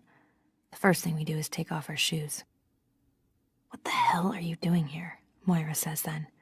"Not that it isn't great to see you, but it's not so great for you. What'd you do wrong? Laugh at his dick?" I look up at the ceiling. "Is it bugged?" I say. I wipe around my eyes gingerly with my fingertips. Black comes off. "Probably," says Moira. "You want a cig?" "I'd love one," I say. "Here," she says to the woman next to her. "Lend me one, will you?" The woman hands over, ungrudging. Moira is still a skillful borrower. I smile at that. "On the other hand, it might not be," says Moira. "I can't imagine they'd care about anything we have to say. They've already heard most of it. And anyway, nobody gets out of here except in a black van. But you must know that, if you're here." I pull her head over so I can whisper in her ear. "I'm temporary," I tell her. "It's just tonight. I'm not supposed to be here at all. He smuggled me in." "Who?" she whispers back. "That shit you're with?" "I've had him. He's the pits." "He's my commander," I say. She nods. "Some of them do that. They get a kick out of it. It's like screwing on the altar or something. Your gang are supposed to be such chaste vessels. They like to see you all painted up. Just another crummy power trip." This interpretation hasn't occurred to me. I apply it to the commander, but it seems too simple for him, too crude. Surely his motivations are more delicate than that. But it may only be vanity that prompts me to think so. "We don't have much time left," I say. "Tell me everything." Moira shrugs. "What's the point?" she says. But she knows there is a point, so she does. This is what she says, whispers, more or less. I can't remember exactly, because I had no way of writing it down. I filled it out for her as much as I can. We didn't have much time, so she just gave the outlines. Also, she told me this in 2 sessions. We managed a second break together. I've tried to make it sound as much like her as I can. It's a way of keeping her alive. I left that old hag, Aunt Elisabeth, tied up like a Christmas turkey behind the furnace. I wanted to kill her. I really felt like it. But now I'm just as glad I didn't, or things would be a lot worse for me. I couldn't believe how easy it was to get out of the center. In that brown outfit, I just walked right through. I kept on going as if I knew where I was heading, till I was out of sight. I didn't have any great plan. It wasn't an organized thing like they thought. Though when they were trying to get it out of me, I made up a lot of stuff. You do that when they use the electrodes and the other things. You don't care what you say. I kept my shoulders back and chin up and marched along, trying to think of what to do next. When they busted the press, they'd picked up a lot of the women I knew, and I thought they'd most likely have the rest by now. I was sure they had a list. We were dumb to think we could keep it going the way we did, even underground, even when we'd moved everything out of the office and into people's cellars and back rooms. So I knew better than to try any of those houses. I had some sort of an idea of where I was in relation to the city, though I was walking along a street I couldn't remember having seen before. But I figured out from the sun where north was. Girl Scouts was some use after all. I thought I might as well head that way, see if I could find the yard or the square or anything around it. Then I would know for sure where I was. Also, I thought it would look better for me to be going in towards the center of things rather than away. It would look more plausible. They'd set up more checkpoints while we were inside the center. They were all over the place. The first one scared the shit out of me. I came on it suddenly around a corner. I knew it wouldn't look right if I turned around in full view and went back, so I bluffed it through, the same as I had at the gate, putting on that frown and keeping myself stiff and pursing my lips and looking right through them, as if they were festering sores. You know the way the ants look when they say the word man. It worked like a charm. And it did at the other checkpoints, too. But the insides of my head were going around like crazy. I only had so much time before they found the old bat and sent out the alarm. Soon enough, they'd be looking for me. One fake ant, on foot. I tried to think of someone. I ran over and over the people I knew. At last, I tried to remember what I could about our mailing list. We destroyed it, of course, early on. Or we didn't destroy it, we divided it up among us, and each one of us memorized a section, and then we destroyed it. We were still using the mails then, but we didn't put our logo on the envelopes anymore. It was getting far too risky. So I tried to recall my section of the list. I won't tell you the name I chose, because I don't want them to get in trouble, if they haven't already. It could be I've spilled all this stuff. It's hard to remember what you say when they're doing it. You'll say anything. I chose them because they were a married couple, and those were safer than anyone single, and especially anyone gay. Also, I remembered the designation beside their name. Q, it said, which meant Quaker. We had the religious denominations marked where there were any, for marches. That way you could tell who might turn out to what. It was no good calling on the C's to do abortion stuff, for instance. Not that we'd done much of that lately. I remembered their address, too. We'd grilled each other on those addresses. It was important to remember them exactly, zip code and all. By this time, I had hit Mass Avenue and I knew where I was. And I knew where they were, too. Now I was worrying about something else. When these people saw an ant coming up the walk, wouldn't they just lock the door and pretend not to be home? But I had to try it anyway. It was my only chance. I figured they weren't likely to shoot me. It was about 5 o'clock by this time. I was tired of walking, especially that ant's way like a goddamn soldier, poker up the ass. And I hadn't had anything to eat since breakfast. What I didn't know, of course, was that in those early days the ants, and even the center, were hardly common knowledge.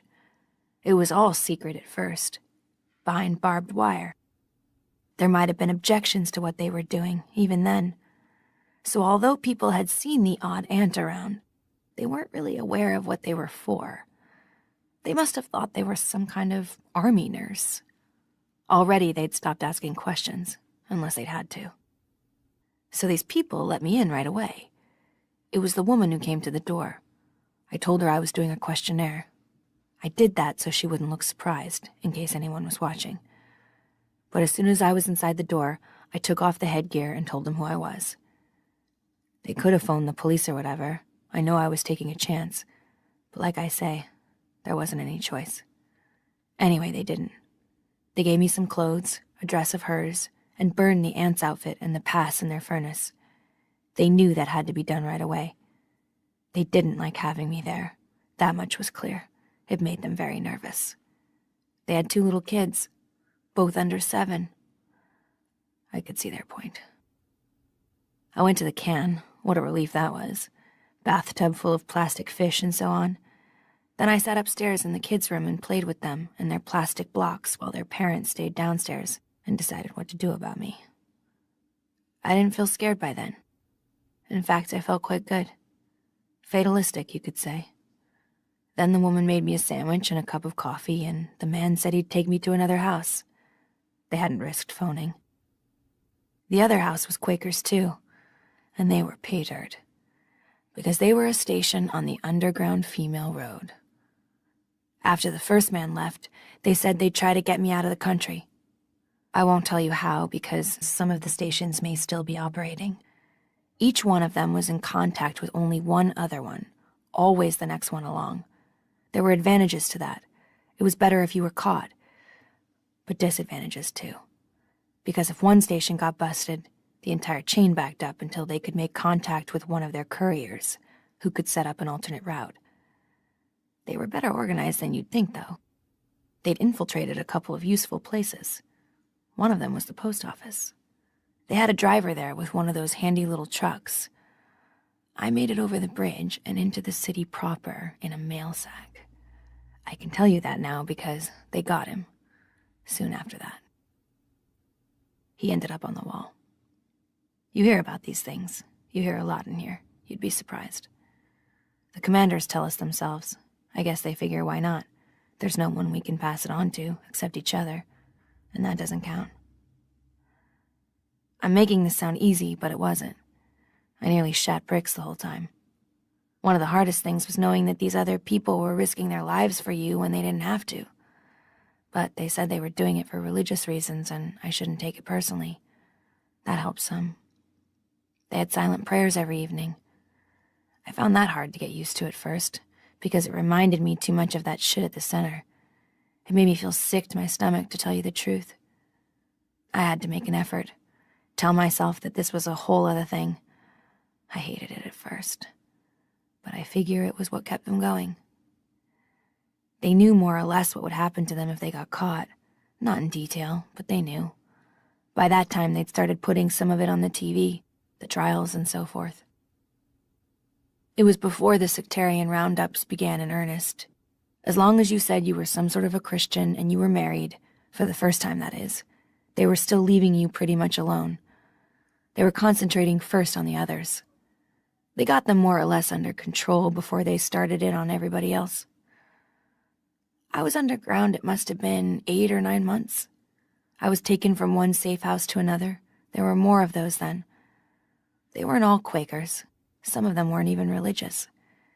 They were just people who didn't like the way things were going. I almost made it out. They got me up as far as Salem. Then in a truck full of chickens into Maine. I almost puked from the smell. You ever thought what it would be like to be shat on by a truckload of chickens? All of them carsick?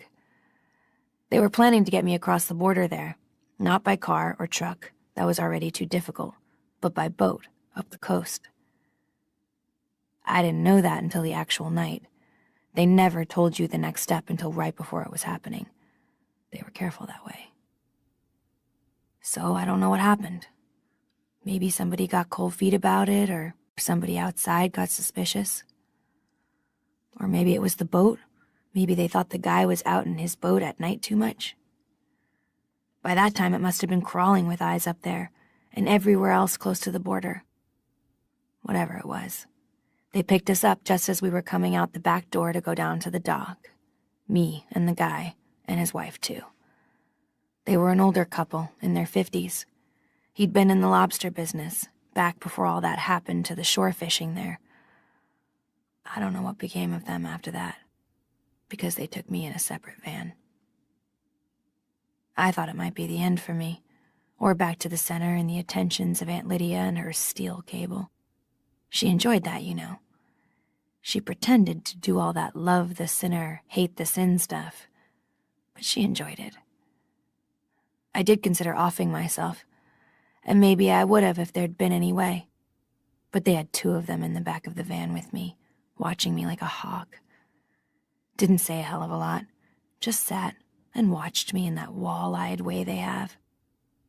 So it was no go. We didn't end up at the center, though. We went somewhere else. I won't go into what happened after that. I'd rather not talk about it. All I can say is they didn't leave any marks. When that was over, they showed me a movie. Know what it was about? It was about life in the colonies. In the colonies, they spend their time cleaning up. They're very clean-minded these days. Sometimes it's just bodies after a battle. The ones in city ghettos are the worst. They're left around longer. They get rottener. This bunch doesn't like dead bodies lying around. They're afraid of a plague or something. So the women in the colonies there do the burning. The other colonies are worse, though. The toxic dumps and the radiation spills. They figure you've got 3 years maximum at those, before your nose falls off and your skin pulls away like rubber gloves. They don't bother to feed you much, or give you protective clothing or anything. It's cheaper not to. Anyway, they're mostly people they want to get rid of. They say there's other colonies, not so bad, where they do agriculture, cotton and tomatoes and all that. But those weren't the ones they showed me the movie about. It's old women. I bet you've been wondering why you haven't seen too many of those around anymore. And handmaids who've screwed up their 3 chances. And incorrigibles like me. Discards, all of us. They're sterile, of course. If they aren't that way to begin with, they are after they've been there for a while. When they're unsure, they do a little operation on you, so there won't be any mistakes. I'd say it's about a quarter men in the colonies, too. Not all of those gender traitors end up on the wall. All of them wear long dresses, like the ones at the center, only gray. Women and the men, too, judging from the group shots. I guess it's supposed to demoralize the men, having to wear a dress. Shit, it would demoralize me enough. How do you stand it? Everything considered, I like this outfit better. So after that, they said I was too dangerous to be allowed the privilege of returning to the Red Center. They said I would be a corrupting influence. I had my choice, they said. This or the colonies. Well, shit, nobody but a nun would pick the colonies. I mean, I'm not a martyr. If I'd had my tubes tied, I wouldn't even have needed the operation. Nobody in here with viable ovaries either. You can see what kind of problems it would cause. So, here I am. They even give you face cream. You should figure out some way of getting in here. You'd have 3 or 4 good years before your snatch wears out and they send you to the boneyard. The food's not bad, and there's drink and drugs if you want it, and we only work nights. Moira, I say. You don't mean that. She's frightening me now, because what I hear in her voice is indifference, a lack of volition. Have they really done it to her then? Taken away something? What? That used to be so central to her? But how can I expect her to go on with my idea of her courage, live it through, act it out, when I myself do not? I don't want her to be like me. Give in, go along, save her skin. That is what it comes down to. I want gallantry from her, swashbuckling, heroism, single-handed combat. Something I lack. Don't worry about me, she says. She must know some of what I'm thinking. I'm still here. You can see it's me. Anyway, look at it this way. It's not so bad. There's lots of women around. Butch paradise, you might call it. Now she's teasing, showing some energy. And I feel better. Do they let you? I say. Let? Hell, they encourage it. Know what they call this place among themselves? Jezebels. The ants figure we're all damned anyway. They've given up on us. So it doesn't matter what sort of vice we get up to.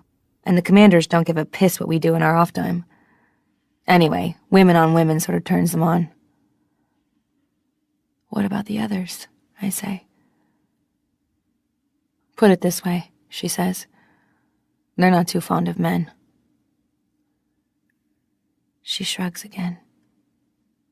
It might be resignation. Here is what I'd like to tell. I'd like to tell a story about how Moira escaped. For good this time. Or if I couldn't tell that, I'd like to say she blew up Jezebel's with 50 commanders inside it. I'd like her to end with something daring and spectacular.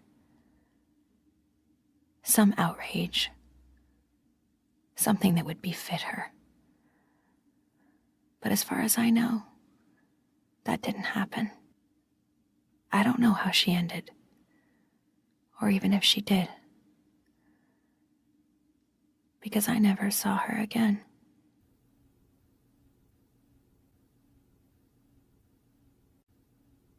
Chapter 39. The commander has a room key. He got it from the front desk while I waited on the flowered sofa. He shows it to me, slyly. I am to understand. We ascend in the glass half-egg of the elevator, past the vine-draped balconies. I am to understand also that I am on display. He unlocks the door of the room. Everything is the same, the very same as it was once upon a time. The drapes are the same, the heavy flowered ones that match the bedspread, orange poppies on royal blue, and the thin white ones to draw against the sun. The bureau and bedside tables, square-cornered, impersonal. The lamps, the pictures on the walls. Fruit in a bowl, stylized apples, flowers in a vase, buttercups and devil's paintbrushes keyed to the drapes. All is the same. I tell the commander just a minute and go into the bathroom. My ears are ringing from the smoke. The gin has filled me with lassitude. I wet a washcloth and press it to my forehead. After a while, I look to see if there are any little bars of soap in individual wrappers. There are. The kind with the gypsy on them, from Spain. I breathe in the soap smell, the disinfectant smell, and stand in the white bathroom, listening to the distant sounds of water running, toilets being flushed. In a strange way, I feel comforted, at home. There is something reassuring about the toilets. Bodily functions at least remain democratic. Everybody shits, as Moira would say. I sit on the edge of the bathtub, gazing at the blank towels. Once they would have excited me. They would have meant the aftermath of love. "I saw your mother," Moira said. "Where?" I said. I felt jolted, thrown off. I realized I'd been thinking of her as dead. "Not in person. It was in that film they showed us, about the colonies. There was a close-up. It was her, all right. She was wrapped up in one of those gray things, but I know it was her." "Thank God," I said. "Why thank God?" said Moira. "I thought she was dead." "She might as well be," said Moira. "You should wish it for her." I can't remember the last time I saw her. It blends in with all the others. It was some trivial occasion. She must have dropped by. She did that. She breezed in and out of my house, as if I were the mother and she were the child. She still had that jauntiness. Sometimes when she was between apartments, just moving into one or just moving out, she'd use my washer-dryer for her laundry. Maybe she'd come over to borrow something from me. A pot, a hairdryer. That too was a habit of hers. I didn't know it would be the last time, or else I would have remembered it better. I can't even remember what we said. A week later, 2 weeks, 3 weeks, when things had become suddenly so much worse, I tried to call her, but there was no answer, and no answer when I tried again. She hadn't told me she was going anywhere, but then maybe she wouldn't have. She didn't always. She had her own car, and she wasn't too old to drive. Finally, I got the apartment superintendent on the phone. He said he hadn't seen her lately. I was worried. I thought maybe she'd had a heart attack or a stroke. It wasn't out of the question, though she hadn't been sick that I knew of. She was always so healthy. She still worked out at Nautilus and went swimming every 2 weeks. I used to tell my friends she was healthier than I was. And maybe it was true. Luke and I drove across into the city, and Luke bullied the superintendent into opening up the apartment. She could be dead on the floor, Luke said. The longer you leave it, the worse it'll be. You thought of the smell? The superintendent said something about needing a permit, but Luke could be persuasive. He made it clear we weren't going to wait or go away. I started to cry. Maybe that was what finally did it. When the man got the door open, what we found was chaos. There was furniture overturned. The mattress was ripped open. Bureau drawers upside down on the floor, their contents strewn and mounded. But my mother wasn't there. I'm going to call the police, I said. I'd stopped crying. I felt cold from head to foot. My teeth were chattering. Don't, said Luke.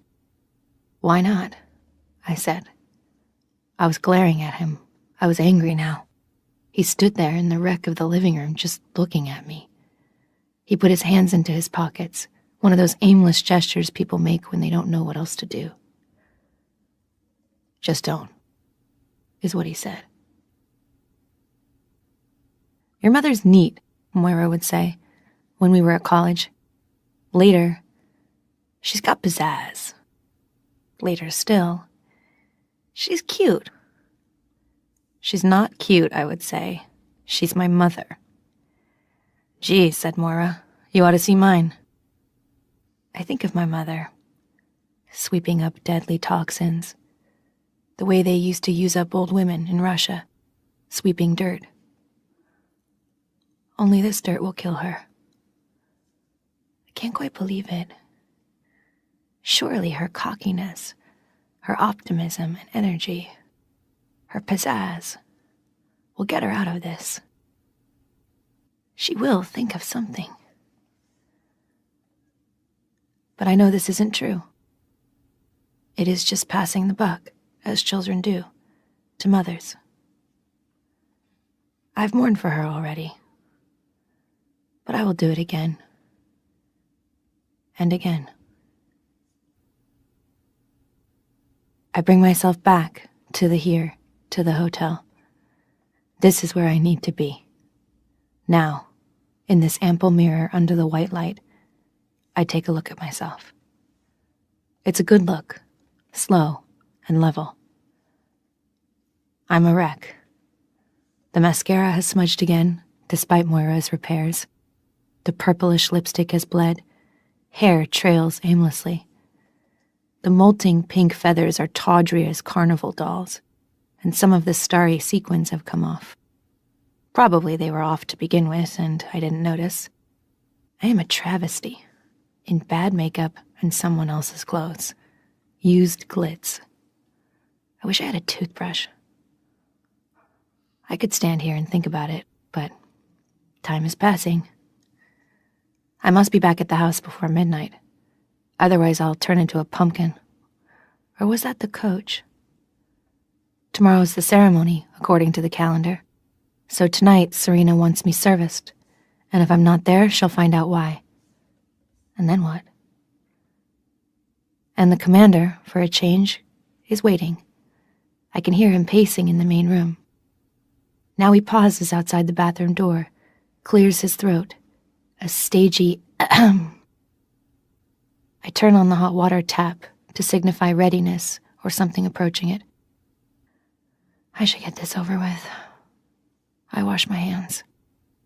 I must beware of inertia. When I come out, he's lying down on the king-sized bed with, I note, his shoes off. I lie down beside him. I don't have to be told. I would rather not. But it's good to lie down. I'm so tired. Alone at last, I think. The fact is that I don't want to be alone with him. Not on a bed. I'd rather have Serena there, too. I'd rather play Scrabble. But my silence does not deter him.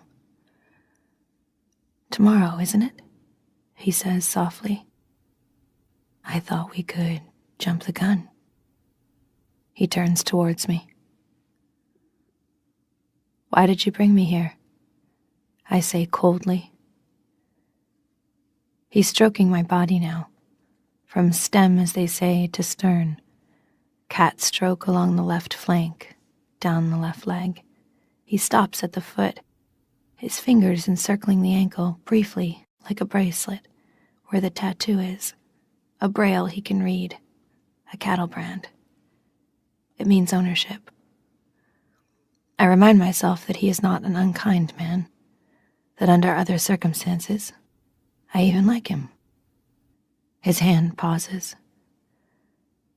"I thought you might enjoy it for a change." He knows that isn't enough. I guess it was a sort of experiment. That isn't enough either. You said you wanted to know. He sits up, begins to unbutton. Will this be worse, to have him denuded of all his cloth power? He's down to the shirt, then under it, sadly, a little belly, wisps of hair. He pulls down one of my straps, slides his other hand in among the feathers, but it's no good. I lie there like a dead bird. He is not a monster, I think. I can't afford pride or aversion. There are all kinds of things that have to be discarded under the circumstances. "Maybe I should turn the lights out," says the commander, dismayed and no doubt disappointed. I see him for a moment before he does this. Without his uniform, he looks smaller, older, like something being dried. The trouble is that I can't be with him any different from the way I usually am with him. Usually I'm inert. Surely there must be something here for us, other than this futility and bathos. Fake it, I scream at myself inside my head. You must remember how. Let's get this over with, or you'll be here all night. Bestir yourself. Move your flesh around. Breathe audibly. It's the least you can do.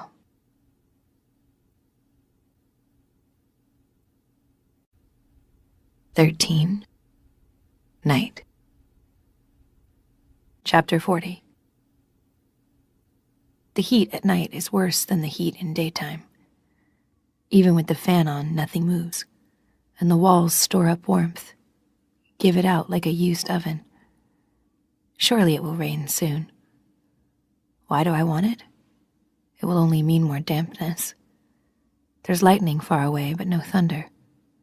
Looking out the window, I can see it, a glimmer, like the phosphorescence you get in stirred seawater behind the sky, which is overcast and too low, and a dull gray infrared.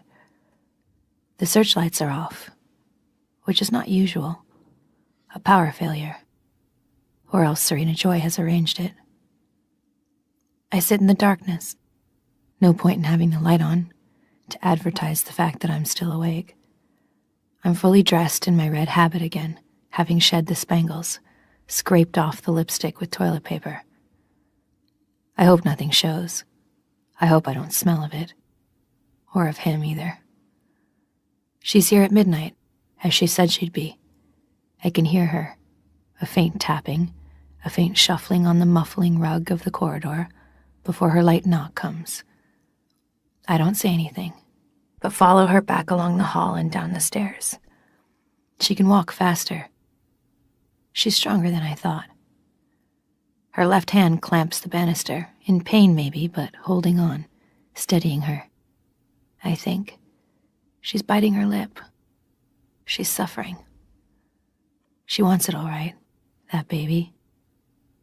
I see the two of us, a blue shape, a red shape, in the brief glass eye of the mirror as we descend. Myself, my obverse. We go out through the kitchen. It's empty, a dim nightlight's left on. It has the calm of empty kitchens at night, The bowls on the counter, the canisters and stoneware jars loom round and heavy through the shadowy light. The knives are put away into their wooden rack. "I won't go outside with you," she whispers. Odd to hear her whispering, as if she is one of us. Usually wives do not lower their voices. "You go out through the door and turn right. There's another door, it's open. Go up the stairs and knock, he's expecting you. No one will see you. I'll sit here." She'll wait for me then, in case there's trouble. In case Cora and Rita wake up, no one knows why, come in from their room at the back of the kitchen. What will she say to them? That she couldn't sleep? That she wanted some hot milk? She'll be adroit enough to lie well, I can see that. "The commander's in his bedroom upstairs," she says. "He won't come down this late, he never does." That's what she thinks. I open the kitchen door, step out, wait a moment for vision. It's so long since I've been outside, alone, at night. Now there's thunder. The storm's moving closer. What has she done about the guardians? I could be shot for a prowler. Paid them off somehow, I hope. Cigarettes, whiskey, or maybe they know all about it, her stud farm. Maybe if this doesn't work, she'll try them next. The door to the garage is only steps away. I cross, feet noiseless on the grass, and open it quickly, slip inside. The stairway is dark, darker than I can see. I feel my way up, stair by stair. Carpet here. I think of it as mushroom-colored. This must have been an apartment once, for a student, a young single person with a job. A lot of the big houses around here had them. A bachelor, a studio. Those were the names for that kind of apartment. It pleases me to be able to remember this. Separate entrance, it would say in the ads. And that meant you could have sex, unobserved. I reach the top of the stairs, knock on the door there. He opens it himself. Who else was I expecting? There's a lamp on, only one, but enough light to make me blink. I look past him, not wanting to meet his eyes. It's a single room with a fold-out bed, made up, and a kitchenette counter at the far end, and another door that must lead to the bathroom. This room is stripped down, military, minimal. No pictures on the walls, no plants. He's camping out. The blanket on the bed is gray and says U.S. He steps back and aside to let me past. He's in his shirt sleeves and is holding a cigarette, lit. I smell the smoke on him, in the warm air of the room, all over. I'd like to take off my clothes, bathe in it, rub it over my skin. No preliminaries. He knows why I'm here. He doesn't even say anything. Why fool around? It's an assignment. He moves away from me, turns off the lamp. Outside, like punctuation, there's a flash of lightning. Almost no pause, and then the thunder. He's undoing my dress, a man made of darkness. I can't see his face, and I can hardly breathe, hardly stand. And I'm not standing. His mouth is on me, his hands. I can't wait, and he's moving already. Love. It's been so long. I'm alive in my skin, again. Arms around him, falling, and water softly everywhere. Never ending. I knew it might only be once. I made that up. It didn't happen that way. Here is what happened. I reach the top of the stairs, knock on the door. He opens it himself. There's a lamp on. I blink. I look past his eyes. It's a single room. The bed's made up, stripped down, military. No pictures, but the blanket says U.S. He's in his shirt sleeves. He's holding a cigarette. "Here," he says to me. "Have a drag." No preliminaries. He knows why I'm here. To get knocked up. To get in trouble. Up the pole. Those were all names for it once. I take the cigarette from him, draw deeply in, hand it back. Our fingers hardly touch. Even that much smoke makes me dizzy. He says nothing, just looks at me, unsmiling. It would be better, more friendly if he would touch me. I feel stupid and ugly, although I know I am not either. Still, what does he think? Why doesn't he say something? Maybe he thinks I've been slutting around at Jezebel's with the commander or more. It annoys me that I'm even worrying about what he thinks. Let's be practical. I don't have much time, I say. This is awkward and clumsy. It isn't what I mean. I could just squirt it into a bottle and you could pour it in, he says. He doesn't smile.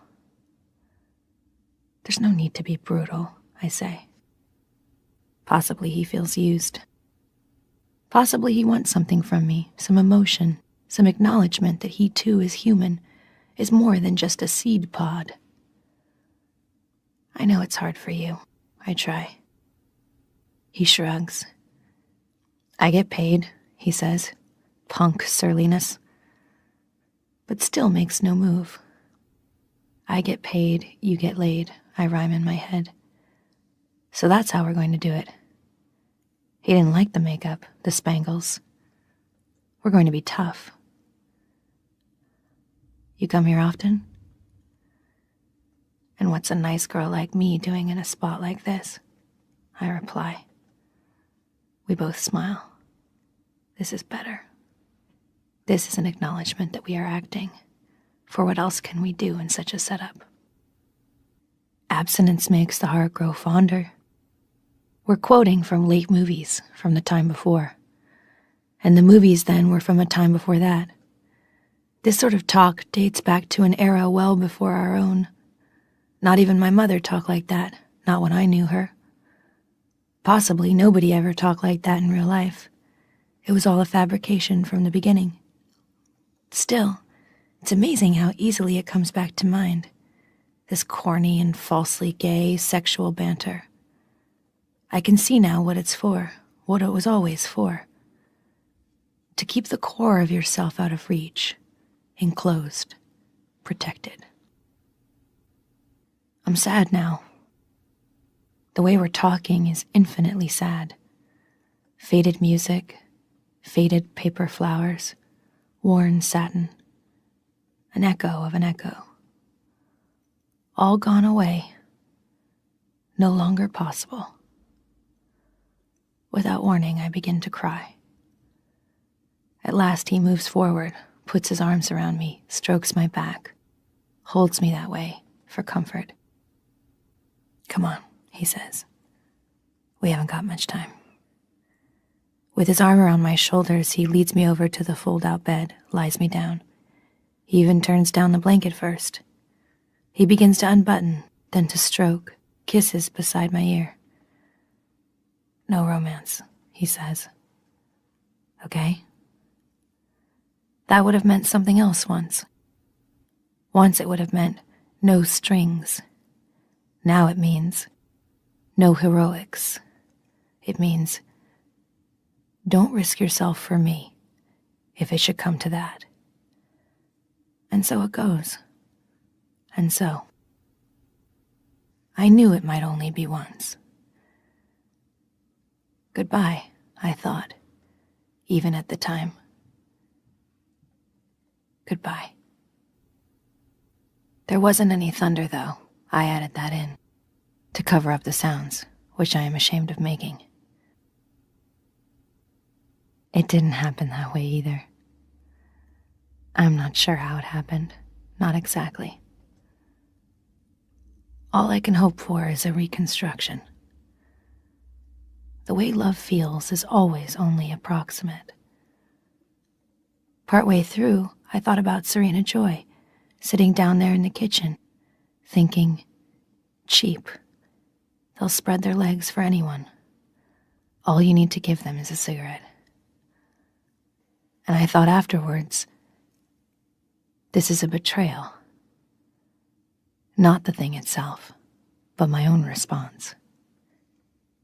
If I knew for certain he was dead, would that make a difference? I would like to be without shame. I would like to be shameless. I would like to be ignorant. Then I would not know how ignorant I was.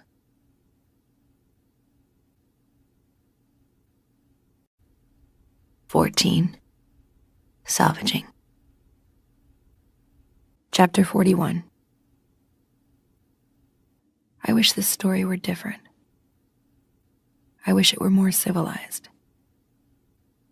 I wish it showed me in a better light, if not happier, then at least more active, less hesitant, less distracted by trivia. I wish it had more shape. I wish it were about love, or about sudden realizations important to one's life, or even about sunsets, birds, rainstorms, or snow. Maybe it is about those things in a sense. But in the meantime, there is so much else getting in the way. So much whispering, so much speculation about others, so much gossip that cannot be verified, so many unsaid words, so much creeping about in secrecy. And there is so much time to be endured, time heavy as fried food or thick fog. And then all at once these red events, like explosions, on streets otherwise decorous and matronly and somnambulant. I'm sorry there is so much pain in this story. I'm sorry it's in fragments, like a body caught in crossfire or pulled apart by force. But there's nothing I can do to change it. I've tried to put some of the good things in as well. Flowers, for instance. Because where would we be without them? Nevertheless, it hurts me to tell it over again. Once was enough. Wasn't once enough for me at the time? But I keep on going with this sad and hungry and sordid, this limping and mutilated story. Because after all, I want you to hear it. As I will hear yours too if I ever get the chance. If I meet you or if you escape. In the future or in heaven or in prison or underground. Some other place. What they have in common is that they're not here. By telling you anything at all, I'm at least believing in you. I believe you're there. I believe you into being. Because I'm telling you this story, I will your existence. I tell, therefore you are. So I will go on. So I will myself to go on. I am coming to a part you will not like at all, because in it I did not behave well. But I will try nonetheless to leave nothing out. After all you've been through, you deserve whatever I have left, which is not much, but includes the truth. This is the story, then. I went back to Nick, time after time, on my own, without Serena knowing. It wasn't called for. There was no excuse. I did not do it for him, but for myself entirely. I didn't even think of it as giving myself to him, because what did I have to give? I did not feel munificent, but thankful each time he would let me in. He didn't have to. In order to do this, I became reckless. I took stupid chances. After being with the commander, I would go upstairs in the usual way, but then I would go along the hall and down the Martha's stairs at the back and through the kitchen. Each time I would hear the kitchen door click shut behind me, and I would almost turn back. It sounded so metallic, like a mousetrap or a weapon. But I would not turn back. I would hurry across the few feet of illuminated lawn. The searchlights were back on again, expecting at any moment to feel the bullets rip through me, even in advance of their sound. I would make my way by touch up the dark staircase and come to rest against the door, the thud of blood in my ears. Fear is a powerful stimulant. Then I would knock softly, a beggar's knock. Each time I would expect him to be gone, or worse, I would expect him to say I could not come in. He might say he wasn't going to break any more rules, put his neck in the noose for my sake. Or even worse, tell me he was no longer interested. His failure to do any of these things I experienced as the most incredible benevolence and luck. I told you it was bad. Here's how it goes. He opens the door. He's in his shirt sleeves, his shirt untucked, hanging loose. He's holding a toothbrush or a cigarette or a glass with something in it. He has his own little stash up here, black market stuff, I suppose. He's always got something in his hand, as if he's been going about his life as usual, not expecting me, not waiting. Maybe he doesn't expect me or wait. Maybe he has no notion of the future, or does not bother or dare to imagine it. Is it too late, I say? He shakes his head for no. It is understood between us by now that it is never too late, but I go through the ritual politeness of asking. It makes me feel more in control, as if there is a choice, a decision that could be made one way or the other. He steps aside and I move past him, and he closes the door. Then he crosses the room and closes the window. After that, he turns out the light. There is not much talking between us anymore, not at this stage. Already I am half out of my clothes. We save the talking for later. With the commander, I close my eyes, even when I am only kissing him goodnight. I do not want to see him up close. But now, here, each time, I keep my eyes open. I would like a light on somewhere, a candle perhaps, stuck into a bottle, some echo of college. But anything like that would be too great a risk. So I have to make do with the searchlight, the glow of it from the grounds below, filtered through his white curtains, which are the same as mine. I want to see what can be seen of him. Take him in, memorize him, save him up so I can live on the image later. The lines of his body, the texture of his flesh, the glisten of sweat on his pelt, his long, sardonic, unrevealing face. I ought to have done that with Luke. Paid more attention to the details, the moles and scars, the singular creases. I didn't. And he's fading. Day by day, night by night, he recedes, and I become more faithless. For this one, I'd wear pink feathers, purple stars, if that were what he wanted, or anything else, even the tail of a rabbit. But he does not require such trimmings. We make love each time, as if we know beyond a shadow of a doubt that there will never be any more for either of us, with anyone, ever. And then when there is, that too is always a surprise, extra, a gift. Being here with him is safety. It's a cave where we huddle together while the storm goes on outside. This is a delusion, of course. This room is one of the most dangerous places I could be. If I were caught, there would be no quarter.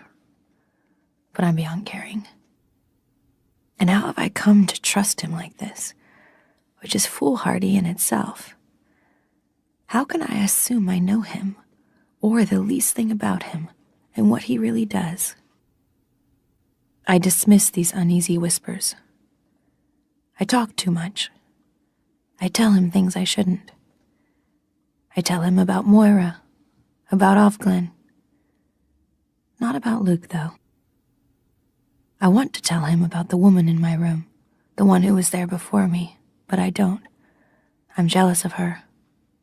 If she's been here before me too, in this bed, I don't want to hear about it. I tell him my real name, and feel that therefore I am known. I act like a dunce. I should know better. I make of him an idol, a cardboard cutout. He, on the other hand, talks little. No more hedging or jokes. He barely asks questions. He seems indifferent to most of what I have to say, alive only to the possibilities of my body, though he watches me while I'm speaking. He watches my face. Impossible to think that anyone for whom I feel such gratitude could betray me. Neither of us says the word love, not once. It would be tempting fate. It would be romance, bad luck. Today there are different flowers, drier, more defined, the flowers of high summer, daisies, black-eyed Susans, starting us on the long downward slope to fall. I see them in the gardens as I walk with Offred to and fro. I hardly listen to her. I no longer credit her. The things she whispers seem to me unreal. What use are they for me now? You could go into his room at night, she says. Look through his desk. There must be papers, notations. The door is locked, I murmur. We could get you a key, she says. Don't you want to know who he is? What he does? But the commander is no longer of immediate interest to me. I have to make an effort to keep my indifference towards him from showing. Keep on doing everything exactly the way you were before, Nick says. Don't change anything, otherwise they'll know. He kisses me, watching me all the time. Promise? Don't slip up. I put his hand on my belly. It's happened, I say. I feel it has. A couple of weeks and I'll be certain. This I know is wishful thinking. He'll love you to death, he says. So will she. But it's yours, I say. It will be yours, really. I want it to be. We don't pursue this, however. I can't, I say to Offred. I'm too afraid. Anyway, I'd be no good at that. I'd get caught. I scarcely take the trouble to sound regretful, so lazy have I become. We could get you out, she says. We can get people out if we really have to, if they're in danger, immediate danger. The fact is that I no longer want to leave, escape, cross the border to freedom. I want to be here, with Nick, where I can get at him. Telling this, I'm ashamed of myself. But there's more to it than that.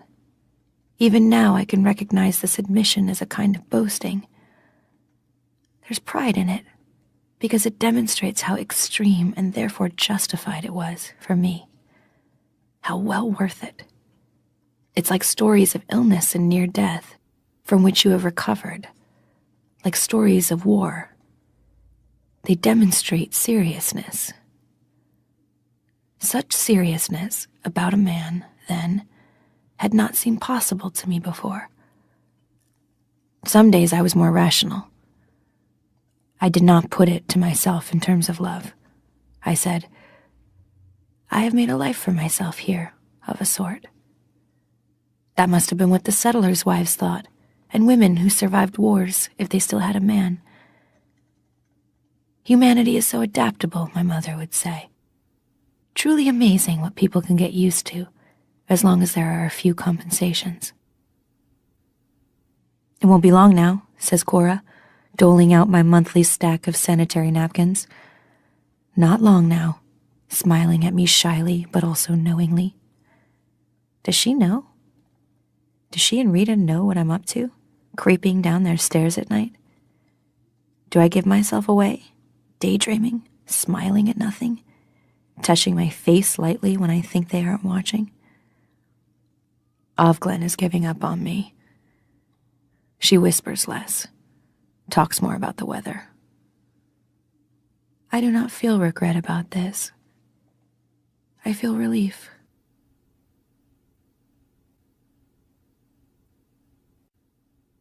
Chapter 42. The bell is tolling. We can hear it from a long way off. It's morning, and today we've had no breakfast. When we reach the main gate, we file through it 2 by 2. There's a heavy contingent of guards, special detail angels with riot gear. The helmets with the bulging dark plexiglass visors that make them look like beetles, the long clubs, the gas canister guns, in cordon around the outside of the wall. That's in case of hysteria. The hooks on the wall are empty. This is a district salvaging, for women only. Salvagings are always segregated. It was announced yesterday. They tell you only the day before. It's not enough time to get used to it.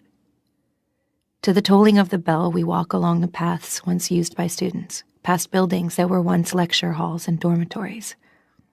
It's very strange to be in here again.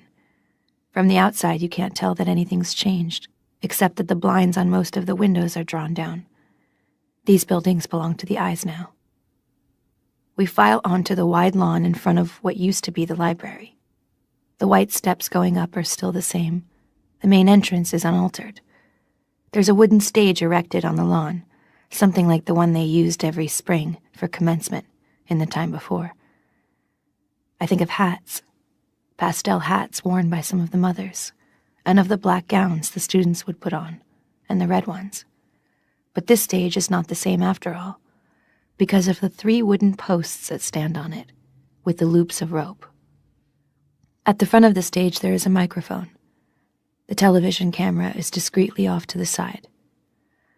I've only been to one of these before, 2 years ago.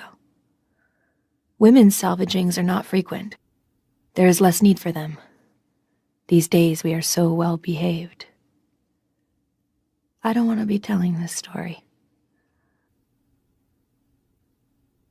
We take our places in the standard order. Wives and daughters on the folding wooden chairs placed towards the back, Econo wives and Marthas around the edges and on the library steps, and handmaids at the front, where everyone can keep an eye on us. We don't sit on chairs but kneel, and this time we have cushions, small red velvet ones with nothing written on them, not even faith. Luckily the weather is all right, not too hot, cloudy, bright. It would be miserable kneeling here in the rain. Maybe that's why they leave it so late to tell us, so they'll know what the weather will be like. That's as good a reason as any. I kneel on my red velvet cushion. I try to think about tonight, about making love in the dark, in the light reflected off the white walls. I remember being held. There's a long piece of rope which winds like a snake in front of the first row of cushions, along the second, and back through the lines of chairs, bending like a very old, very slow river viewed from the air, down to the back. The rope is thick and brown and smells of tar. The front end of the rope runs up onto the stage. It's like a fuse or the string of a balloon. On stage, to the left, are those who are to be salvaged. 2 handmaids, 1 wife. Wives are unusual, and despite myself, I look at this one with interest. I want to know what she has done. They have been placed here before the gates were opened. All of them sit on folding wooden chairs, like graduating students who are about to be given prizes. Their hands rest in their laps, looking as if they are folded sedately. They sway a little. They've probably been given injections or pills, so they won't make a fuss. It's better if things go smoothly. Are they attached to their chairs? Impossible to say under all that drapery. Now the official procession is approaching the stage, mounting the steps at the right. 3 women, 1 aunt in front, 2 salvagers in their black hoods and cloaks a pace behind her. Behind them are the other aunts. The whisperings among us hush. The 3 arrange themselves, turn towards us, the aunt flanked by the 2 black-robed salvagers. It's Aunt Lydia. How many years since I've seen her? I'd begun to think she existed only in my head, but here she is, a little older. I have a good view. I can see the deepening furrows to either side of her nose, the engraved frown. Her eyes blink. She smiles nervously, peering to left and right, checking out the audience, and lifts a hand to fidget with her headdress. An odd strangling sound comes over the PA system. She's clearing her throat. I've begun to shiver. Hatred fills my mouth like spit. The sun comes out, and the stage and its occupants light up like a Christmas creche. I can see the wrinkles under Aunt Lydia's eyes, the pallor of the seated women, the hairs on the rope in front of me on the grass, the blades of grass. There is a dandelion right in front of me, the color of egg yolk. I feel hungry. The bell stops tolling. Aunt Lydia stands up, smooths down her skirt with both hands, and steps forward to the mic. "Good afternoon, ladies," she says, and there is an instant and ear-splitting feedback whine from the PA system. From among us, incredibly, there is laughter. It's hard not to laugh. It's the tension, and the look of irritation on Aunt Lydia's face as she adjusts the sound. This is supposed to be dignified. "Good afternoon, ladies," she says again, her voice now tinny and flattened. It's ladies instead of girls because of the wives. "I'm sure we are all aware of the unfortunate circumstances that bring us all here together on this beautiful morning, when I am certain we would all rather be doing something else. At least I speak for myself. But duty is a hard taskmaster, or may I say on this occasion, taskmistress. And it is in the name of duty that we are here today." She goes on like this for some minutes, but I don't listen. I've heard this speech, or one like it, often enough before. The same platitudes, the same slogans, the same phrases. The torch of the future, the cradle of the race, the task before us. It's hard to believe there will not be polite clapping after this speech, and tea and cookies served on the lawn. That was the prologue, I think. Now she'll get down to it. Aunt Lydia rummages in her pocket, produces a crumpled piece of paper. This she takes an undue length of time to unfold and scan. She's rubbing our noses in it, letting us know exactly who she is, making us watch her as she silently reads, flaunting her prerogative. Obscene, I think. Let's get this over with. "In the past," says Aunt Lydia, "it has been the custom to precede the actual salvagings with a detailed account of the crimes of which the prisoners stand convicted. However, we have found that such a public account, especially when televised, is invariably followed by a rash, if I may call it that, an outbreak, I should say, of exactly similar crimes. So we have decided in the best interests of all to discontinue this practice. The salvagings will proceed without further ado." A collective murmur goes up from us. The crimes of others are a secret language among us. Through them we show ourselves what we might be capable of, after all. This is not a popular announcement. But you would never know it from Aunt Lydia, who smiles and blinks as if washed in applause. Now we are left to our own devices, our own speculations. The first one, the one they're now raising from her chair, black-gloved hands on her upper arms. Reading? No, that's only a hand cut off on the third conviction. Unchastity? Or an attempt on the life of her commander? Or the commander's wife, more likely. That's what we're thinking. As for the wife, there's mostly just one thing they get salvaged for. They can do almost anything to us, but they aren't allowed to kill us. Not legally. Not with knitting needles or garden shears or knives purloined from the kitchen, and especially not when we are pregnant. It could be adultery, of course. It could always be that. or attempted escape. "Of Charles," Aunt Lydia announces. "No one I know." The woman is brought forward. She walks as if she's really concentrating on it. One foot, the other foot. She's definitely drugged. There's a groggy, off-center smile on her mouth. One side of her face contracts, an uncoordinated wink aimed at the camera. They'll never show it, of course. This isn't live. The two salvagers tie her hands behind her back. From behind me, there's a sound of retching. That's why we don't get breakfast. "Janine, most likely," Offglen whispers. I've seen it before. The white bag placed over the head. The woman helped up onto the high stool as if she's being helped up the steps of a bus. Steadied there. The noose adjusted delicately around the neck, like a vestment. The stool kicked away. I've heard the long sigh go up from around me. The sigh like air coming out of an air mattress. I've seen Aunt Lydia place her hand over the mic to stifle the other sounds coming from behind her. I've leaned forward to touch the rope in front of me, in time with the others, both hands on it. The rope hairy, sticky with tar in the hot sun. Then placed my hand on my heart to show my unity with the salvagers and my consent, and my complicity in the death of this woman. I have seen the kicking feet, and the two in black who now seize hold of them and drag downwards with all their weight. I don't want to see it anymore. I look at the grass instead. I describe the rope.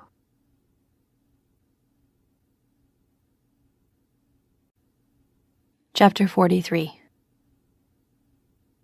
The three bodies hang there, even with the white sacks over their heads, looking curiously stretched, like chickens strung up by the necks in a meat shop window, like birds with their wings clipped, like flightless birds, wrecked angels.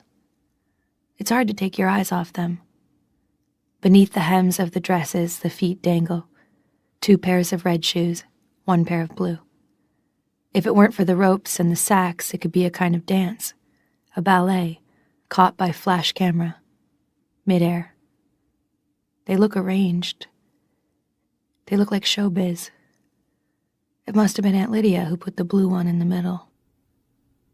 "Today's salvaging is now concluded," Aunt Lydia announces into the mic. "But..." We turn to her, listen to her, watch her. She has always known how to space her pauses. A ripple runs over us, a stir. Something else, perhaps, is going to happen. "But you may stand up and form a circle." She smiles down upon us, generous, munificent. She is about to give us something. Bestow. "Orderly now." She's talking to us, to the handmaids. Some of the wives are leaving now, some of the daughters. Most of them stay, but they stay behind, out of the way. They watch merely. They are not part of the circle. 2 guardians have moved forward and are coiling up the thick rope, getting it out of the way. Others move the cushions. We are milling around now, on the grass space in front of the stage, some jockeying for position at the front, next to the center, many pushing just as hard to work their way to the middle, where they will be shielded. It's a mistake to hang back too obviously in any group like this. It stamps you as lukewarm, lacking in zeal. There's an energy building here, a murmur, a tremor of readiness and anger. The body's tense, the eyes are brighter, as if aiming. I don't want to be at the front, or at the back either. I'm not sure what's coming, though I sense it won't be anything I want to see up close. But Offglen has hold of my arm. She tugs me with her, and now we're in the second line, with only a thin hedge of bodies in front of us. I don't want to see, yet I don't pull back either. I've heard rumors, which I only half believed.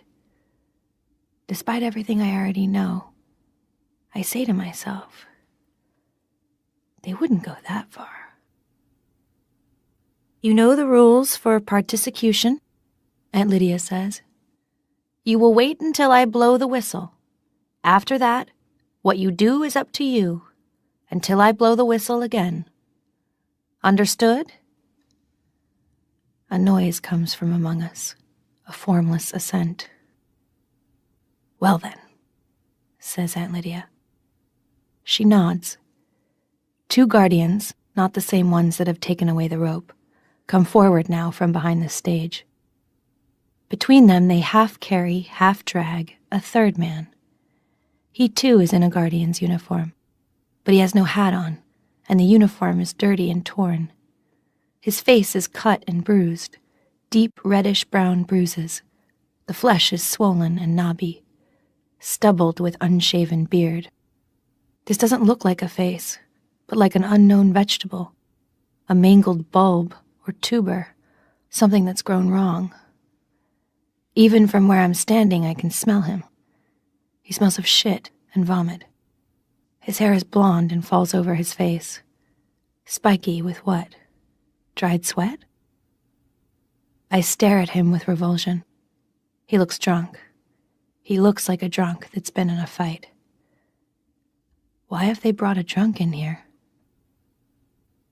This man, says Aunt Lydia, has been convicted of rape. Her voice trembles with rage and a kind of triumph. He was once a guardian.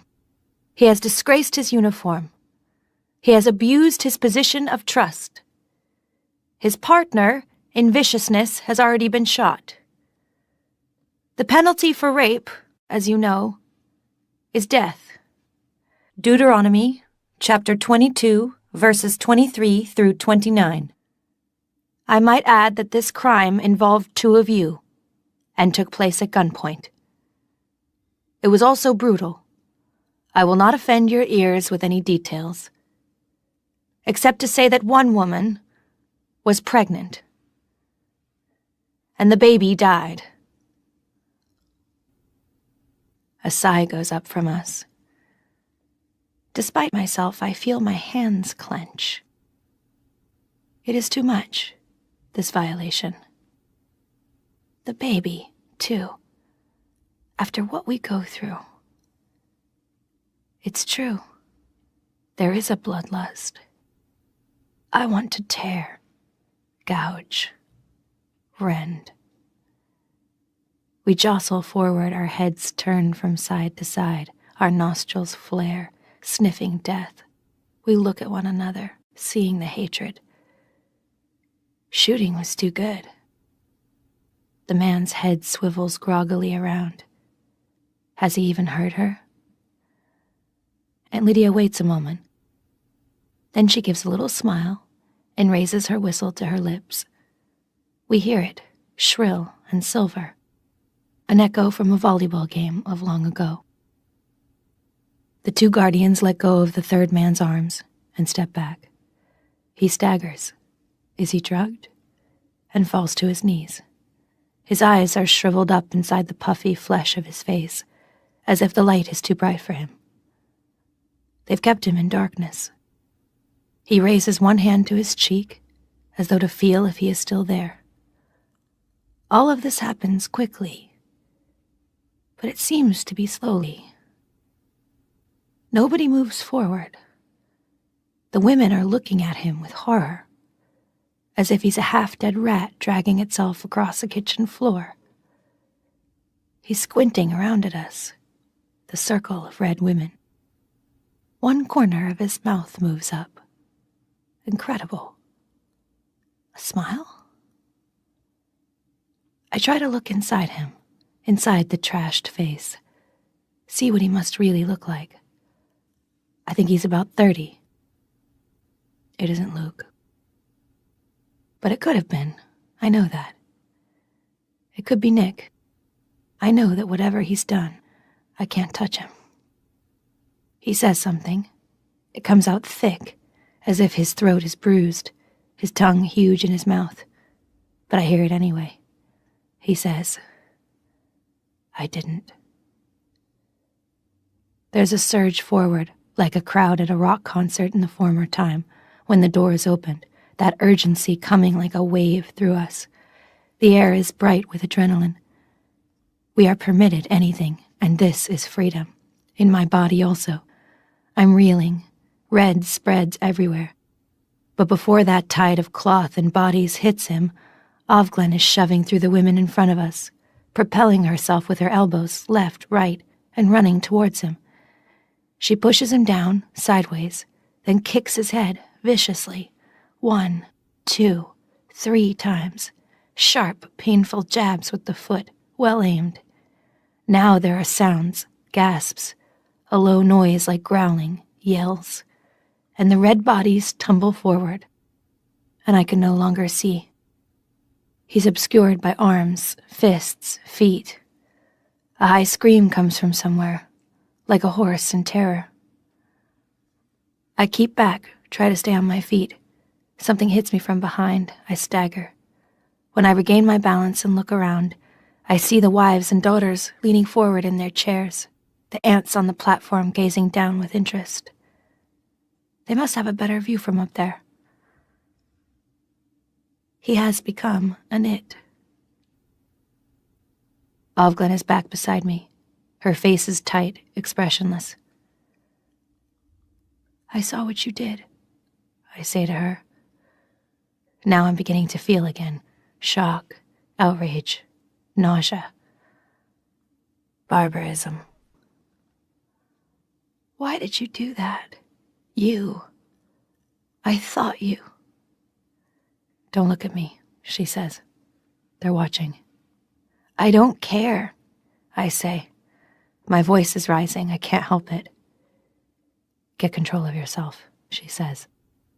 She pretends to brush me off, my arm and shoulder, bringing her face close to my ear. Don't be stupid. He wasn't a rapist at all. He was a political. He was one of ours. I knocked him out, put him out of his misery. Don't you know what they're doing to him? One of ours, I think. A guardian. It seems impossible. Aunt Lydia blows her whistle again, but they don't stop at once. The 2 guardians move in, pulling them off from what's left. Some lie on the grass where they've been hit or kicked by accident. Some have fainted. They straggle away in 2s and 3s or by themselves. They seem dazed. You will find your partners and reform your line, Aunt Lydia says into the mic. Few pay attention to her. A woman comes towards us, walking as if she's feeling her way with her feet in the dark. Janine. There's a smear of blood across her cheek, and more of it on the white of her headdress. She's smiling. A bright, diminutive smile. Her eyes have come loose. Hi there, she says. How are you doing? She's holding something tightly in her right hand. It's a clump of blonde hair. She gives a small giggle. Janine, I say. But she's let go, totally now. She's in free fall. She's in withdrawal. You have a nice day, she says, and walks on past us towards the gate. I look after her. Easy out is what I think. I don't even feel sorry for her, although I should. I feel angry. I'm not proud of myself for this, or for any of it. But then, that's the point. My hands smell of warm tar. I want to go back to the house and up to the bathroom and scrub, with the harsh soap and the pumice, to get every trace of this smell off my skin. The smell makes me feel sick. But also I'm hungry. This is monstrous, but nevertheless it's true. Death makes me hungry. Maybe it's because I've been emptied. Or maybe it's the body's way of seeing to it that I remain alive. continue to repeat its bedrock prayer. I am. I am. I am. Still. I want to go to bed, make love, right now. I think of the word relish. I could eat a horse.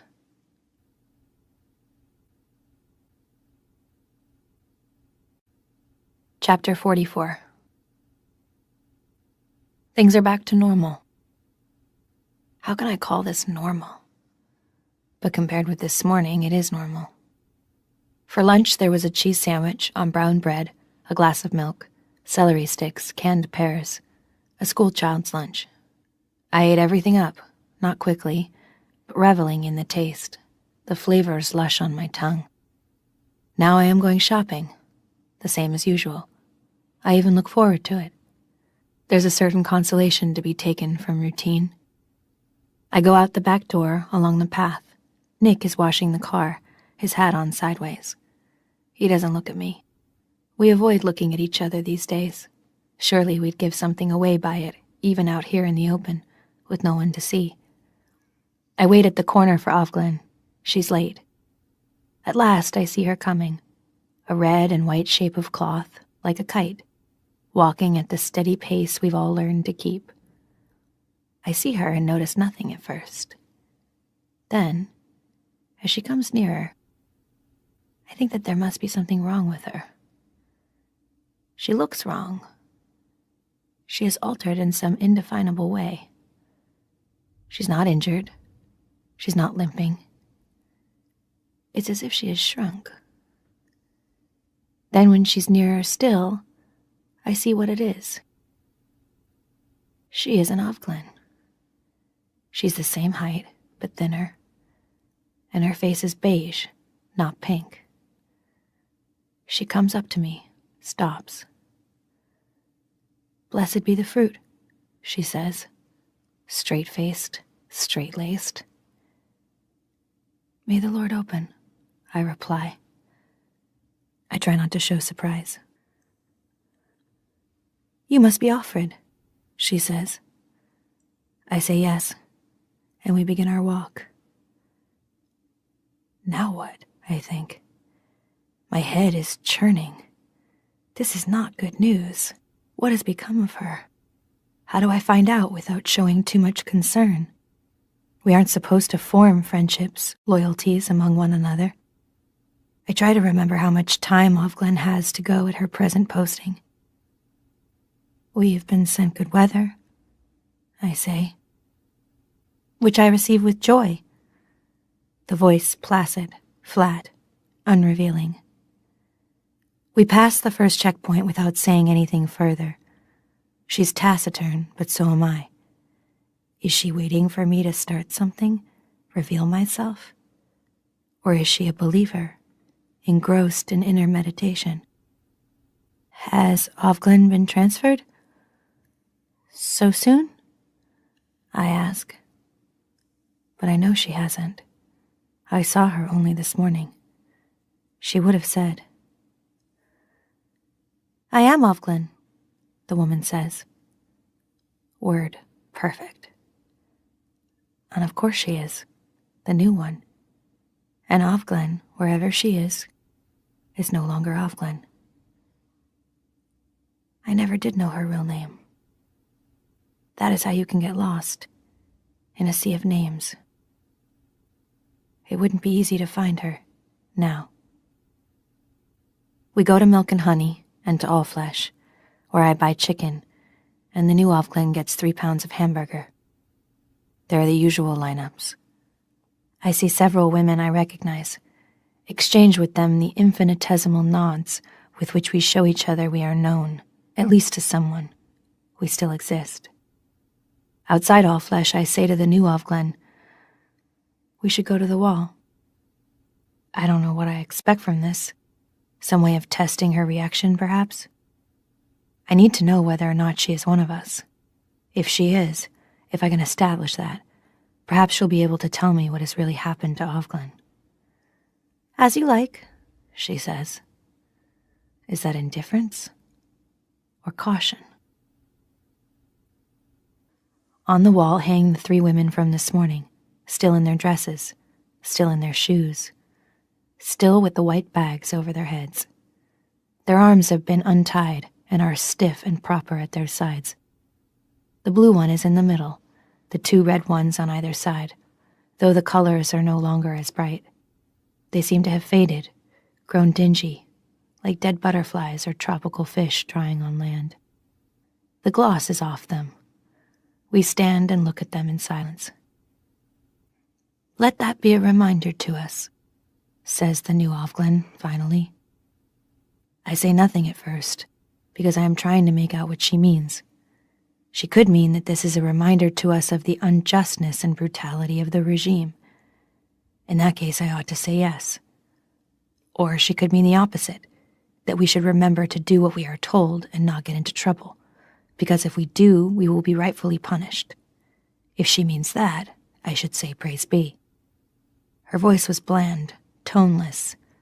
No clues there. I take a chance. "Yes," I say. To this she does not respond, although I sense a flicker of white at the edge of my vision, as if she's looked quickly at me. After a moment, we turn away and begin the long walk back, matching our steps in the approved way, so that we seem to be in unison. I think maybe I should wait before attempting anything further.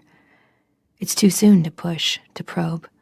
I should give it a week, 2 weeks, maybe longer.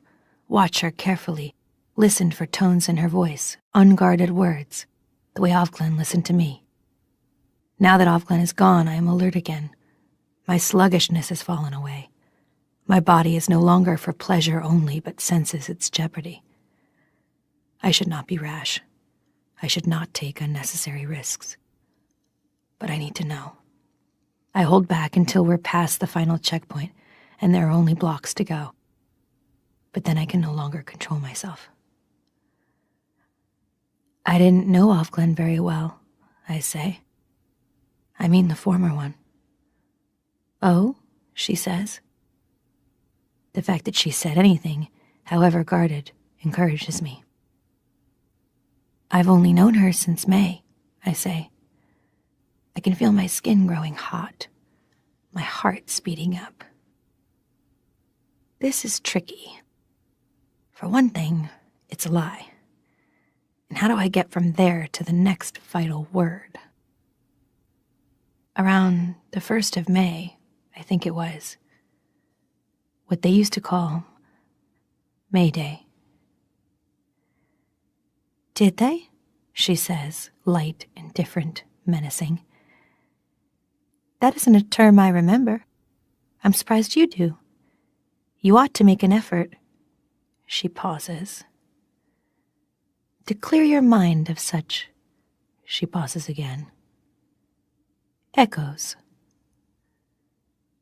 Now I feel cold, seeping over my skin like water. What she's doing is warning me. She isn't one of us, but she knows. I walk the last blocks in terror. I've been stupid again, more than stupid. It hasn't occurred to me before, but now I see. If Offred's been caught, Offred may talk, about me among others. She will talk. She won't be able to help it. But I haven't done anything, I tell myself. Not really. All I did was know. All I did was not tell. They know where my child is. What if they bring her, threaten something to her, in front of me? Or do it? I can't bear to think what they might do. Or Luke. What if they have Luke? Or my mother, or Moira, or almost anyone. Dear God, don't make me choose. I would not be able to stand it, I know that. Moira was right about me. I'll say anything they like, I'll incriminate anyone. It's true. The first scream, whimper even. and I'll turn to jelly. I'll confess to any crime. I'll end up hanging from a hook on the wall. Keep your head down, I used to tell myself, and see it through. It's no use. This is the way I talk to myself on the way home. At the corner, we turn to one another in the usual way. Under his eye, says the new, treacherous Offglen. Under his eye, I say, trying to sound fervent, as if such play acting could help, now that we've come this far. Then she does an odd thing.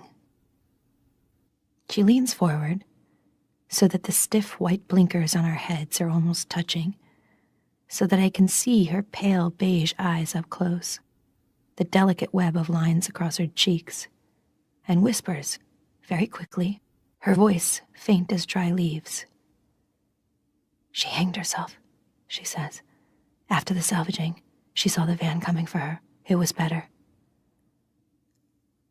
Then she's walking away from me down the street.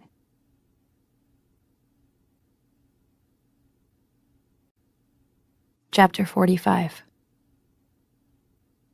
I stand a moment, emptied of air, as if I've been kicked. So she's dead, and I am safe, after all. She did it before they came. I feel great relief. I feel thankful to her.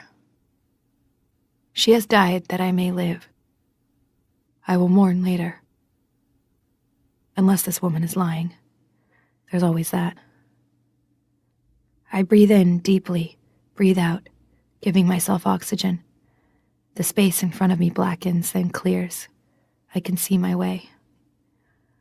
I turn, open the gate, keeping my hand on it a moment to steady myself.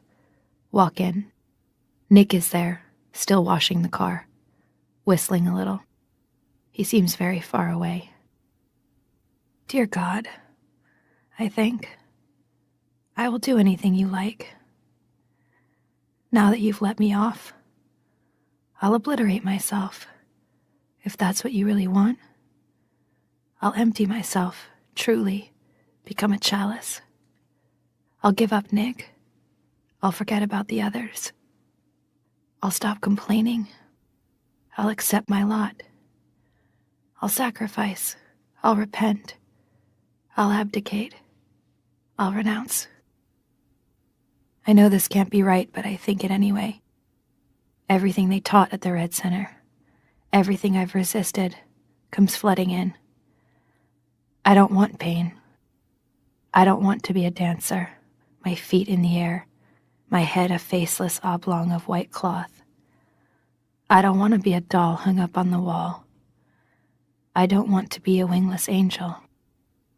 I want to keep on living, in any form. I resign my body freely to the uses of others. They can do what they like with me. I am abject. I feel, for the first time, their true power. I go along past the flower beds, the willow tree, aiming for the back door. I will go in, I will be safe. I will fall on my knees in my room, gratefully breathe in lungfuls of the stale air, smelling of furniture polish. Serena Joy has come out of the front door. She's standing on the steps. She calls to me. What is it she wants? Does she want me to go into the sitting room and help her wind gray wool? I won't be able to hold my hands steady. She'll notice something. But I walk over to her anyway, since I have no choice. On the top step, she towers above me. Her eyes flare, hot blue against the shriveled white of her skin. I look away from her face, down at the ground, at her feet, the tip of her cane. I trusted you, she says. I tried to help you. Still, I don't look up at her. Guilt pervades me. I've been found out. But for what? For which of my many sins am I accused? The only way to find out is to keep silent. To start excusing myself now for this or that would be a blunder. I could give away something she hasn't even guessed. It might be nothing. It might be the match hidden in my bed. I hang my head. "Well?" she asks. "Nothing to say for yourself?" I look up at her. "About what?" I manage to stammer. As soon as it's out, it sounds impudent. "Look," she says. She brings her free hand from behind her back. It's her cloak she's holding, the winter one. "There was lipstick on it," she says. "How could you be so vulgar? I told him." She drops the cloak. She's holding something else, her hand all bone. She throws that down as well. The purple sequins fall, slithering down over the step like snakeskin, glittering in the sunlight. "Behind my back," she says. "You could have left me something." Does she love him, after all? She raises her cane. I think she is going to hit me, but she doesn't. "Pick up that disgusting thing and get to your room. Just like the other one, a slut. You'll end up the same." I stoop, gather. Behind my back, Nick has stopped whistling. I want to turn, run to him, throw my arms around him. This would be foolish. There's nothing he can do to help. He too would drown. I walk to the back door, into the kitchen, set down my basket, go upstairs. I am orderly and calm.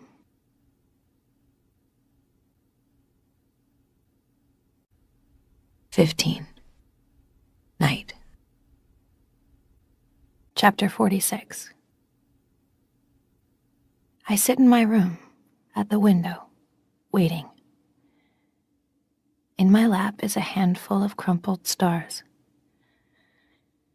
This could be the last time I have to wait.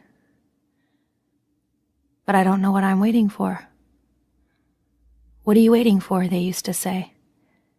That meant hurry up. No answer was expected. For what are you waiting is a different question, and I have no answer for that one either. Yet it isn't waiting exactly. It's more like a form of suspension, without suspense. At last, there is no time. I am in disgrace, which is the opposite of grace. I ought to feel worse about it. But I feel serene, at peace, pervaded with indifference. Don't let the bastards grind you down. I repeat this to myself, but it conveys nothing. You might as well say, "Don't let there be air," or "Don't be." I suppose you could say that. There's nobody in the garden. I wonder if it will rain. Outside, the light is fading. It's reddish already. Soon it will be dark. Right now it's darker. That didn't take long. There are a number of things I could do. I could set fire to the house, for instance. I could bundle up some of my clothes and the sheets and strike my one hidden match. If it didn't catch, that would be that. But if it did, there would at least be an event, a signal of some kind to mark my exit. A few flames, easily put out. In the meantime, I could let loose clouds of smoke and die by suffocation. I could tear my bedsheet into strips and twist it into a rope of sorts and tie one end to the leg of my bed and try to break the window, which is shatterproof. I could go to the commander, fall on the floor, my hair disheveled, as they say, grab him around the knees, confess, weep, implore. Nolite de bastardes carborundorum, I could say. Not a prayer. I visualize his shoes, black, well-shined, impenetrable, keeping their own counsel. Instead, I could noose the bedsheet round my neck, hook myself up in the closet, throw my weight forward, choke myself off. I could hide behind the door, wait until she comes, hobbles along the hall, bearing whatever sentence, penance, punishment, jump out at her, knock her down, kick her sharply and accurately in the head, to put her out of her misery and myself as well. To put her out of our misery. It would save time. I could walk at a steady pace down the stairs and out the front door and along the street, trying to look as if I knew where I was going and see how far I could get. Red is so visible. I could go to Nick's room over the garage, as we have done before. I could wonder whether or not he would let me in, give me shelter, now that the need is real. I consider these things idly. Each one of them seems the same size as all the others. Not one seems preferable. Fatigue is here, in my body, in my legs and eyes. That is what gets you in the end. Faith is only a word, embroidered. I look out at the dusk and think about its being winter. The snow falling, gently, effortlessly, covering everything in soft crystal, the mist of moonlight before a rain, blurring the outlines, obliterating color. Freezing to death is painless, they say, after the first chill. You lie back in the snow like an angel, made by children, and go to sleep. Behind me, I feel her presence, my ancestress, my double, turning in midair under the chandelier, in her costume of stars and feathers, a bird stopped in flight, a woman made into an angel, waiting to be found. By me this time. How could I have believed I was alone in here? There were always two of us. Get it over, she says. I'm tired of this melodrama. I'm tired of keeping silent. There's no one you can protect. Your life has value to no one. I want it finished. As I'm standing up, I hear the black fan. I hear it before I see it. Blended with the twilight, it appears out of its own sound like a solidification, a clotting of the night. It turns into the driveway, stops. I can just make out the white eye, the two wings. The paint must be phosphorescent. Two men detach themselves from the shape of it, come up the front steps, ring the bell. I hear the bell toll, ding-dong, like the ghost of a cosmetics woman down in the hall. Worse is coming, then. I've been wasting my time. I should have taken things into my own hands while I had the chance. I should have stolen a knife from the kitchen, found some way to the sewing scissors. There were the garden shears, the knitting needles. The world is full of weapons if you're looking for them. I should have paid attention. But it's too late to think about that now. Already their feet are on the dusty rose carpeting of the stairs. A heavy, muted tread, pulse in the forehead. My back's to the window. I expect a stranger, but it's Nick who pushes open the door, flicks on the light. I can't place that unless he's one of them. There was always that possibility. Nick, the private eye. Dirty work is done by dirty people. You shit, I think. I open my mouth to say it, but he comes over, close to me, whispers, "It's all right. It's Mayday. Go with them." He calls me by my real name. Why should this mean anything? "Them?" I say. I see the two men standing behind him, the overhead light in the hallway making skulls of their heads. You must be crazy. My suspicion hovers in the air above him, a dark angel warning me away. I can almost see it. Why shouldn't he know about Mayday? All the eyes must know about it. They'll have squeezed it, crushed it, twisted it out of enough bodies, enough mouths by now. "Trust me," he says, which in itself has never been a talisman, carries no guarantee. But I snatch at it, this offer. It's all I'm left with. One in front, one behind. They escort me down the stairs. The pace is leisurely. The lights are on. Despite the fear, how ordinary it is. From here I can see the clock. It's no time in particular. Nick is no longer with us. He may have gone down the back stairs, not wishing to be seen. Serena Joy stands in the hallway, under the mirror, looking up, incredulous. The commander is behind her. The sitting room door is open. His hair is very gray. He looks worried and helpless, but already withdrawing from me, distancing himself.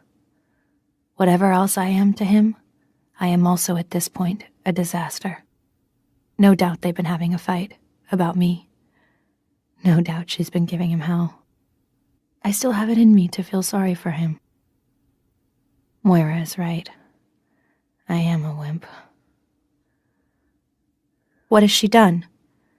says Serena Joy. She wasn't the one who called them then. Whatever she had in store for me, it was more private.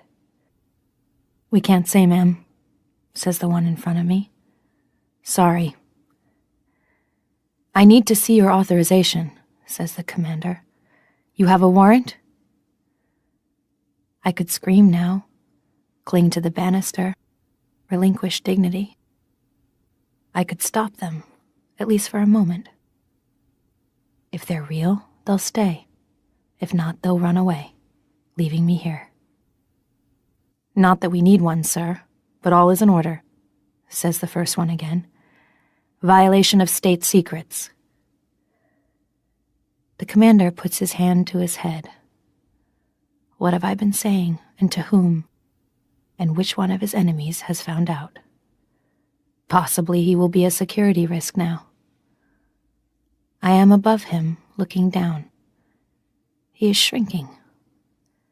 There have already been purges among them. There will be more. Serena Joy goes white. "Bitch," she says. "After all he did for you." Cora and Rita press through from the kitchen. Cora has begun to cry. I was her hope. I failed her. Now she will always be childless. The van waits in the driveway. Its double doors stand open. The two of them, one on either side now, take me by the elbows to help me in. Whether this is my end or a new beginning, I have no way of knowing. I have given myself over into the hands of strangers, because it can't be helped. And so I step up into the darkness within, or else the light.